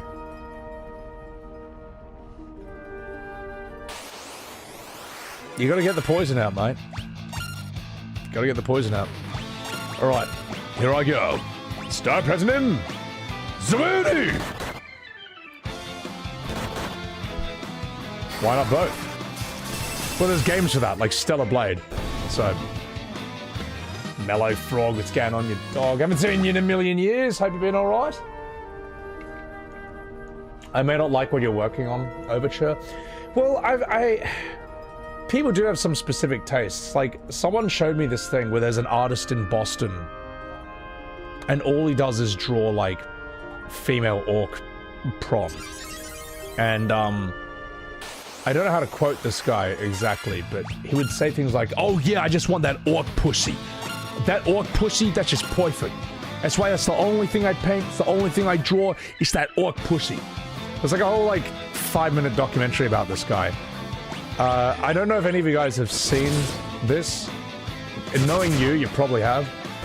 But I don't know what to search to find it either. And I don't know if I can show it on stream either, because I think there's a lot of naked orcs in it. So, Namfooted! Thank you very much for that 6 months. Thank you for that, Prime. Appreciate that. Appreciate that. So. Whee! He makes bank? Oh, yeah. No, you actually would. That's the funny thing. Like, there's that meme of, like, some guy, like, trying to just do art, and someone opens this door and just heaps of furry, you know what I mean, heaps of furry stuff. Is like, "Hey, kid, you want to make some real money?" And the guy's just like tears in his eyes because he knows it's true. Now, I showed that to a friend of mine. He's been an artist. He actually works for Games Workshop. And he's like, "Yeah, that unfortunately is the reality situation."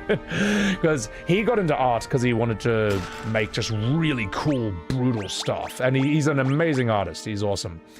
And he's so good at it that he actually then, you know, works at Games Workshop. You actually have to be good at your fucking job to get a job like that. So he's also the guy who got the... He's the guy who got it banned from the workplace, telling people that Henry Cavill likes Warhammer. You're not allowed to tell people that Henry Cavill likes Warhammer at his workplace anymore because he just overdid it to death. He just did it non-stop for, like, relentlessly. He would slip it into every line, every conversation. Just like, whatever you're talking about. Do you know Henry Cavill likes Warhammer? Like, just whatever you have to... I think that's amazing. The fact he got that phrase unofficially banned from his workplace. I love that, man. I learn a lot from him in the ways of trolling. Oh, it never gets old, man. Welcome back, Hannah. You didn't miss anything. You missed, me telling hilarious stories about art and furries, so... You draw occasionally for a hobby? Even you've been asked if you could be interested in creating some tasteful animal pictures. It's just, yeah. Yeah. I'm getting warhammered! Alright, let's get out of here. Shiny rock up. Where am I? High potion. I'm lost. Yeah, where's it? Ah! Where's the classic encounters? Where are they? Where'd I go? I am lost again. Did that golden stone want to talk? Hold on. Maybe you're right. Maybe there's a thing I didn't talk to. It's gotta be. It's gotta be.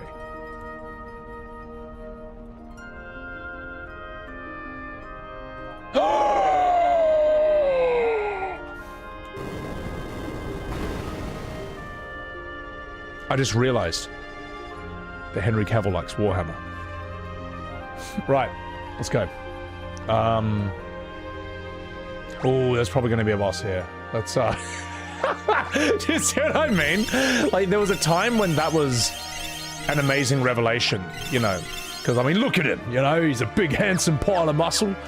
And it's very unusual that a guy like him would also be a gamer who likes PC, World of Warcraft, and Warhammer. The problem is, we all know this. Like, we all know this now. we all know this, like, 500 times over. So, this is nice music. I like it, man. So.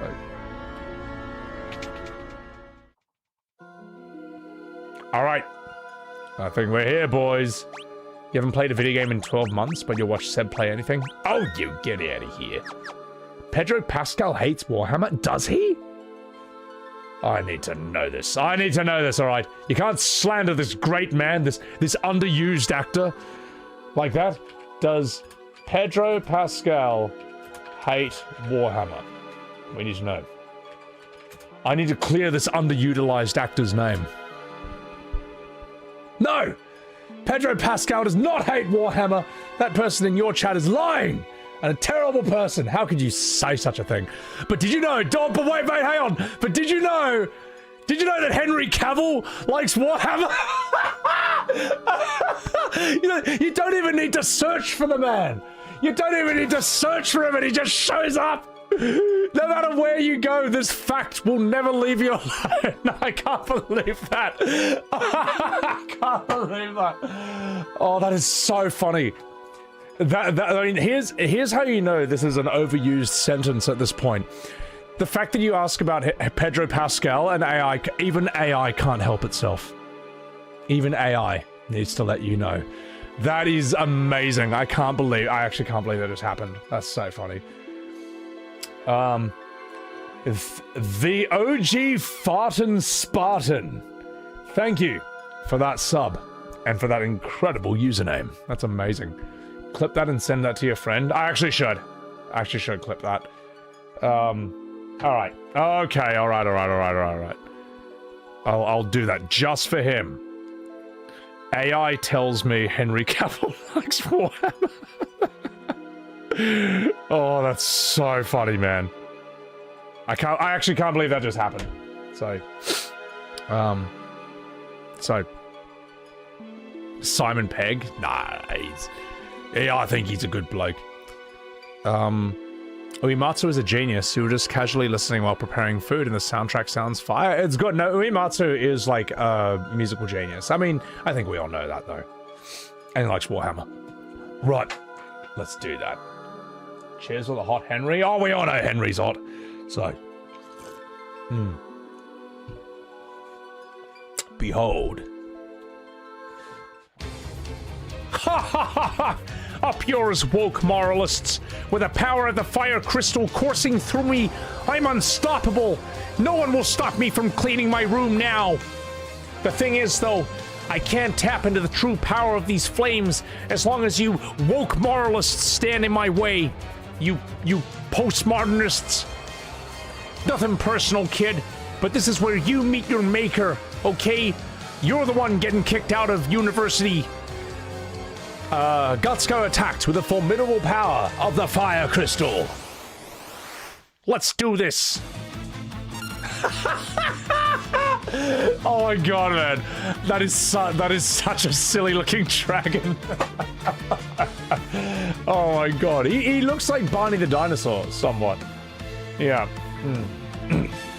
Alright, let's do this. Are you winning, son? What's up, Apothecary? Let's go.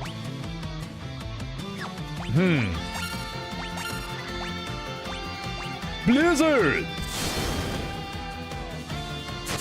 The final form of Jordan Peterson? It should be a frog. What? Okay, hang on. Hold the line. He might be a bit strong. Cure! Blizzard!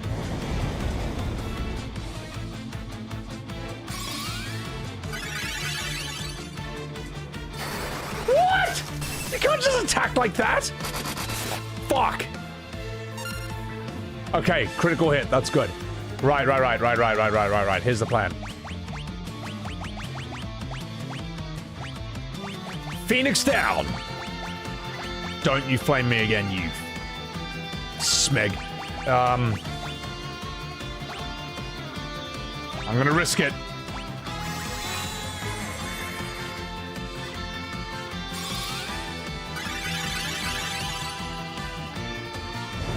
Okay, I think we can handle this. Soy Lord, you're a piece of shit! You really are a Soy Lord! Alright, keep curing. Fuck. Well, so all he does is AoE us. I was wrong. I think that might have been unlucky RNG. for him to do that.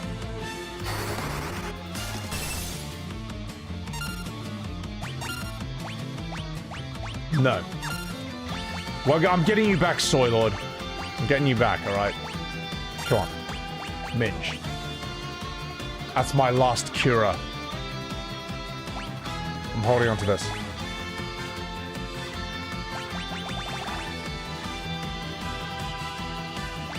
Antarctic Wind!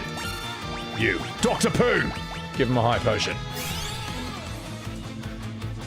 What order are you doing these things in, you butt plug? Just randomized at this point.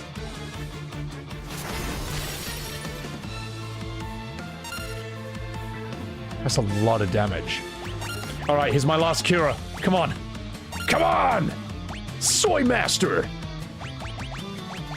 Antarctic Wind! No. High potion.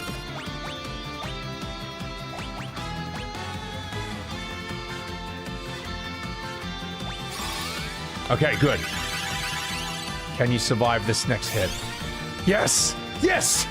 The Soy Lord is back! Wow. That was absolutely... That was the hardest fight we've had so far. Soy Lord for the win! Alright, good work, Soy Lord. Holy shit.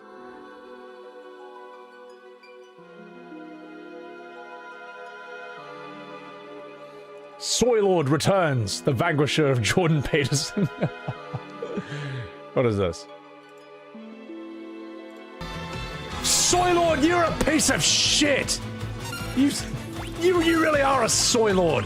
I mean, I'm not wrong. He was like, we had to carry him through that whole fight. Thank you for clipping that. That's great. Darth Soy. Oh my god.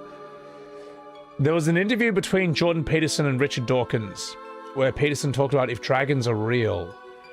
I think it's interesting that people are... I don't know, this is the new trend now to say that, like, dinosaur bones are fake and they're, like, a cover-up for dragons. I mean, look. There's plenty of reasons to don't just trust, like, authority blindly. But at the same time, think about it. Because the only way dragons work is if they just completely break the laws of science. Like, they don't scientifically work. Or if they're just magic. And if they're magic, well then, Earth is flat, alright? I mean, everything is on the table if it's magic. So, dragons is metaphorical? Yeah, that's fine. I think Jordan Peterson, if you listen to Peterson talk about, like, he's really good at extracting, like, practical meaning from a lot of these ancient metaphors and stuff. And, like, movies as well. Like, Pinocchio, Lion King, Imagine Dragons. Oh, the misery! Dragons are real, but they just, like, sing that song. Yeah. People rip on Jordan Peterson a lot, but if you listen to his analyses of some of these, like, older myths and stuff, you can actually get, like, a lot of interesting practical meaning out of them. There's a reason a lot of those things... There's a reason those myths are still around and the stories are still around. Even if you don't fully understand them, they ring true on a certain level, so... Pterosaurs? I mean, here's the thing. I don't need dragons, man.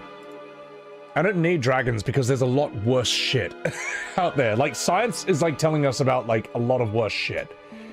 For example, I think this is much more traumatizing than a dragon. Like, a dragon at the end of the day kind of has a lot of, like, it's kind of working in, like, a human framework. But, like, real animals, they just kind of operate outside of our own imagination. They just evolve into really strange shit. Voice of Reason. Man, I can't Google your name without pulling up a dozen Reddit pages complaining about how bad a person you are. Yeah, they don't like me on Reddit. But at the same time, Reddit is where the truth about Final Fantasy goes to die. Alright, so it's understandable that they wouldn't be the biggest fans of me over there. I also think a big reason Reddit hates me is because they can't ban me on my own channel. They can't moderate my own stream, my own comment section. I think if the only place where you can win an argument is on Reddit, then you are wrong. If the only way you can win your argument is by bullying people out of your space, whether it's through mass downvoting or just banning them, then you're wrong, you know. So, whereas like a lot of my videos, I at least will like read the arguments of the people who hate me, and then I'll respond to them and I'll turn that into a video, you know. Reddit's an echo chamber of self-loathing. I'll tell you what, I actually have some respect for Reddit. This is gonna blow your mind. I know that like the Final Fantasy Reddits don't like me, but I think there's also a lot of good information on Reddit, and I think it does serve a function. I think there's some good info on there. It's true, and some interesting discussions. Just not when it comes to me. When it comes to me, it is straw manning, gaslight central. But that's okay. That's okay. Because at the end of the day, as soon as like these modern Final Fantasy debates reach the attention of normal people, they see how unhinged a lot of these fans are. You know. That's why a lot of people on Twitter just basically blocked me and don't engage with my posts, because they know if they do, that it just snowballs and escalates until normal people take notice of it. And they realize that, like, when normal people pay attention to these FF debates, they don't take their side. They look at, like, my things and like, well, he's right. I mean, that is different. That's not natural evolution, or that's, like, not the same. What are you talking about? So... Also, Grave Calamity, thank you very much for the 1,000 bits on Semiwebs TV. Good day there to everyone's favourite streamer. Hope this FF3 stream is good. Definitely a classic. Did you know that Henry Cavill likes Warhammer? Whoa, I had no idea, Grave Calamity. Thank you, no one's ever told me that before. And thank you for the 1,000 bits. Thank you. Thank you very much. Appreciate that. Everyone, even if everyone still hates you, I still like you. Oh, you, get out of here. Did you know Semiwebs likes Warhammer? Did you know? I know. So, anything can potentially be an echo chamber? Not really. Well, no, yes, I would say that. Like, I would say Twitter's actually not an echo chamber. Your algorithm can sort of kind of only show you things you want, but it is really public that. You know, Sebby's a Gronk. Emmy Gale, you're a Gronk. Emmy Gale, I saw you. I heard you laughing while trying to voice act some very serious scenes in Dawn Trail, alright? Alright. I thought that it was a sad part of the story, a sad part of that world. I had no idea that everyone there was so jolly! Because he kept laughing during Kryle's sad scenes with her parents. I thought that was good. That's still my favorite Dawn Trail stream, Emmy. That was one of my favorite ones. Twitter doesn't let dissenting voices get banned. That's the thing. People don't like Twitter, but Twitter has the full range of like people going as hard as they can in each and every direction. All right. That's at the very least, man. So. Comics, in fairness, you and your community is some of the healthiest on Twitch and YouTube. Other creators have some of the most condescending and horrible communities, and it's often a reflection of the streamer. I'm sorry to hear that. Well, fortunately, I don't hang out in those streams. I hang out in many streams, and they're always like cool streamers and cool peeps there and stuff, so... yeah, but Twitch and YouTube are vast, man. They're vast. You can get everything. He also built his own gaming PC, Genova. Okay, I see what you did there. Keep fighting the good fight, Nicholas. You know what? Maybe I will. You disagree with some of my takes on FF16, but you make valid points about it. Nah, thank you, Black Steve. I mean, look, I'm not saying you can't enjoy it, but I'm also... I'll say why I like something or don't like something. And yeah, sure, I can get very opinionated about it, but I mean, that's just... We're all opinionated, you know? We all think we're right. It often comes down to how well can you argue a point. Angel Roche, thank you for gifting the Subaru to Emmy Gale. All right, enough talking about. Warriors of light, I bestow upon you the power of light kindled within my flames.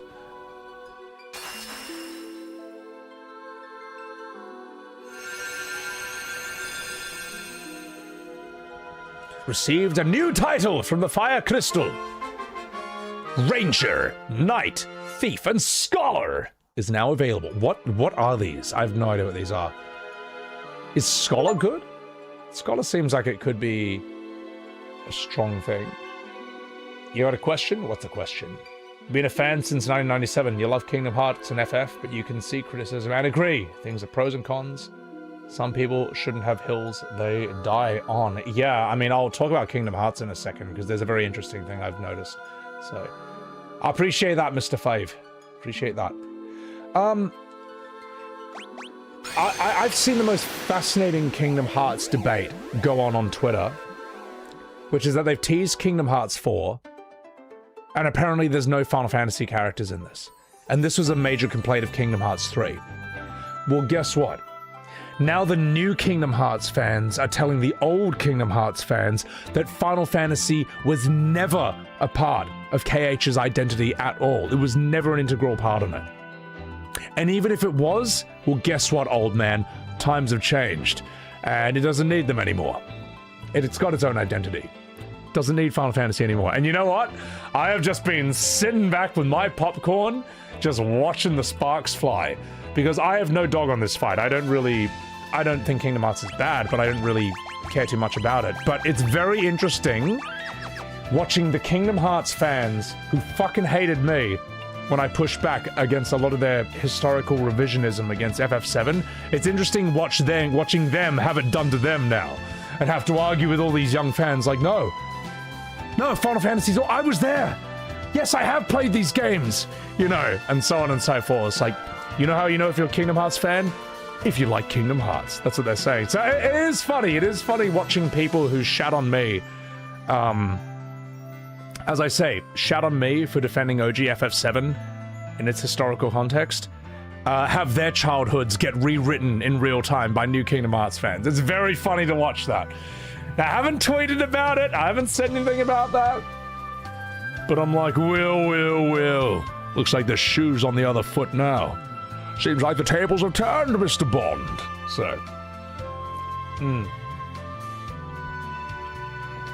Anyway. Kingdom Hearts fandom is cancerous, like most anime fandoms. I don't know most anime fandoms. I know that the anime JRPG fans aren't the biggest fan of me when I talk about E33, but in my defense, I was right. The Kingdom Hearts fans, I don't know what...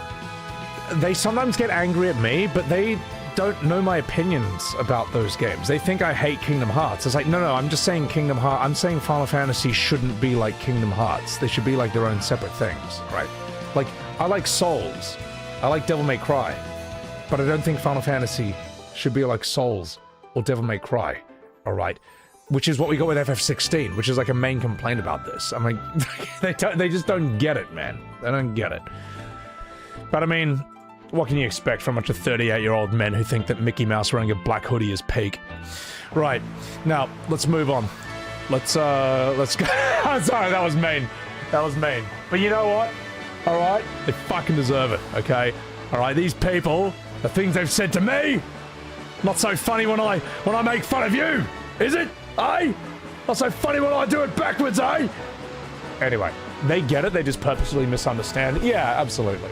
So, Mickey Mouse wearing a hoodie is fashion. I actually think it's fine. But anyway. Watching modern FF fans who are also Kingdom Hearts fans get gaslit about Kingdom Hearts is heartwarming to you. You're waiting for them to say Kingdom Hearts has always been about change? Well, Kingdom Hearts has always been about change. Alright? The combat in Kingdom Hearts 2 isn't the same as combat in Kingdom Hearts 1. You know? It's got new characters. You have Roxas.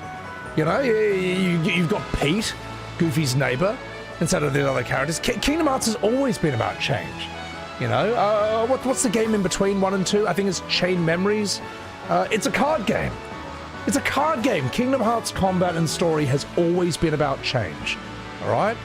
And I think it's time that the boomers, the old heads, all right, the nostalgia people, I think it's time they stop being old men yelling at clouds and just move on. The series isn't made for them anymore, all right? And the old games, they were never that good to begin with, all right? You were just young back then. It's just the nostalgia talking. See, thing is, when I saw that happening with them, I was like, oh, I have a wonderful opportunity to be a huge piece of shit right now. But I won't, because I was too busy playing Total War Warhammer. I was like, nah, it's like, whatever.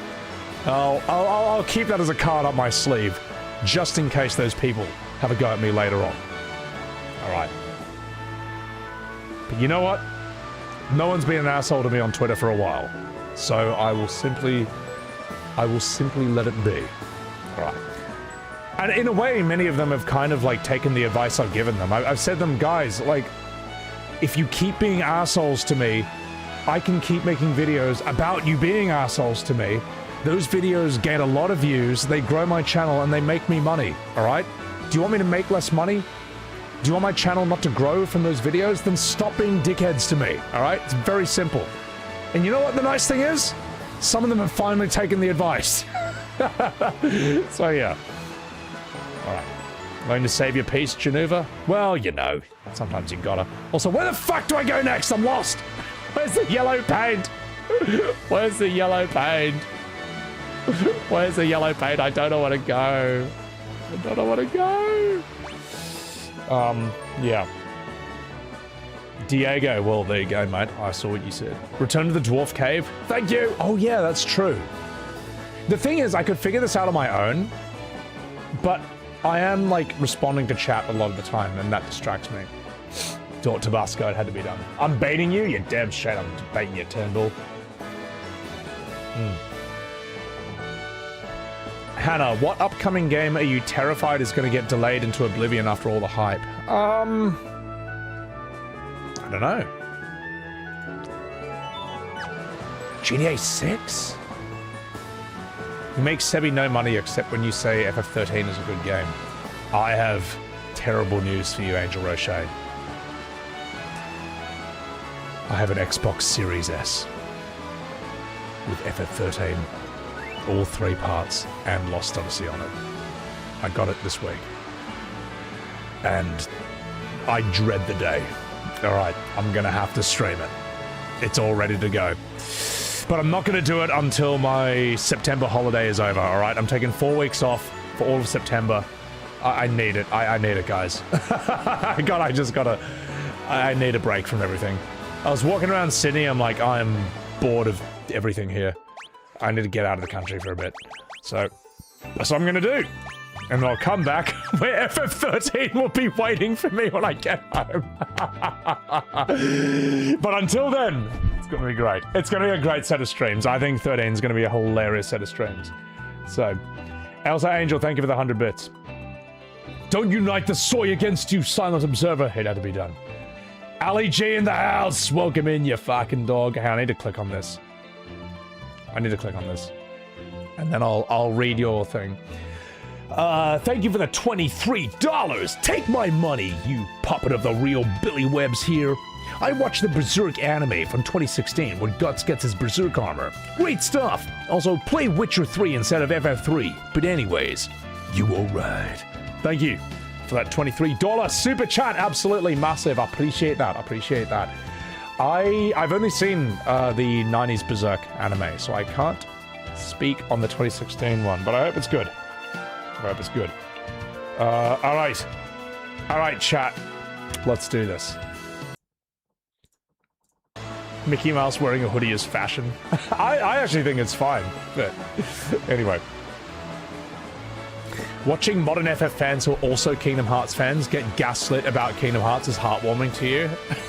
You're waiting for them to say Kingdom Hearts has always been about change? Well, Kingdom Hearts has always been about change. Alright? The combat in Kingdom Hearts 2 isn't the same as combat in Kingdom Hearts 1. You know? It's got new characters. You have Roxas.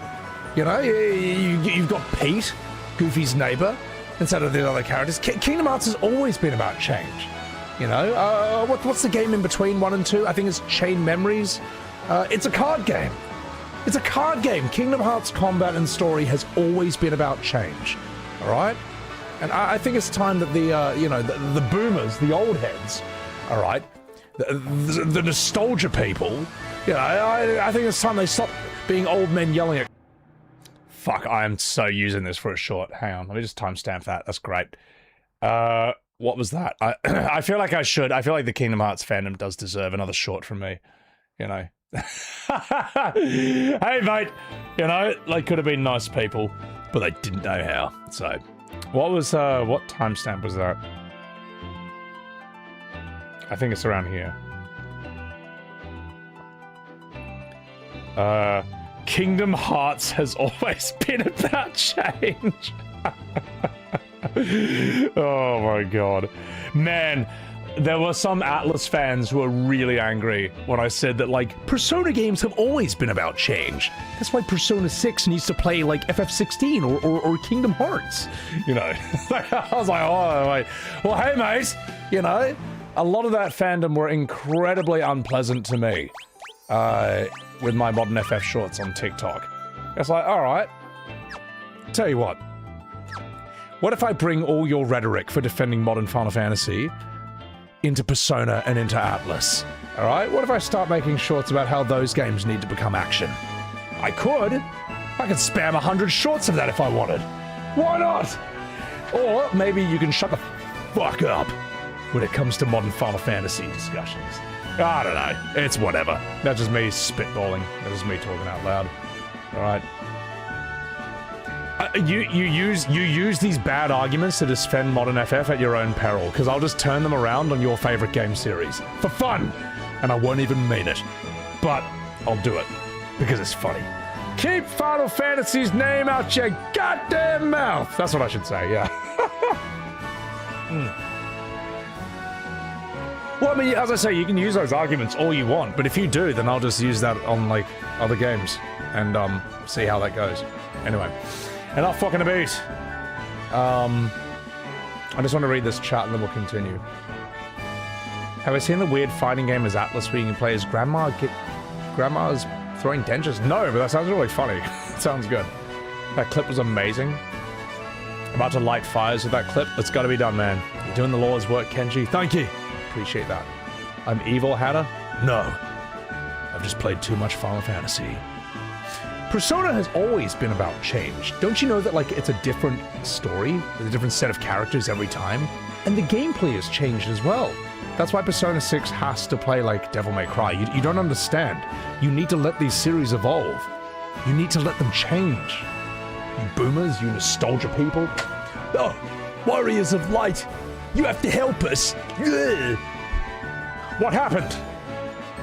Tokul, my beloved home, had nothing left to plunder, so they're putting it to the torch. Oh, please, you have to save us. Ooh, woo. Hein can change his weakness on a whim. However, a scholar will be able to see through his tricks. Oh yeah, I can change my job.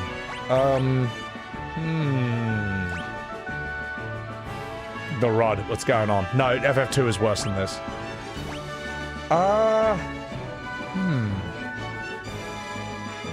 They'll deny they ever made those arguments and say I invented them.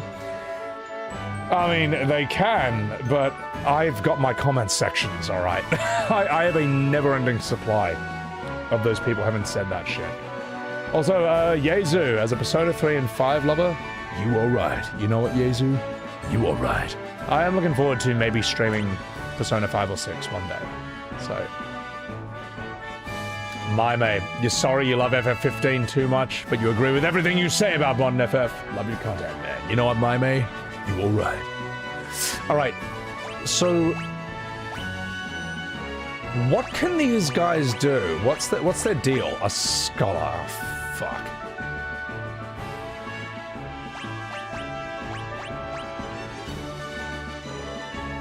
What are scholars good for? What's their thing? Exactly, locksmithy. You know, you can try and delete all the evidence you want, but it's there, man.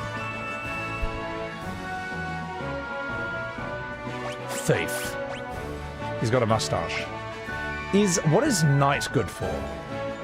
Try him? No. I need people to tell me how to play the game. And then I do it. Alright. Soy Lord, you're a scholar. Heh. Oh, fuck. Okay, well, we're gonna need a scholar for this. I like Minge as a white mage, but maybe you should try something else. And you know what? Gronk, let's make you a knight. Yeah. Let's make... Ooh, I think Gronk as a knight's pretty good. Yeah. Thief is easy to open locked doors. Wait, that's a thing? Oh, no.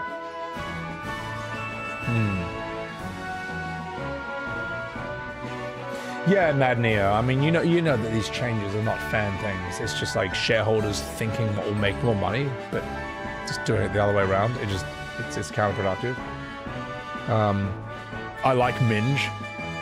Scholars are good for whether debating the Earth orbits the sun the other way around. Well, they're both wrong because it's flat. Knight is straight upgrade for warrior. Ah, Scholar sees weaknesses and is for a gimmick fight. Okay. Thief opens closed doors without needing a key. Oh, fuck. Alright, Dr. Pooh. You're being a thief, alright? You really are a poo. He looks like he's got a little shit moustache as well. So he kind of is Dr. Pooh. I mean, scholars are soy lords at the end of the day. Alright, you university graduates live in your ivory towers. Alright, don't you tell me what to think! Minge, yeah, we got a white Minge over here. And knights were Gronks historically. Apparently they just had to shit in their own armor because it took like 4 hours to take it off and stuff like that, so... apparently that's a thing. Which I think is pretty funny. What's up, Balmong? Alright. Okay, let's sort out your formation as well. No! Dr. Pooh stays at the bottom where he belongs. Alright. Oh, that's so cool! I look different on the map? Oh, that's so cute! White mage outfits have always been really cute. Oh, hello, jeez! I'm a soy lord. And I'm Dr. Pooh. It's Dr. Pooh time. Let's go. A Pooh-stache. Soy lord, the champagne socialist. I love that term, the champagne socialist. That is an amazing term. So good. Alright. Let's get some weapons.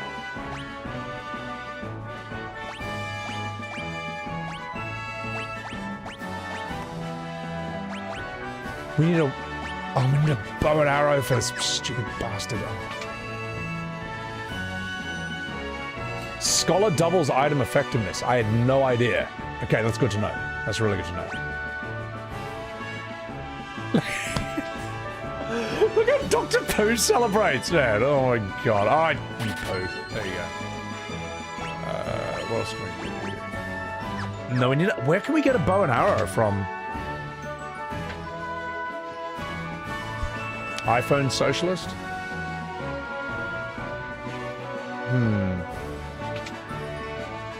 Billy is not next to me, I'm afraid. Where can I get a bow? Ooh, get 2 more of these. Yeah, I think that's pretty good. I've got a lot of money in game right now. How much emotional exhaustion can one man carry before Clive's Cape just gives up? Thoughts of bankruptcy. Well, you know, it's gonna be done. Dr. Pooh looks like he wants to go to dinner. In game, Bordrick. In game. We need a. I'll tell you. Actually, no. Whoa. Let's go get some arrows. Let's go get some arrows, and then let's get the bows. Village of Ancients. Okay. They made arrows infinite. Well, they should be. All right. They should. No one wants to run out of arrows mid-fight. It's stupid, right? It sucks. Oh, I've already got one. Okay, good. Okay. No one likes this, and no one likes repairing gear either. All right, repairing. Whoever thought of repairing gear, you're a terrible person, right? No one likes this mechanic. It's bad. Your games are worse for adding that. All right, it's pointless. Okay, here we go. What I think of FF7 Remake's music? I actually enjoy the remixes of For Those Who Fight. Dun dun dun dun dun dun dun dun dun. You know, the normal battle theme, and the Airbuster theme is really cool as well. That boss song. I think I can buy something from the Pirates, maybe. I'm sure I can buy something from these boys, right? Do they have a shop? I've actually forgotten at this point. Oh no! The stupid mini people had one. Oh, fuck you. So, yeah, whatever. Get me out of here. Okay. But all the new music they wrote, like literally all the new music, is bad. Like all of it. There's not one good new song written for FF7 Remake and Rebirth. Not one. In fact, if you tried to hum a tune off the top of your head from it right now, you couldn't think of a single song. Go ahead, try it. Try and hum a tune. Like a new tune. Not a remix classic song from 1997. I mean a new song written for Rebirth or Remake. Go ahead, do it. You can't do any of it. You can't do anything. The only one you can think of is that War Market theme, because I made a short about it. The one that's like da na na na na na na na na na na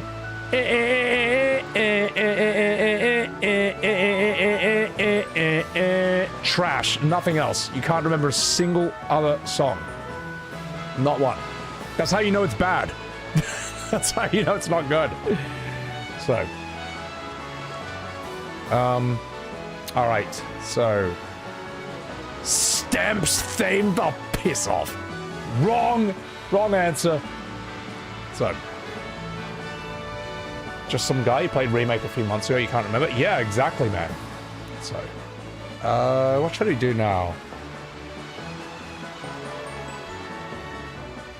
Oh, what? The Dancing Gold Saucer? When Yuffie, Eris, and Tifa do a choreographed dance that they just had prepared for such an occasion? You think you got the fresh moves? Yeah, you only know that because I spam that scene non-stop. People, just to annoy them. The singing lady in Nibelheim, you know what I mean? The only songs we remember are like the worst ones because of me, because of my content. So. Ah, fuck it. You know what? Screw it. We're going in not fully equipped, and it'll be fine, because, because I'm cheating. Soy Master!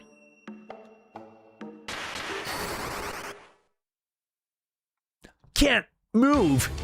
There they are! Seize them! Ha-ha! Take that, and that! Oh no! He punched me in the wee-wee! Ha-ha! Bring them along! Castle Hayne is always in need of fresh servants! Ya bastards! Fuck! Oh, I'm so unequipped. Oh, he's got a mithril knife. No, it's fine. Oh! He's got nothing. What even does a scholar do? What are you, stupid bastard? We can just switch jobs back, though, if need be. That was fine. It's okay. It's okay. That traitor Hein has hidden King Argus's blade, the royal sword, somewhere. Hein managed to gain immense strength, but it changed him. Now he's consumed by an unquenchable thirst for power. I found a way out. An opening in the corner to my left. I won't live long enough to escape, for I have drunk too much vodka. But you might. Use this to shrink yourselves and... Oh, no! My Russian friend died. Oh. Sad. Scholar tells you lore while your ass is bleeding. So is that Galfano. Master Hein was Argus's most trusted advisor until the earthquake. It's like he's been at the behest of some dark force ever since. Ahem.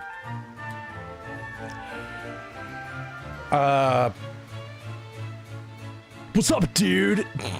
The Warlock Hein was carved this castle out of the Elder Tree, and he cursed it to roam the desert at like his bidding, bro.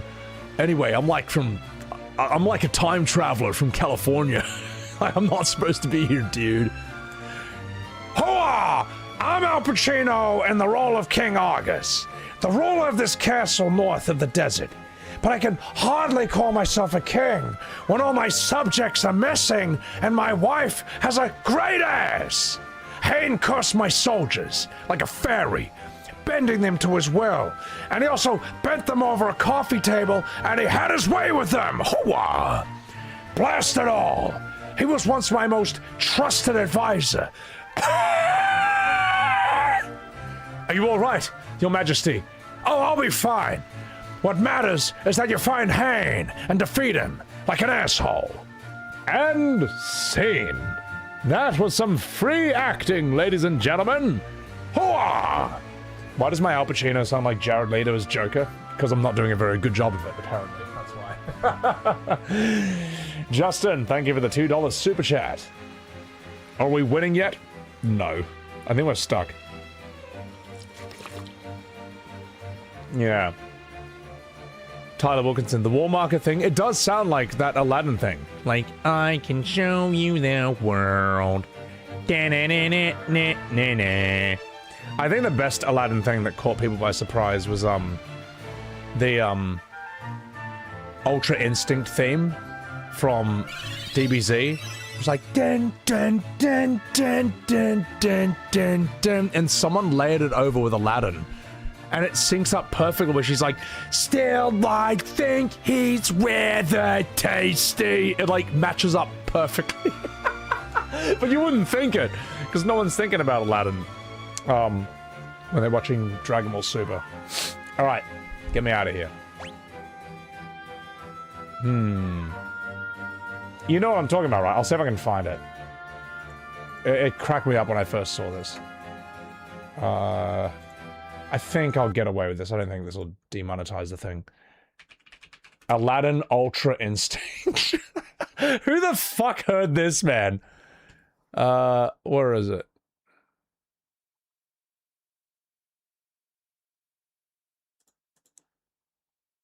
One jump ahead of the hitman, one hit ahead of the flock. I think I'll take a stroll around the block. Stop thief! Sandal! A boo! Sandal! Let's not be too hasty. I think he's rather tasty. Need to live, gotta still to eat. So dumb, man. Who the fuck like heard this, man? Too hasty.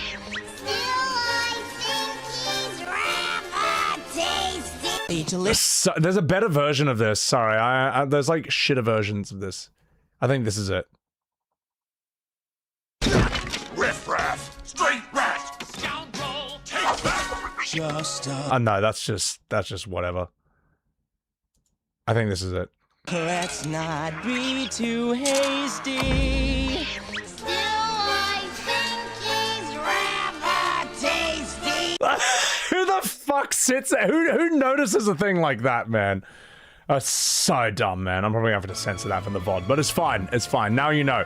Now you know it, you can't unknow it. All right? That's going to be in your brain for the rest of your life. Oh my god, man. So, when you change jobs, it starts you from level 1. Oh, fuck.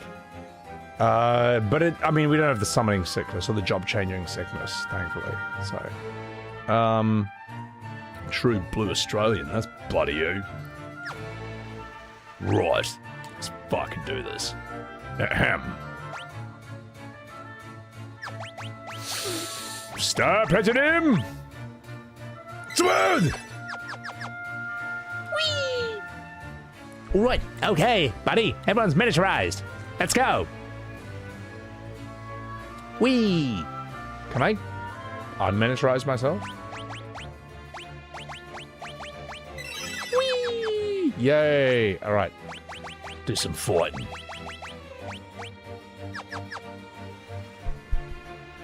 Do you cheat in this game? Yes, because life's too short. Are we ever getting a real party-based FF game, or are we permanently trapped in this? Well, I don't think they'll ever do something like FF16 again. I think FF16 will be remembered. I mean, it already is. FF16 is like the least Final Fantasy game ever made in the series. Study alchemy. Oh, huh? What? Oh, I can... Oh, this is like Riku's mix ability. I see. Steel Scram. Scram must be like a better flea, I guess. FF16 may not be the worst FF ever made, but it is the least FF ever made. Like, no party, action game, plays like a bad Devil May Cry. Like, I mean, are you serious? Like, come on, guys. I'm gonna attack you.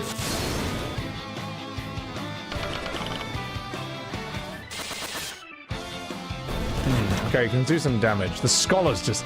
This Scholar's fucking useless. Oh.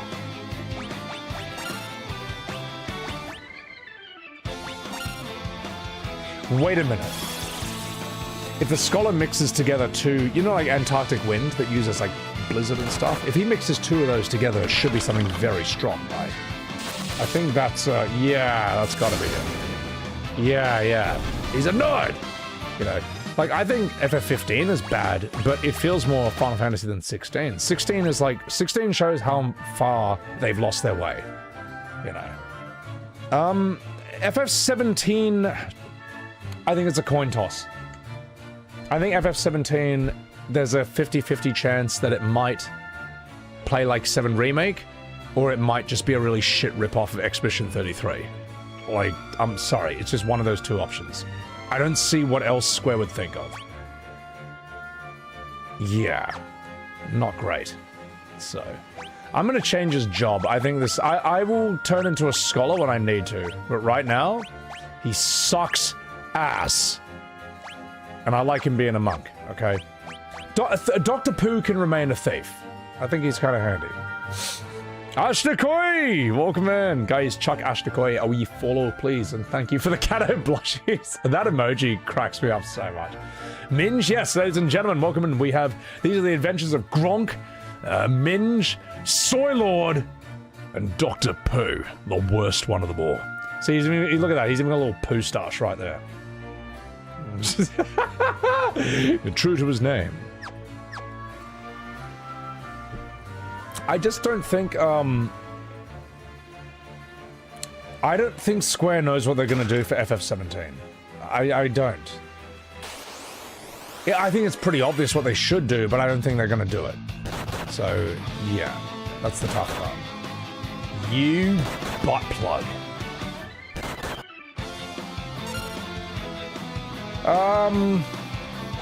I can't be fucked. Nah, I don't want to do a back attack. I don't feel like changing everyone's... What's it called? Scram! There we go. I feel like changing everyone's order. We'll just do a normal battle. Here we go. Here we go, mate.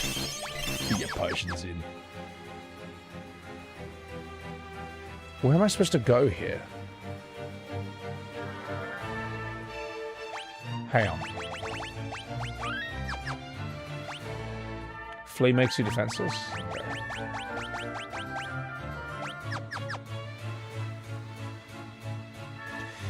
They are rumored to have Hamaguchi direct FF... I think they hinted at it because they wanted to see what the crowd reaction would be. Ah, there you are, you fuck. I don't think it's a good idea. I don't think it's a good idea, you know. Yeah. So, I mean, we all know why, so... Hang on. Have I seen that some Japanese developers asked the developers of Expedition 33 not to call it a turn-based RPG because it ruins the image of JRPGs? No, here's what actually happened. Hang on, I'll show you guys right here. This is how stupid this is, and I'm going to turn this into a short because it deserves it. I think it is, I forget who it was exactly. Japan tells E33 devs not to call game JRPG or some shit like that.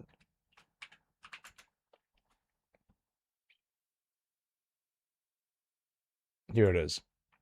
This is an incredibly shit art. This is so dumb. Who was it? No, who is he though? Hang on, we want to say who this guy is. Who is? There you go. Japanese gaming industry veteran, former executive, known for his 31-year career at Sony Interactive, including shaping the PlayStation brand. So yeah, basically major PlayStation, yeah. How would you describe this?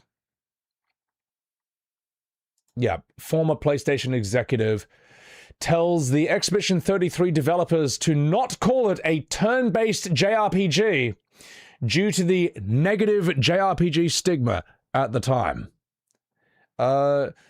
During the Busan Indie Connect Festival held in South Korea from that, former PlayStation executive Shuhei Yoshida held a lecture to indie game developers, offering insight on how to choose a publisher and successfully pitch your game. As part of the presentation, he also said that he initially advised Sandfall to... Hang on, here we are. Give me the quote. Just give me the quote. It's too much. No, who cares about this? Give me the quote. Where is it? Where's the quote?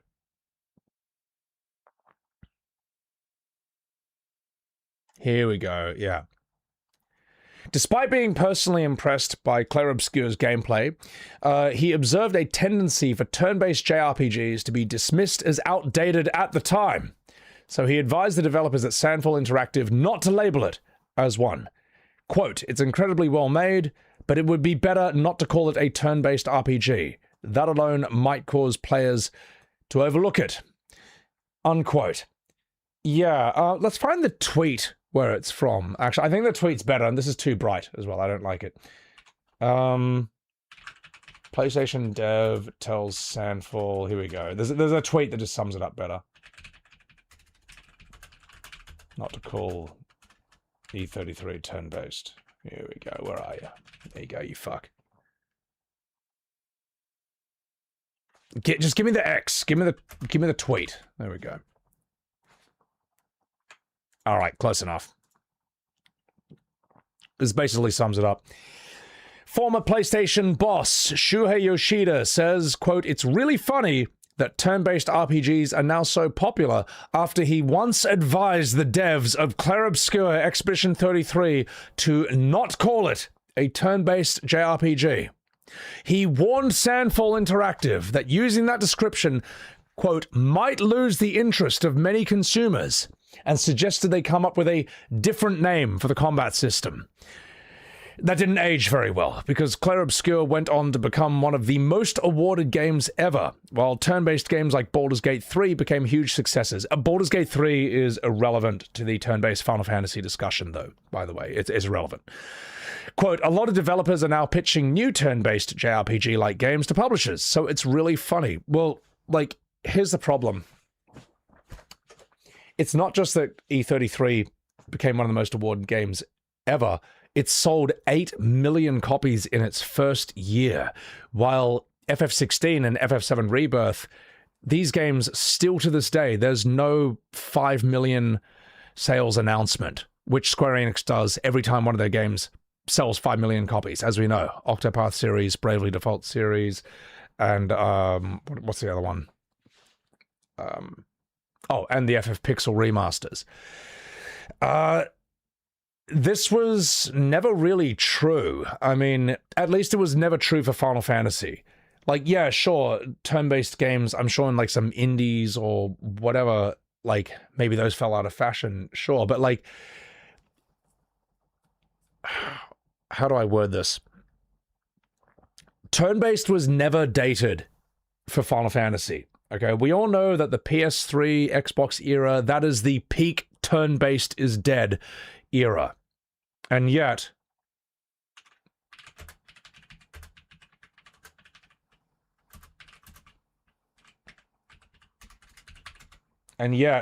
everyone knew that FF13 was going to be turn-based. And Final Fantasy XIII was the fastest selling game in the history of the franchise at the time. Which is strange, because surely FF12 showed the way, you know, that FF10's combat and everything before that, that's all outdated, that's trash. Obviously 12 is the way, which is why 10 sold far more than 12. Oh, whoops, well, maybe people just didn't realize in time, you know. It's just stupid. Like, it never needed to step away from turn-based. And it was its thing. I mean, Final Fantasy owned this market. It owned this corner. You know that saying, a bird in the hand is worth two in the bush? Square had the turn-based bird in their hand, by the balls. But then they saw a couple of different audience birds in the bush, like a couple of action birds. And they're like, what if I throw this bird in the trash compactor and try and grab these two birds in the bush unsuccessfully for 25 years straight? They're still chasing those two birds to this day. They still haven't caught them. They've caught like a few of its feathers. Whilst the bird that they threw away, that bird's over it now. The bird they originally had is like FF16. Okay, I see I'm not wanted anymore. And they're done. That's why it's not looking good for modern FF. So, yeah. Anyway, I have a million icons in my taskbar. Yeah, they're bookmarks. They're supposed to be there. Wait, my Twitch? Get out of here. Fuck you. Anyway. It's not great. Sarcasm. Alright, anyway, let's get out of here. I do want to turn that into a short, because that needs to be said, needs to be done. And let's get back to the game. I could have worded that better, but who cares? You did the thing. What is it? Sony Dev tells E33 not to call it turn-based? Yeah, something like that. Yeah, close enough. What does Gronk and Minge mean? Gronk is like, I guess like an uncouth person in Australia. Not necessarily a bad person. But perhaps a bit unrefined, you know. And a minge is what British people call a vagina. You fucking minge. They also call it a gash. And an axe wound, if you're truly British. Which is a horrible word for it, you silly sausages. So.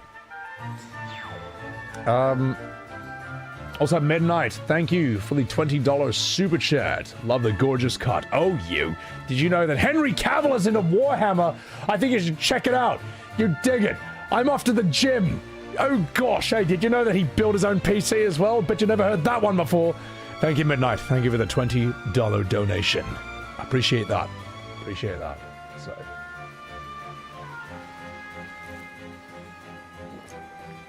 Audra. Well, the thing is, right, like, with fucking hell, my chair. With PS1 and PS2, you could use turn-based to, make combat that looked far better than... How would I say this? If your game was action, it couldn't look as graphically impressive as, say, like FF10 on the PS2, or FF7, 8, 9. But on PS3, Xbox, now you can. But the thing is, like... turn-based was just baked into Final Fantasy's gameplay and vibe and feeling, you know? It was baked into it, and it still is, you know? You make a new game. If a new game comes out, right, and you're like, oh, how's it play? And you're like, oh, it plays like a Final Fantasy. What gameplay style do you immediately envision? You immediately think of turn-based. You don't think of FF16, you don't think of FF12, you don't think of FF15, and you know that I'm right. So, that's the problem, man. It's still, even though it hasn't been that way for a million years, it still is part of its identity. And you don't think of 7 Remake or Rebirth either. Those are, like, very intrinsically tied to that specific type of game. So. Anyway, let's get out of here. Alright, let's level up, boys. Fire Emblem doesn't change much and it's still going strong. Well, Fire Emblem's always been about change, so maybe it should change into, I don't know, GDA 1. You know, yeah, I don't know much about Fire Emblem, but it's fine. No other game series has this problem. It's only Final Fantasy, and it will never, they'll never fix it. They couldn't even if they tried. They couldn't. I'm sorry, it's just sadly true. So. Well, this is the problem, Mr. Haku. So, when you say this, I'm not singling you out to, like... I'm just saying this is a problem, this debate. Would you agree that Final Fantasy not being turn-based is only part of the problem? The story hasn't been good since FF10? Well, this is the problem. It's both. It's the gameplay and it's the story. And the problem is, they're both massive conversations. And as soon as we talk too much about the gameplay, the story comes up. And as soon as we talk too much about the story, the gameplay comes up. And one will always derail the other part of the conversation. This is why this conversation hasn't. This is why it's been 25 years and there's been zero progress in this conversation. There's been zero progress in this debate after 2.5 decades, because as soon as progress starts to get made in one half of this, the other half pops up and derails the entire thing. As soon as we talk about the story, the gameplay derails it. As soon as we talk about the gameplay, the story derails it, and nothing ever gets done. Yeah, it's just a sad fact about this game. So much has fallen out of whack that it cannot be fixed. Like, it just can't be done. Like, how? How are we going to fix this? It can't be done. But it's interesting to talk about. And you just can't trust the devs to ever figure it out, because they won't. They never will. And they don't want to either. They don't want to. They would rather set flaming dump trucks of money on fire to prove that Final Fantasy can work as a bloated action game, single-player MMO, than ever make it the way that the OGs want it to be made again. It's just never going to happen. So, also, Logan Van Vactor, thank you for the $5 super chat. Dr. Pooh, you're fucking shit! Just 1 second, hang on. So I bought all of these. Hang on. You really are a poo! You showed your friend who loves 7 remakes your new tattoo, and he thought it was a mirror of himself. It's a Nazgul. Cue the Titus laugh. Oh my god. Thank you for that $5. What is that sleep pose? I know. He messed up the synchronized XP of my team, dude. The market will adjust to the demand, but it could take an exceedingly long time. Well, it's probably just going to be AI, man. When, I hate to say this, but when they can just queue in prompts into an AI thing and it generates a game based on that, that people are just going to type in FF8 remake, and that's what they're going to get. And when that happens, it's done. Now, I don't know how far off we are from that. Probably like 2030, maybe, before you can really pull that off. And who knows, maybe it will never quite be perfect. But it's gonna happen eventually, you know. FF17 is their last chance. I think they're gonna blow it. I don't think they can course correct like 25 years of damage in a single game. I don't think they can do it. Yeah. AI can't do a worse job, to be fair. Well, I mean, you're not wrong. Like, look, I'll show you this thing I saw. Now, just put your hang-ups about AI aside. I'm just saying this is a potential glimpse into the future, alright? Let's see. FF8 Remake. Here we go. This is 11 days ago. It's 2 minutes. It's 2 minutes. It's a little AI demo someone made.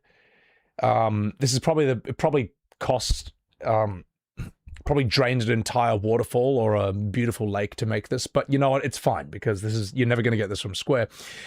In the future, you'll just be able to make this.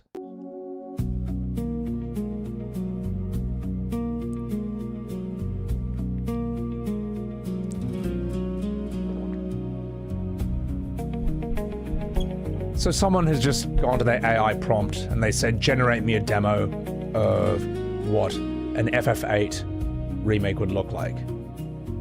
It looks soulless.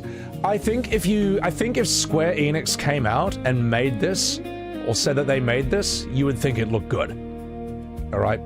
Because it looks like it's got a bit more soul than, I don't know. Like, I don't know, man.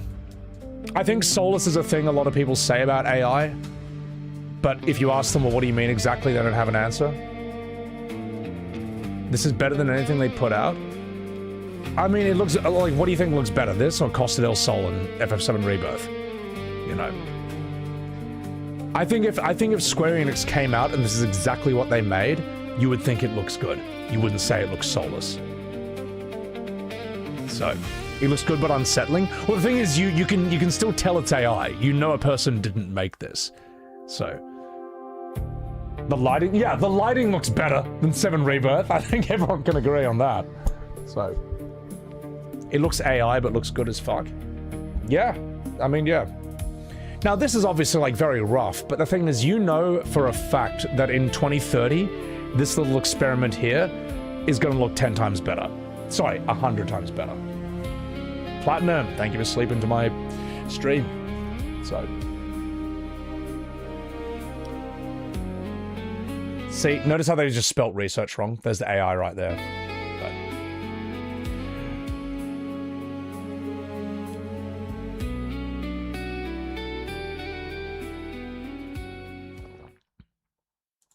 All right.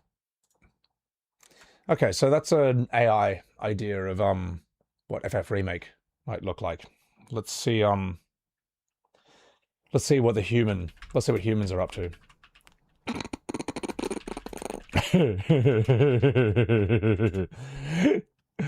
All right, so here's what the humans are making. All right, do you see why AI is going to take over? Because humans aren't making the best case for themselves right now. Okay, they're not making the best case for themselves. You ask them for an FF7 remake, and they make this trash. Illegal broadcast by the. Now, here's the thing: you're going to say, now you looked at this right. And you're like, oh, it looks soulless. Yeah, sure, you can tell it's AI. What have we got here? Humans can't even figure out how to do lighting, man. RC, President Rufus Shinra held an emergency press conference. I mean, does this look more soulful to you? These are PS3 fucking NPCs. Like, next to these overdeveloped PS5 models, there's no fucking cohesion between the main characters and the NPCs. They've fucked up the vibe of this town completely. First time in the house since I was Characters talking over each other constantly. You run through any town in this game, and it's like, oh, what do you think? Wow, that's amazing. What about this? It's like 50 people talking at once. You walk in to talk to a character and you get this! Is it really mine? Hello, dear, may I help you? Her line overlapping with her other line when you come in. Just listening. You've got a great voice. Oh, you flatter me. I didn't even know I was doing it. You see, this cat I feed sometimes has gone missing. And when I worry, I cannot help but sing. How soulless does this look to you now? You missed this already? You wish that Square Enix would remake FF8 like this, instead of the remake we got, okay? And I'm serious, if Square Enix made this, if they made this exactly as it is, no one would say it's soulless, they'd say, oh shit, we're back. And you know what the tragedy is? If you wanted Square Enix to actually remake FF8, you are not getting something this good. You're not getting something that looks like this. You're not getting this. You're getting this. Hey. This is what you're getting. Sounds like a job for a merc, doesn't it?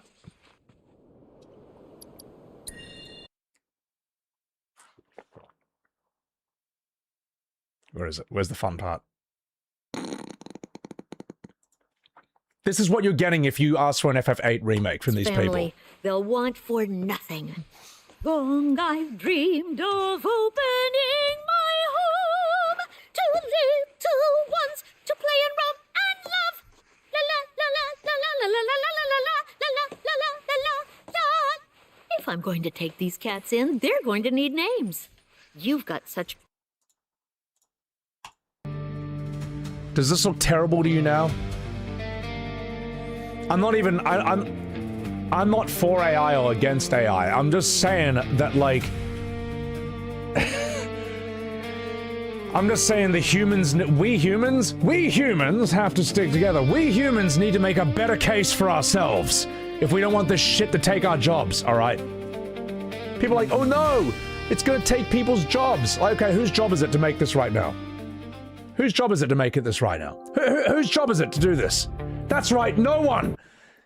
No one! Because they're too busy making this! They're too busy making this! Blanca. Yes, that fits perfectly, don't you think? As for the kittens, we'll decide later.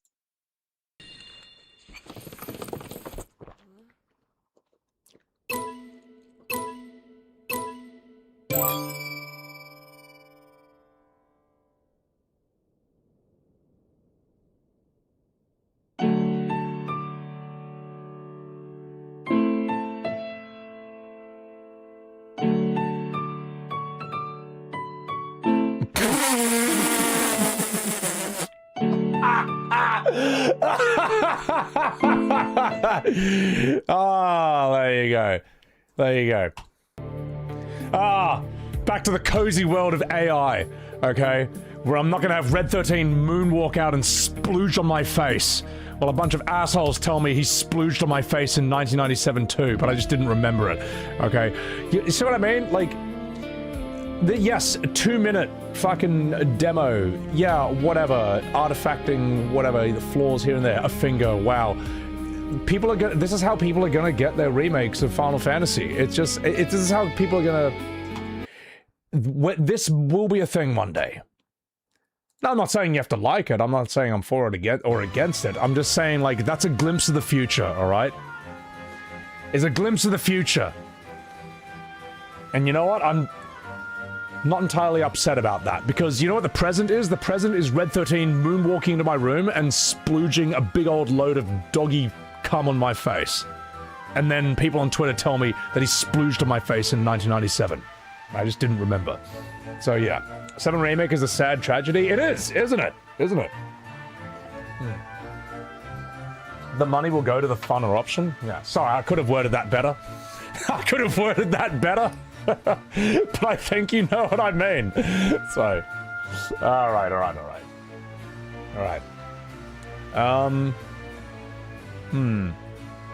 Crazy how much this changes from OG FF7. What do you mean? It was exactly the same. What do you mean? It was exactly the same in OG FF7.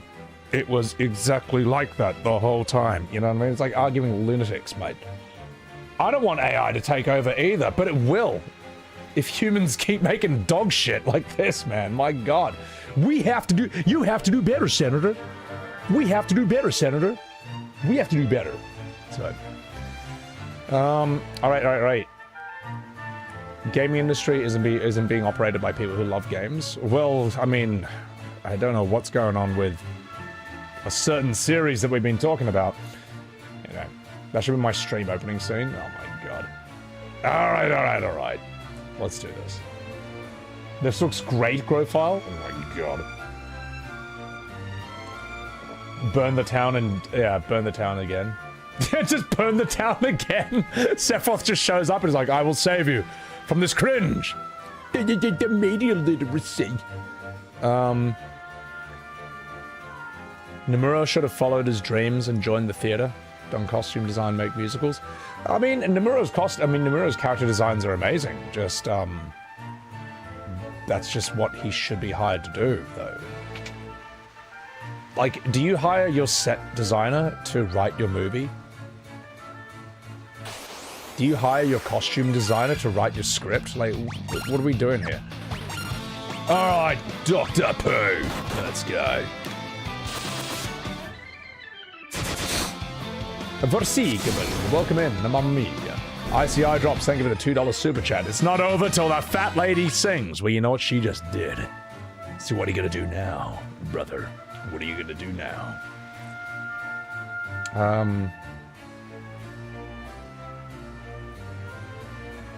They don't understand that the mainstream will never buy a Final Fantasy. Well, actually, it will. It will. Like, the mainstream bought Clair Obscur. You know what I mean? The first game, no legacy. It's, the mainstream will not buy a bad, boring, cringe, crap, poorly voice-acted game. That's what they won't buy. They're not going to tell their friends to buy it. And that's what a lot of modern FF can be. Sadly. You know. Now, why did the mainstream buy Clair Obscur? Because it was well-written, had a good story, was well voice-acted, great music, great gameplay, a unique identity, great graphics, great art style. I mean, do I need to go on? You know all those things that FF used to be? That's just not anymore? Alright, you minge. Hello! Get him. Bow.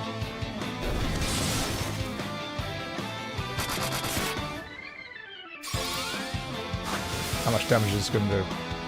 Ah, get out of here, you. America! Let's get out of here.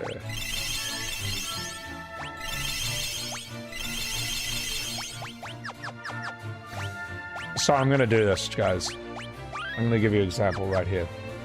Let me just mute this for 1 second. So, people, right, will say, what are we trying to say here?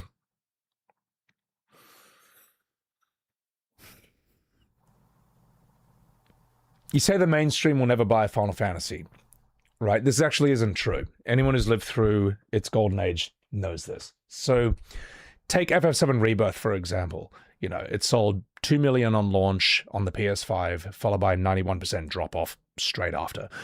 Now, its defenders will say, well, it sold poorly because PS5 exclusivity. Well, the problem is, how many copies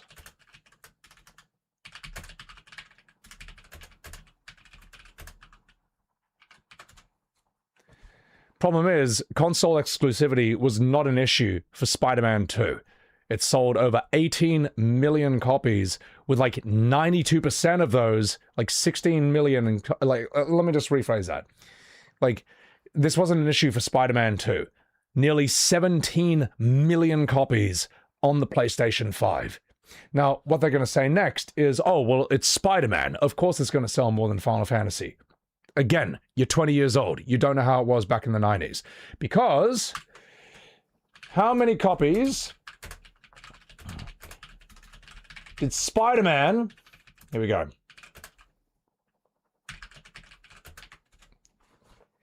Anyone who lived through this time period knows, how many copies did Spider-Man sell on the PlayStation 1? The answer is less than 2 million.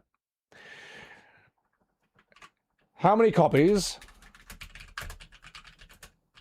did FF7 sell on the PS1? Whereas Final Fantasy VII sold 10 million copies on the original PS1. 5 times more than Spider-Man. Now, Spider-Man has been around a lot longer than Final Fantasy. It's been around since the 1960s. Whereas FF7, that's 97, man. It just came out then. For many people, this was their first exposure to the series. Not everyone, a lot of people did not grow up with FF 1, 2, 3, 4, 5, 6. For many people, this was their first game. So this is how different things were back then. Anyone who lived through this time period knows that, yes, a Final Fantasy can outsell Spider-Man. And what should have happened, right, is Spider-Man did the right thing, from what I've seen. It just kept making the games better and better and better, evolving along those lines. Whereas Final Fantasy was like, well, what if I just like throw that in the bin and never do that ever again? And you have the situation we have today. So yeah, if you don't think that the mainstream would buy a Final Fantasy, it's because you don't know how it used to be. But that's okay, you know. That is a lot of modern modern Final Fantasy arguments, to be perfectly fair, is 20-year-olds telling you how things really were in the 1990s, a decade that they were born after. So, but anyway, enough fucking about. I just wanted to make that point to annoy people. And I will turn that into a short as well. And what will we call it? We'll call Spider-Man versus FF7 sales. Something like that. There you go. Here's the thing. If Final Fantasy had been evolving like a proper series, like... how do you say this? If Final Fantasy had been evolving like a proper series, it should be selling like insane numbers right now, but it hasn't. And that's why it doesn't sell anymore. So there you go. Golgoth, you've never found a logical explanation for this. Why did they abandon their fan base in the 80s and 90s to woo today's children and teenagers? These former fans are working with financial means. This is the first time a situation has occurred. Why not try to continue to satisfy the audience, which has its own money and doesn't rely on parents to make purchases? I think they want to be part of the cool crew, and I think they hate the OG fans. And I think they hate Sakaguchi. I don't know what else to say, man. Like, those reasons I gave would explain the behavior. Otherwise, it doesn't make sense. It doesn't make sense, man. I don't know. That's the best. I mean, does that make sense? Does that answer? give you anything. They're trying to be like Fortnite. Yeah, it's a stupid idea. Ooh, actually, hello, Labia. And they failed anyway, because, like, Claire Obscure got that crowd. Like, Claire Obscure got the most of the Fortnite crowd you were ever going to get. Like, you weren't going to get any more than that, man. So, they deserve the fall they got. It was an attempt to widen the audience. Bad idea, man. Bad idea. Imagine if Spider-Man was like, oh, I'm going to get the JRPG market, so all Spider-Mans are going to be turn-based from now on. Such a stupid idea. It's not going to work, man. It's a stupid idea. It'll sell because of Spider-Man, sure, but the OG fan base is going to fucking hate that. They're going to fucking hate it. You crazy bastards. Don't do that. So, yeah.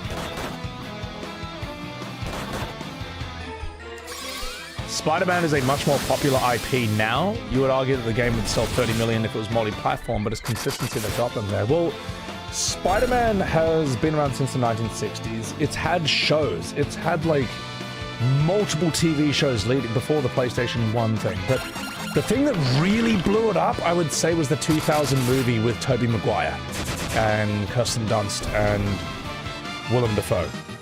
That was the one that really blew it up. And it's kind of what blew up, like, superhero movies, to be perfectly honest. It's the beginning of the end in a way.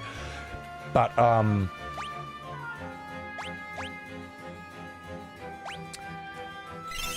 I mean, like, how come that continued its momentum and Final Fantasy's momentum just dies completely? And it just, ooh, hello, Dolly.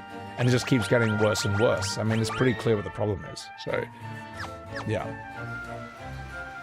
I'm something of a JRPG fan myself. Like Willem Dafoe doing that. You're tired of superheroes? Everyone's tired of superheroes. Everyone's done with it. Everyone's over it. I think people have been over it since Endgame, which is fine, it ran its course, but it's over. So, alright, let's do this. Who are you? Oh no! It's Hain the Mage! This fountain of corruption, dark power, is truly spectacular. You could never understand. With this power, I can move forests, control armies. I can hold the world in the palm of my hand. All those who dare oppose me will be annihilated by Cetra the Imperishable. You can tell I've been playing too much Total War. I've been playing Tomb Kings for way too long. Oh, this is the Scholar fight! Ah! Fuck!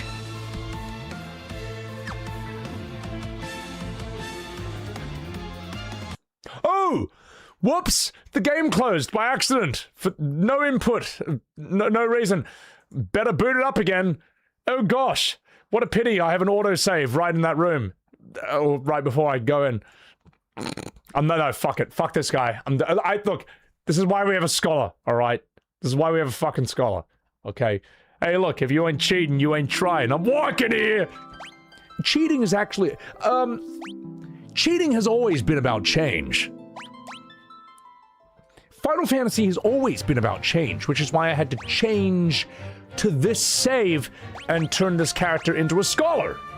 Let's do Dr. Pooh. There you go. Alright.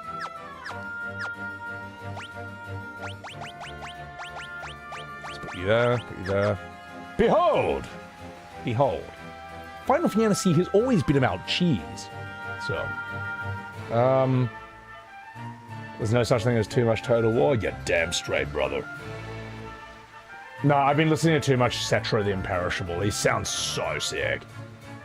You can't wait for FF7 Revelation to come out and sell for less than 1 million copies, despite being multi-platform. I don't know how much it's going to sell. I don't think it will hit 2 million. If it was a PS5 exclusive, it'd be less than 1 mil. But I don't know how much Xbox and PC and Switch is going to boost it up. I don't think it's going to be good. I think it's chalked, man. I think it's kind of done. Alright, but enough fucking about. Let's do this. We won't even know how much it sells, Product Culture. I think if it sells, like, embarrassingly bad, I don't think they'll be honest about it. I mean, they haven't been honest about it now. They haven't been honest about anything, so... Or most things, at the very least. I don't know, man. If it sells well, we'll know. And if it's not, here's the thing: if it's not selling well, they will know. They just won't say, you know. So yeah. Anyway, let's have a chat with this guy. It's me, Hayne the Mage. This fountain of... I don't know. Let's give him a different voice. This fountain of corruption, dark power is truly spectacular. You can never understand. With this power, I can move forests, control armies.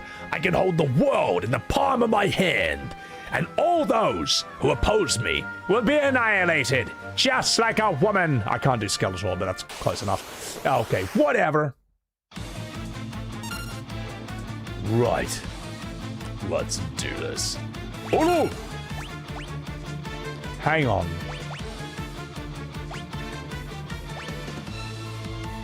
He is undead, though. I don't trust this, though. I'm gonna find out.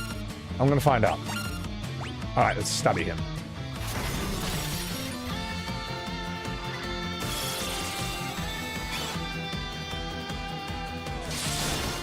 No weaknesses. Well, as a skeleton, surely this should hurt him. Oh, fuck you! Ah! That's not fair! It didn't follow the rules of Final Fantasy, mate. You broke the rules. To be fair, both he and I have cheated at this point now. So it's all fair. It all balanced out, all right? I cheated, he cheated. Shit game, Barrett. Garrett, sorry, I called you just Barrett. All right. Let's do this then. You fuck.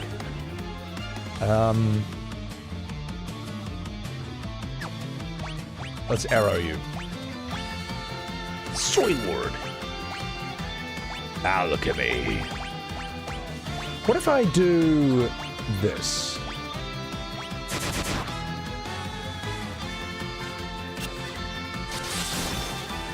What's alchemy gonna do?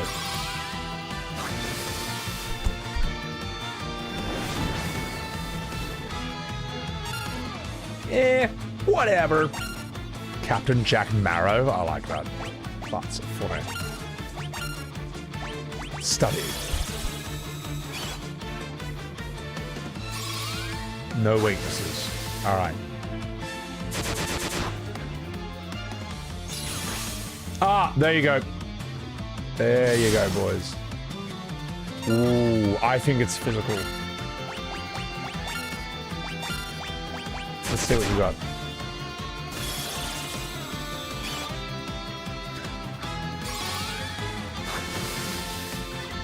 Vulnerable to fire. Right. Let's do this.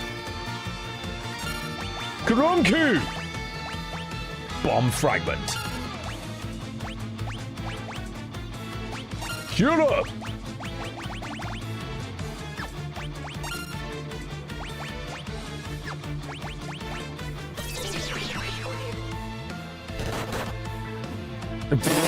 Oh no! A rogue scholar! Good thing he only does 1 damage per hit because it's useless. This is like it's fine. It's fine for him to be confused at this point. Alright, Minge. I think I can knock him out of confusion with an attack. I don't know if we're that far in Final Fantasy yet. Fuck.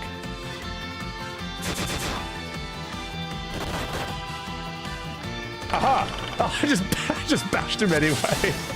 He knocked himself out of that. Alchemy doubles the effect. I get it.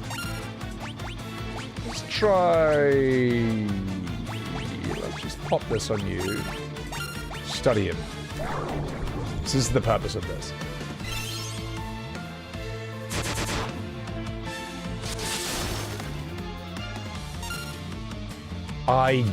What does his weakness say? I was reading a chat.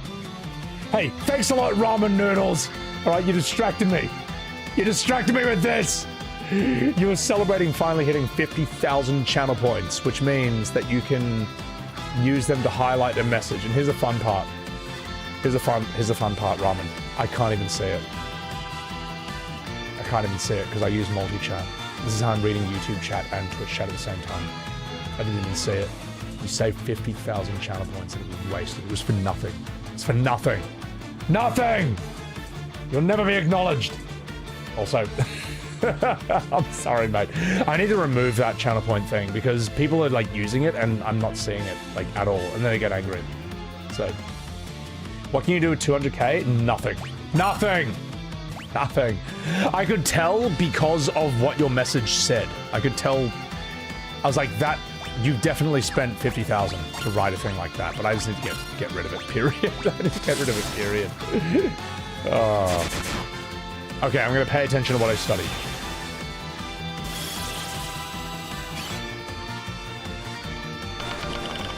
Now you're fucked. Alright, boys. Let's heal him up. Heal him up. Do not let him die. He's about to be a big boy. Ladies and gentlemen, watch this. Alchemy! Zeus's wrath! Oh! Okay, not bad. Not bad for this fight. Good work, boys. Let's get him up. Actually, no. Let's keep you going. What's your weakness now?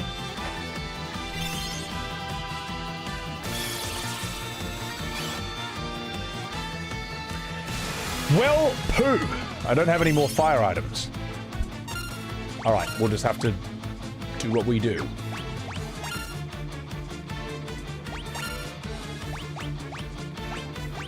I can alchemy this potion.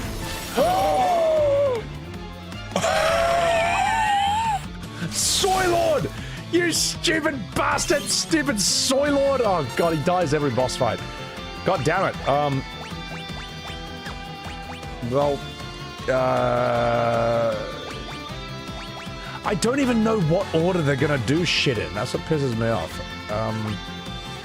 Fuck. Well, let's give you a Phoenix down. And let's give you a high potion. Come on, use the Phoenix down first. You fuck!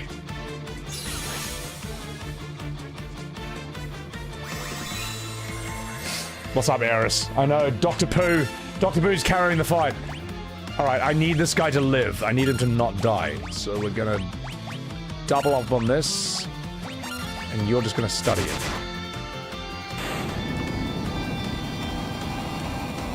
Nailed it! Good work, Soy Lord. Never doubted you for a second.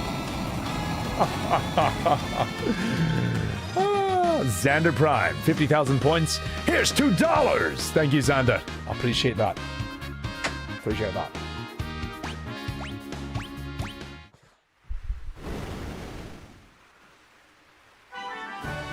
There's a voice coming from the wall.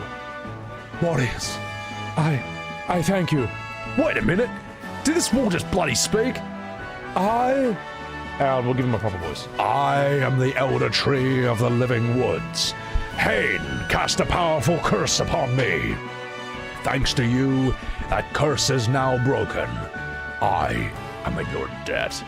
Before I head back to the woods, I will return the humans locked within my walls to where their roots belong.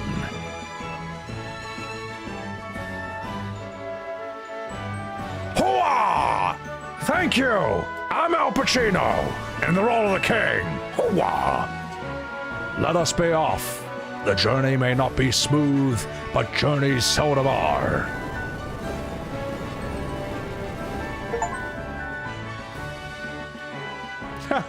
Whee!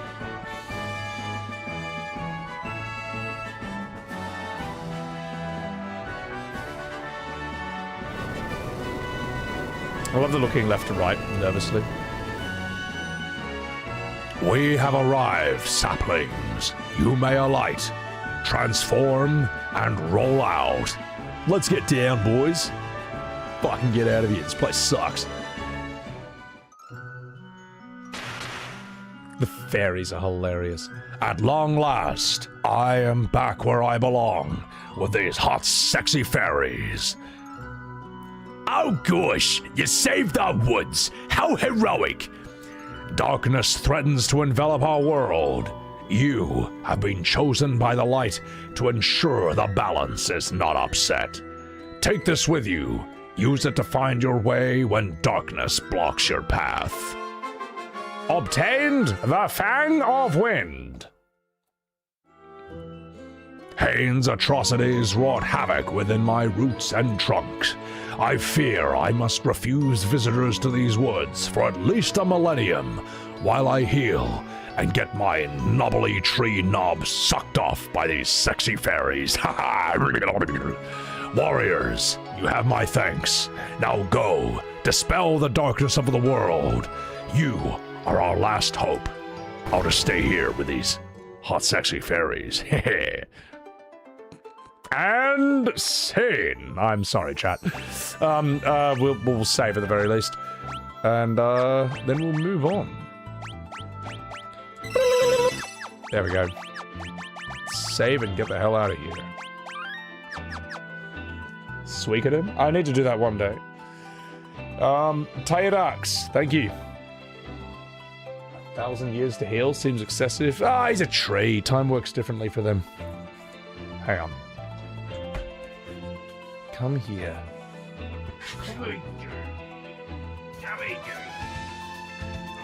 My Billy, Billy, Bill. You're my Billy. There's no one playing with you. Because you're all alone and there's only me at home. Say hi to chat, Billy. Come here. Oh, my little statue. Look at that face of contentment, mate. Look at that. Look, he just fell asleep immediately in my arms. He just died in my arms tonight. Must have been something you said. You just died in your arms tonight. Oh, little Billy.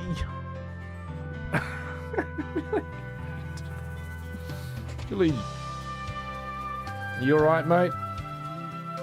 I think he just wanted a cuddle. He just wanted some human contact. He just wanted to be reminded of what a good little boy he is. Stop putting your foot in my face. Stop it. Stop it. Stop it. Help. I couldn't. Alright, Billy, you want to say bye to chat? Say bye to chat. Here we go. Give him a smile. Eat the silly sausage. Here comes the Billy smile, chat. Here it comes. Here it comes.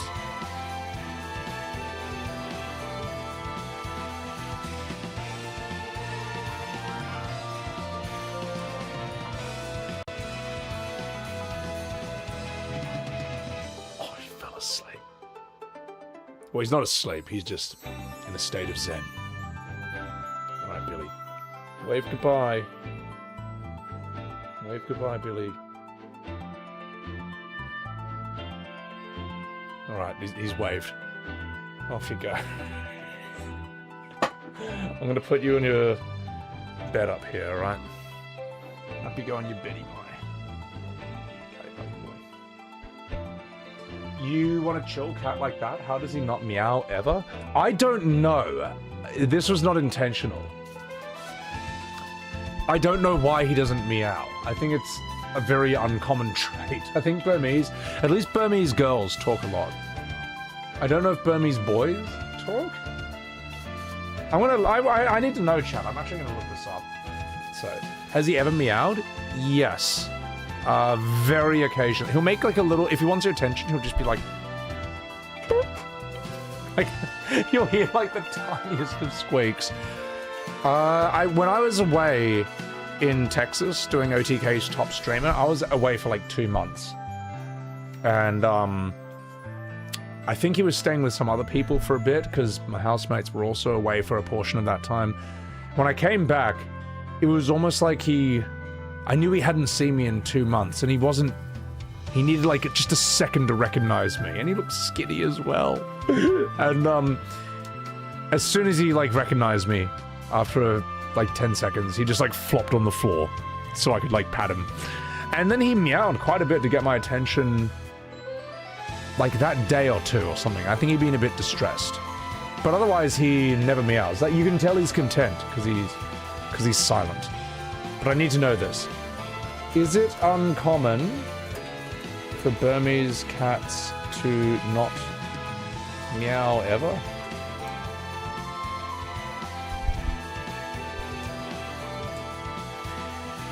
While Burmese cats are known as a vocal breed, like to talk to their owners, it's not uncommon for individual cats within any breed, including Burmese, to rarely or never meow.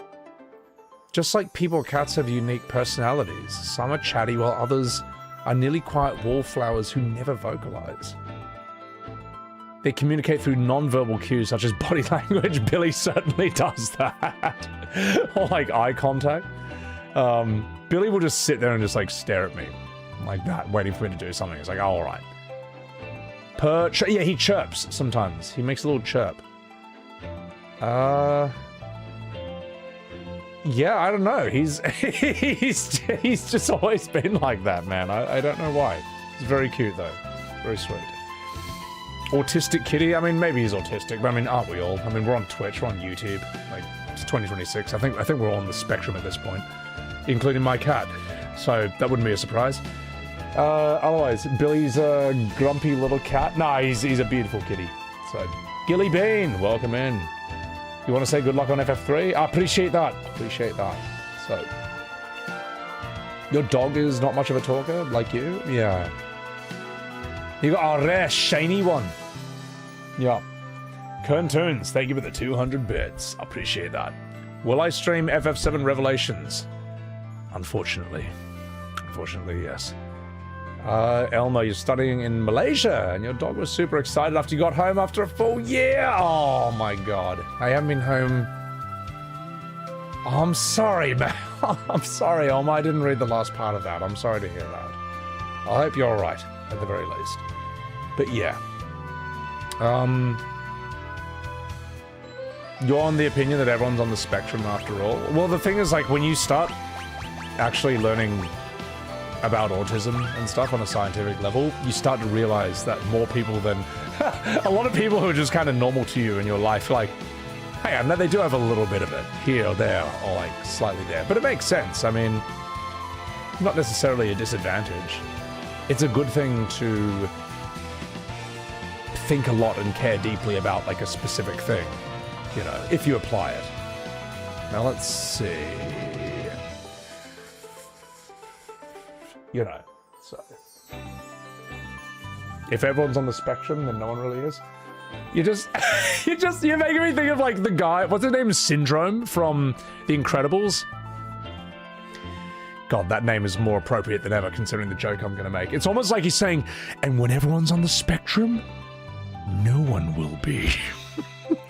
Man, you can't call your villain Syndrome when I'm about to make that joke. Oh god, nah. Oh well, anyway.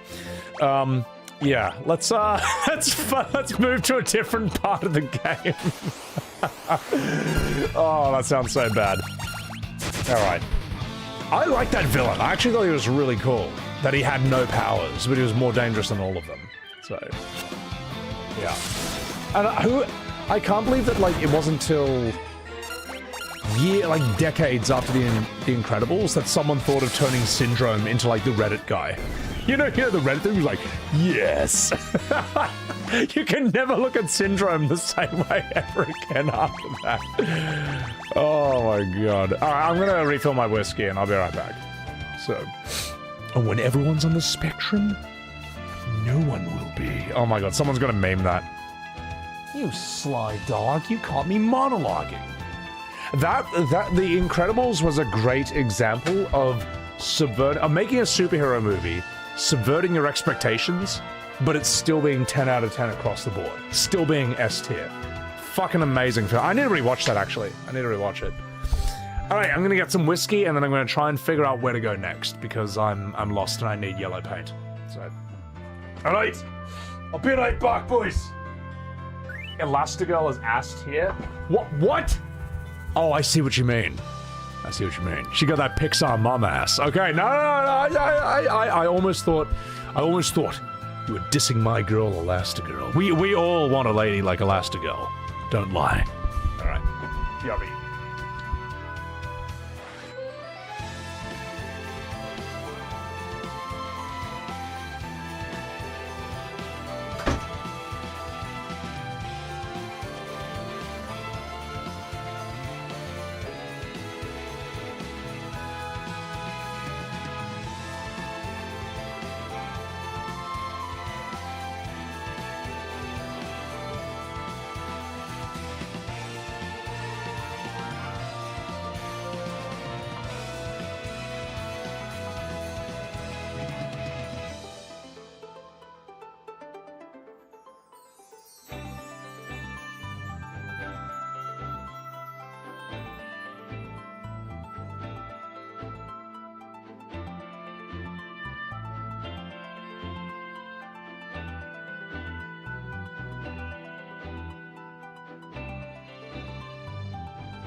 Alright, boys. Fucking back. We're getting Invincibles 3? Are we? I hope they do it... I hope they do it well. Frizz, thank you for that $5 super chat. $5 for Billy and his meal budget. Thank you, Frizz. I appreciate that. Appreciate that. Oh my god, Eris, I can't believe you asked that question. Ali G in the house, thank you for the $5 super chat. If you play Suikoden 2, play the PS1 version. The remake is a half beta of a cash grab. Fuck. I mean, the original, right, is on Steam, isn't it? I don't know if that's the remake or the original on Steam. You can get, like, 1 and 2 bundled together. The problem is, it's just too expensive. Well, it's not too expensive, it's just low priority, alright? I won't buy it for $45. Alright, Gabe, I won't buy it for 50% off, but I will buy it for 80% off. So, yeah. And we all know Steam's gonna do that at some point. Then again, maybe not for Japanese games. Incredibles 3 will be about the kids being grown up, trying to make it on their own as heroes. I think they can just kind of leave it, though, at 2. But then again, there's money to be made. Oh, no. Oh, they showed a trailer? Oh, fuck. Well, they better not fuck it up, man. Incredibles is dope. I think it's, like, one of the last great Pixar movies, so... Alright, let's do this. This might be the last whiskey of the stream. Let's see how far we can get in this game. Yosha, welcome back, mate. Welcome back. Hope you had a good sleep. Casabella, thank you for the cheers. Alright, where do we go? I don't think we need Dr. Pooh anymore. I think we can change him back to a thief. There you go. Yes. Very nice. Okay, there might be something here. You saved the town! Thank you! I will now suck you off.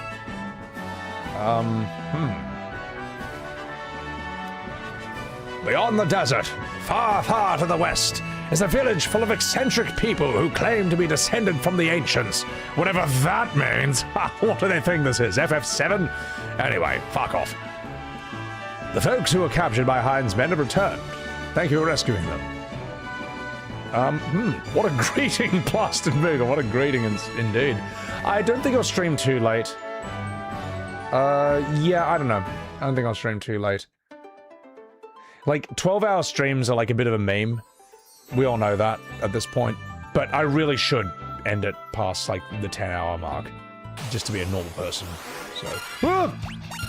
A Gorgon. Dr. Pooh, do your thing. Alright. I know Ninja, I'll try.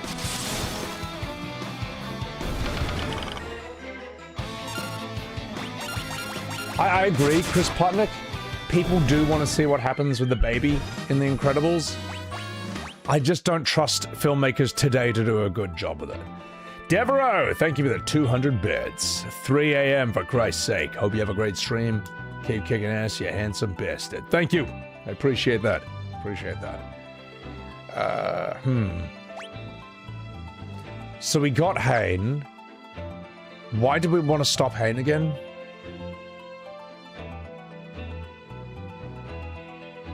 I don't know.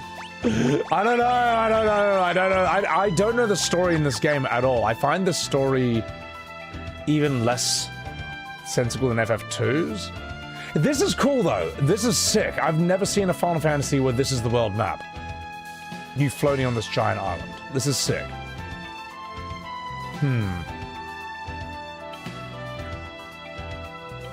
I do like the overworld music, yeah.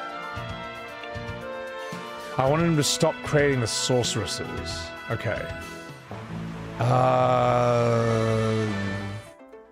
We saved the tree, we did the fairies. Do we do the dwarves? A tree in a forest? Is this... Could this be it? No! Wrong! Wrong! It's not it.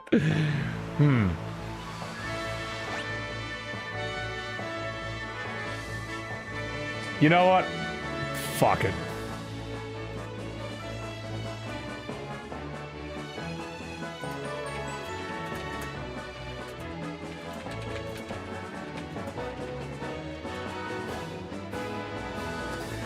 After defeating Hind and saving the Elder Tree, go to Castle Argus to find the Wheel of Time.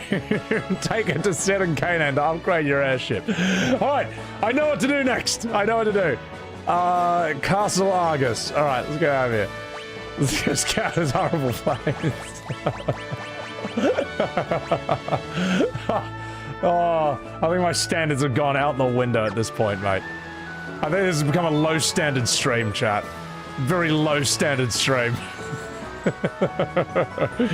I know some streamers who are adamant about figuring everything out themselves. Yeah, it's too hard. It's too hard. After, like, we're on whiskey number 4 at this point. That's gone out the window. Alright, it's too hard. I've heard Wheel of Time is one of the worst adaptations in history. Why is that? Like, it must have been an amazing book. And the show must have sucked ass. Now, how is that possible? What did they do? Warriors of Light, thank you for saving the kingdom! I did, Zalad. I did figure it out for myself. With Dr. Google. With the power of AI. Hoa! Greetings, brave warriors! You have restored peace to my kingdom, and my wife's ass is even greater than before! Hoa! You do not know the depth of my appreciation. Please, accept this in return. It is the Wheel of Time, a device said to have been constructed by the ancients. It's also a terrible adaptation. It has been in my family for generations. Fuck you. Take it to a man in Sid. Take it to a man named Sid in Canaan. Oh, you're already acquainted. Of course you are, you fairy. Well, I will spare my explanation. Go to him now, or I will have your ass! Fuck you! Sorry, it's Al Pacino. That's how he has to talk. A man in Sid. Oh my god. 50 books. They butchered the story completely. The show writing was woke, but the books weren't. Ah, well, I think I understand. Eragon had a bad rap. I heard Eragon is like those dragon books, way back during the Harry Potter period. Why were the adaptations of Eragon bad? Why was that, huh? I'm walking in.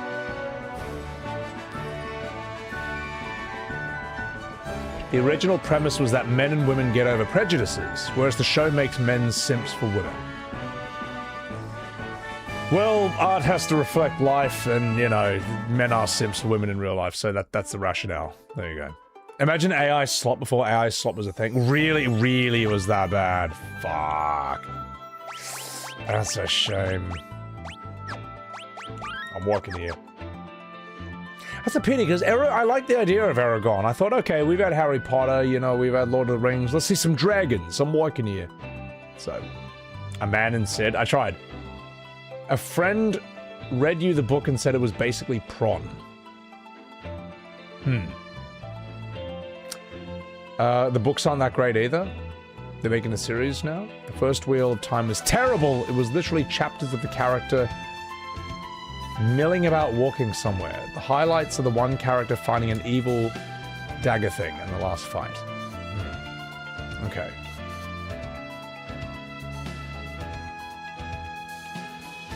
Wheel of Time show writers basically replaced the main character with a female protagonist. Hey man, that's crazy. That never happens. No. Let's move on and, oh, we're going to Sid, right? Okay, yeah. Hey, I think you're just crazy, man. Look, Wheel of Time has always been about change, alright? That's why they had to change the main character into a lady. Is this it? Was this Sid? Yes! Ah! Yes! I picked a random direction and I ended up in Canaan, exactly where I need to go. Alright, here we are, boys. Let me save before I forget. So. Eragon has always been about change. That's why I had to turn to a bunch of shit movies. Let's see. Now, Sid, where were you again, you bastard? Somewhere around here.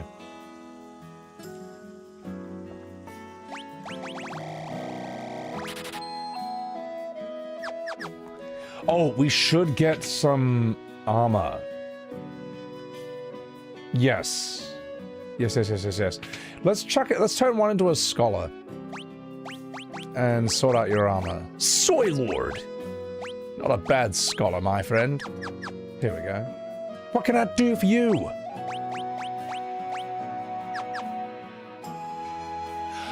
Let's get the great bow. You never know.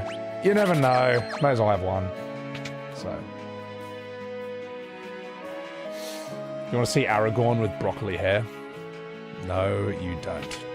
You don't ever want to see that.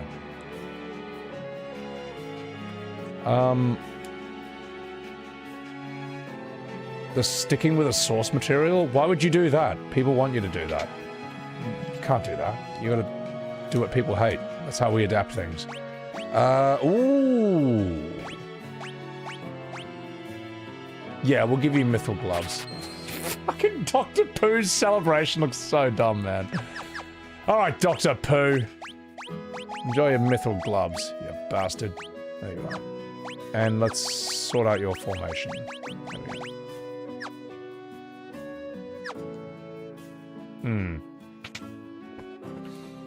Alright. Sid.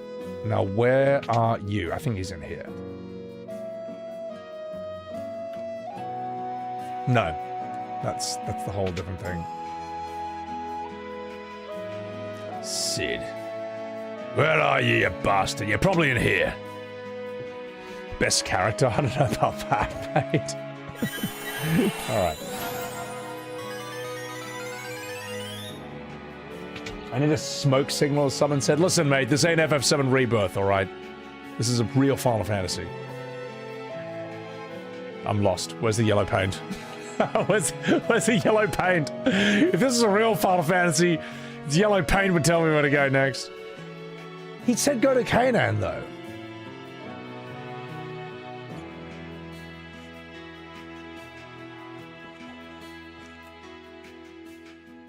Ham.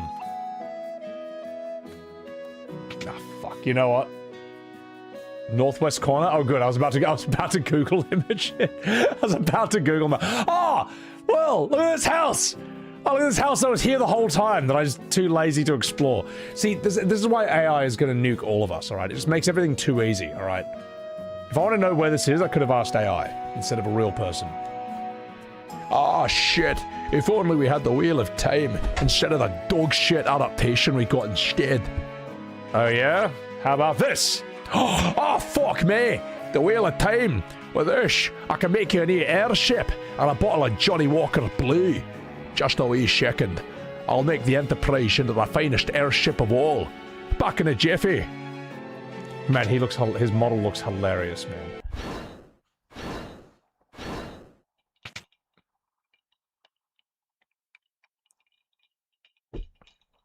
It's finished! When you're on the open ocean, press the confirm button to convert the ship into an airship. You can only make a landing on water, so be careful. I'm sorry, I couldn't remember how to get it to land on solid ground, because I drank too much Johnny Walker Black. Ah, fuck. I'm a raging alcoholic and I'm also Scottish. Alright. We've got the regalia. I used to work for King Argus. With the Wheel of Time, I became famous as an airship craftsman. Ah ha ha! And sane.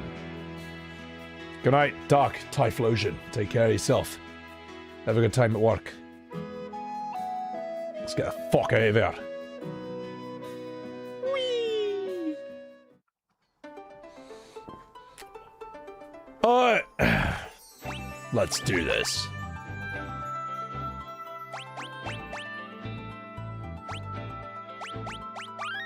Wait a minute.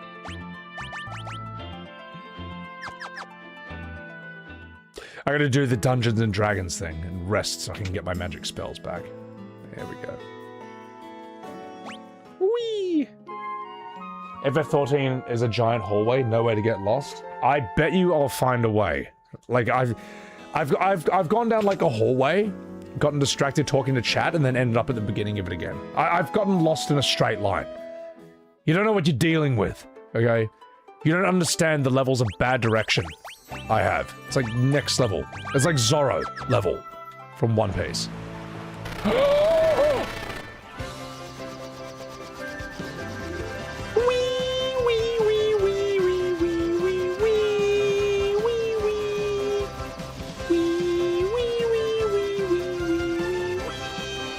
Oh shit!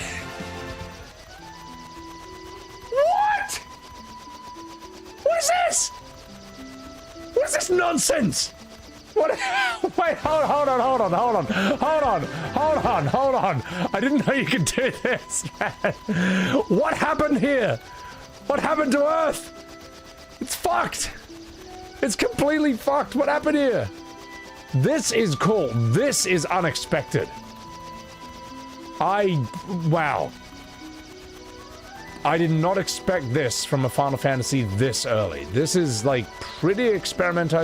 This is pretty creative, man. It's pretty risky. It's sick. This is actually dope. Oh my god. Earth really is flat. I told you. You know what? That's gotta be a short. That was fucking sick, man. That is the most mind-blowing thing that's happened to me so far in this entire game.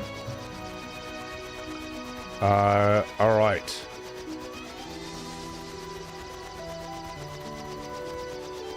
End on. Earth is flat. Yeah, I mean it is. And there's the proof. So, now I can get even more lost. Imagine the original, we had no minimap. Yeah, dude, with no minimap, right? Like, hang on, how do I get rid of it?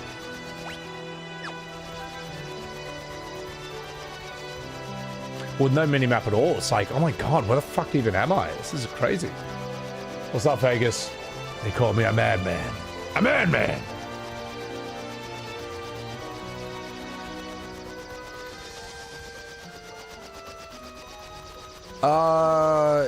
Yeah?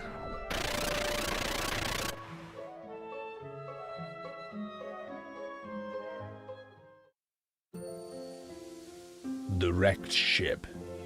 Hang on, let me just save before I go here.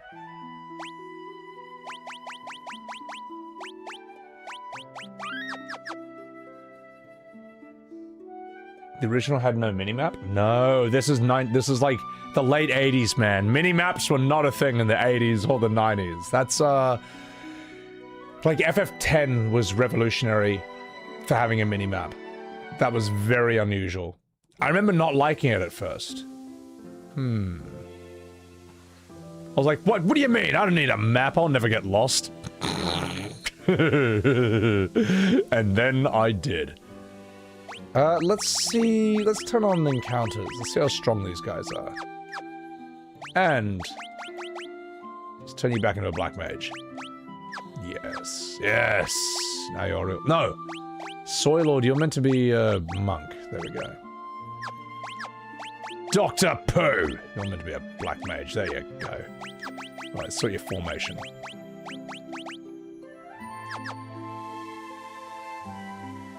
FF7 did have that while walking the world. That is true. No, that's true. But FF10 had it. Well, FF10 didn't have a. FF10 didn't have an open world, did it? So you had a minimap while we were just running around normally. That was, yeah. So. No, I guess old Final Fantasies, yeah, you could pull up a map on the world map. But you wouldn't have what I've got right here. See that in the top right now? That's an FF10 development. So. I'm gonna steal your shit. Ha! Most of the world is underwater after that huge earthquake.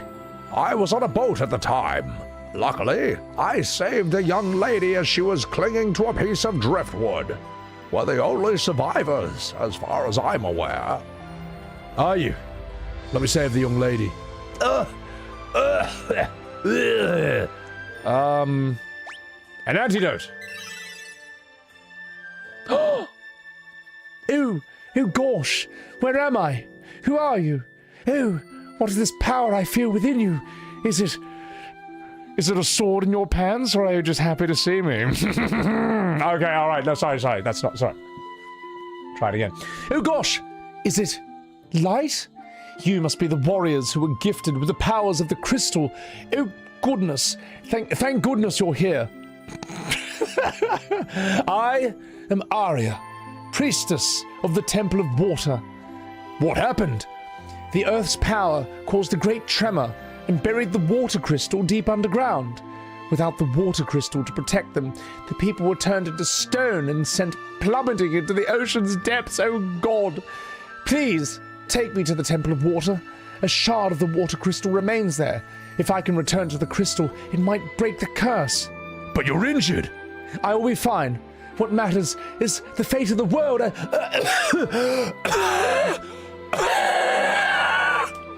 Please, I need to get to the Temple of Water.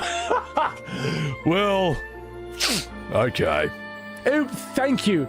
I hope you can spray your white water on my face after this when it's all done. That'll be a reward. That's how I will reward you in this game. This Final Fantasy game. Oh gosh. That was the original Japanese translation. They just had to they had to change that for the American release. So, and scene. And scene.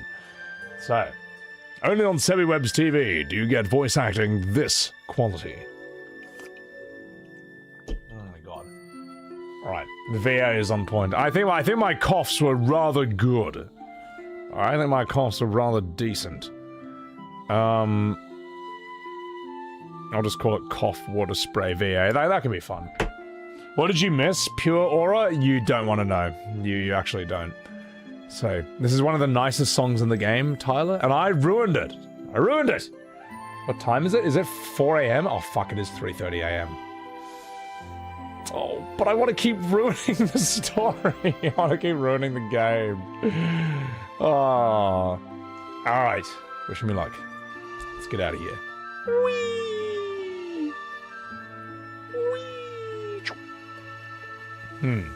There's hardware limitations. Alright. One more whiskey? No. This has to be it, boys. This has got to be it. But what I'll do, right, is, I might do another stream during the week, depending on my schedule. Yeah, I might do another stream during the week. How far am I into this game right now? Like, would you say I'm like 30%, 50%? I can't be more than 50%. I do want to finish this before my holiday. I could probably do this in a couple of streams. 30%? Okay. I might do a midweek stream then. Yeah. Yeah, something like that. 30%? Oh, God. Oh, alright. Alright, fine. Fucking fine. This has to be the water temple. Let me just check something. How strong are these enemies? Oh, the encounters are on. It's a big game? I thought someone said it would be as big as FF12. So... I'm sorry, FF2. Sorry, not FF12. God, maybe I'm a bit tired. Alright, well, I'll finish this whiskey and then we'll call it. No encounters. Okay, alright. Lots of adventuring still awaits. The Temple of Water. Oh!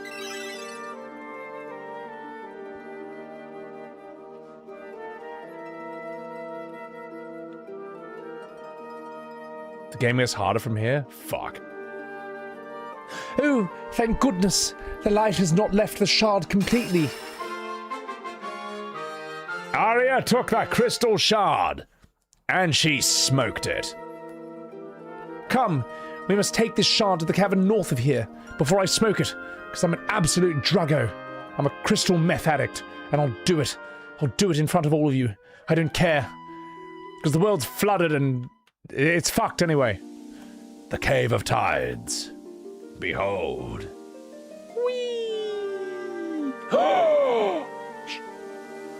This door is sealed to prevent outsiders from entering the inner sanctum. It can only be opened by a priestess of the water temple. Arya kneels and gives you a blowy joey.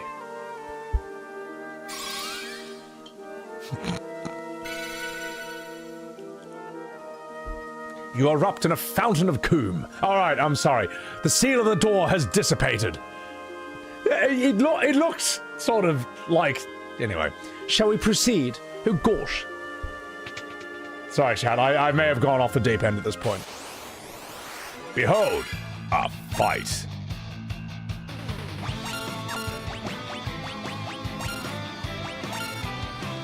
Dr. Pooh. Let's give you a blizzard.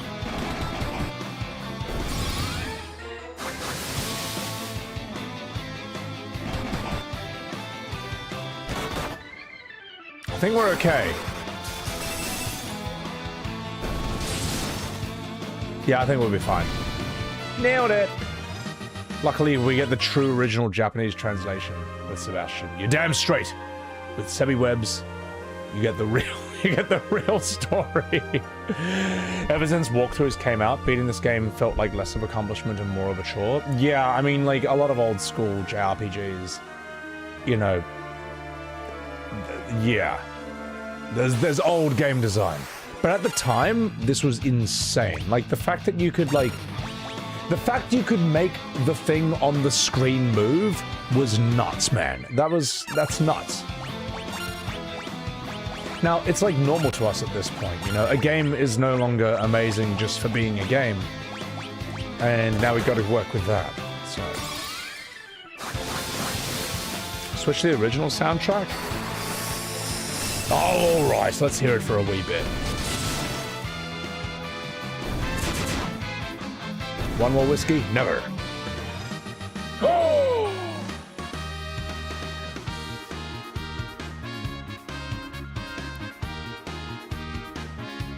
It looks like the Black Mage is just like giving you finger heaps. I like how they have their own unique celebrations. Alright, let's hear the music.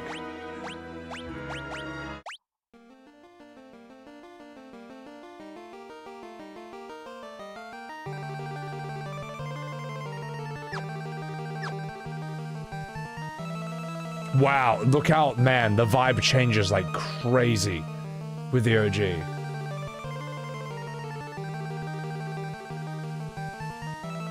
Okay. Let's see how the battle music sounds.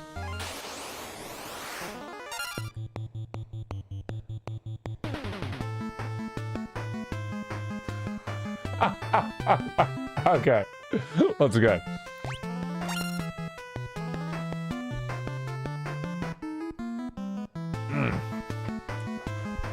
A lot of you guys are grown up with this, eh?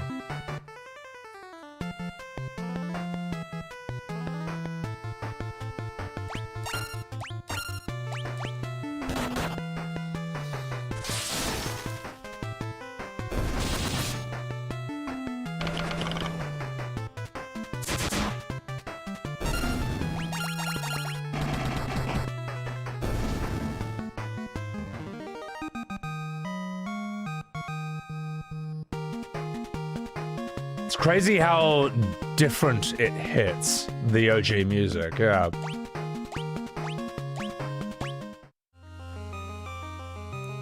I want to hear the difference, now that I'm paying attention.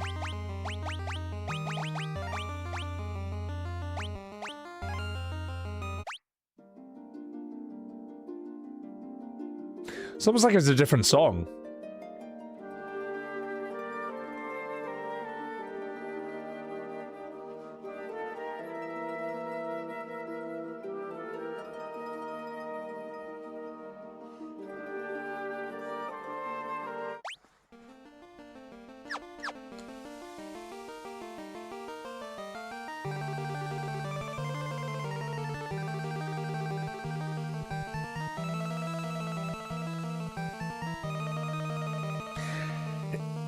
This is crazy what they were able to do with such primitive tech at the time.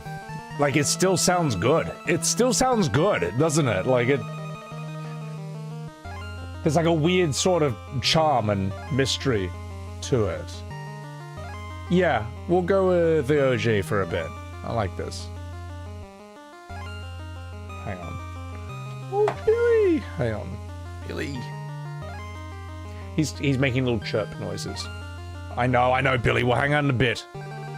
I just gotta see what's at the end of this dungeon. I gotta play more Final Fantasy, Billy. I'm sorry. I'm sorry. Alright. I do like the arranged... I do like the fight music, though, with the arranged. I don't know, maybe it's just because I'm new. It's fun.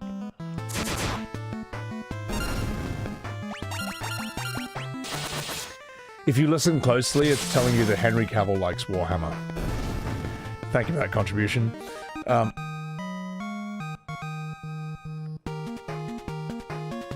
Can't go wrong with this, though. Can't go wrong with this. Alright. Give me pets and treats. You got your pets and treats! No, he wants me to play with him, because I've been streaming for 10 hours. I will, Billy. I just wish you could tell your pets that you are going to play with them. Like, they don't know until you're just actually doing it. I wish I could just tell them. It will happen. It'll happen, mate. Just not right now, because I'm too busy playing Final Fantasy. Oh. I will get him. Alright, he's gonna come back. He knows I always follow through. I always come through in the end. Alright, I can't say no to that silly kitty. Let's heal ourselves up, boys. Aha! I've got you, Billy. You think I don't notice you, but I do. I'm gonna get you. It's gonna happen. Aha! I got you.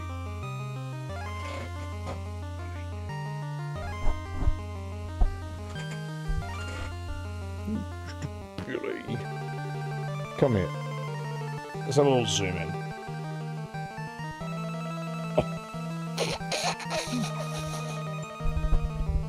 The fearsome predator. The lion of the savannah, right here. Billy, what are you doing? Come here. Yeah. Say hello to chat. Say hello to chat, Billy. A little smile. Alright? Give me a little wave. He's waving. He's waving to the peasants. I love he closes his eyes when he waves. Yes, yes, he's not impressed, I'm afraid. He's not impressed. Alright. Okay.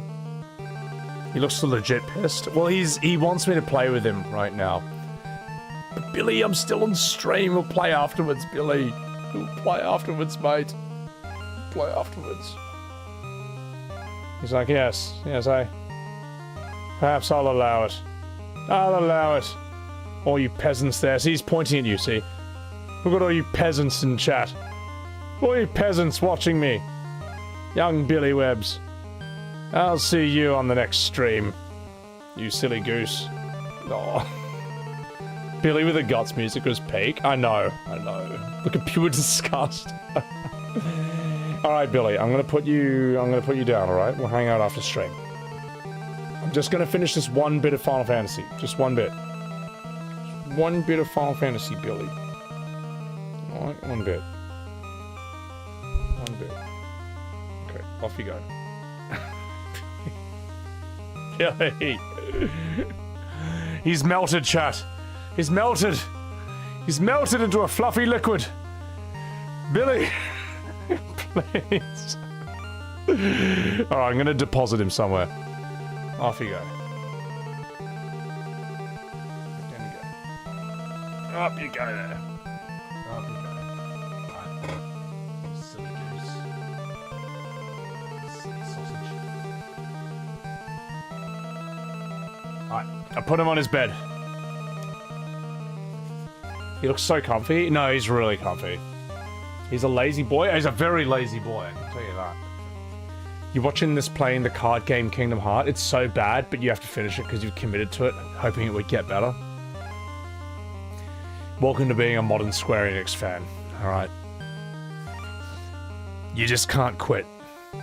Because you've already put so many decades into it that it's all you know. It's like war. It's like being a war veteran, you know what I mean? It's all you know.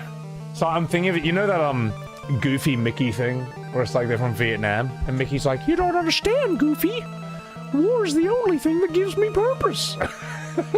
War's the only thing I understand at this point. That's kind of how, like, Kingdom Hearts fans feel. Yeah. So. Alright. enough fucking a beat. Have you seen that, by the way? The one where, like, Mickey shoots Goofy in the head? Because he's heaps PTSD'd. It's heaps fucked, man. I was like, man, I'm actually kind of, like, intrigued by this. It was a good storyline. Okay, Mickey. But you tell my ex. I think, yeah. You tell my ex that you had to kill me. Because you weren't man enough to tell the truth. But Goofy, war's the only thing that makes sense to me anymore. So brutal, man. It's like so dumb, but it's like so heavy at the same time. Alright, let's give you this, and we'll give you this, and we'll give you a Blizzard! Behold! I've only seen that one episode, but it's like a whole series, isn't it? Yeah.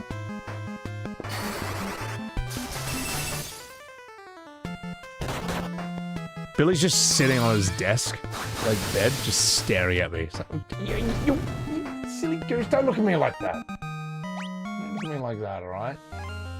Mr. Fluffy Guilt Factory over here. We'll play after the stream. I need to finish this fun Final Fantasy dungeon, Billy. It's gonna happen. Oh, he's judging me? Yeah, he's judging me because I'm playing this. Alright.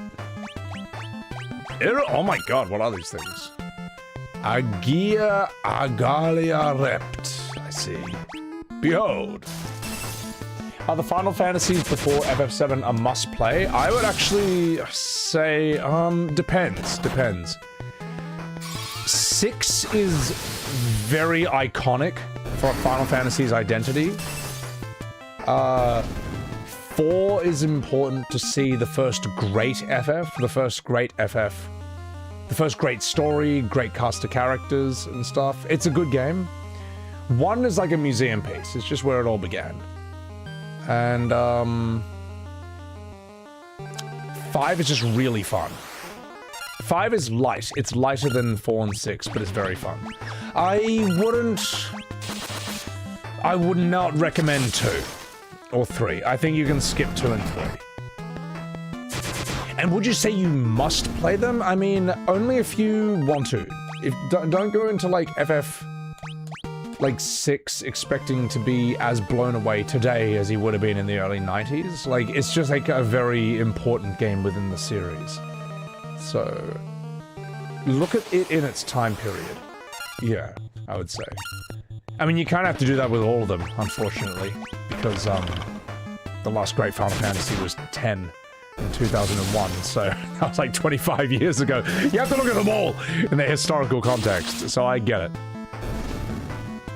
It depends, like, if you enjoy 3D, then you're gonna like, you know, 7 to 10 more, but if you like pixel, then you're probably gonna like 4 to 6 more. So, they're both good, though. How am I still streaming? Because I can't stop playing. Hot take, FF6 is the most overrated FF you've ever played. You were so underwhelmed, and the relationship felt too forced. With all the hype around Kefka, you were underwhelmed. The problem with FF6 is not actually the game itself, and that's not heresy what he said. The problem is that FF6's worst enemy is FF6 fans. Yep, I just said that, and here's let me explain this. I think FF6 fans, many of them, not all, but many of them are angry that their favorite game got overshadowed by FF7. And their reaction is that they say FF6 is 10 times better than FF7, and they overhype it to the point where people think, oh my god, if I play FF6, then, I don't know, a robot hand must come out of my PS5 and jerk me off and splooge me, because it's that good, alright? FF6 must be so good that it erases my debt. That's the problem. They overhype FF6 so much that when people play it, instead of the game naturally unfolding and just being what it is, they expect it to be the best thing since sliced bread, and it doesn't do that. It's not. I'm sorry. I like FF6, I respect it, but it's just not. So, and FF6 Andes need to understand that you playing it for the first time in 2026 is not going to hit the same as it did for you in like 1993 or 1994 or something like that, whenever it came out. It's just true, you know. So, yeah. I don't want to knock FF6, but I do want to tell FF6 Andes, you got to get out of your own way with this. You got to stop overhyping the game. Like, you're making it worse. I know someone. I know many people who played FF6 and were just, like, unimpressed. They're like, I kept waiting for it to blow my mind, as these fans told me it would, because it's 10 times better than 7, and it didn't do it. It's like, it adjusted how you... They adjust how you feel, how you experience it, you know? So... FF6 is iconic, but the characters are a bit more shallow than FF7. Well, naturally, because it has twice as many main characters as FF7. You know, like you can't have as much depth for each character when the cast is twice as big. Like Gogo, Mog, Yumaru, and Gao do not have the same depth as, say, Tifa, Barret, Red 13, and Sid Highwind, and that's fine. That's fine. It's just different, man. You're dealing with a much larger cast in a different kind of game. Like 6 is like a true ensemble in a lot of ways, in a way that no other Final Fantasy is. So, yeah. Are you Juice? Sebi found you from YouTube. You have a super dope community. You're damn straight I do. No, I do. I have a very good community. I have a very good, I got a sick audience. So, it's how they felt the first time. You can't recreate this feeling. Bent. Yeah, and I think that's something like... Some Final Fantasy fans are able to do this and others can't. You know what I mean? Some Final Fantasy fans will have their favorite games, but they also understand that, like, this is due to, like, their own age, or there's a bit of nostalgia, or there's, some historical context behind it. And they can say, look, I personally love this. I actually think this one's a better game, but this is my favorite. Like, I got a mate who, his favorite is FF10. He grew up with it. But when he played 7, he was like, he reckons 7 is the best out of them all. Objectively. But his favorite is 10. You know what I mean? Not everyone can do this. Yeah, if that makes sense. So, I don't know. Just, I think I've gone on enough about that. I think we all get the point. It's worth giving a think about that. FF12 fans are the absolute worst at this. They are the worst at this, alright? You liked MMOs, you like coding, you like setting up Fran, your digital Barbie doll, to auto-attack things with a bow and arrow, and you think that therefore it's objectively the best Final Fantasy game. No, you're wrong, alright? It's just your favorite. They can't figure this out. Whereas even FF13 fans will say, like, okay, I know this game is ass in a lot of ways, but I still like it. Even FF15 fans can sort of do that. FF16 fans are often trash at this as well. They actually really don't understand why it's a problem that a mainline Final Fantasy has no party and plays like Devil May Cry 5, but worse. Like, the many FF16 fans just don't get it. They saw flashy graphics on screen, and therefore it's good. They saw big roaring dragon, and you mash X and then Clive punches, and it does like 50,000 damage. They're like, oh my god, this is peak gameplay. They don't get it. So, what am I smoking with these wild strawmans? Nope, these are not strawmans, these are steelmans, mate, unfortunately. Fuck. So, you've never seen an FF2 fan in the wild? FF10-2 fan in the wild? Oh yeah, no, FF10-2 fans can be really bad at this as well. Just because they enjoyed it, because they like K-pop or J-pop. Sorry, J-pop. Oh god, I'm half Chinese, alright. You can't cancel me for that statement. There's a lot of people who, they think FF10-2 is, like, objectively one of the best games ever. It's like, no, it's not, man. It's a mixed bag. It's objectively a mixed bag, mate. So, alright. Get out of here. Get out of here. Now. Oh, this guy in chat. Oh, are we getting that? Ah, it's whatever. It has a massage minigame. Yes, but you don't get a massage in real life, so it's not as good. Alright? It's not as fun. Alright? She's not real. Right, enough fucking about. Let's do this. I get the feeling we're gonna have a fight. Which means it's Morbid time. Whee! Oh, crystals of water, may you regain your light. Arya returns the faintly gleaming shard of crystal meth after smoking most of it. Oh, gosh, watch out! Oh, Urk, I've been shot with an arrow. Oh, Arya! Oh, fuck, mate! Oh, Gronk. Arya! No! You do not lack for luck, it seems. That cursed arrow was meant for you. God, let's give this guy... What voice can we give him? I am the Kraken, tasked by Master Xande himself to ensure this crystal never regains its former light. You will not leave here alive. The monster attacked! Alright, you Kraken, let's do this. So this music is cracking me up, man. Cracking me up, you get it? I didn't even mean to make that joke, but it happened. Now you all have to live with it. So Thunder!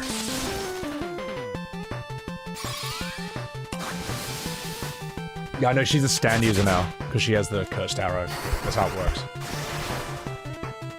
That's a very small, unimpressive Kraken, I've got to say.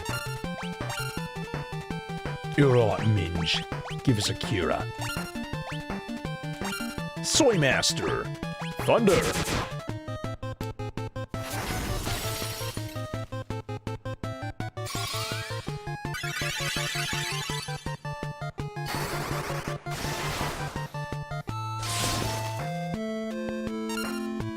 Damn, I'm not doing a lot of damage. That's alright. What if I just arrow you again? And again and again and again.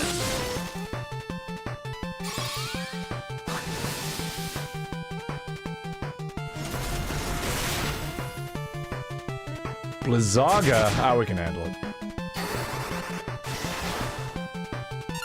You wonder what Sandfall's next game will be like? We'll just have to wait and see. Just have to wait and see. I'd say that's something I'm not going to think about until they share something on it. Keel, thank you for the 300 bits. Sebi, you still going? Just got up on USA again. Sorry I missed that earlier. That's like 10 minutes ago. So I'm a bad streamer. I'm a bad streamer, Keel. I'm sorry. Well, thank you for that. I'm doing good. I'm doing good. Hope they had combat stuff like Legend Dragoon. Yeah, it'd be interesting what they do with it. Your friend is currently streaming, replaying Horizon Zero Dawn. You saw that the rope he can use across is yellow. And immediately thought of the FF7 yellow paint. Oh my god, it's just been ruined forever. The yellow paint thing is fascinating, isn't it? It's just kind of like the worst example of it. Arya! Oh, fuck, mate. Light has returned to the crystal. My purpose is fulfilled. Thank you for everything. Arya! Fucking stay with us, mate. Oh, come on. The title is yours. It is imbued with the power of water.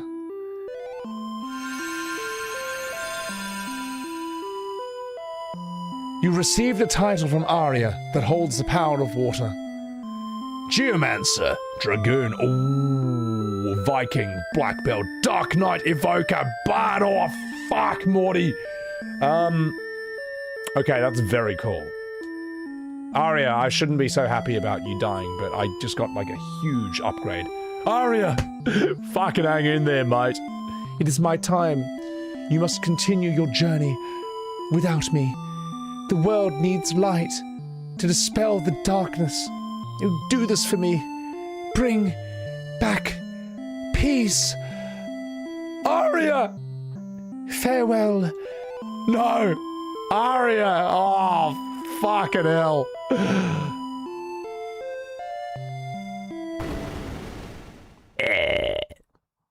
Another earthquake? Oh, Struth. It's too dangerous to stay here, mate. But we can't just leave Arya. Oh, whoa. Oh, watch out! Oh, fuck! Oh, no! sorry, this voice acting is not very good. But... oh, God.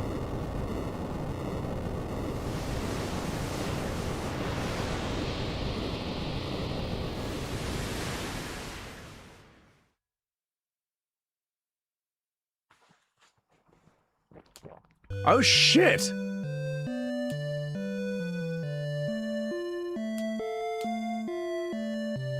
Oh, you're finally awake. Hey, 3 days is a long time to sleep. You don't say. Where are we? Also, you gotta stop smoking cigarettes, mate. You're 4 years old. Hey, shut up! Anyway, this is Amur, the town of water. My grandpa found you all collapsed in the ruins of the temple. We've been out for 3 bloody days? Well, fuck me. Hey, sorry for imposing your hospitality, miss. Thanks for everything. Hey, don't thank me. Thank Grandpa and give me a packet of Winnie Blues. And maybe some menthols. Good to see you up and about. All's well that ends well, yes? What can I do for you? Oh my god.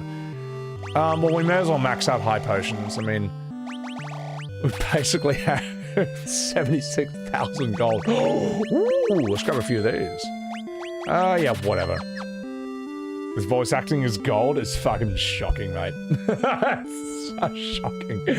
Oh. The people here are petrified. I was gonna say, how the fuck are they not, like, dead? How are they not drowned?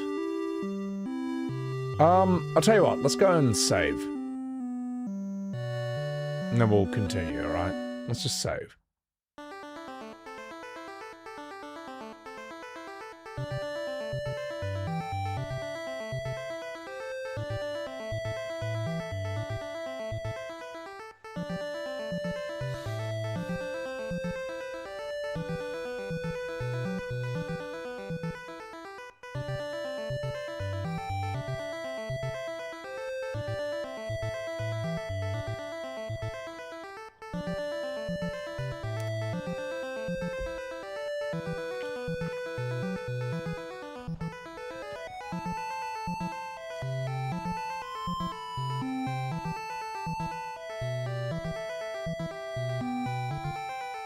It's good shit. Good shit, man.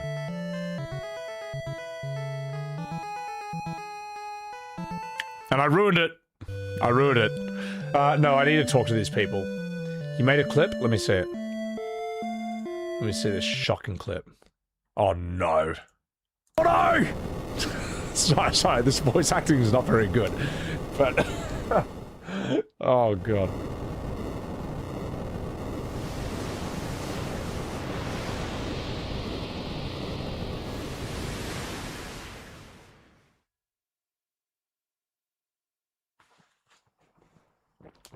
Oh shit!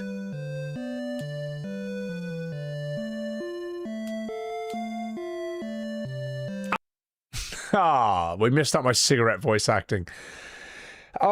Yeah, I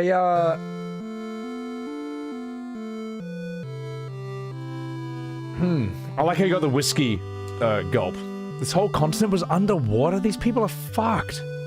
So, Sebi on Sebi content. Good shit right there. You loved hearing this in FF14? I did not know that this is where the FF14 song comes from. I didn't know it came from this game. Great song. Great song. So, anyway. Let's have a chat with these people. Oh, hello, darling. Once the monsters started coming out of the sewers, the town elder had sealed them up. I'm pretty sure Gil has the key. You've seen his brigade of old-timers, right? We have a legend here in our village. It says that 4 warriors will appear to bring balance to the forces of light and darkness.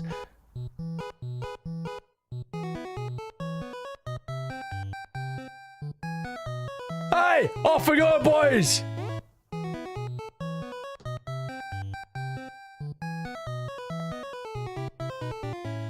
Who the fuck were they? Oh, don't mind them. They are harmless. These fellows just think they are the 4 warriors of Leshand. But they're a bunch of poofs. Ew, it's the crystal you're after, eh? I heard Goda has one. His manor is south of here, beyond the bottomless bog. That's what they call my vag these days. The bottomless bog. I'm a gilf. Okay, sorry. Anyway, let's see what they have in here. That was shocking. What is this? The Wizard of Oz? Yeah. I feel like that's a fun little short. I'll just call it the Bottomless Bog. That's terrible.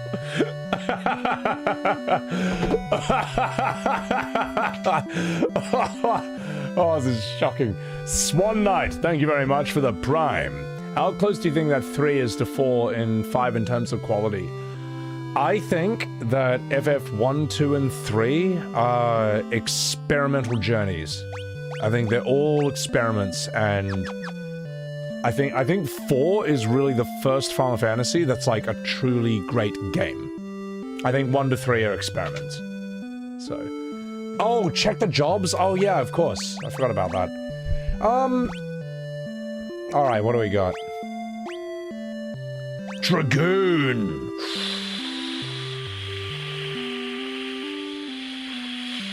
Oh, Geomancer's so cute. Viking?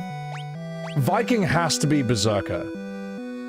Bard is really cute. Black Belt. That Black Belt has to be a better version of Monk. It just has to be. There's no way it's not. Fuck yeah, boys. Alright. Evoker. What is an Evoker exactly? I'm gonna turn this guy into a Dragoon. We're gonna need a spear. What is Evoker? Oh, we have a Dark Knight as well? Oh, so sick. Yeah. I think, from what I've seen, 5 is the better version of 3, and 4 is the better version of, like, 1 and 2. Or, like, 2. Evoker is the early summoner. Oh. Alright, Dr. Pooh. We're gonna try using Evoker. Oh, Billy. Hang on, he's getting all restless. Alright, we will be saving an ending stream soon, but just want you to say hello to chat. Come here, you. Come here, you little Babadook. You silly flooper. Look, we'll hang out in a bit, alright? We're nearly done, Billy. We're nearly done, you little sausage. You little fluffy poof. Alright, we're nearly done. Come on, give Chad a smile. Give him a smile. Here it comes, Chad. Here it comes.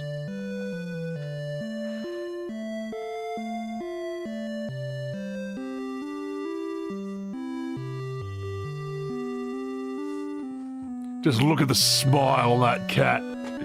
You little fluffy flooper. Alright, I'm gonna put you down, okay? You silly goose. I need to finish. I need to get out of this village. I need to get out of this village, Billy. Down you go. Down you go, mate. Oh, you want to hop in your bed? Alright, he reaches out for his bed, which is really cute. Like, if he's near it, he just instinctively reaches out. For some desk bed so he can sit there, admiring his master. Oh, and he has mastered me at this point. He's gonna be wrapped around his little finger, haven't you, you little fluff poof. There you go. Do I think FF Dungeons should have puzzles? For the most part, no. For the most part, no. Like, FF10 is a great game, but you could remove all those cloister trials and it would be a better game. And if anyone thinks that those cloister trials are good, imagine if they released a game and it was only cloister trials. Just really picture that. FF10, but the only gameplay is just the cloister trials and that's it. It'd be fucking dog shit, okay? That's how you know a game is a bad puzzle. That's how you know a game has bad puzzles. If the game was the puzzles alone, and people would say, fuck this, alright? That's why Portal is a good puzzle game. Because the puzzles are actually fun. Whereas, like, when you put puzzles in games where they don't belong, they are dog shit, like 99% of the time. Darlene, welcome in. The music was good? No, the music is PTSD-inducing. The music's brutal, man. Not a bad song, but it reminds you of, like, how fucked it is. So,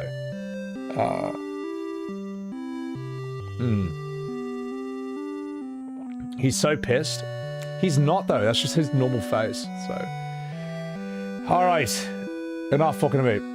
Golgoth, they need to be viewed in the context of the respective eras. Yeah, so, for example, right, Like, what we're playing right now, like, this doesn't look that impressive to you right now in 2026, but at the time this came out, this was literally the best graphics in the world. This is literally one of the best looking games in the world. That's crazy to think about, but that's why you gotta look at, like, say, 7, 8, 9 in their historical context, for that reason. Ooh. Oh, wait, question. What should we make Minge? A bard? Is bard any good, or is this just dog shit? Or should we keep Minge as a white mage? What do you think?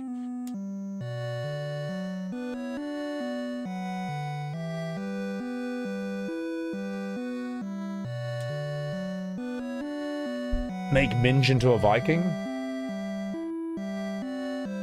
Or Minge as a bard? Let's see what a bard does.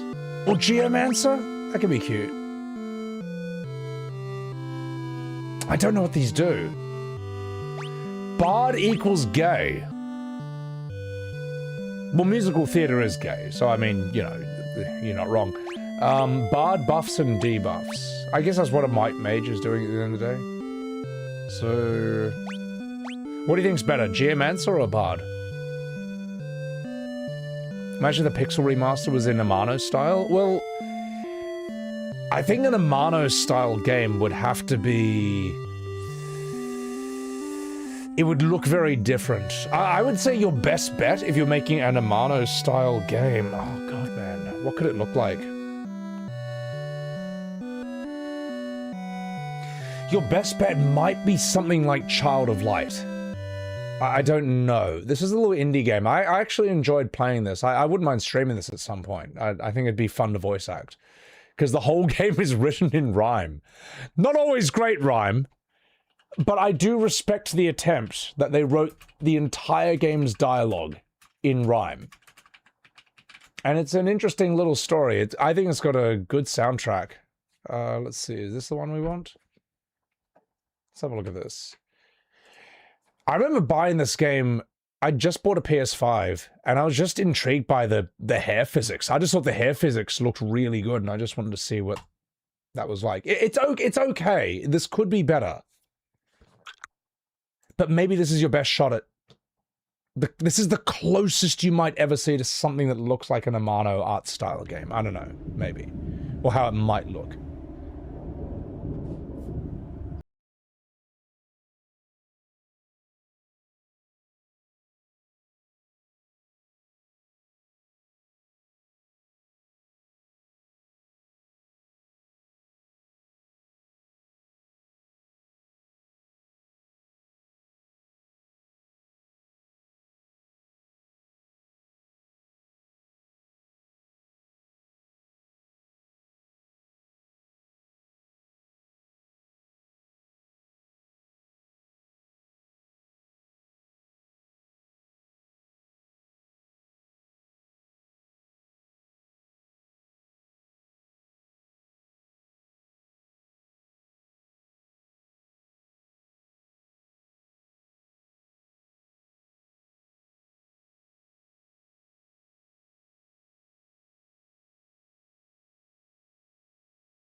Looks like a cool game. It's a game I wish had more budget and more time to cook, if that makes sense. So...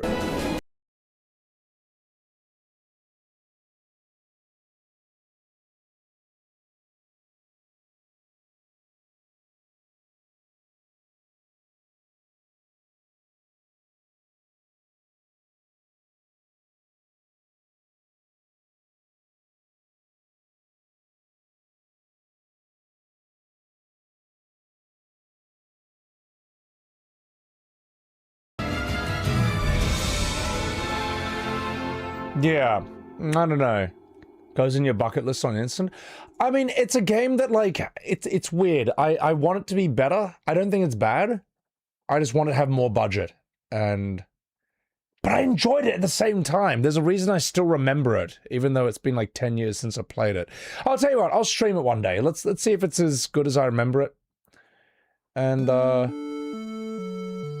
voice act the fuck out of it as well. There's some cool characters, there's some interesting characters in there. There's that trailer also doesn't do justice to its soundtrack. Some of its music is really memorable. Like there's one tune from that game that still sticks in my memory to this day. So yeah. And I think it's set in Hungary. I don't know who made it. I don't know if it's even like an American or an American game. I think it might be European. So your wife loves Child of Light. I think it's, let me put it this way, even if Child of Light's not your cup of tea, I respect its sincerity. I respect its effort. You know, it's one of those games where you feel that the devs are on your side. They're trying to make you something good. It was Ubisoft? Okay, alright, well that's not American. That's close enough, that's European enough. I'm walking here. So, you don't see a super chat from Charles? Sorry, darling. Yeah, am I missing someone's super chat? I apologize if I am. And I'm sorry, my, chat reading skills are not great right now because Kupo. So, Sea of Stars? I don't know. Oh, Ubisoft Montreal. Oh, okay. It's too creative to be American. Hey, look, man.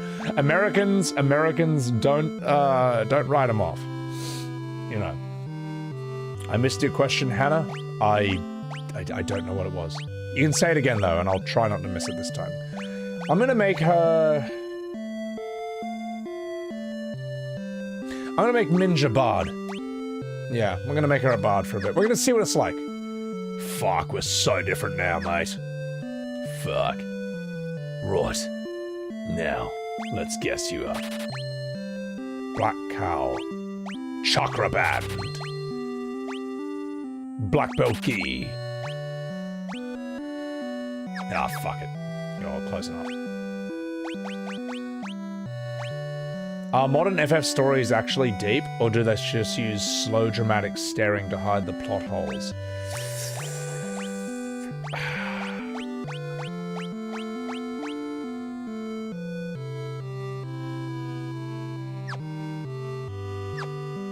I don't know. If I'm thinking about deep Final Fantasy stories, I think 7 for me is one of the strongest. I think it's very deep on like a personal level and like in a big picture sort of level. It's like interesting in the small and the big picture. Modern Final Fantasy though, oh, the story's actually deep. I don't really think about 12's story that much, or have much respect for it. Same with 15. Same with 16. Ooh, we'll give you a harp. Why not? That's a tough question to answer. I don't know. I don't really think they're that good. Just period. I don't know. Like, what's the most deep modern Final Fantasy story I can think of?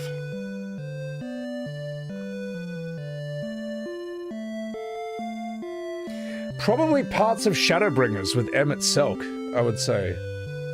Even then, that story is quite... I'm gonna need to refresh my memory on that. I just remember a couple of good moments Emmett Selk has at this point. It was years and years and years ago. Yeah, I think Shadowbringers is your best bet. You know, that's the closest thing you've got to, like, sort of interesting moral complexity to the villain. Let me put it this way, FF14, let me put it this way, Shadowbringer's villain in Emmett Selk was so good that people just love, he's like a fan favorite to this day. A villain. The villain. People want this guy to win, or they sympathize with him at the very least. They're like, I don't know, man. And it was so popular that he sort of comes back for Endwalker and plays a whole different part there. And we get to see a different side of him. Which I was happy about, I like this guy. Modern FF is not deep. Well, I don't. That's the thing. It's not deep. That's a problem. Vedantron. It's. Yeah. When it's light, you get Zack.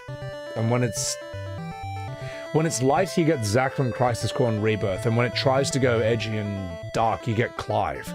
You know. when it tries to be cool, you get Gladio. It's a bunch of mid. It's a bunch of mixed bag. So, yeah. I don't know. That's a tough question to answer. There's always a large amount of lore. You get lost in a sea of info. Albert the Turkey. Well, like, FF7, right, the OG game, you don't have to read any books, you don't have to read any logs, any lore. Like, the storytelling is so good that you learn everything you need to know about the big picture, the small picture, the ancients, Genova, every character, Midgar, Shinra. Everything you need to know is just told through the story. Weapon. Closest you ever get, I guess, maybe is like finding Professor Gast's tapes about Eris when they were young, and Ifalna, and how Hojo eventually caught up to them, and his research on the weapons. That's probably the closest you get. And that's good storytelling, because it shouldn't have to be. It's like Lord of the Rings, for example. Like, Lord of the Rings, there is so much more going on in that world and in leading up to that story than what you see in the movies.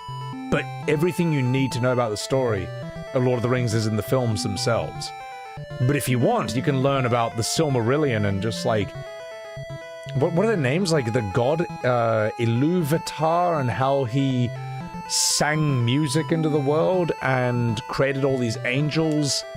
And they were originally blind, they only heard music, and then one of them was called Melkor, and he sang a different song, and that kind of fucked up the harmony. And then he kind of told them off, and then he gave them sight, and they saw things for the first time, and through their music they birthed the world, and it's like, that's actually what's going on in Lord of the Rings, but you don't see any of that in the movie. You don't need to. It's not necessary for understanding its story. Iluvatar, yes, thank you, appreciate it. Iluvatar. I'm listening to Andy Serkis read it right now. And here's the crazy thing, I actually wanted to say this earlier. Did you know apparently after The Hobbit, J.R.R. Tolkien wanted to package the Silmarillion with Lord of the Rings as like all part of the story, and I think you had to read his idea of the Silmarillion at the time before reading Lord of the Rings, and apparently his editors were like, that's just too much, man. That's actually too much. Like, we gotta have something more succinct, more actiony or whatever. And so he did Lord of the Rings. That would be cool. No, it wouldn't have been cool. That's the problem. If anyone who tries to read the Silmarillion, like right off the bat, you can't get through it. You have to know The Hobbit and Lord of the Rings first, and that gets you interested enough in the world before you then start listening to the Silmarillion. You tried and failed? I got a friend who's tried and failed. Like, I'm trying and almost failing with the Silmarillion. The only thing that's keeping me hooked into the Silmarillion is knowing that it's all tied into The Hobbit and Lord of the Rings. It's like, if Lord of the Rings is like a story, the Silmarillion is more like the Bible. I don't know. You kind of need a reason to care about it before you start doing that. And the reason I'm bringing that up is because it's crazy that even a writer as genius as Tolkien also has something in common with a lot of Square Enix's creatives, believe it or not, in the sense that he kind of wanted to do too much, and there was an editorial voice that was like, no, pare it back and write something short and succinct, like Lord of the Rings, you know, that brief read, that measly 1,000-page book. You know what I mean? Let me put it this way, Lord of the Rings is Tolkien sort of reeling back or paring back and deciding, okay, maybe less is more. Maybe less is more. Maybe let's just give them a 1,000-page book of Lord of the Rings. Whereas, like, with modern Square Enix, and they had that with Sakaguchi in Squaresoft, but Square Enix, you just don't have this. It's just zero restraint. It's just put everything, as much as possible. More is better. You know. And we end up with the more is less problem of, say, FF16 and Rebirth and all that. So, yeah. I don't know, I thought it was fascinating to hear that Tolkien originally wanted to put Silmarillion with Lord of the Rings, originally. It's just too much, man. Like, Lord of the Rings is too much, man, like, for a lot of people. That can be a struggle at times. But I think Lord of the Rings is excellent. So these chats are why you go back and watch my VODs. I appreciate that. Homerzotti. Saren Loth, thank you for the $5. Dude, I never heard of you, but your Final Fantasy VII Remake versus OG videos are hilarious, and I'm a fan. You're entertaining, bro. Keep it up. Thank you. Appreciate that, Saren Loth. So, yeah. Yeah, it was hardware limitations holding Tolkien back. See, Tolkien wanted Lord of the Rings to be packaged in with the Silmarillion, but it was just hardware limitations. But the reason the reason I bring it up is because it's fascinating to see that parallel between him and the problem Final Fantasy faces today. Is just the lack of restraint, the lack of brevity, and we're very lucky that Tolkien's editors were like, no, you can't just do this. You gotta. Let's get something more actiony, you know, more storytelling and all that. So, all right, chat. All right. Let me just. I know I've saved, but I'll do it again, just for my own ADD. What hurt the franchise more, dropping the overworld map or forgetting how to write a fun ensemble cast? Oh god. Here's the thing: FF10 works despite not having a world map, and despite being linear, because the writing is good, the characters are fun, the world is interesting, the premise is fascinating, yeah, and the gameplay is very fun. Yeah, I think Final Fantasy just needs strong turn-based combat and strong world and storytelling and characters. And the reason it's got to be turn-based combat is because that style of combat complements this grand style of world very well. It complements the cinematic feel of it. It complements the vibe of it. Devil May Cry's combat is not built for this type of game, and you know it's not. FF6 Andes, alright? You gotta realize it. You may have enjoyed the game, but it doesn't work in Final Fantasy. It's not optimal. So, yeah. Should they have included Tom Bombadil in the Lord of the Rings movie? No. It's a good thing they cut him. He probably shouldn't even be in the book either. All he does is show up and sing for hours and does nothing. Alright? Yeah, I just said that. I don't care that he's a powerful character. He's terrible in terms of storytelling. Jumper. FF3 is one of your favorites. You have the Famicom cartridge. God damn, that is hectic. Yeah, I will come back to this. I'm just doing a little wind down chat with y'all at this point. So, yeah. If you handed the core premises of FF15 and 16 to writers who are actually great, like Alan Moore, they'd write absolute bangers. Yeah, no, that's the thing, Ramen Noodles. Like, if you gave FF16 to Alan Moore, he'd write something fucking amazing.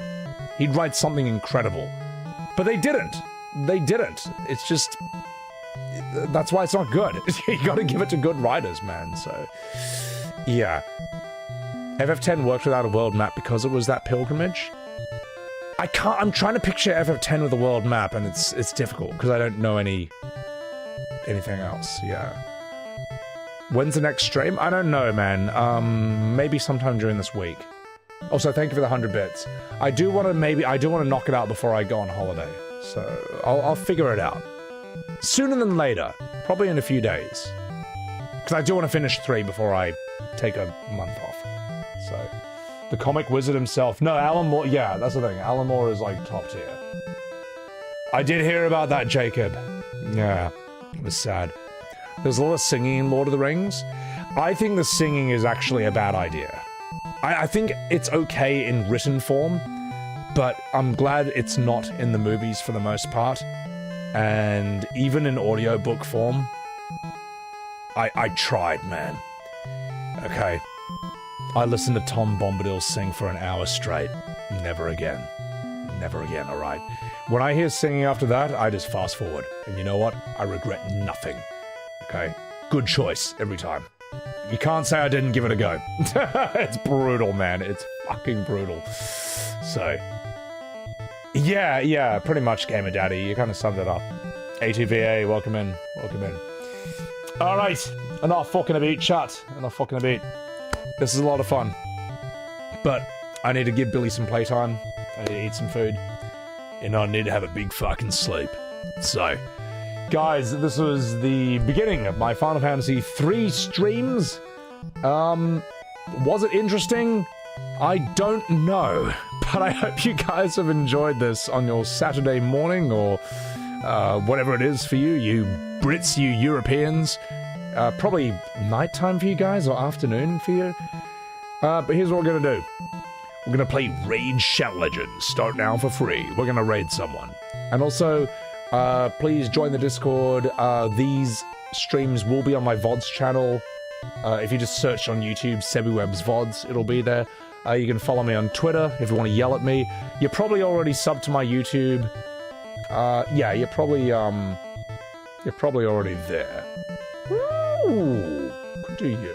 I'm just looking for people to raid right now. Choices. Could raid you. Ooh, it was your first playthrough of that. Well, Kupo, my sausage. Alright, could raid this bloke. Yeah, let me have a wee think. Raid Bob Ross? He's got terrible chat interaction. his 24-hour stream's cool. But yeah, Sunday afternoon in Canada. Awesome. I gotta visit. I gotta go back to Canada at some point.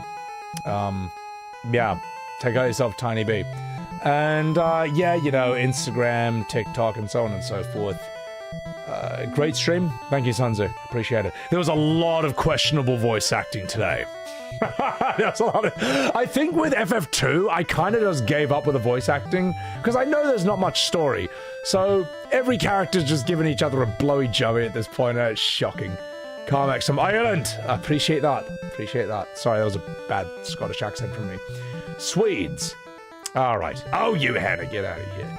Used to skip the singing. You gotta, man. You gotta. Tolkien's one of the greatest writers. Andy Serkis is one of the greatest actors.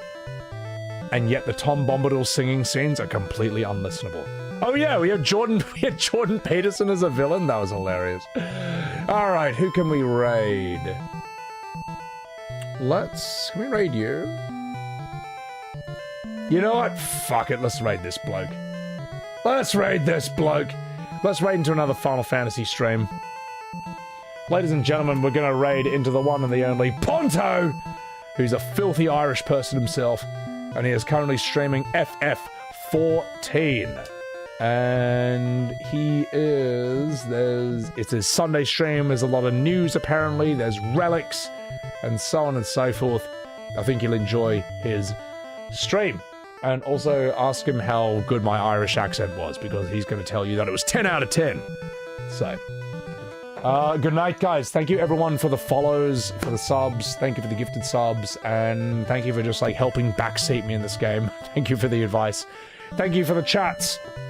Thank you, Holly. Appreciate that. Zelfie. Thank you. Dragoon Knight. Casabella. Midnight. Arjun Hayes.